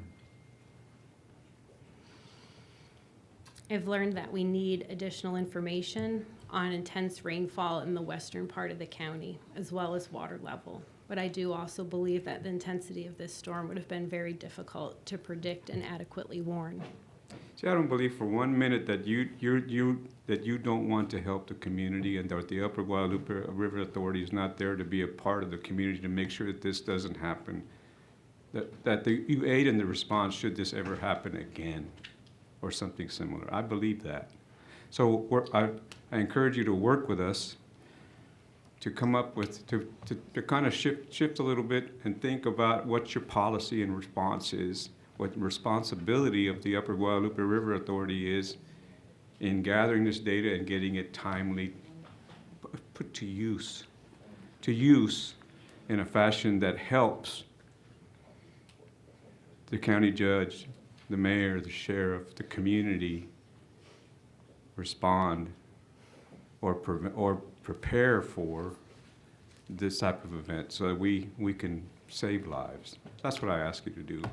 So if you help us to gather that information as much as possible and then disseminate it and then put it into action, that's what's important. A lot of times committees will meet, you come up with this, we've heard reports today about, Senator Kokos talked about some committees that met and recommendations, and guess what? It didn't happen. I hear that a lot. You have committees and you have all these recommendations and spend all this money and all this time, and guess what? It doesn't happen. It's not on the front page anymore. But then it happens again, and then you say, well, we have this report over here that we got in 2015, and here's the answer to that. Well, they didn't do any good. But what we're asking here is help us as we go into the future at this committee to be able to respond in a fashion in terms and in operations and policy. And even, look at your mission function and how you integrate that with the community to be able to us to be more effective to serve our citizens and save lives. That's all I have, Mr. Chairman. Ms. Bushnell, real quick, and do you know how your emergency managers, I'm assuming they're just getting the same text that we would get. Do you know how they're being relayed the NOAA information? No, I do not. Is it a safe bet? It is probably text. We'll ask that when we get there. Yes, I If would you can't defer speak to of- them. I believe that would probably be the case. We get those same notices, so depending on the timing and everything. I don't know what time they were made aware, Houston, we have a problem. Central Flores is, and actually to conversations prior to the hearing, there's got to be a direct link to those guys at a very local level to make sure they are aware. NOAA may be great. If it's 5-minute intervals, that's an eternity in some of these storms. But we got to do it better and find a way to thread that those designated people are the most informed people as quick as possible from whatever source. And I'm not beating up NOAA for that system or the text or whatever menu it is. But I think Senator Flores makes the point that, and again, coming into this hearing, I had many conversations with people that don't think that those local emergency managers were engaged timely, nor they chose not to be, and we don't know for sure. But I bet you they're getting text messages no different than a senator was getting in his district when those events were happening. So it's not enough, probably. Senator Hinosa. Thank you, Chairman. Thank you for being here and answering questions. You had referenced the Upper Guadalupe River Authority's decision to not proceed with the funding available from the state was in part because you were trying to be fiscally conservative. You were trying to apply the money that you had matched with the grant portion. And then you referenced wanting to also try to tap in some of your area partners. Can you, who specifically were you talking about or referencing? So our approach would have been that we work on the data portion. And we also want to support our community partners by getting improved instrumentation and data into the watershed. But that $1 million project would also represent a notification part of it, which would be with our emergency managers. So my intent with applying was to try once again to put forward this feasibility study that had been locally developed and to see if we could get some state funding to be a grant component of it. And then had it been a larger component, then we would have approached City of Kerrville and Kerr County, our emergency managers in the county, and then said, we have available grant funding. We commit to match it with this much of ours. Can you come alongside us as well? So that together this multi-jurisdictional issue can be worked on together. So that would have been our approach. Well, seeing a tragedy like this, we can all Monday morning quarterback it and say, well, what was the right decision at the time? And clearly, had that been done, it could have saved more lives, but, nobody knew that, right, at the time. Nobody knew that. You were working with what you had and trying, and in one aspect, I do really applaud you for the no new revenue, trying to maintain taxpayer, be a good steward of taxpayer dollars. I appreciate that. I'm a solutions guy, so it's always about moving forward, right? We have to understand what the hiccups were in the past, and we got to try to move forward. I will cite and refer you to a bill I authored and was passed and signed by the governor this last session, Senate Bill 1169, which allows you to establish a public utility agency so that your portion of funds can be pledged as well as other governmental entities, and you can use economies of scale to get projects done. Now that law wasn't in place, it just passed. But I want to refer you to that because in the future, And aside from what we are going to step up and do as a state to help fund what we believe is the proper solution, the immediate solution going forward, there shouldn't be a point where we put profits over public safety. And this is another tool that you can utilize to have interdepartmental collaboration, intergovernmental collaboration to solve an issue that we see can potentially be a life-saving system. But just want to refer you to that and just thank you for being here to answer questions. Thank you for mentioning that. Representative Johnson. I apologize for coming back, but you just said we couldn't predict this and we couldn't warn when asked what you could learn. You know that Senator Flores asked you, what did you learn? And I think you said, I learned we couldn't predict this, and I don't think we could have warned even if we had the systems in place. That's what I heard. Did I hear that wrong or right? I believe I said I learned that we need additional data monitoring in the western part of the county to be able to capture that rainfall. But I don't know if that would have been adequate in the type of rain, in the type of storm that we got and how quickly it flooded. There was alerts that went out at 1 a.m. And people on rooftops was at 4:56, according to Chief Kidd. That's at least 4 hours. You know that river can kill because it killed children in the 80s. Mm-hmm. And so while you say, I'm not sure we could predict and I'm not sure we could warn, my caution is that if that continues to be the belief of your authority in your county, then why would the rest of us come? Why would we engage in tourism and your attraction if you can't make the commitment to do something to be able to protect us and get us out of harm's way? That doesn't seem like a good business or tourism model for Kerr County. I understand your comment. So let us know what we can do to help do better.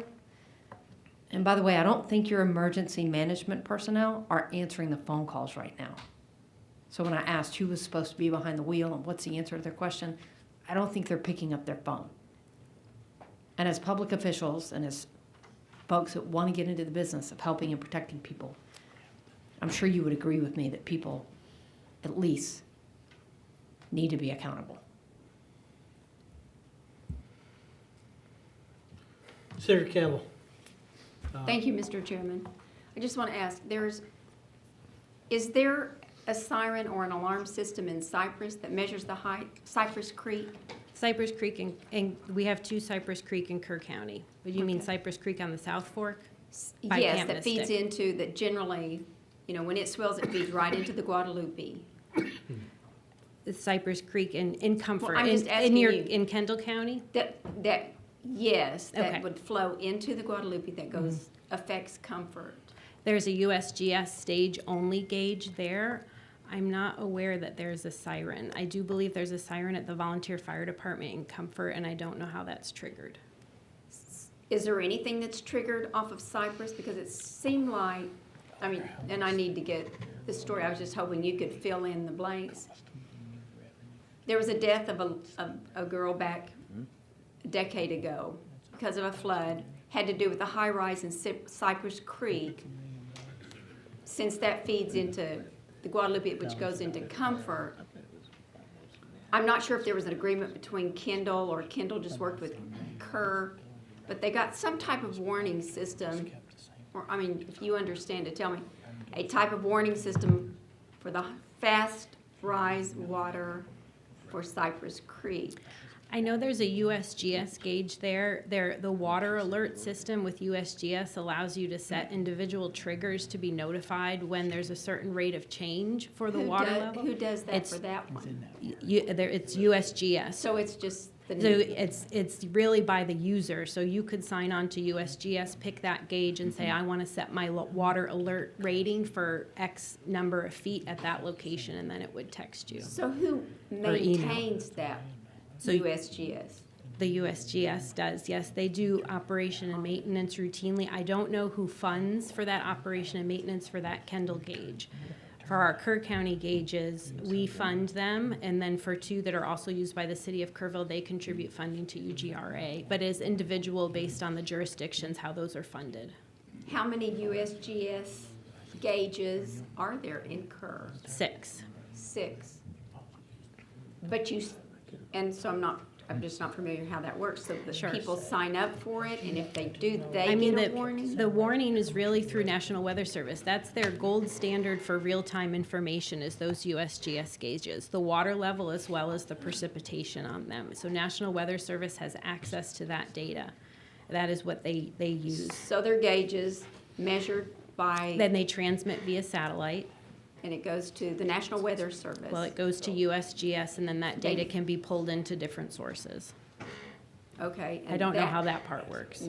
That didn't work, or do you It- know if it that did- had any kind no, of it- part to do with this flood? It did work. I mean, part of what I recall from Chief Kidd saying this morning about predicted rises in Hunt, the water level is at this stage, it's expected to go to this, that's coming directly from the USGS gauge. So National Weather Service issued those warnings based on the data that was collected on those gauges. All right, so the warnings we had from the National Weather Service was based on the USGS information that they gathered from For those real time, gauges. in addition with rainfall, there's a high intensity precipitation gauge on that, and then also they're integrating the radar models, many different sources in order to give predictions. All right, thank you, Mr. Chairman.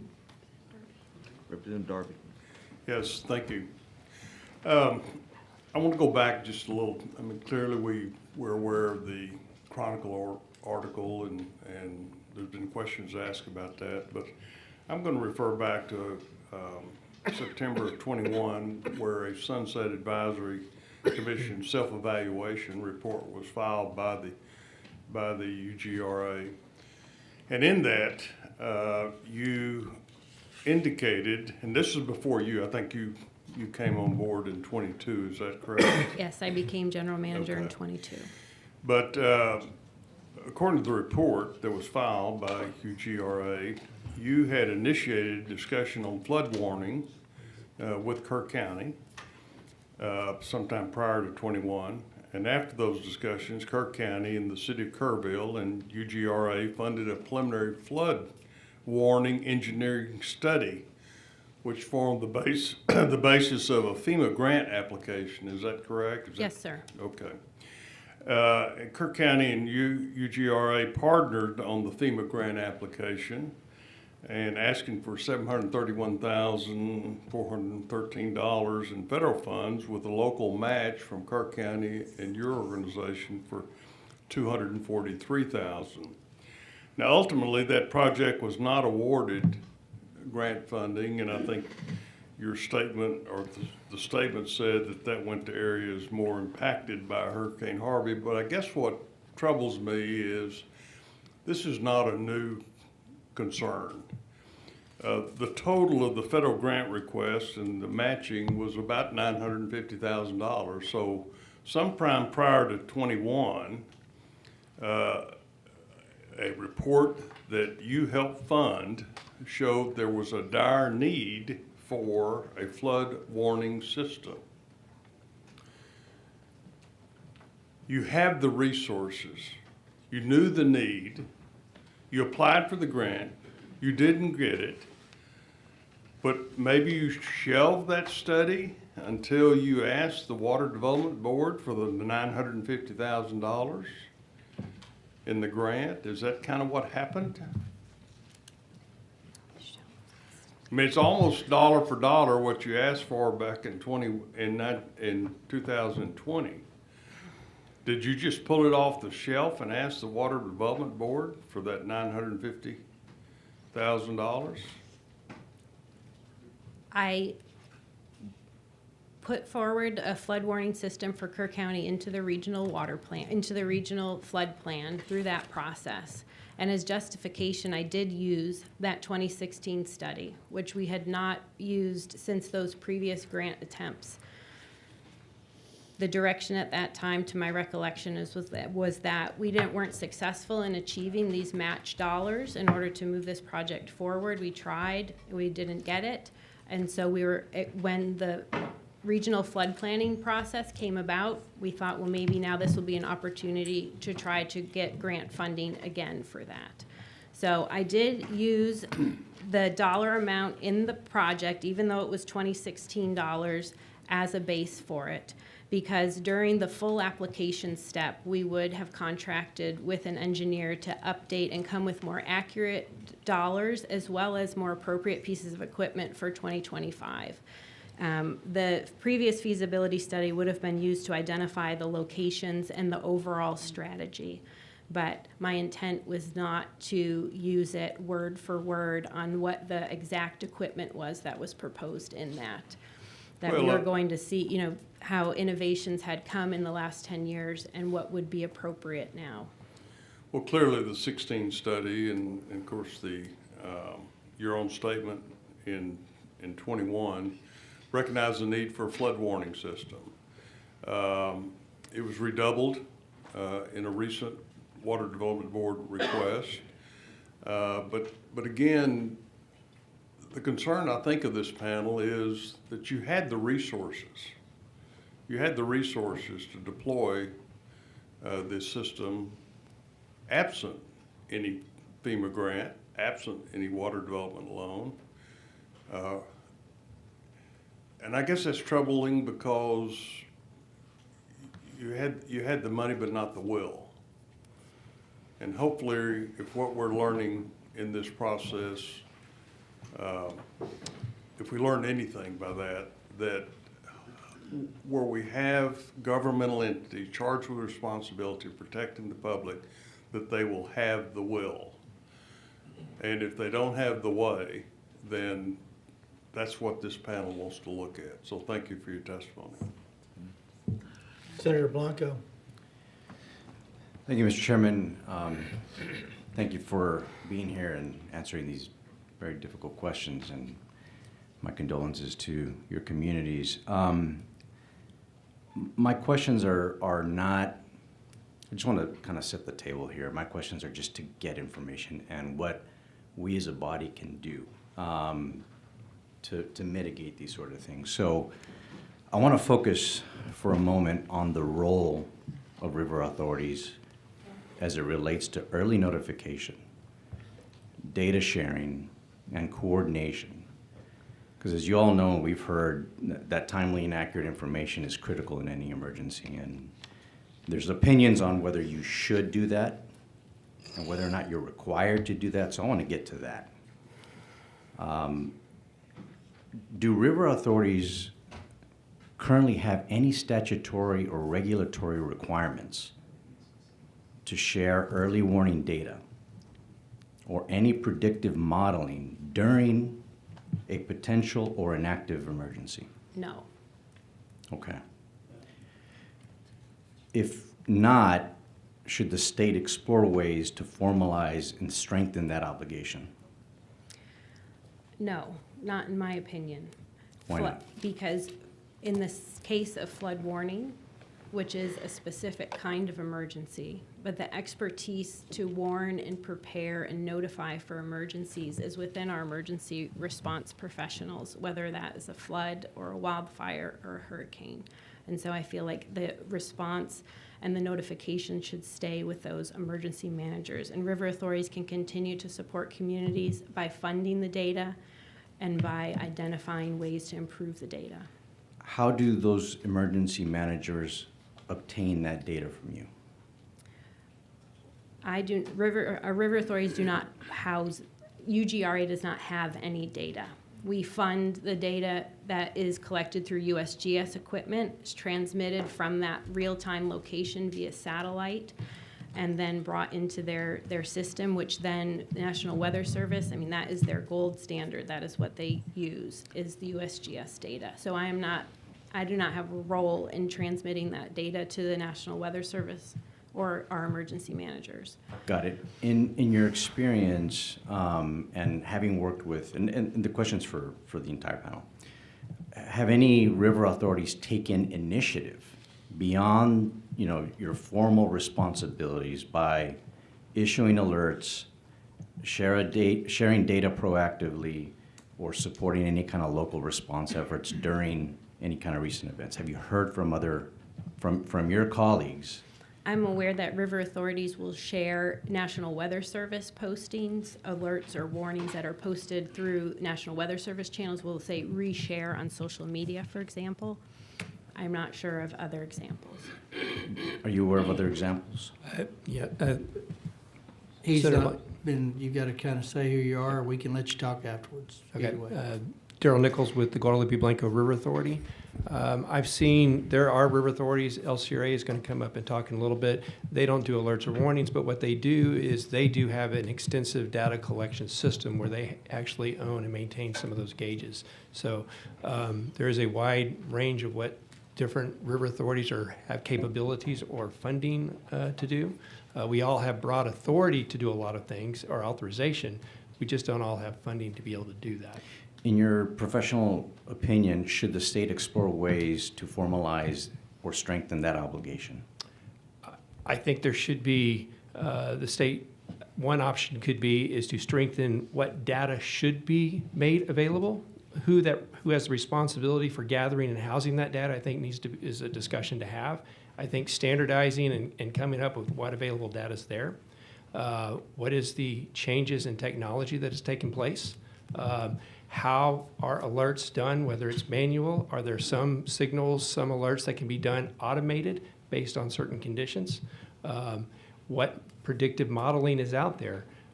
There is, for some of the USGS gauges, NOAA and and National Weather Service have gone in and modeled rainfall events to have an impact to evaluate what the predictive elevation or flow will be.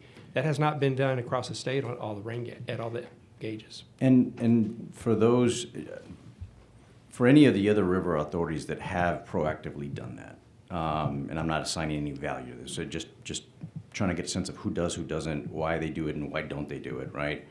What was the impact of that data sharing or sounding the alarm or whatever any other river authority decides to do, or roles or responsibilities they decide to do? Do you have an understanding of what that response effectiveness was?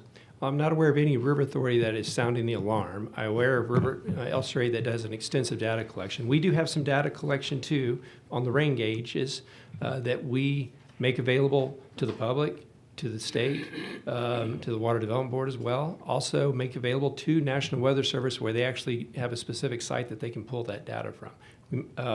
But that data is also used, particularly now with the technology that's in place with the radar, to confirm radar estimates of rainfall and what they're seeing, which will help better feed into the predictive models that are out there.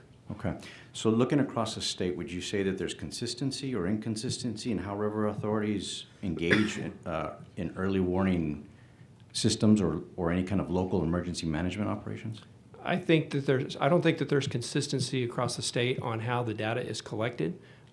Just in my basin alone, the local emergency management offices have different levels of involvement and how some of the local emergency management offices actually have their own data collection as well. So just in our basin, the Guadalupe River Basin, not counting Kerr County, I see different levels of involvement on the local emergency management level. Okay.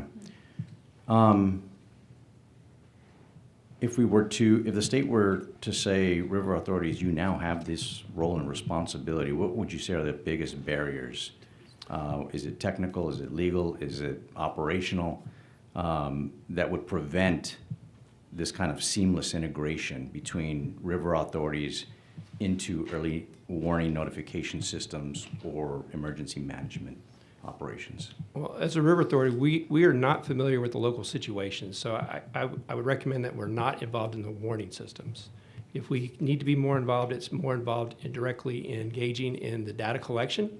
I think there's also an opportunity to engage directly with the local, and this resonated with me with Chief Nim Kidd, what y'all said about we can do better. We can engage better with the local emergency management officials in making sure that we're continuing to ask, do they have the data they need? Because as technology changes, and as far as a river authority such as GBRA getting more involved in that process, and getting additional data, if we're going to collect additional data, it's going to require more resources. I potentially have to look at what my funding sources are. I don't have the ability to tax. I get no state appropriations. My revenue comes from operations, supply or wastewater treatment. So I don't necessarily have a mechanism in which to collect revenue to support an extensive network such as what LCRA has. Thank you for your candid responses. I think it's our responsibility to figure out whether those roles fit under your river authorities. That's what our task is, so appreciate you being candid. Thank you. I have a real quick question, Mr. Bushnell, and either one actually. So I'm going to assume that y'all are not part of the emergency management team. In Kerrville, there was city and county emergency management. We had that conversation earlier. But I would just assumed that the one major threat of the community, there would have been one of your board members designated on the emergency management team. Is that not the case? We participated in the development of the Hazard Mitigation Action Plan, or the county's hazard mitigation plan, and we funded a portion of it as well. And so we are a participant in that. We, as far as an emergency management team, no. So, again, I guess my experience with emergency management teams is different in my area than in our area. Mm-hmm. It's a holistic, across the board, everybody in government, local government, school superintendent, possibly. It is a holistic approach across the community. Why would y'all not be on that team with the designated role of someone that knows that river better than any person sitting in there, helping them with data? Well, the groups that you described are all members on our Hazard Mitigation Action Plan, which we just finalized our most recent plan earlier this year. So I can't speak to what the comprehensive approach is for emergency management in Kerr County. So let me ask it this way. If there's an event in Kerr County today, you have a county and a city emergency management. Is that one guy in one room and another guy in a different room down the hall, and they're just sitting around thinking, let's look at warnings? Or do they have a really active, engaged team that knows when to jump into their role and do their role as designated and hopefully test it? I'm going to defer to our emergency managers in Kerr County. We'll talk about it, but it just seems to me, the more I'm listening to this today, they really don't have an emergency coordinated team. They have someone that's designated that somewhat's checked out on some level. They have, what I can tell, interfighting between city and county on those initiatives that don't communicate well. But there's really no, I mean, I'm just coming from Sangelo is the gold star on how one works. Fortunately, my team in Lubbock hasn't been tested in the 43 years I've lived there.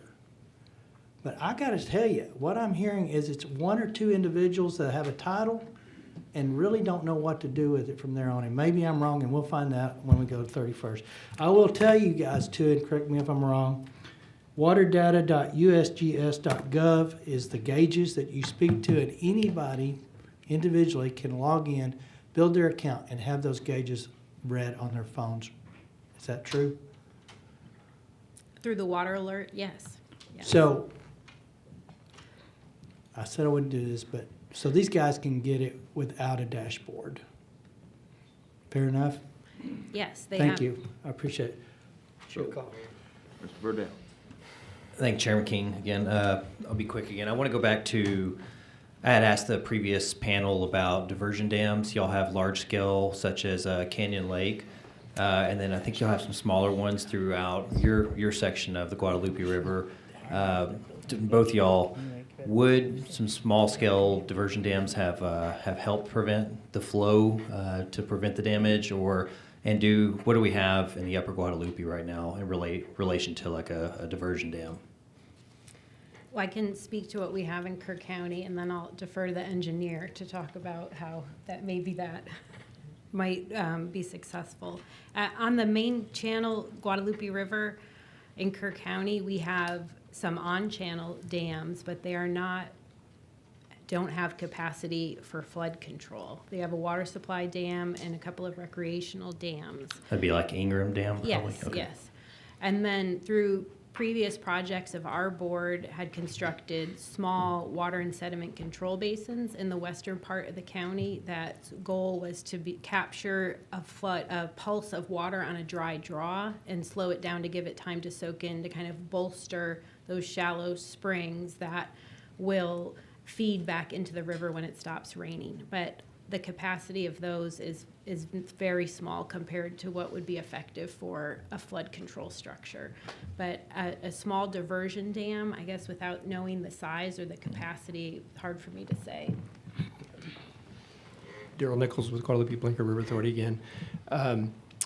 Canyon Reservoir is the only flood control reservoir on channel on the Guadalupe River, including through Kerr County. There's been studies to look at other options. None have met the criteria for federal funding, and I don't see an on-channel flood reservoir being constructed on-channel in my lifetime. Do you think they'd be helpful if they were constructed? It definitely, on-channel reservoirs are helpful in flood control. Can they also be used as water supply? Yes. You mentioned a couple of dams that we have downstream of New Braunfels. Those are hydroelectric generating facilities. They're constant elevation, so there is no flood storage. Even if you drained them in advance, and a flood would fill up in a matter of minutes for what the magnitude this was. They provide no flood control whatsoever. If you want to take a look at whether or not a series of dams on tributaries could provide some benefit, I will say in the Region 11 flood plan, which is the Guadalupe River flood plan, there are 2 projects that were identified in a study with the federal government that were on tributaries that were to provide detention to try to slow down the water that was getting into the main channel. Those proved out to not meet the benefit cost ratio that the feds use. However, they are included in the flood plan, and they're on tributaries of the Guadalupe and on the Blanco River. They provide some flood mitigation, but not a lot of flood mitigation. Copy that. Thank you all. Appreciate it. Before we move on, I just have a couple questions here. And I know we beat the dead horse a lot about you had the resources, you just didn't do it for whatever reason. But one thing I'd like to know, because I keep hearing you say you fund the water gauges that are there, correct? And you spent money on a dashboard. What does the dashboard do to alert people of a flood? It is not would not be a public alert system. Okay. It was a way to bring together improved communication to our emergency managers so that they could have a customized place to get information that was relevant to flood warning, that brought in.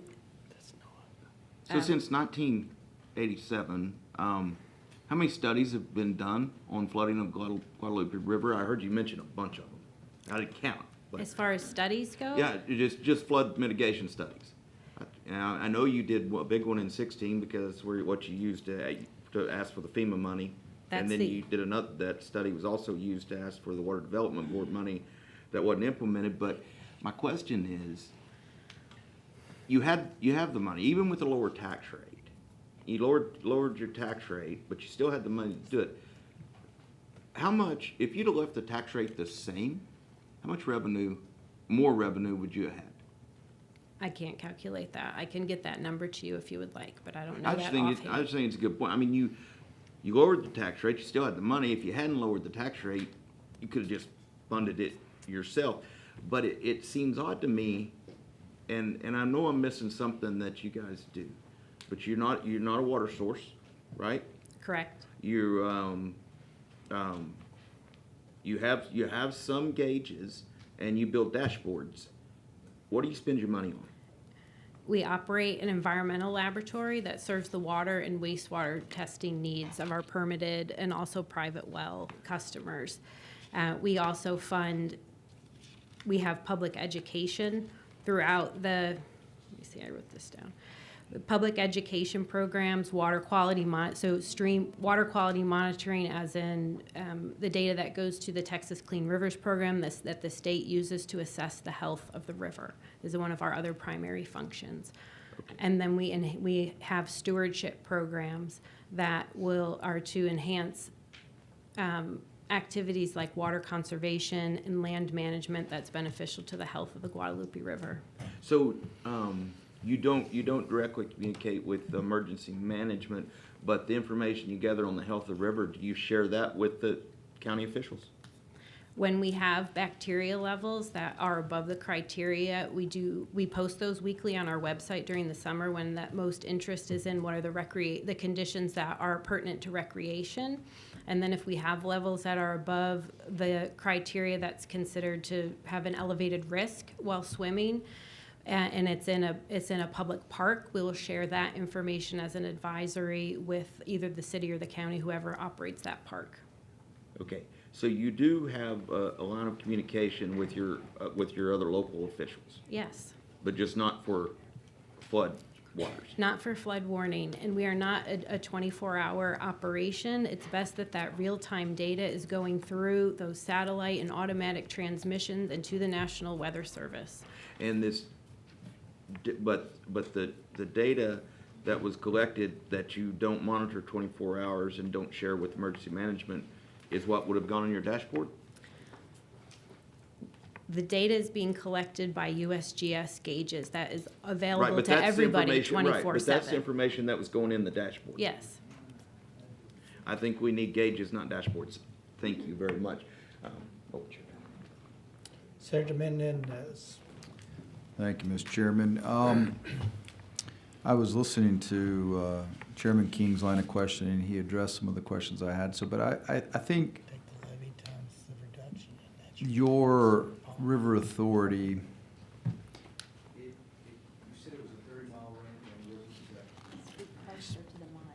He's got it turned on. It just got turned off. Kerr County is approximately 1,100 square miles. I think Right. an estimate of the length of the Guadalupe River from Hunt to Comfort is 35 miles. I could get you an exact number. That's okay. And so, but the basic job, I guess you had been mentioning, is the quality of the river water in that area. The board, when they're making the decisions, I guess, I mean, obviously, they're having to take into account what's in the best interest of the people who live there and who visit there. And so obviously, the quality of the water is critically important for the summer camps as well, because, I mean, they're having children from around the state come to enjoy the water as well. Yes, those are one of our most frequent requests about what our current bacteria conditions are from the camps. And so, and then if we were, or if you were to study any type of detention, water detention, or ways to slow down the flow of water in terms, and that would potentially impact the flow into the rivers, would the board members of your authority, would they be the ones that would have a vote to either approve or deny that type of improvement on the river? Yes, our board sets our budget and guides our primary goals and our projects that are initiated. And those summer camps, those are for-profit businesses, correct? I can't speak to their business model, but that would be my understanding. Okay, all right, thank you, Thank you, Mr. Chairman. Chairman Bonner. Thank you, Mr. Chairman. So I think part of what some of us are contemplating is the understanding that a mayor or a county judge may order an evacuation. They'll be forward-facing, communicating to the public. That's not the role of the River Authority. However, the quality of their decisions of when or whether or not people need to be evacuated is going to hinge critically on data predicting what's happening on the river. And so the question becomes not who else is going to inform the public, but rather who's going to inform the decision makers so that they have the information they need to make a life or death decision, potentially, for many people. And so my question to you, and just an honest, straightforward question, not in an accusatory fashion, is who is best positioned, who's best equipped to be the keeper of that information, the expert about that river basin or watershed, and to be able to provide the data, not make the decision, not communicate to the public, but provide the decision makers when they need it with the best quality information available to make a critical decision. And if it's not a water authority, that's fine, but then who is it? Because we need to identify who's going to be the keeper and provider of this important information. And then I think to some of the frustration that you've heard, there's going to have to be a requisite communication of that information in terms of emergency management. I think that's what we're trying to put together here. So do you have a role in that? Could you have a role in that? Is it a different entity? Is it USGS? Who is it that the decision makers are going to turn to get the necessary information to make a really important decision? The National Weather Service, that they will receive the data that may be locally funded, it may be state or federally funded. They're going to be able to aggregate those sources to provide information and predictions. So you're saying the National Weather Service? Yes. Okay.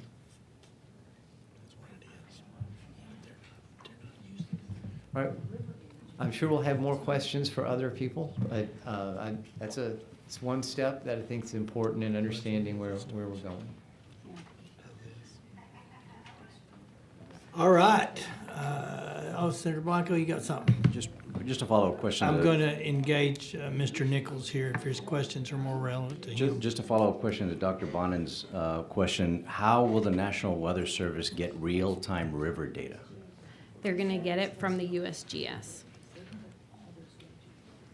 How will, so then what should USGS, we're just trying to get. I understand. Yeah. And I'm not trying to be cryptic. No, I know. We're just trying to understand, like, how do we I'm not get. sure how they make the sausage either. I don't know what happens between when the river takes a measurement, it's transmitted via satellite to USGS. I don't know the details about how National Weather Service gets that information. Let me ask it a different way. Who is the entity that has the best data on how fast and how deep and how dangerous a river is becoming? Would that be the River Authority? Would it be the National Weather Service? Would it be The data would be coming from a piece of instrumentation, right? From a piece of equipment. The equipment that we have on the Guadalupe River are USGS gauges. So it would be the river authorities that have that real-time data. We fund the data. We would suggest where would be appropriate places to locate that instrumentation. We would, but I don't have that data. USGS gets it much faster than me. I go to the website to get it, just like everybody else. You have I like your response as well. So let me do something here. Again, this one would have been meteorologist panel. Yeah. NOAA is the giver of all warnings. They rely on multiple sources with respect to river flows. They are the USGS gauges. Very sophisticated. I believe they're satellite long before there was satellite for anybody else. The Mesonet systems also feed NOAA and modelers, but those data, you got to look at it this way. You can't have multiple disbursements of warnings from different sources. If you had multiple people giving a warning and one warning was different than the other, that's a bad day. So NOAA took that role on. Arguably, we might want to change an action plan to a NOAA warning as we get done, that if you get a flash flood watch or a warning in a area such as this may mean go to higher ground. That's not NOAA. We may attach that. But if you look at it, the Mesonet and these gauges and a whole host of other data, atmospheric, ground moisture sensors, wherever they get it, and maybe all the gauges, they fleet it up to NOAA, and NOAA generates that and puts models together, and they get it back down. My understanding, I believe, I've heard it, we'll ask the next panel, I've heard 5-minute and 15-minute intervals. I don't know which is true or if it's a hodgepodge of several, but they don't get that information direct, and nor are they linked to a gauge to where they're going to have it anymore. As she just said, she's going to dial into NOAA and get it off the link or whatever. So we missed that, and I apologize for that. I didn't have control. I begged, but we couldn't get that meteorologist in here. But this would have all made sense if they had been here. So I don't, if I said something misstepped or wrong, please correct me. Okay. I think the only thing that I would add is the NOAA and National Weather Service, they're the ones that have looked at the modeling, done modeling for a lot of these areas where they take into account rainfall. I think the USGS USGS gauges, part of that is for verification and identification of what's in the river already. When they're getting that rain gauge data, that's not necessarily playing into their computation as much. That's more for, a lot of that's for verification. The rain gauges, that plays into their model, but it also helps verify their radar estimates that they're seeing as well. So there is a lot of computation. They pull in the soil moisture, they pull in every bit of data they possibly can. National Weather Service does not turn away data. NOAA does not turn away data. They try to get as much data as they can. Some of that data, because it's occurring during storm events, isn't accurate. You have communication issues, you have equipment failure.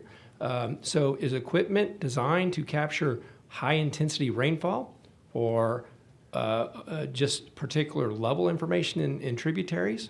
Or is it designed to capture rainfall event over a course of a long period of time that you use for water supply development? So you've got different purposes for some of these rain gauges and some of the data that's out there. NOAA pulls in all that data. The soil moisture also plays into it. The type of soil you have, the terrain, all that plays into those models. It takes time, it takes money to do that. And after the Blanco flood in 2015, there was an effort where, when I was at the Water Development Board, where funds were provided to help develop some additional modeling for predictive of what the levels would be in the river based on rainfall events. Do you know what the interval of that reiteration is? 5 minutes, 15 minutes, I've seen both, and in some cases, for what you see on the public, it may be an hour before you see the upgrades. Thank you for that. Okay, Senator Campbell, that's the last one I show. Yeah, just on a this. comment more. Hi, Daryl. You know, or more just maybe to the committee. In Comal, we watched real time. I mean, it was 1 in the morning. We knew which bridges, how high they were. There's sensors on them that the county paid for themselves. And the sirens went off. We were watching it when it went under Spring Branch, then 281 Bridge, 311. We knew it was going to go over Rebecca Creek Bridge. They had heard about all the conversation, what was happening in Kerr County. They evacuated early on, well before the alarms, but the alarms paid for by the county themselves. They still want an upgrade, and I'm not sure the range, but it has, when the alarm goes off, it's a siren, loud, then there is a message in English and a message in Spanish that says evacuate, evacuate, then it goes off again. It can be set off manually, and that's just an example of Comal. You're up. My understanding is you have a PowerPoint. State your name, who you're with, again, and do your presentation, please. Good evening, Chairman Perry, Chairman King, and members. My name is Daryl Nichols, as I mentioned. I'm the General Manager, CEO for the Guadalupe Blanco River Authority. Thank you for the opportunity to provide information about GBRA's operations and the recent flooding. GBRA was established by the Texas Legislature in 1933 as a conservation and reclamation district under the Texas Constitution, and we're governed by a governor-appointed 9-member board. We're authorized to, among other things, the control, storage, preservation, and distribution of storm and floodwaters, and provide stewardship of utility operations to customers in a 10-county statutory area that includes some of the fastest-growing counties in Texas, from Kendall County to the coast. But as Tara mentioned, our district does not include Kerr County. You go to the next slide. As I mentioned previously, Canyon Dam and Reservoir in Comal County serves as the only flood control and water supply reservoir in the Guadalupe River Basin. It was built and financed through a partnership with the U.S. Army Corps of Engineers and GBRA. GBRA contributed to the construction cost, and we currently pay the U.S. government annually for our portion of the operation and maintenance expenses associated with the conservation pool, which is used for water supply. The Corps of Engineers manages the flood releases from Canyon Dam, while GBRA manages the water supply releases when the lake is below the flood level. Now, prior to the flooding on July 4th, Canyon Reservoir was more than 30 feet low due to 5 years of an historic drought upstream of the lake. It was able to capture all the inflows without the need for the Corps of Engineers to initiate any flood releases downstream. To date, the lake has risen approximately 15 feet, but is still 16 feet from full. This represents about, in conservation storage, from about 45% to 65% of lake capacity now. The intense rainstorm that took place in Kerr County was very intense. It was a significant rain event, but it was over a small area of the watershed. It was only 70,000 acre-feet of water that flowed into Canyon Lake this month. It would take another 130,000 acre-feet of water to get to the conservation pool full at Canyon Reservoir. And then once that was reached, there was still an additional 350,000 acre-feet available for flood storage.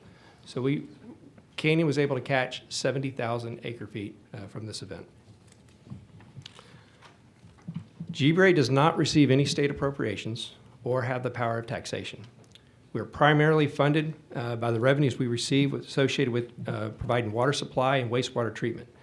We utilize a workforce of about 230 operators and staff. We operate 5 water treatment plants, providing more than 57 million gallons of drinking water per day to utilities and industry throughout our basin. We also have the ability to treat 9 million gallons of wastewater per day from 13 wastewater treatment facilities. We do manage some hydroelectric generating facilities. We have recreational sites, and we have a laboratory. We also oversee the water quality monitoring programs and the Texas Clean Rivers program within the basin. Now, GBRA does not operate any flood control structures or infrastructure.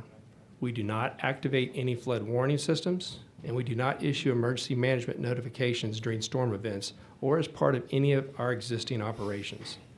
As we've mentioned before, the National Weather Service operates the West Gulf River Forecast Center, where they utilize the various data that they collect from soil conditions, from stream flow gauges, from rainfall gauges, and rainfall estimates, to compile that data quickly and to produce a modeled forecast of anticipated river conditions. These river forecasts are just one of the tools that local emergency management directors or coordinators use to inform public safety decisions. GBRA supports these initiatives by contributing our observed rainfall data to the National Weather Service. We provide financial participation in several USGS gauges that measure stream flow, that provides the National Weather Service forecasters with real-time information on observed river levels. You go to the next slide.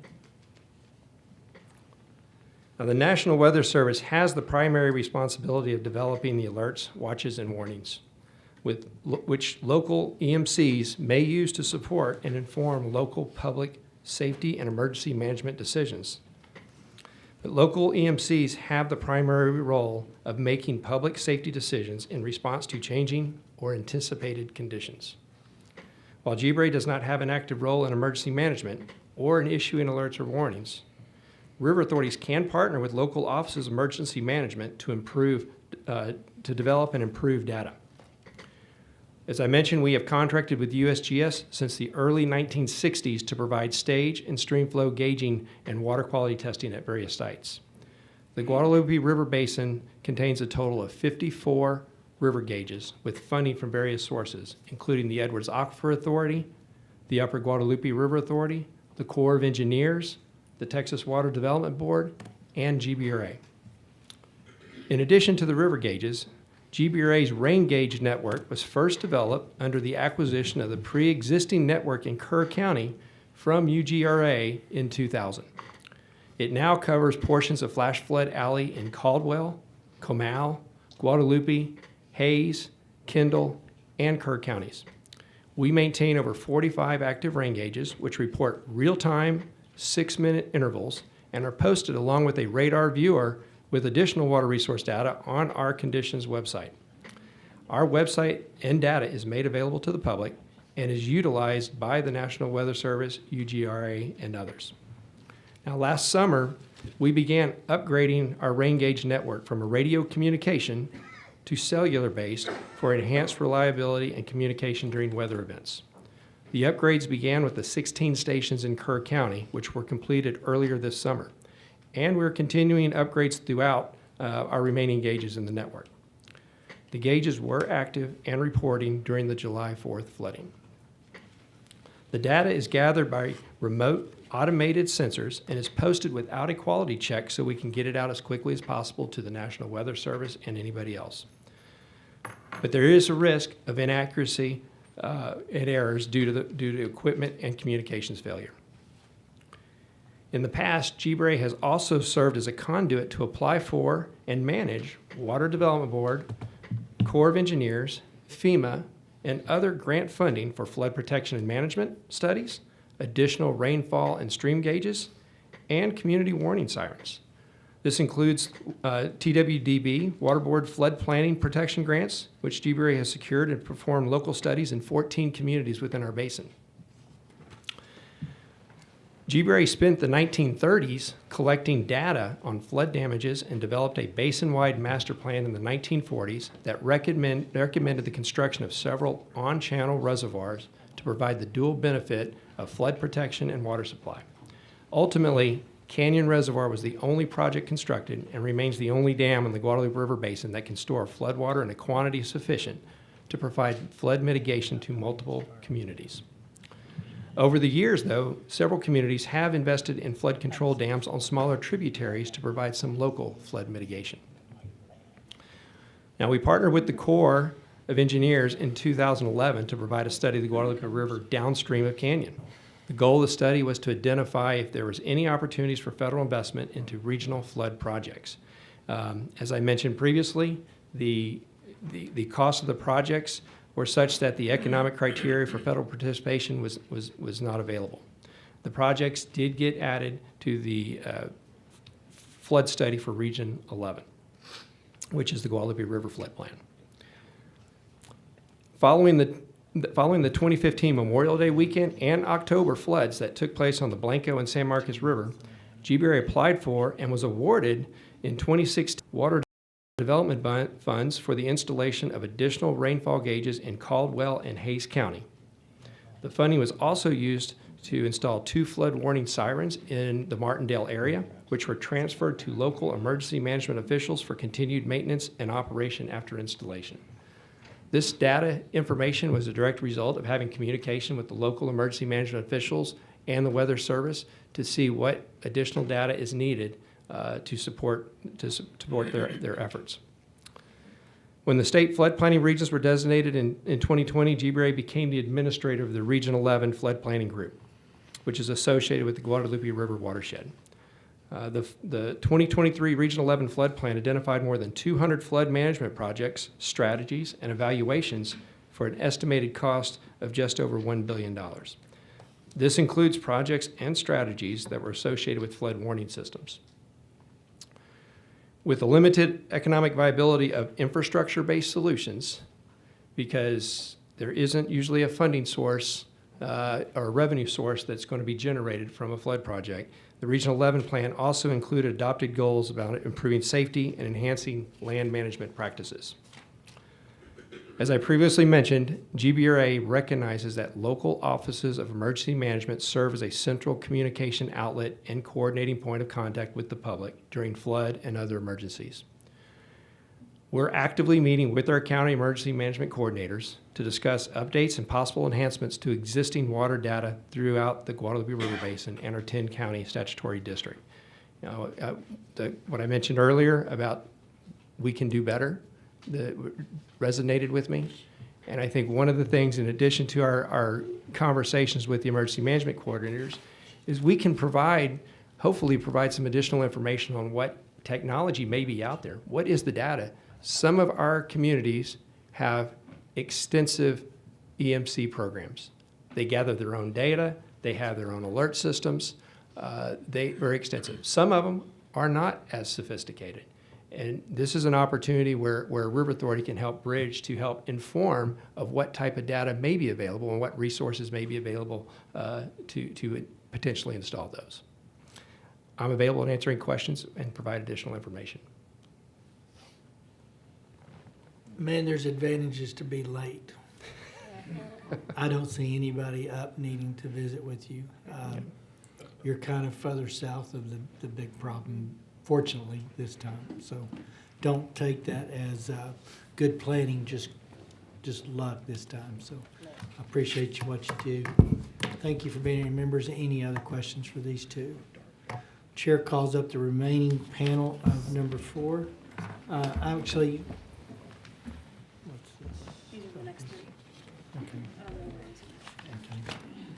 Scott McWilliams with the Upper Colorado River Authority, Phil Wilson with the Lower Colorado River Authority, and David Collinsworth with the Brazos River Authority. Let's, man, David, you want to start on this side and come across? That's why I sit over here. Thought you'd start over there. Well, I can go the other way. No, I'll be honored to start. I don't know that the pain's any less on the front end or the back end now. Okay, Mr. Chairman, members of the committee, my name's David Collinsworth. I'm with the Brazos River Authority. I'm the General Manager, CEO. And little BRA, little River Authority 101. If you brought all 22 of us in here, if you brought all 20, can you hear me now? Yes, sir. Okay. If you brought all 22 of us in here, you'd hear that we're all very different. There's a river authority that has 1 county. We're a river authority that has 72 counties. Chief Kidd talked a little while ago or hours ago about using the comparison of different states. I think he stole that from us. We're 44,000 square miles. That's roughly the same size as the state of Tennessee. So we have a very large area. The main stem of the Brazos that we do our work in is about 900 miles. If you add all of the other tributaries that are significant influences to the Brazos, you're talking about over 3,200 river miles in the Brazos Basin.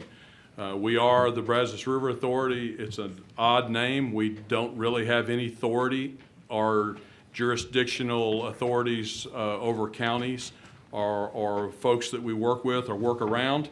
But we're very proactive in trying to help deal with flood issues, and I want to point some of that out.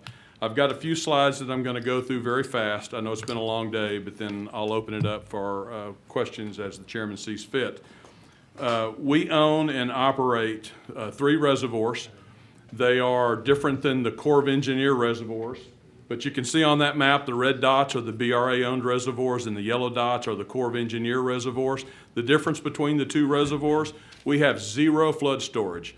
So like you heard earlier, Lake Canyon was really low. It's a U.S. Army Corps of Engineer reservoir. It has flood storage. In our basin, on the northern end of this flooding event, Lake Georgetown was very low, and it came up over 27 feet in 12 hours. It did just what it was supposed to do. It collected flood water. It helped protect life.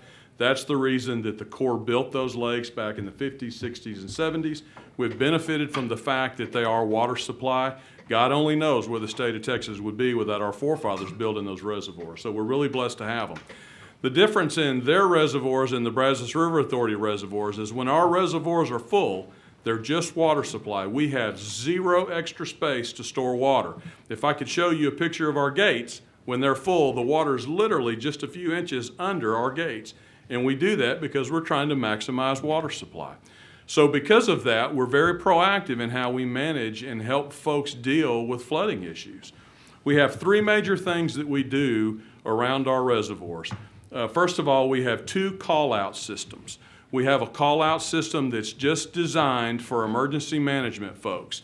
So when our reservoirs reach a level and our team of hydrologists decide that they're going to release water and it's going to be at a certain cubic feet per second, those emergency management folks, they either get a call or a text or an email, it's up to them, with up-to-the-minute release data about how much water that we are putting into the river.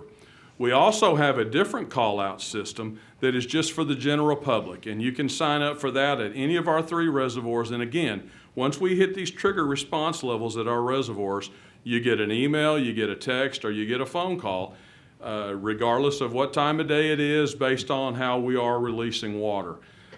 So a minute ago, we were talking about who needs to be responsible for the data. Just let me give you kind of a summary here of what happens when we have a flooding event and we're releasing water. We will participate in these calls with the county emergency operations folks. And we're just one of many people that are at the table helping inform them in making decisions. We can help them understand the data. More importantly, we can tell them the water that's in the river and the water that we will be releasing so they can be better informed on decisions that they're making. But we can't know when these volumes of water flow through an area, what streets are going to be flooded. So I think it's got to be really a joint effort of all of these different organizations, and somebody's got to have the responsibility of deciding if there's this much water in the river, what does that mean? What does that emergency really mean? And you know, just to be candid, we have 72 counties, and we have counties that we work with that are incredibly sophisticated. McLennan County, Bell County, Williamson County, up and down I-35, Taylor County, which is where Abilene is. But we also have counties that we work with that aren't sophisticated, and they don't know all of the information, so it's much more difficult to work with them to and I think Chief Nim Kidd referred to that earlier when he was talking about the sophistication, different levels of emergency management folks. So that's one of our challenges. We also think that we have an obligation under the Water Code, because we own reservoirs, to when we release that information, to notify emergency management folks downstream. So we've been doing that for years, and we're very aggressive with our call-outs. The other thing that we do is we are very, very proactive on social media. I'm too old to tell you all of the different social media platforms, Facebook, all that stuff. But we have a staff that does that. And when we're in flood operations, they man those social media pages 24 hours a day, 7 days a week, and they're constantly asking questions, because we have people asking questions. You know, if it's happening here, what's going to happen here? How much water is the BRA going to release? What's going on? So we're very, very proactive with our social media and trying to get the message out to notify folks about those flood operations. Lastly, as far as an overview of what we do in the floods, because we own reservoirs, we host tabletop exercises on an annual basis where we invite the downstream downstream emergency management folks to our office, and we walk them through scenarios where dam breach, excessive floods, maximum flooding events, so that we can all be on the same page when we call you and tell you water's coming, what that means. So we do that also. As far as, briefly, as far as, yeah, there's flood operations. You can go to the next slide, sorry. As far as the July 4th flood, we were not as active because both Lake Georgetown and Lake Granger in Williamson County are owned by the U.S. Army Corps of Engineers. We were participating in the county's emergency operation calls because we operate water and wastewater treatment facilities in those locations, and the county wanted us to participate to make sure that there weren't resources that we could share or resources that we needed from their emergency operations folks. Both reservoirs did the job that they were supposed to do by holding and catching water. We also worked with the city of Round Rock to help work with the Corps of Engineers to deal with some issues about how fast Lake Georgetown was coming up, so that we could make sure that their intakes weren't submerged underwater, and they were still able to take water and treat it and get it to their almost 200,000 citizens. So that's a service that we provide in working with our customers also. Next slide, please. We do have what we call the Brazos Basin Now, and this is a series of dashboards, if you will, where anybody in the public or emergency management can go and you can get all types of data, whether it's reservoirs, stream flow data, rainfall data. And then also on the bottom of that page are some of the other resources that you've heard earlier in today, where you can go click on and access that data as well. And then lastly, but this has already been talked about, we are a part of the regional flood planning group. We are an administrator for the region that's in the Central Texas area. So that's a role that we play in trying to help understand some of the solution sets for floodwaters. There's been a lot of discussions today, a lot of questions asked. I can tell you that we are committed to working with you. I'm not envious of the tasks that you have. And when it comes to reservoir operations, I think Mr. Hoffman and the LCRA and the BRA and others are experts in how we do that and what information gets sent to the public and how it's used. And we're here as a resource, and we'll do anything that we can do to help you in the state of Texas. Thank you. Scott. Scott, go ahead. Okay. Good afternoon. Thanks for having me here. My name's Scott McWilliams. I'm with the General Manager of the Upper Colorado River Authority. Feel a little out of place here. We've got 3 employees, and these guys have thousands, so I'm in between two giants in the River Authority business. We do have 14 counties. I had prepared a PowerPoint, but I'm not going to show it because I can just tell it to you real simply. We've been here a long time. We're all interested in getting out of here quick as we can. I don't envy what y'all are trying to do. But what happened in San Angelo, we're in a semi-arid region. We have a very low relief topography. And what happened there, the river didn't flood, causing the problems in San Angelo.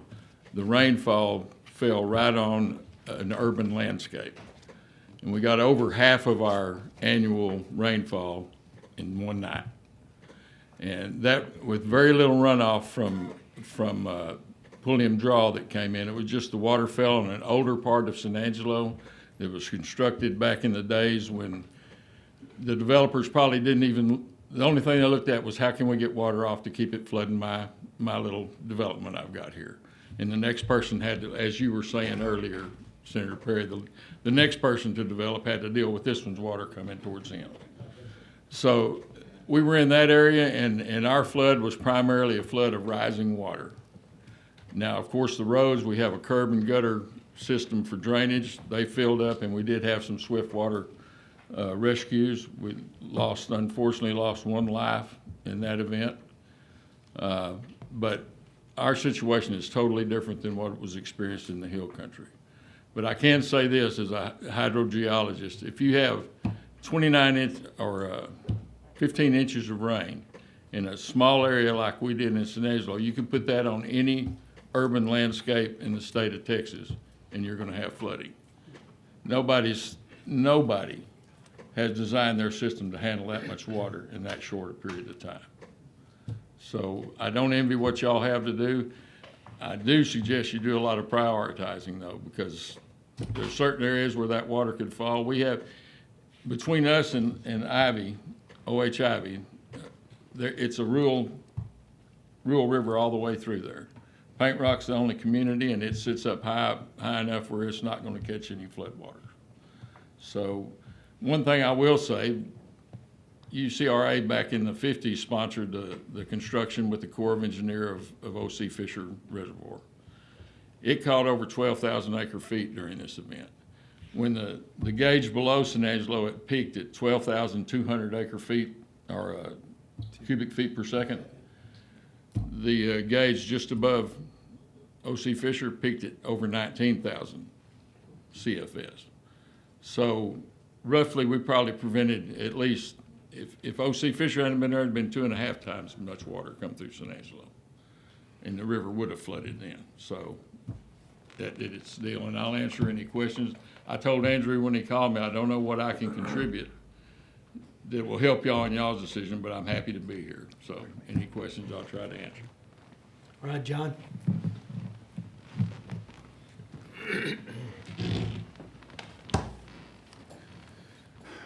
Good evening.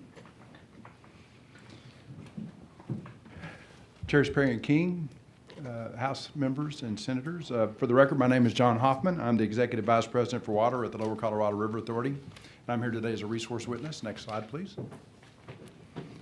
LCRA is a river authority that also has a wholesale power business and a transmission business, as well as community services. We operate solely on the revenues we generate and don't have any taxing authority and receive no state appropriations. Next slide. LCRA manages the lower 2/3 of the Colorado River.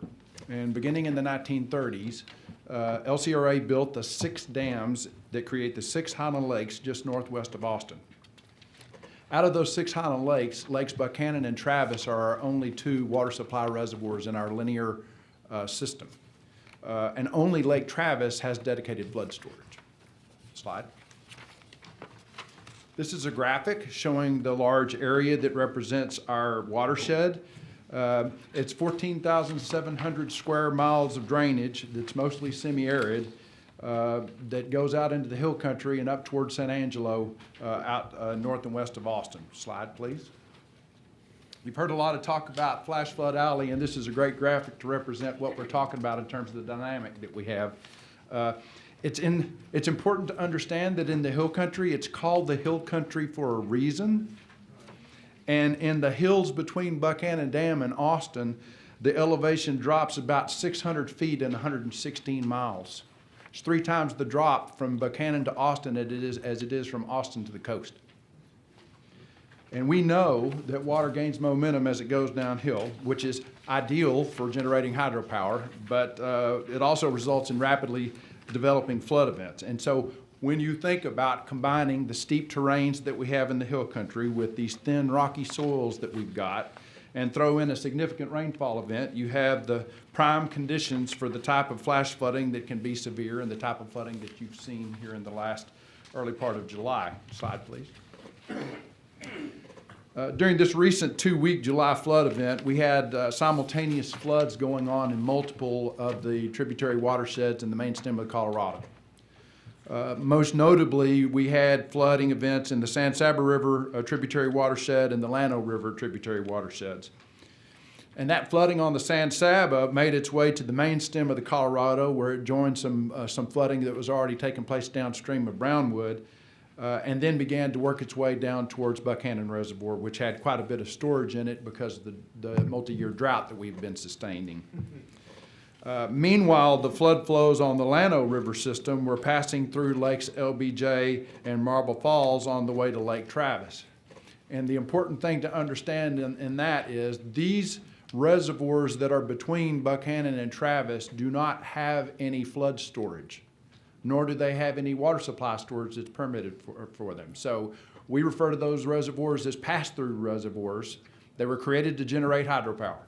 So anything that comes in on the front end of them has to go out the back end of them. That has to be passed through. So we're passing those flood flows from the Llano through Lake LBJ and Marble Falls, and they're making their way to Lake Travis. By the second part of this flood event, because for us this was a 2-part flood event, there was more water headed to Lake Buchanan than it could store. We knew that Lake Buchanan was going to fill up. And so floodgate operations there were going to become necessary for the first time since 2019. And we began to notify our stakeholders and our emergency officials about the fact that those floodgate operations were imminent.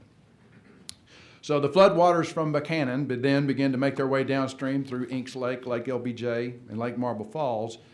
And this was after the initial peak of that Llano flood had already worked its way through the system and was going down towards Lake Travis, which is very fortunate. So we were able to bring those flood flows in behind those flood flows coming from the Llano River system. The horribly destructive flooding that we saw up on the upper end of Lake Travis in that Hamilton Creek, Cow Creek, Big Sandy Creek area bypassed the dams. And it went directly into the lake, which, again, because of our multi-year drought, had plenty of available storage. Plus, remember, it also has the dedicated flood storage. So outside of that, we didn't have any floodgate operations at Mansfield Dam that creates Lake Travis, but we did, because of urban flooding and localized flooding in Austin, have to operate a partial floodgate at Tom Miller Dam that creates Lake Austin, as well as a Lake Bastrop downstream towards our power plant lake in Bastrop. Next slide, please. And I think it's a universal truth in this part of the world that our droughts are broken by floods, and usually very large, very destructive floods. Because of that, our dam infrastructure has to be maintained in dam-ready position. That's why we've invested more than $187 million over the last 15 years on our dam infrastructure, and we have plans to invest another $96 million over the next 5 years on our dam infrastructure.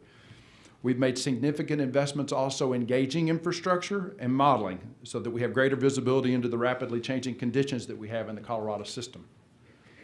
Now, LCRA conducts both internal and external exercises and drills with our river operations teams as well as our local emergency partners such as our counties and our municipalities. And it's critical to frequently update your team members and your stakeholders because we have enough turnover in these and we have enough distance between these flood events where it's not a given that the people that you're going to be dealing with in this event are going to be the same ones you dealt with in the last event. So it's absolutely critical that you continue to have these flood drills, that you continue to have these flood exercises, and you continue to refresh your knowledge base and your team. We also do something a little bit different at LCRA. And we have learned that our local meteorologists play a vital role in communicating with the public during these flood events. And it's really important that these local meteorologists have a very good understanding of the Hannah Lake system, how we operate within that system, where to find information that's good information to convey to the public, and what that information means, to give it some context.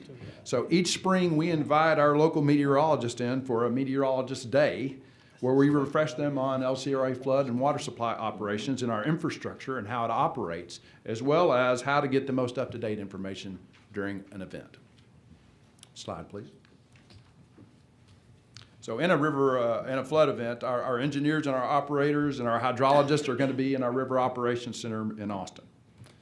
And we have operators on duty 24/7 looking for significant rainfall that could cause flooding. And we mobilize our teams to assess the conditions and begin planning for potential flood operations at our reservoirs. Again, we have those 6 dams that create the 6 reservoirs that are along this flash flood alley region. It's also really important to understand, and you've had a lot of discussion about the various roles that the entities play during an event. The National Weather Service River Forecast Center, which we've talked about considerably during the course of our discussions today, is responsible for forecasting river flows and issuing river warnings. So what that River Forecast Center office is doing is it's taking the USGS stream flow gauging information that we were talking about earlier, along with everything from radar information to localized stream flow conditions to anecdotal reports that it has in its database from when this happens, when this happens, this happens, because they keep information ongoing on what happens within each of these river basins. So they will put together a forecast for the major gauges on each of these tributary river systems and publish that. And we'll put that graph out there. It's a really easy graph that you can see to be able to show this is where the water is now, this is where we predict the water is going to be. And by the way, here is a record of the most recent high water events and how high those events got. And here is one that shows the historically high events that you've received over the last 75 years or however long we've been keeping data. So it's really important, good information that the River Forecast Center puts together that's actionable intelligence about what they think is about to happen at each of those major river gauges. LCRA, in turn, takes that information that they get from the River Forecast Center, and my River Operations Center guys take that, and we crunch numbers on how fast that water is going to arrive at our reservoirs and how much our reservoirs are going to rise up because of those floodwaters coming in. You can imagine for those pass-through reservoirs where there's no flood storage, we have to be ready to operate gates very, very quickly. At Buchanan and Travis, particularly after a lengthy drought, we have a lot more time. Now, Buchanan is full at 10:20, and Lake Travis is within about 6 feet of being full. So our condition is very much different. Our posture is very much different now than what it would have been a month ago. LCRA communicates these lake level forecasts to our local emergency managers and our local officials. And these are our boots on the ground folks responsible for any evacuations or response actions. And in practice, the way this works is my team comes together and pulls this information from the various sources that we have on what the lakes are going to do. and we begin to fan that information out to our in-house folks who reach out and touch simultaneously all of the different stakeholders. So we have one group of folks who are emergency operations center folks. That's their background, that's the language that they speak. They're communicating with the local emergency management officials because they sing from the same songbook. They understand the incident command structure, how to mobilize and use the incident command structure, and our folks are talking the same language to them. We also have local governmental affairs people that are communicating with our judges and with our city leadership. So that information is going out at the same time to the general public as well, because we're publishing that information both on websites and also on notification technology that we have. So this information happens and is dispersed on a very rapid basis, and in a very changing environment, it's one that has to be nimble, because sometimes the rain changes the operational posture as the event goes on, and we have to be able to re-communicate that information to our stakeholders. Next slide, please. I mentioned sharing information on the Highland Lakes dams. We share this information and current projected basin conditions in a couple of different ways. The first way is in real time, or near real time, we share information about flooding and the threat of flooding on our Hydromet website, and that's lcra.hydromet.org, which I'll go into in a little bit more detail in just a second. We also had a flood operations report. That's a web-based report that we provide current and projected lake levels, our current flood operating posture, including how many gates we plan on opening. We also provide the River Forecast Center information from the National Weather Service. So we basically take the information from the National Weather Service, put it in a one-stop shop, and make that outward facing where our stakeholders can be able to see all of that information in one place. They can see a hydrograph that shows how fast the lake is coming up. They can see a River Forecast Center prediction about how high the water is going to get at these various river stages. They're also able to see individual rainfall gauges and individual stream flow gauges on our Hydromet system. And let's stay on this slide then. So when we open up any floodgates at any one of our dams, we also activate a similar system to what David was talking about. Ours is called a Flood Operation Notification System, and it's a subscriber-based system where anybody that wants to can sign up to be notified downstream of any one of or all of our dams. So when we initiate a floodgate operation and when we add floodgates, we send an additional notice out to people to let them know that we're opening floodgates or how many floodgates we're opening. Our emergency management team also calls and directly contacts our local emergency management officials prior to opening any floodgates. So that is important because our local officials are going to need to understand and consider this information when determining if there's any action items they're going to need to be able to take based in part on the information we're providing to them. We also, in today's world, share a lot of information based on social because, frankly, we have a lot of people that get their news now from social media. So whether it's the Facebook or X or Instagram or whatever, during this past event, we were very active on those social media platforms, not just with our own information, but also with the National Weather Service information and any local governmental information that was good to get out to people as well. Next slide, please. So this is a picture of the Hydromet webpage, and this is looking at rainflow gauges for July. So this captures the two events that I'm referencing earlier on this system. So if you're going to manage lakes in an area like this, you need to know how much water you got and how much water's coming and what you're going to do with it when it gets there. So our Hydromet system is the means by which we have determined we're going to do this. And it's especially important during floods. So in our basin, we've augmented the existing USGS gauge framework with our own additional stream flow and rainfall gauges. And we refer to this as our Hydromet. And our Hydromet system now is over 275 gauges spread throughout the basin that measure everything from rainfall and stream flow and lake levels or more. We also overlay NASA soil moisture conditions on top of this so that you can actually take a look at the map, turn on the soil moisture conditions, and then take a look at the rainfall gauges. And you can see to the extent that there's an area that's dry and starting out dry, it can take a lot of rain before it starts to shed water and create runoff. Whereas if that soil moisture condition is saturated, that rainfall is going to start generating runoff much more quickly. So it's really a great tool to be able to see what's going on in the system. Our rainfall data is updated on a 5-minute basis.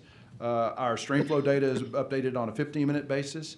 This is a free product that is offered to anybody that wants to. I always encourage people when we do our trainings to go ahead and get your phone out and tab that Hydromet website on your phone, and go ahead and tab that flood operations site on your phone as well, so that you can get the up-to-date information from us. We also share this information automatically with the National Weather Service and all of the various local EMCs and local emergency and management officials, as well as elected officials. And to give you a sense of to the extent to which our people in our basin are using this, during the July flood events, we had 1.8 million clicks on individual gauges within the Hydromet system. So people use this. So the National Weather Service utilizes our system to calibrate their radars, particularly the radars that's estimating rainfall. So they can use our rainfall gauges to cross-reference that with the data that they're getting from the rainfall systems. And then they can take that calibrated data and turn around and share that with the general public and with local officials. So if you were going to build a system like this from the ground up today, which we started building ours piecemeal back in the 1990s, but if you were going to do it today, you're looking at about a $20 million system. We spend a lot of time when we do our drills training our local stakeholders, our local emergency managers and our local elected officials, how to go to these websites and how to access this information, because it's the same information that we're using. So we want to try to empower our local emergency managers and our local officials to have the best, most up-to-date information that they can have access to, and this is that in our basin. This is that in our basin.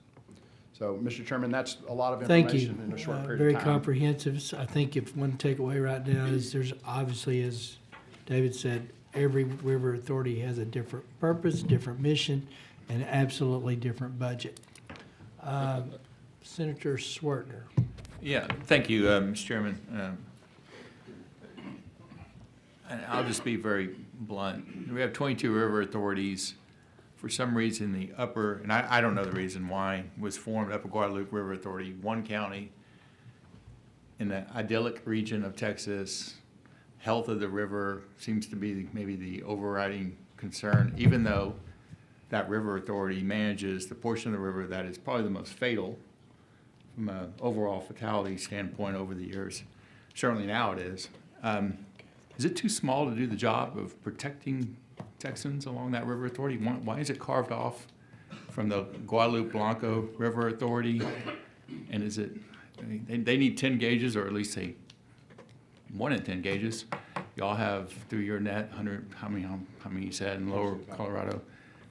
Are they too small, or maybe they have some misguided principles or actual misguided priorities regarding the locality and the people in the authority and their decision-making being skewed relative to the health of the river and the maintenance of the pristineness of it relative to the safety of the people visiting.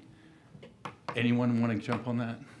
So I think one of the things that you heard different from us is that we have the staff that is focused on reaching out to the emergency managers and telling them. Y'all are required statutorily to do that because you have dams and reservoirs. That's correct. They're not required statutorily to do that. That's correct, but those staff also develop those relationships with those county emergency managers so they can have those phone calls and.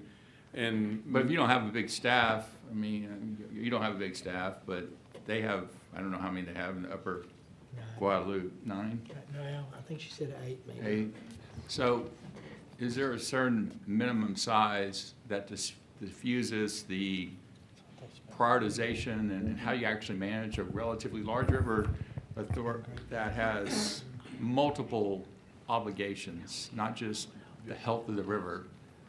Senator, I think it's always going to be a function of the policy for the river authority that in terms of how it's created, and because most of us are legislatively or statutorily created entities. And how was this one created, the Upper Guadalupe? Do y'all have any I don't know idea? what the legislative history of it is. I bet you there's an interesting creation aspect to it, but I don't know that for sure. Yeah, and they evolve over time, and so that it may not look the same way today that it did when it was initially created. I bet it was politically created in a political sense, but that would be my guess.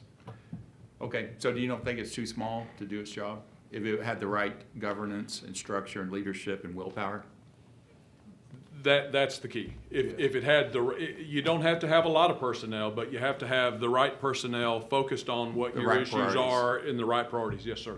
That'd be my answer. Thank you. Colonel Wilson. Thank you, sir. Thank you all for being here. Greatly appreciate it. Sir, on the, y'all have the power generation, you have the water, you run the water side. What's y'all's revenue? So on the revenue side for the water piece, we end up being about $50 million. $50 million. Yes, sir. And you had mentioned earlier that y'all had past investment of $187 million on dam Yes, improvements yes, over and time. going in $96 million. And that's $50 million annually. Yeah, well, that's $50 million from the water side. Because we have some dams that are also solely dedicated for hydroelectric power, there's also a revenue source coming in from hydro for specifically those hydroelectric dams. Our water supply customers do not pay for the upkeep on our hydro dams. On the hydro, okay, I got it, I appreciate that. And if, what's the overhead for the LCRA? The overhead for the water part of LCRA would be about 214 FTEs. Okay. Directly And related with water. I got you. But you also, say again? Thank you. And so when you, 20 million, is that accurate? Probably close. Yeah, obviously, we're a small part of a much larger organization, so yes. Okay, and so if you had to back out the remaining 30, and this is just back of the napkin, if you don't have it and you get to me, that's fine. That leaves the 30 million, which frankly is, portion of that's going to be spent on the future $96 million investment, right? We have a lot of money invested over time in keeping that dam infrastructure up because most of this infrastructure was built in the 30s and 40s. Right, no. And I see the work, I see the cranes and everything, so I'm glad that you guys keep that thing moving.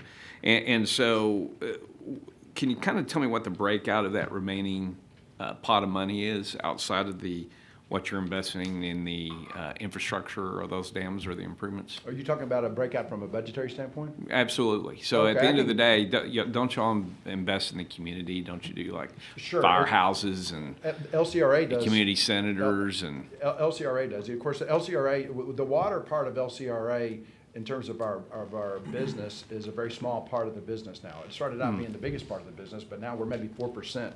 4%. The overall business, yes. For the LCRA? Yes, No. that's correct. No, I got you.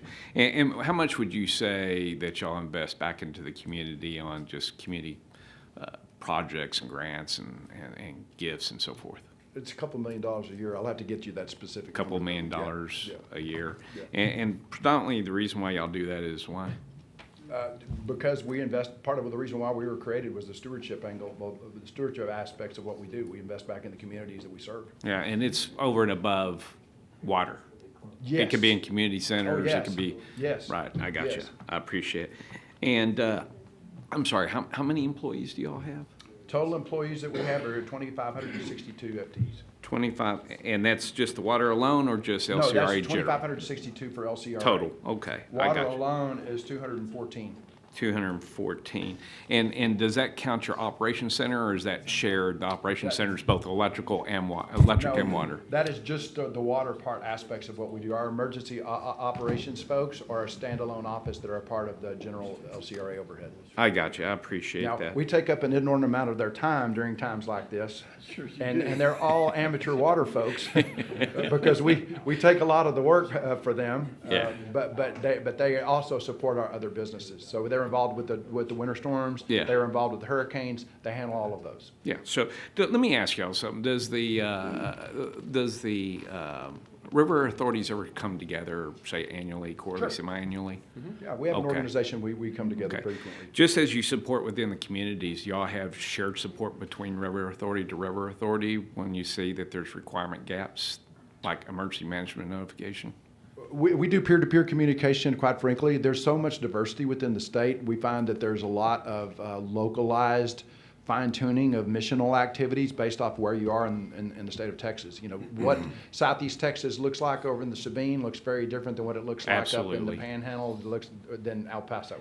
Is there anything statutory that may be a barrier from y'all, the bigger, larger ones that have great revenue sources and so forth, invest in other river authorities?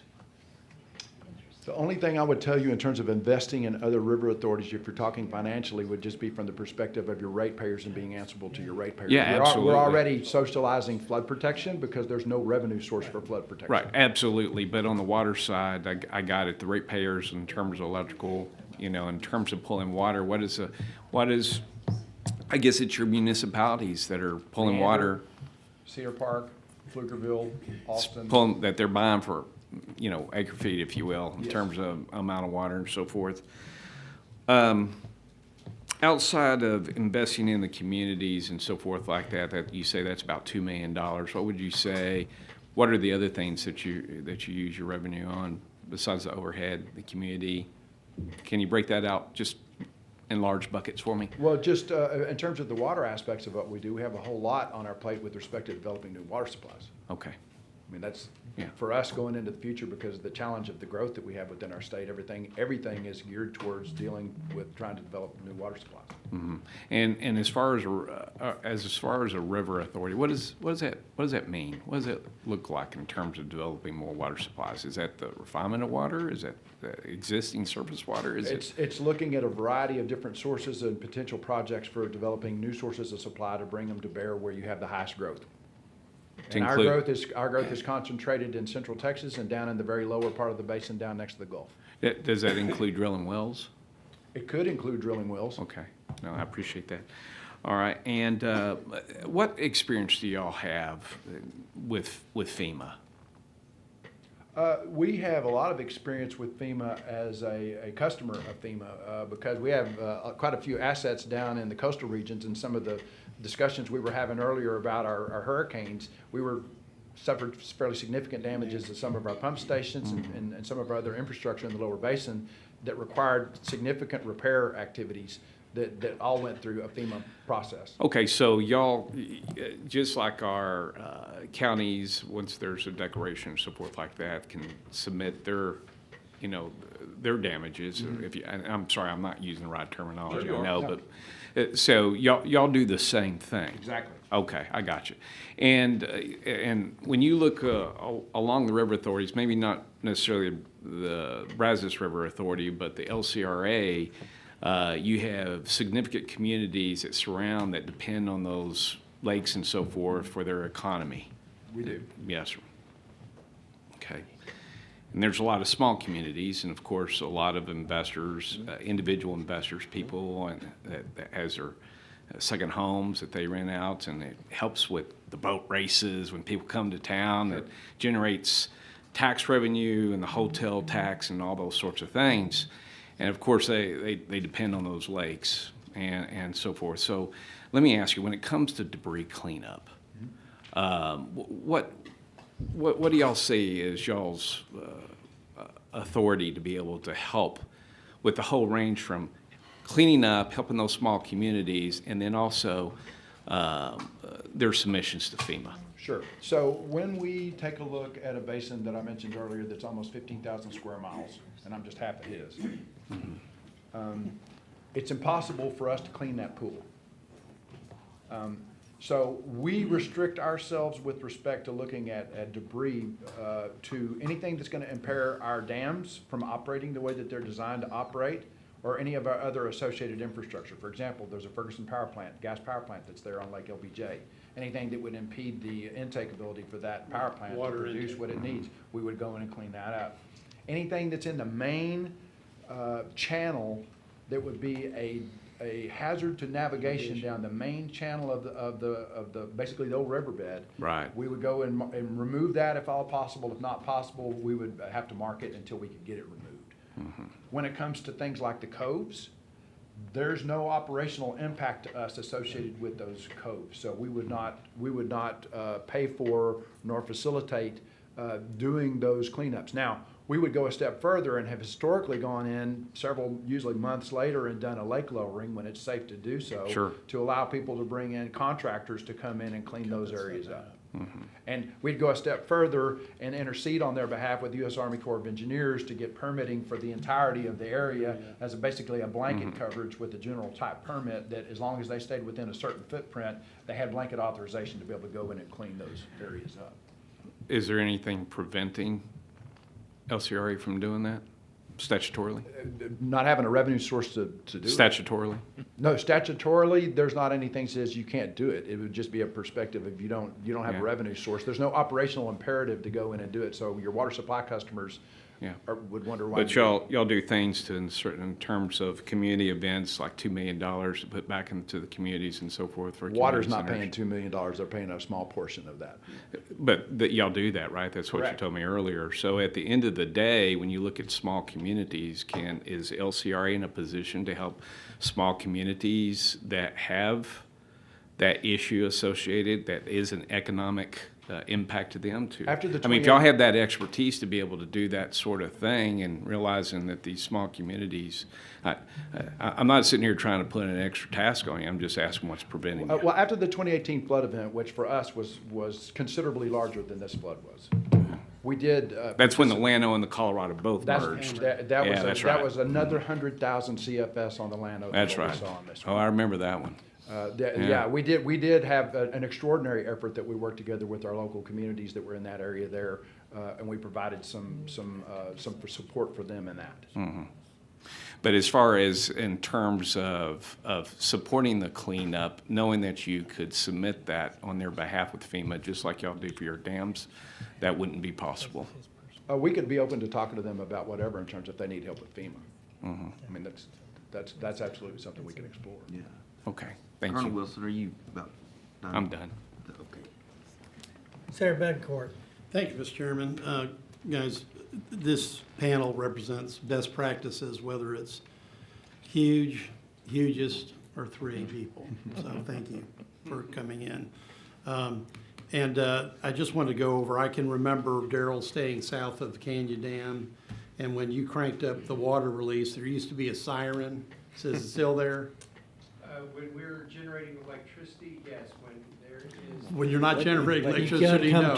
you're gonna have to come to the panel and introduce who you are and what your role is. Okay, sir. Do we need anybody else?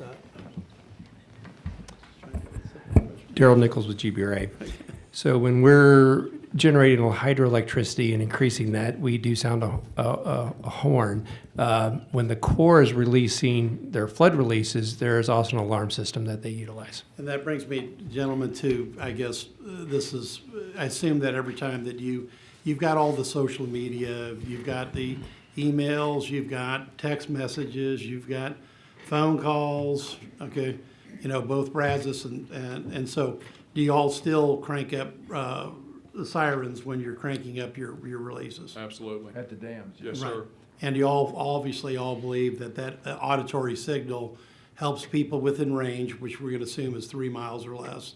Yep. Understand that the cubic A release is coming. A release is coming, and they need to be prepared for it. Mhm.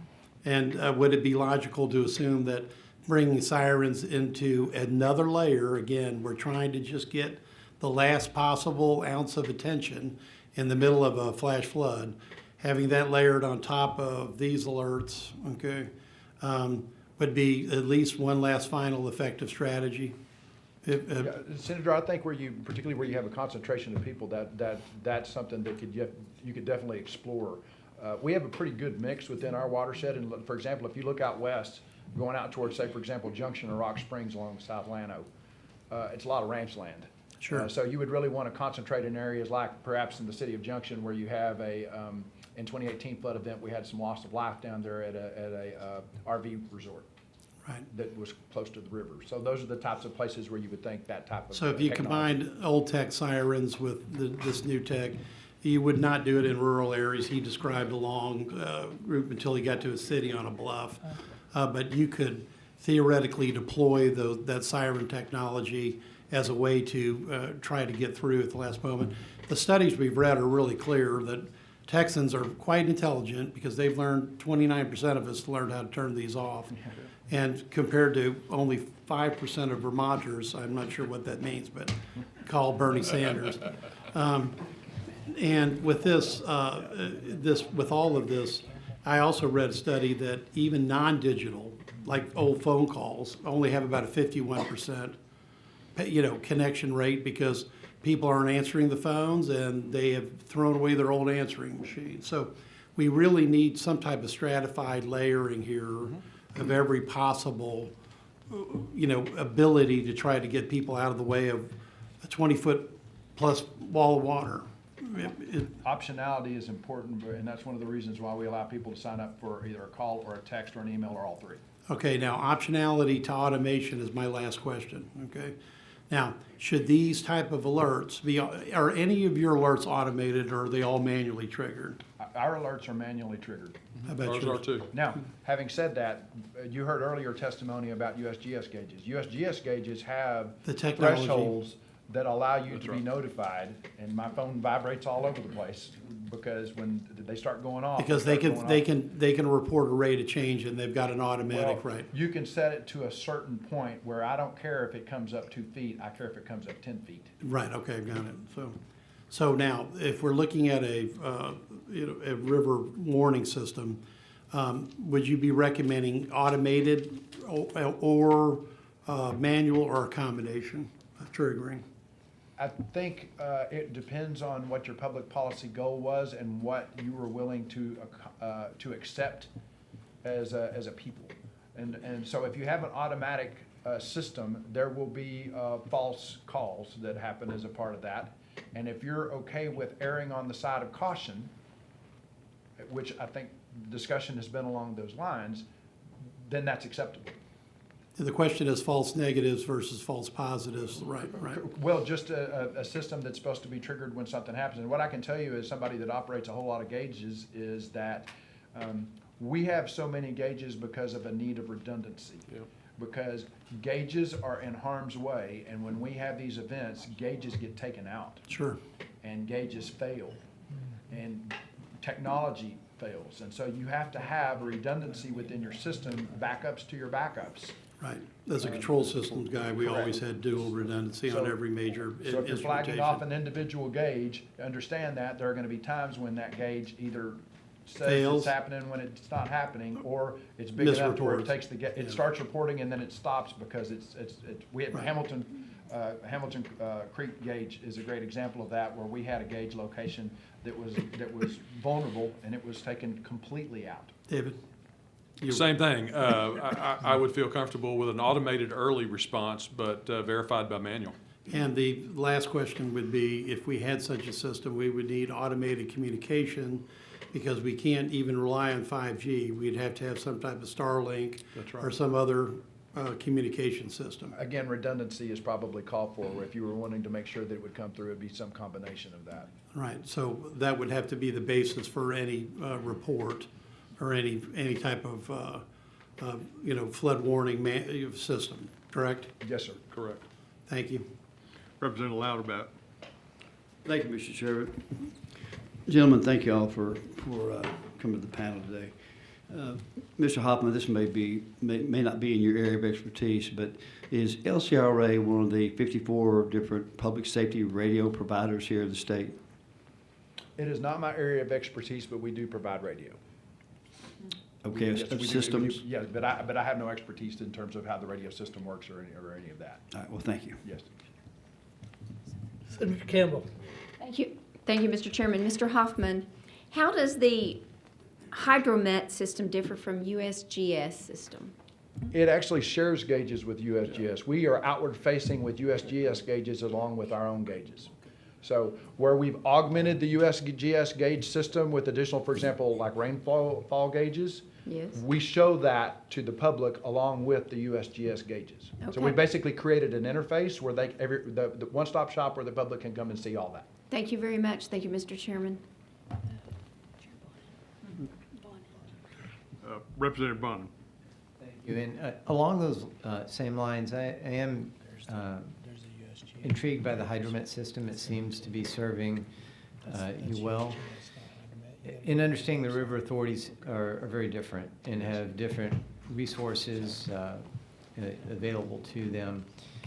It just seems that perhaps there would be something that we could learn from what you've already created, and perhaps there might be some way to either build on that, learn from it, or even form some type of collaboration so that other river authorities that maybe don't have the resources, and I'm not saying that you would foot the bill for this, would not have to reinvent the wheel, so to speak. No, this is easily replicatable in any other context. This is, I mean, we're happy to share what we've done. And there are also, this is not the only way to do it. Our hydromet system and the way we do the displays is just one way to do that. Earlier, you saw a presentation from the Texas Water Development Board talking about their system that they have that's out there that also has great interface for people to have access to. So, And to the extent that there would be some modularity, it could be plug and play for the others to be a part of something bigger.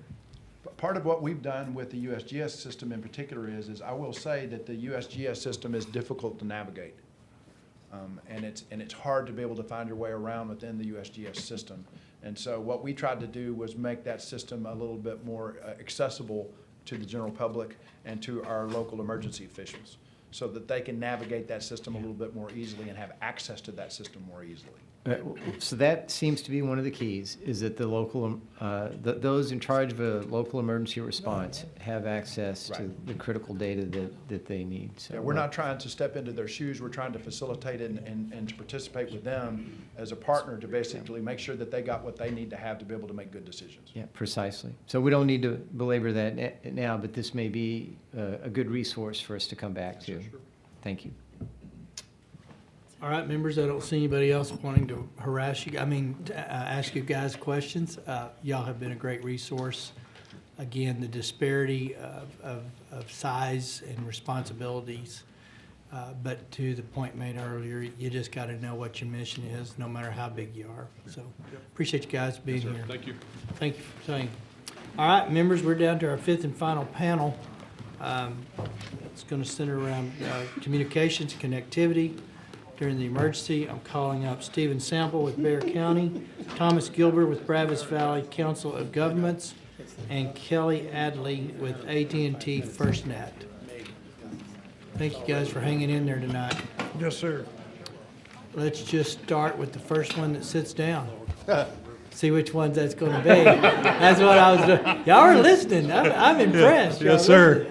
Let's go to the right. Let's change it up. Right this way. So state your name, who you're with, and tell us what you want to know about your participation in the event and where we can take that and do good things with it. Thank you, Chairman Perry.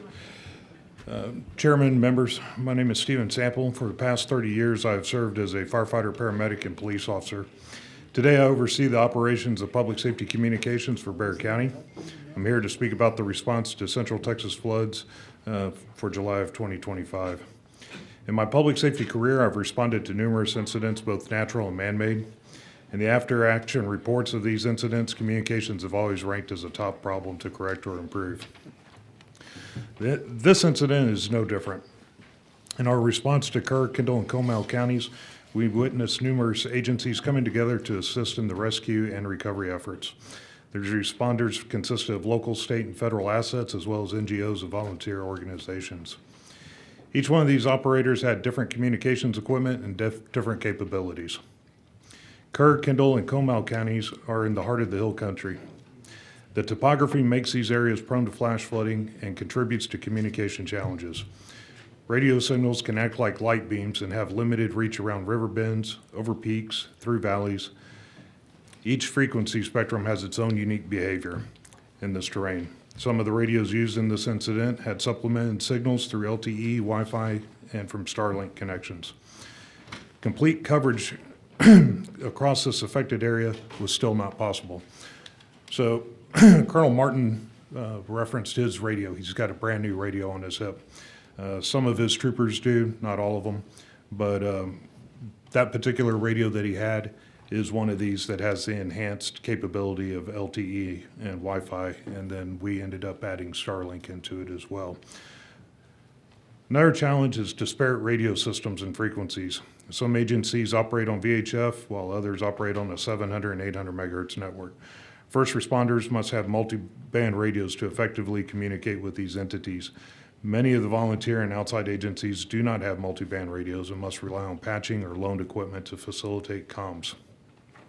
Patching is not always reliable and has limited effective range, and loaner radios are limited and not always available. In fact, I had a request while I was sitting here today for additional loaner radios up there in the Kerrville area. One of the things I want to mention also is the term P25 keeps coming up.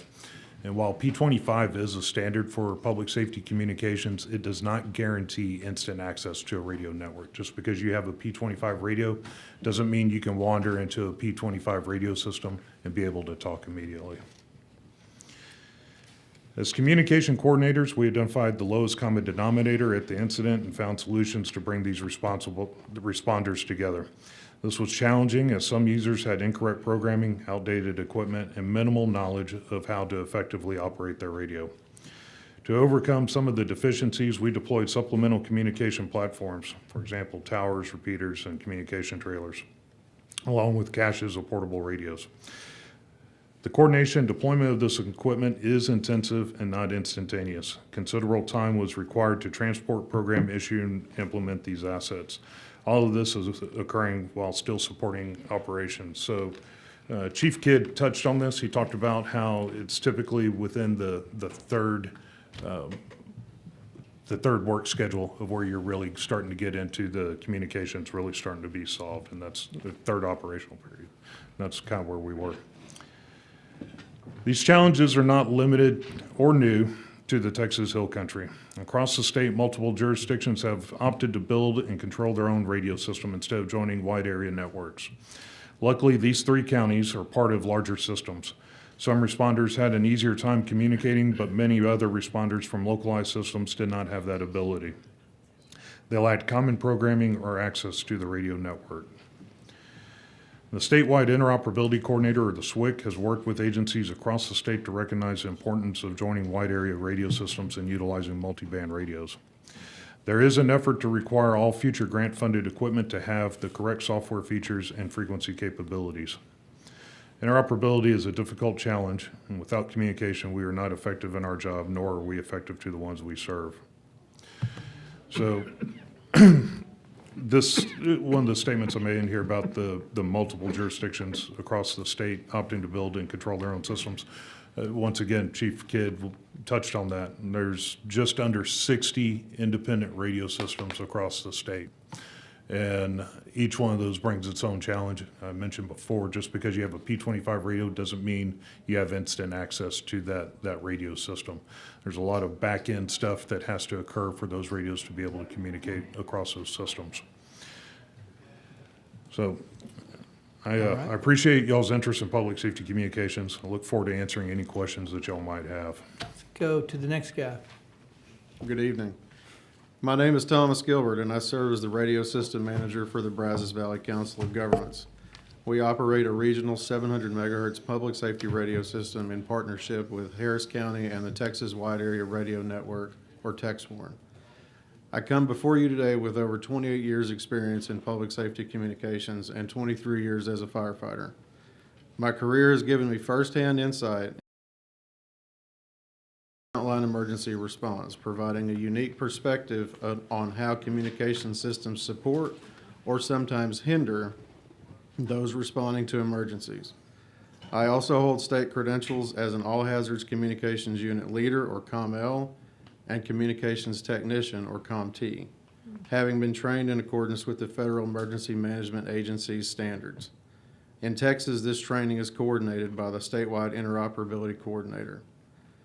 In addition to my local and regional responsibilities, I serve as a voting member of the Texas Interoperable Communications Committee, or TXICC.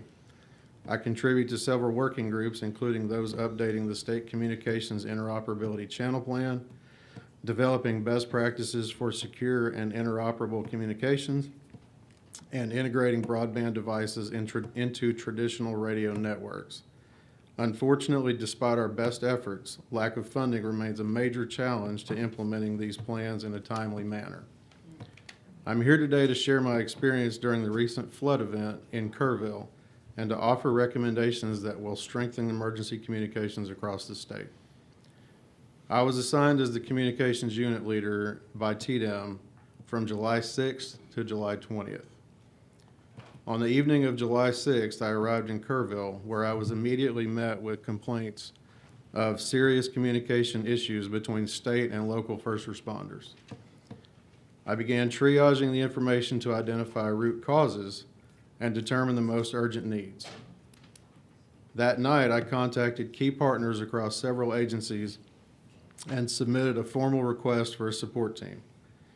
On Monday morning, July 7th, I traveled along Highway 39 towards Camp Mystic, speaking directly with some responders in the field. I asked a simple but critical question. What do you need to do that you can't do right now?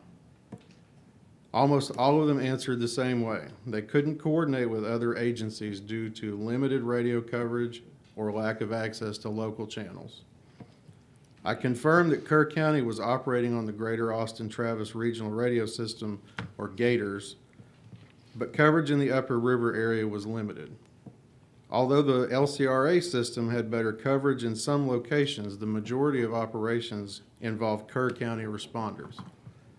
I determined that the most effective solution was to deploy 2 trailer-mounted towers to extend GATORS coverage into the affected area. This avoided complex system patching and allowed seamless integration into the county's existing infrastructure. Another critical issue quickly became apparent. While Kerr County had recently transitioned to the GATORS radio system, many regional or mutual aid first responders had not yet updated their radios with the new channel configurations. And by recently, I mean within a span of a couple of months that they had moved. Without immediate intervention, coordination would remain limited. By Monday evening, I had coordinated with the Texas Department of Public Safety and Texas Parks and Wildlife Department. Both agencies responded without hesitation, dispatching technicians to begin reprogramming radios for their personnel. My team arrived on Tuesday. I briefed them on the situation and organized them into day and night shifts to provide continuous support.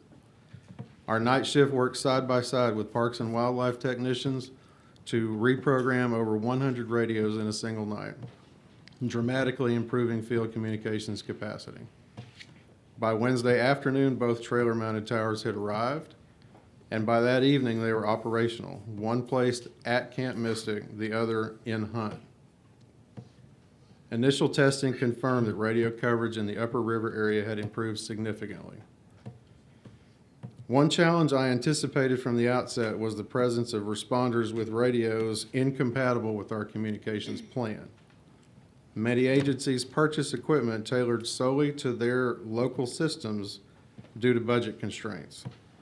While this is understandable for day-to-day operations, it creates serious limitations during multi-agency or regional disasters. To address this proactively, I requested loaner radios from both the Texas Department of Public Safety and the City of Austin. This allowed us to rapidly issue fully compatible radios to responders on the ground. My team managed the deployment of those radios, tracking inventory, issuing units, and conducting regular follow-ups with recipients. At the peak of operations, we were managing 130 loaner radios, overseeing 5 deployable tower sites, 3 being conventional, 2 being trunked, and I was responsible for developing and refining the daily communications plan for hundreds of responders from law enforcement, fire, EMS, and air operations.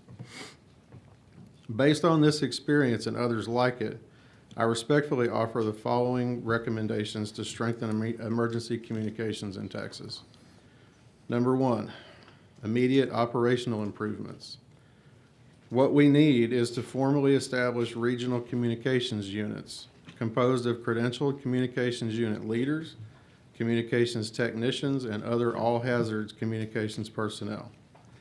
These units should be coordinated through the statewide interoperability coordinator in conjunction with the Texas Division of Emergency Management's Communications Coordination Group.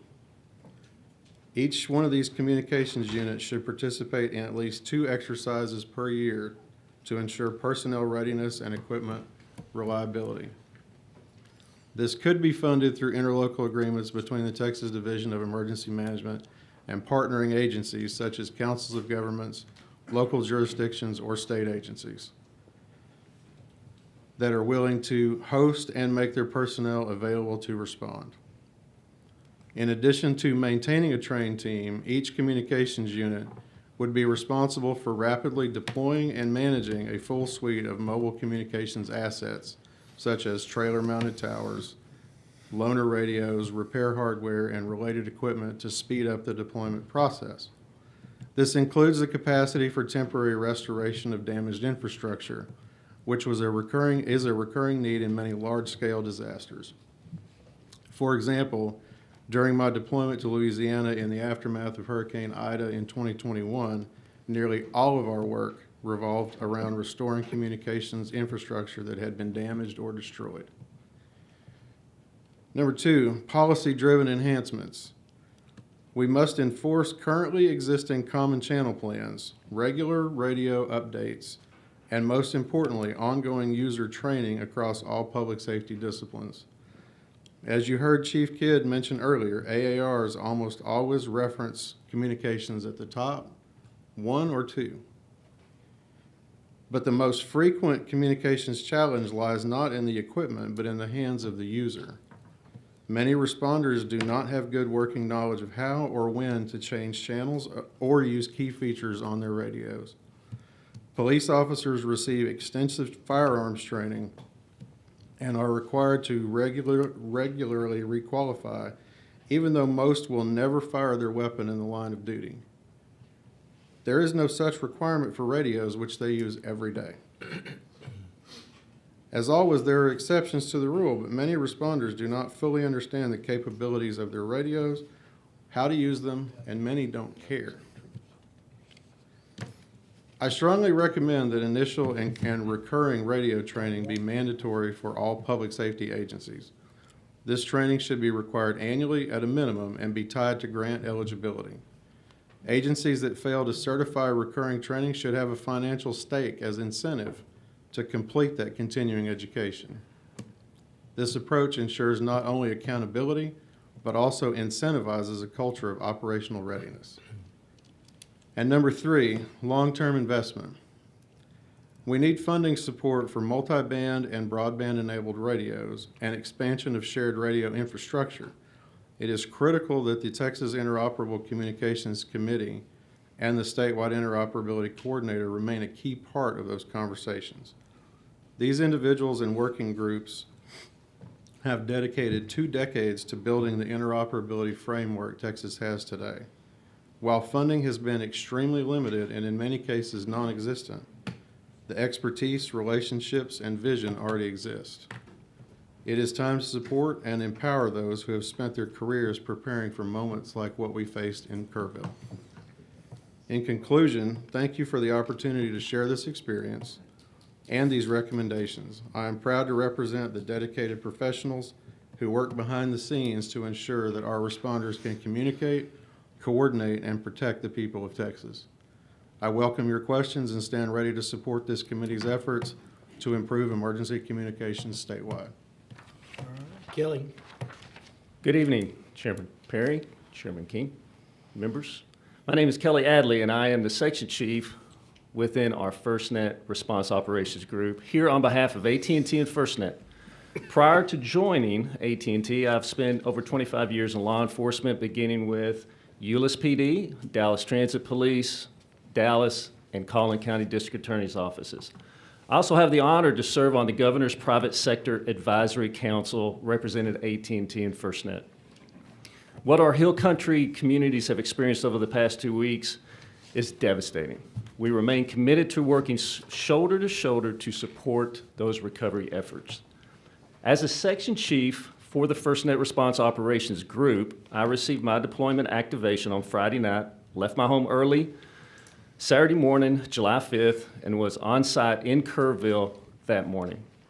I first checked in at the Kerr County Emergency Operations Center, the EOC, to introduce myself and assure the command staffs that they had a dedicated resource to address FirstNet communication needs for their first responder teams doing search and rescue.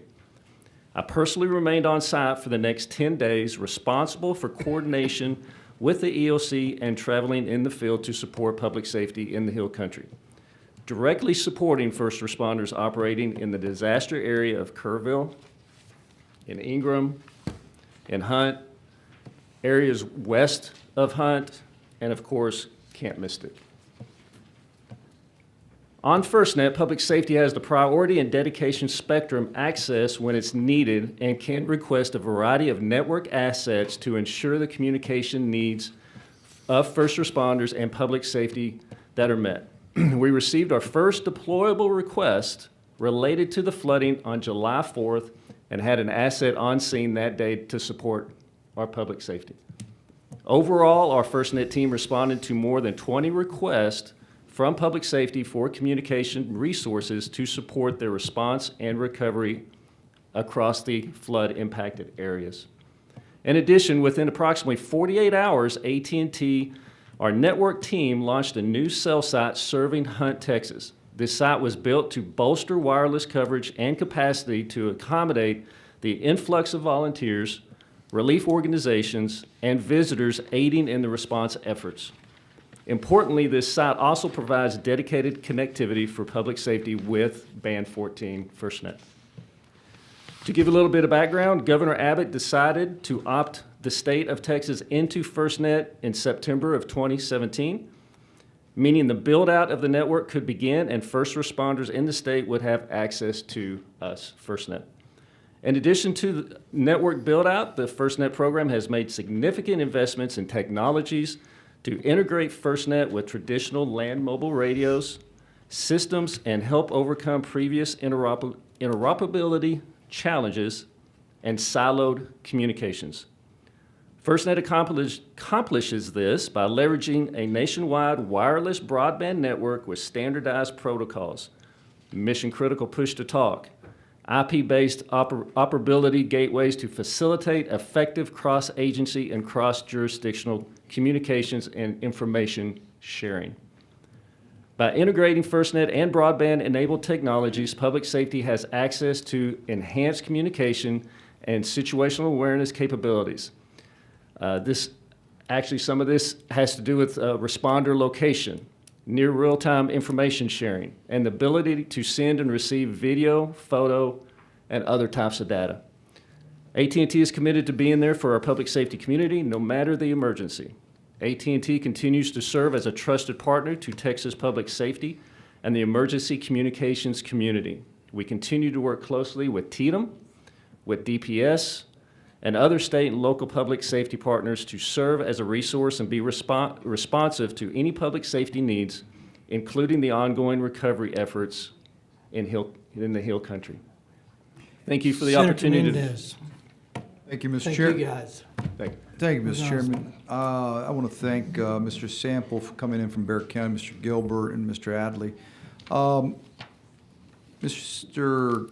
Gilbert, I have the written testimony from your counterparts. Do you have a copy of your written testimony for us? Because you had some suggestions on there. Can you get it to us? I have one that's scribbled up with notes. You I can can give email you a it to us? cleaner one, yes, sir. Yeah, that'd be great if you could send it to us, because you had some good information on there. So, one of the things that I'd like to ask y'all, and you could probably add to your email, all of you, well, in particular, the two of y'all do this every day, is what could we ask, what could maybe we have to legislate, we'll have to figure it out, but is there a basic standard language? I mean, if you'd asked me before this hearing today, can all law enforcement, regardless, can they all talk to each other on the same radio? I would have said yes. I would have thought there was a common channel, a universal channel. Apparently, there's not. But there has to be a way. I've heard that there is a way that they can, based on some technology, and I think you've both testified to that effect. So if there's a basic minimum standard, because, I mean, if there's an emergency, a hurricane situation, a flooding, whatever, that DPS has to come in or that some other state resources have to come in, all of the first responders have to be able to communicate. So we need to know what the basic minimum is so that if they want to build their own, you said there were 60 different systems out there? Yes, sir. So, Senator Menendez, appreciate your question there. The state operates independently, multiple jurisdictions operate independently, just under 60 radio systems across the area. The ability of putting a radio onto one of those systems requires that radio to have specific feature sets, software, and then frequency capability.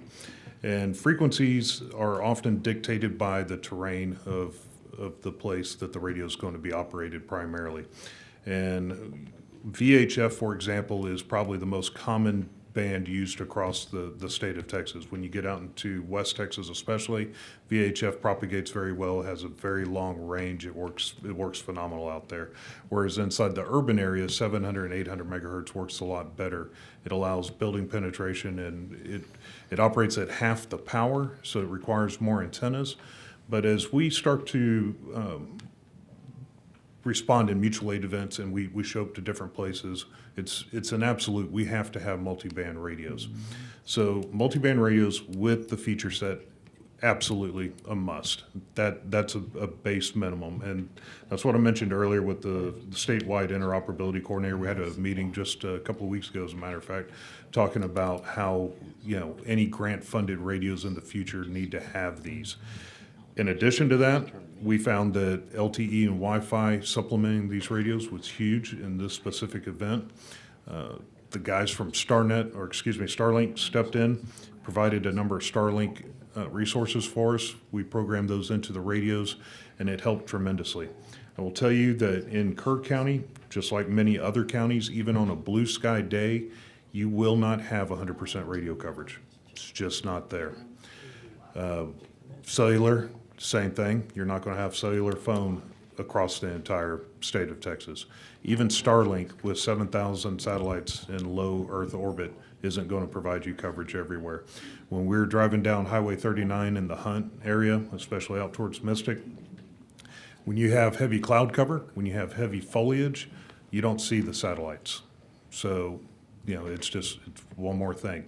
There are going to be times where you do not have communication.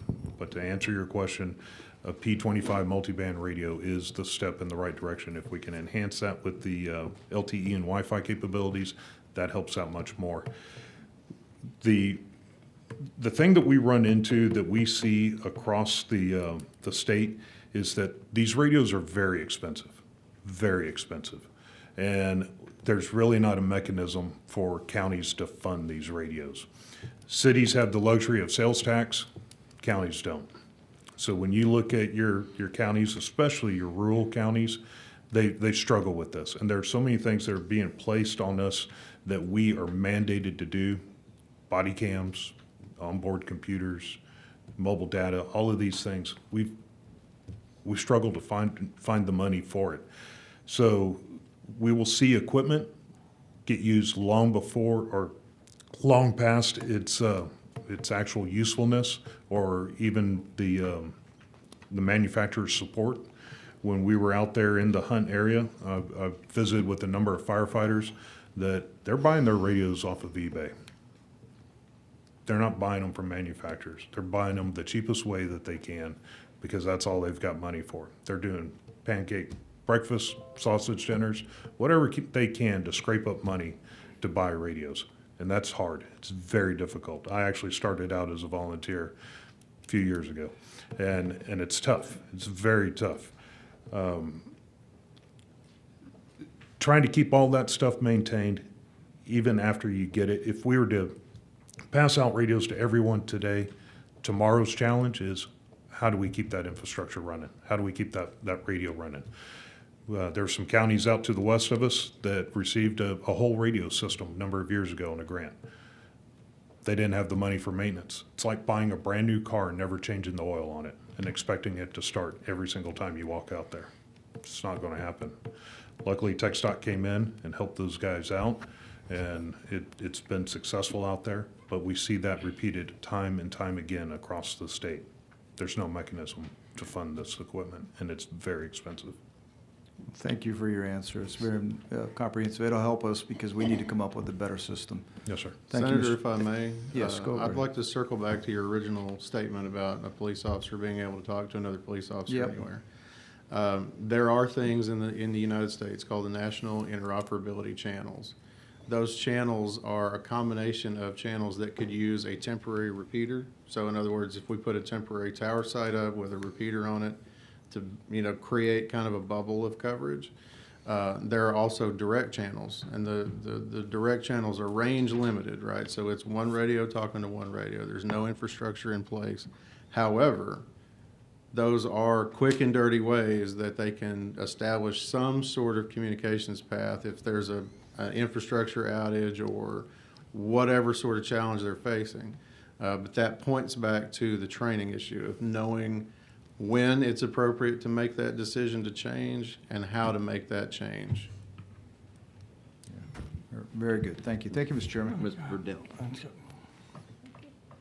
Actually, can I kind of catch in here real quick before we get too far? First of all, I'm going to ask a question, and it's meant to be informational, I guess, but everybody that's talked about this issue today, if you're honest, would say this isn't possible in a practical way to meet the goal of every radio talking to everybody every time we want it to. It's not affordable. Obviously, it's technology that changes regularly, so I know some people are leasing, Chairman King mentioned, so you get new technology updates, but here's what I'm going to. 3 12-hour shifts, everything was pretty much in sync. And so what I'm going to here is you found a way, and it's 3 hours because of the volume and because of the lack of expertise of the equipment, and I know DPS had a patch, something called a Sunwear puck.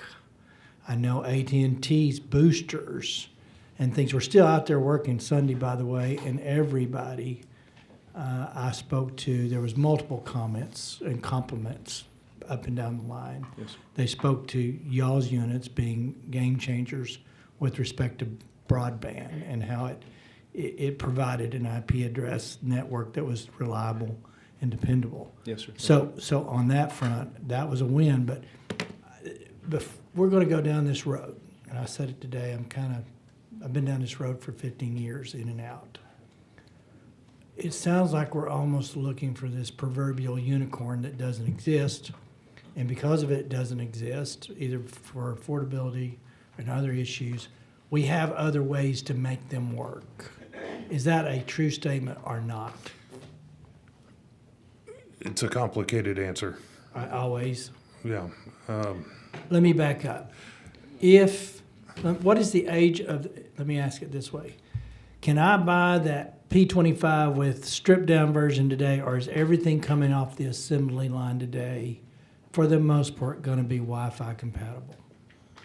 Is that a special order, or is that common equipment today? It'll be a special order. So some radios will have the ability, based off of hardware that they were built with, to be upgradable to have additional features.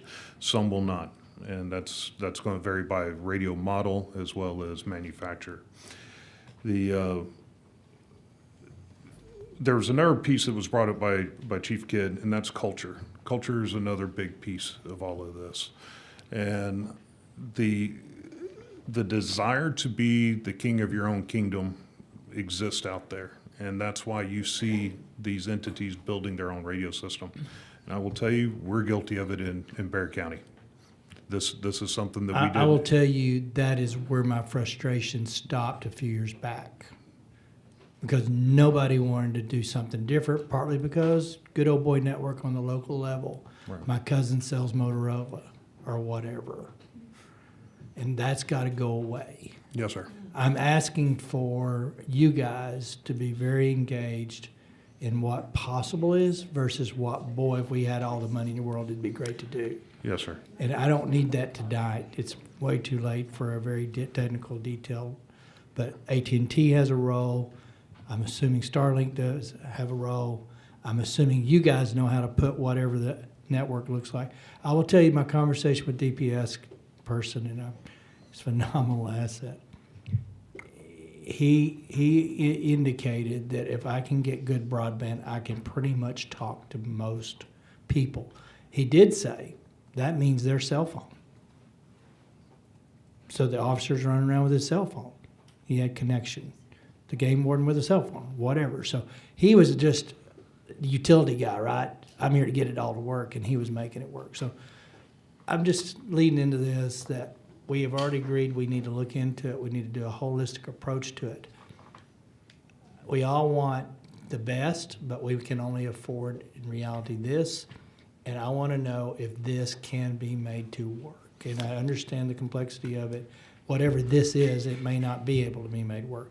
What I think Senator Mendez's line was, give me the baseline where every bit of it can work under patch, software, connections, AT&T boosters. But if you can give us the baseline that this will work with everything, you may not like the fact that you took 3 hubs of software to connect, and the patch may not be quite as dependable. But I remind you, fortunately today, we have a lot of disasters, but we don't have them everywhere and every day in the state. So there is a cost benefit to do it, that when you need it, in 3-hour, 12-hour shifts, we make it work. And the initial group on the line probably do have it. But I'm just saying, we only have so much money, and we can only absorb so much technology. And to your point, old guys like me, I don't even like the internet still. And that ain't probably changing before I get out of his place. So as we go through this, I would encourage you guys to be very active. On that note, I just like to add, you know, interoperability's been we've tried to solve it as a state way before I got here, way before you got here, and I get that. But just correct me if I'm wrong. There is no bill, no one shot of money, none of that is going to solve this, correct? No, this sir. is over time. Yes, sir. It's an interoperability, a council to build out interoperability from funding to the right technology to the training to the culture change. 5, probably 10-year build out. That's what we're talking about, correct? We're talking about a living animal that constantly morphs. That constantly moves, but to get it really up and running as a statewide system, it's a 5 to 10-year build out. Yes, sir. So knowing that, it always reminds me when I have this conversation, when was the best time to plant a tree? 20 years ago. When's the next best time? Today. And if we don't start sometime, you know, I got a lot of press over a bill I filed that did not pass, that dealt with interoperability. I think both of you came and testified for the bill in the House. But during the event, the narrative was, oh, the bill should have passed, it would have done. No, it wouldn't even been law till September 1st. It's a good idea, and I fully stand behind it and intend on taking another run at this. But let's be realistic about what we're asking for in solving inoperability. We got to start somewhere, and today's the day to start. And the next 100-year flood that happens 5 years from now, maybe we got a better shot at communicating. Correct? Yes, sir. Yes, sir.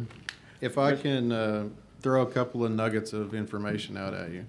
The first one was when folks tell you that they can take the radio or they take the antenna off the radio and talk to somebody in Amarillo, that may be absolutely true. I can be in a hotel in Baltimore next week and talk to somebody on my radio back here. The question you should ask is, what is going on in the background to make that happen? Because it doesn't just happen naturally. Something has to be done in the background. There are systems in place from the various manufacturers that give you a certain functionality, and some of them are proprietary and some of them meet the P25 standard.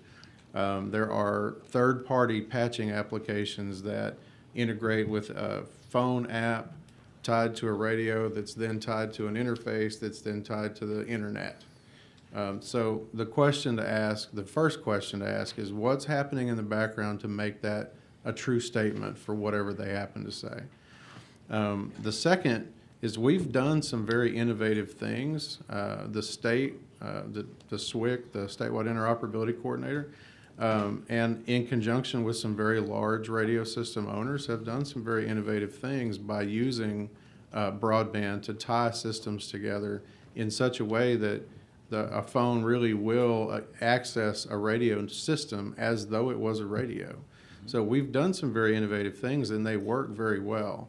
The issue is obviously funding, and we know that there's not an unlimited money tree to grab from. We understand that. We've been dealing with that for 20 years. That's why some people might say, well, we haven't seen tangible results out of the SWIC, or we haven't seen tangible results in in the advancement of interoperability in Texas. You kind of have to be a radio nerd to understand it or to see it, but there are tangible results out there. It's just when you have a giant problem in a state with 254 counties and multiple major metropolitan areas, the amount of grant funding that's coming out, like from House Bill 443 back in, what was it, 2008, that established the SERI grant. The $20 million in the biennium that account pulls from court costs spread out across COGS and state agencies doesn't exactly make huge projects happen. And state homeland security grant funding we all know, is dwindling. All the grant funding is dwindling. So when you're taking little tiny bites, like he said, it's a living thing. When you're taking little tiny bites of it, and the cost keeps getting higher and higher, but the funding keeps getting lower and lower, it becomes almost an insurmountable task. Well, the key to, in my mind, is to include 89% of the state that's covered by the volunteers. And when you get the buy-in from all 254 counties paying into one system, and I don't think, I don't think a system that there's one answer. I think FirstNet's great. I think Starlink has a place. I think radios have a place. But until, SWIC is a great example of the possible, but it's not probable for the entire state, and particularly our small departments and our volunteer departments. So that's what I think. When you look at SWIC, it's a great example. It's a great footprint. It's a great model to build on. But if we're ever going to stand up something statewide, all 254 counties have to be represented, and all of those people have to know how to turn the radio on. And in my world, when my local fire chief is out fighting fire and he's carrying 5 devices while he's running the hose, it's a problem. So anyway, I think interoperability can be solved. I think it's a 10-year plan. I think it's going to take a lot of really smart people, far smarter than me, to do it. But you have my support, Representative Burdell. Thank you, Chairman King. Just a couple of quick things here. This is for Mr. Sample and Mr. Gilbert. If everyone's on the same band, will that cause jamming problems or become ineffective because too much chatter? I mean, how would that work out if we're trying to do that? Are you saying, or is the question if everybody was on the same channel or the same frequency band? Yeah, either way. They're all, like everybody, all the different disciplines are on the same channel? Yeah, that's not feasible. Operationally, you would still need to segment things out. But within the same system or within the same band, you can still have multiple pathways for that to happen. If the radio were programmed correctly and the user was trained appropriately. Yeah, so 20 years ago, I was Air Force working on ICBMs, electronics, and we did have some digital radios that we all used in the missile field. And we didn't have overlapping for the most part. Like it was a good system then. And that leads me into my next point, which is with new technology, it brings a lot of problems that older technology doesn't suffer from. Example, constant software updates and hypersensitivity to failure. It was mentioned that some first responders had more success with cheap Chinese radios. I assume those were walkie-talkies operating on probably a UHF. Is it safe to say that old technology is more reliable and effective than the newer technology? And I'll give you an example real quick. We were out probably till 3 going into Saturday morning, and we were talking to first responders, and they had a radio that was touchpad, and they couldn't communicate with guys just down the road from them. They had no communication there, and it seems like the old technology wouldn't have suffered from that problem as the way the new technology did. So it's going to vary, and when you're dealing with older technology, a lot of times you're dealing with what's called simplex communication, direct line of sight radio to radio. And that's always the easiest, lowest common denominator way to communicate. You don't have any towers in the middle of the equation that are without power or that suffered a lightning strike or anything like that. So on-site communications, it's great for that. That old technology is great for that. What we need and what we've grown used to is being able to talk across a wide area, to be able to better communicate and coordinate what needs are and operate more efficiently and effectively. So for example, today with newer technology, I can have the Medical Operations Center in San Antonio monitoring a response to a flipped over Greyhound bus in Frio County down in Pearsall. And they can deploy, let's say, 20 ambulances that direction. They can have someone on the ground there communicate back to San Antonio through these networks and whatnot, and be able to say, you know what, we only need 10 ambulances, turn the other 10 around. That helps us tremendously. We're not expending, assets on something that we don't need them on. In the older days, where we still see this in a number of our counties, Frio, for example, there's one tower, one repeater, and they only can communicate within Frio County. If we had sent 10 ambulances down there that weren't needed, we may have needed them for something else in San Antonio. Yeah. So there's pros and cons to that. And I wish I could remember what radios we had back then. It's been 20 years, but in our area of operation, we could still talk to guys. Our base 150 miles from us. Like if we were in Sidney, Nebraska, we could still be all the way back to Cheyenne talking. And anyways, so that does. I do think that there was technology 20 years ago that we didn't have to have software updates all the time. Like it just worked. There were teams that dealt with that too. But so I think that. I know that's still, in my opinion, newer technology than the analog stuff that we also dealt with. So I do think that there are systems out there that could get a lot of people on the same bandwidth or the same band with 150-mile radius, which would have covered all of the situation that we had right now. And remember, we're in Wyoming, so we've got and Nebraska, we've got varying terrain that we were having to work with. And I wish I remember the radio so we could actually get more information there. Kelly, if you don't mind me asking you. One of the big problems that we've had for years in Hunt and out at Camp Mystic in that area is no cell phone service. And I know you're with FirstNet. Yes. Is there talk of more towers being put in that area? And first, I also want to say thank y'all for what y'all did coming in. We really appreciate y'all being there. A lot of people commented on how helpful that was to have you there. Thank you. And yes, if you notice the 250-foot tower that's behind Hunt, we did place our technology on that tower to build out more AT&T coverage, commercial coverage, and Band 14 FirstNet coverage for that whole community. And that was all the way under up to emergency, Mystic. right? Y'all did that under emergency, or there was another tower I think y'all just did under emergency reasons. That was one that we committed to within 48 hours to get that equipment amazing. up on that tower and get additional coverage down all the way to Mystic and through Hunt and into those community areas. And I think it's safe to say if we had more cell phone coverage in there, a lot of the issues that one of the PDs was dealing with when we were talking to them wouldn't have existed. And I remember Friday at the EOC, them trying to make contact with camps, and they were having a hard time. There was almost no communication there, so it was hard to figure out, are there camps missing people? How many people, are there waiting for rescue? And so appreciate you being there, and hopefully we'll see more cell service in that area. Thank you, sir. And that's all I have. Thank you. Thank you, sir. Senator Nelson. Gentlemen, would you say that the P25, that is your gold standard for now? I mean, right now, if somebody were to want to create a system in a rural place that didn't have anything, and you would recommend that radio system or that technology? Is that what the? I know it's not the all-encompassing thing. Multiple. Right. So P25 is an open standard for public safety radio. And what I mean by that is any manufacturer can build a radio to operate in P25. If we think about our cell phones, for example, you've basically got two flavors. You've got the iPhone and then the Android. And if we look at the Android world, we see that Motorola, Lenovo, Samsung, all these different manufacturers can make an Android. Apple can make an Android if they wanted to, but that's not the way it is. Apple has their own proprietary software and language.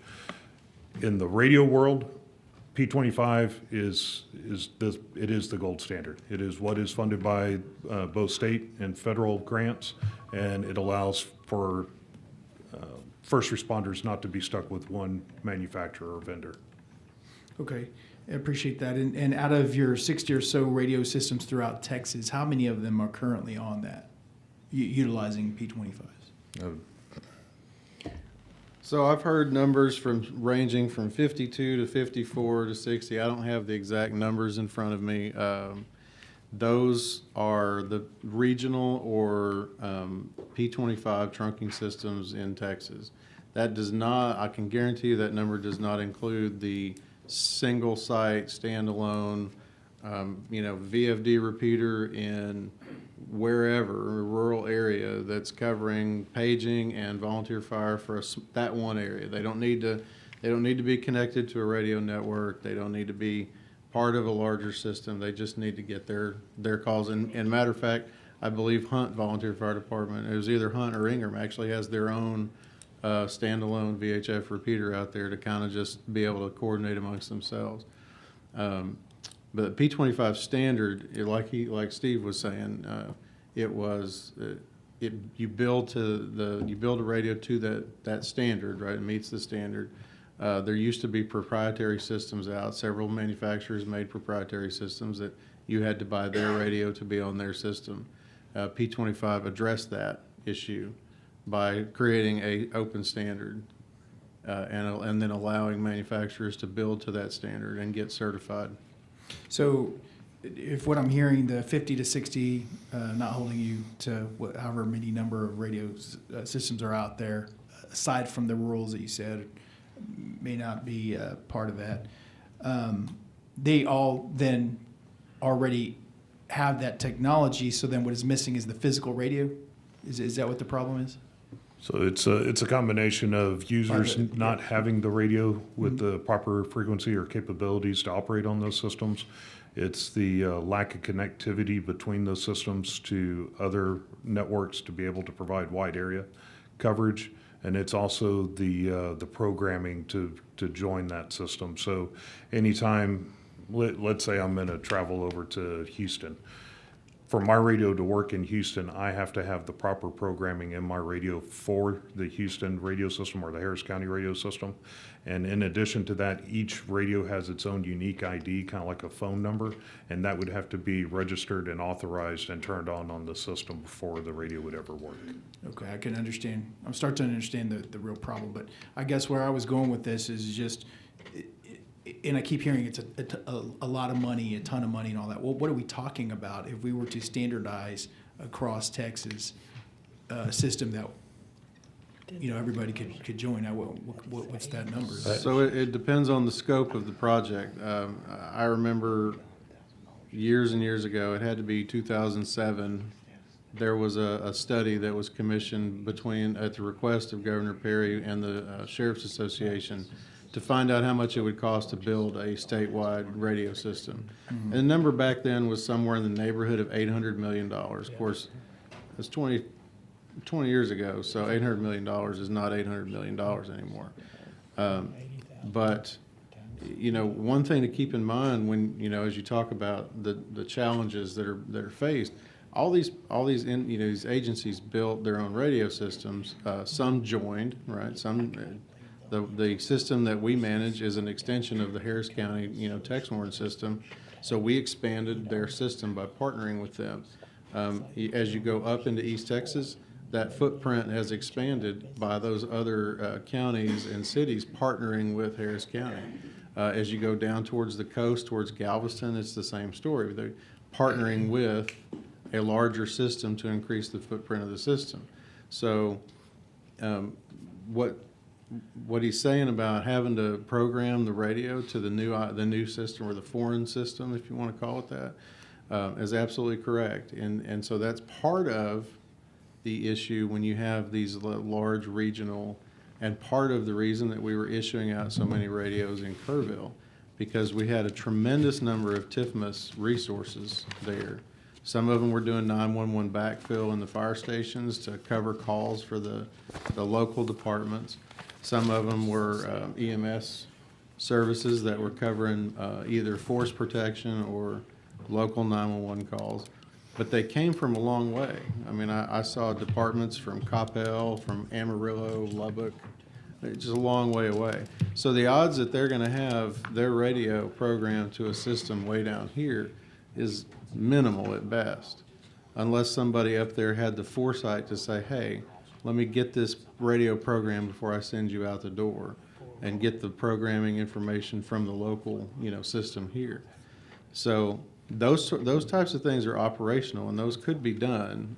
It's just when you have a no-notice event like this, or a tornado that tears up an entire city, you have, you have to kind of jump, but you don't know which direction to jump until it happens. Sure. Okay, I understand. Thank you. All right.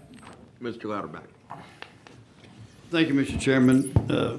Mr. Gilbert, I appreciate you bringing up that 2007, because I was on that committee then. Okay. At that time. So there is a pathway. Chairman King is on the right deal. There is a way to start steering this ship towards interoperable conditions here in the state of Texas. So I'll host a radio school with Chairman King anytime y'all want to know, and catch you up to speed on some of the history on this stuff. Be more than happy to. And I do have some ideas. I need to speak to both of them. Absolutely. Thank you. Absolutely. All right. Members. That's it. Hey, we almost made 12 hours. Thank you, Senator Blanco, are you going to blow that up? We were adjourning, Senator. Is there anything you can offer or ask that has not been regurgitated? Let me set the baseline. There is no standard for radios that we can attach to today. Just saying. I just had a FirstNet question. How do local jurisdictions participate in FirstNet? Yes, sir. It's through DIR. They can buy through our sales teams. FirstNet is there. It's FirstNet is the federal network, federally funded, $2 billion coming back into reinvestment of us putting more technology out for our first responders. But it is a partnership. We partnered in the devastation that was out there, and I was working with these gentlemen every single day. FirstNet, that's what we're here to do, partner with our first responders and make sure we're enhancing that communication for them. And that's through DIR, you said? It can be, yes, sir. Okay. Absolutely. Thank you. Appreciate that. Thank you. All right, anybody else wishing to ask any questions that we didn't get done today? I thought it was very productive. I appreciate it. We will meet in Kerrville at 9:30 a.m. on Thursday, 7/31. It'll have more of a local flavor. We will have a meteorologist. We will have multiple people to talk about how the NOAA and all those other systems integrate and where that data comes from. Is there any other business to come before the committee? Hearing none? Yes. Yes.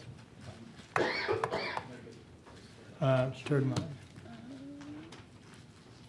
Just Yes. so I can communicate properly. Yes. We heard a lot of testimony today about National Weather Service and other federal entities. I know because of my experience in other investigative committees, some feds don't have to respond or participate in what we're doing. They were invited. I think it would be very helpful. We're hearing that they're a part of this communication tree, and if they're able to spare someone to come educate us in the very least, I think it'd be very helpful, and Yeah. I appreciate you inviting me. We invited them, just a second. That's right. So they did extend an offer for a private briefing to the panel in the next 2 weeks. We can't get it done between now and next Wednesday.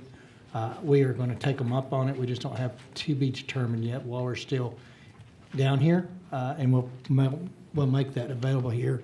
I can understand their reluctance because they're public and they disseminate all this, but we need them. Mm-hmm. We need them to brief this committee, so we are working on that 2 weeks. Mr. Chairman, I appreciate that. No I think problem. it's a part of the conversation that we heard today. They're the and biggest chunk. They really are, is where all this information is ran through, so. I think it'd be helpful. All right. Thank you, sir. With that. Members? Yes. Hearing none, Senate Select Committee on Disaster Flooding stands at recess, subject to call of this chair. Recess. Members, that concludes today's agenda. If there's no further business, the chair moves to adjourn. If there are objections, chair is none. Committee stands adjourned, so we'll call the chair.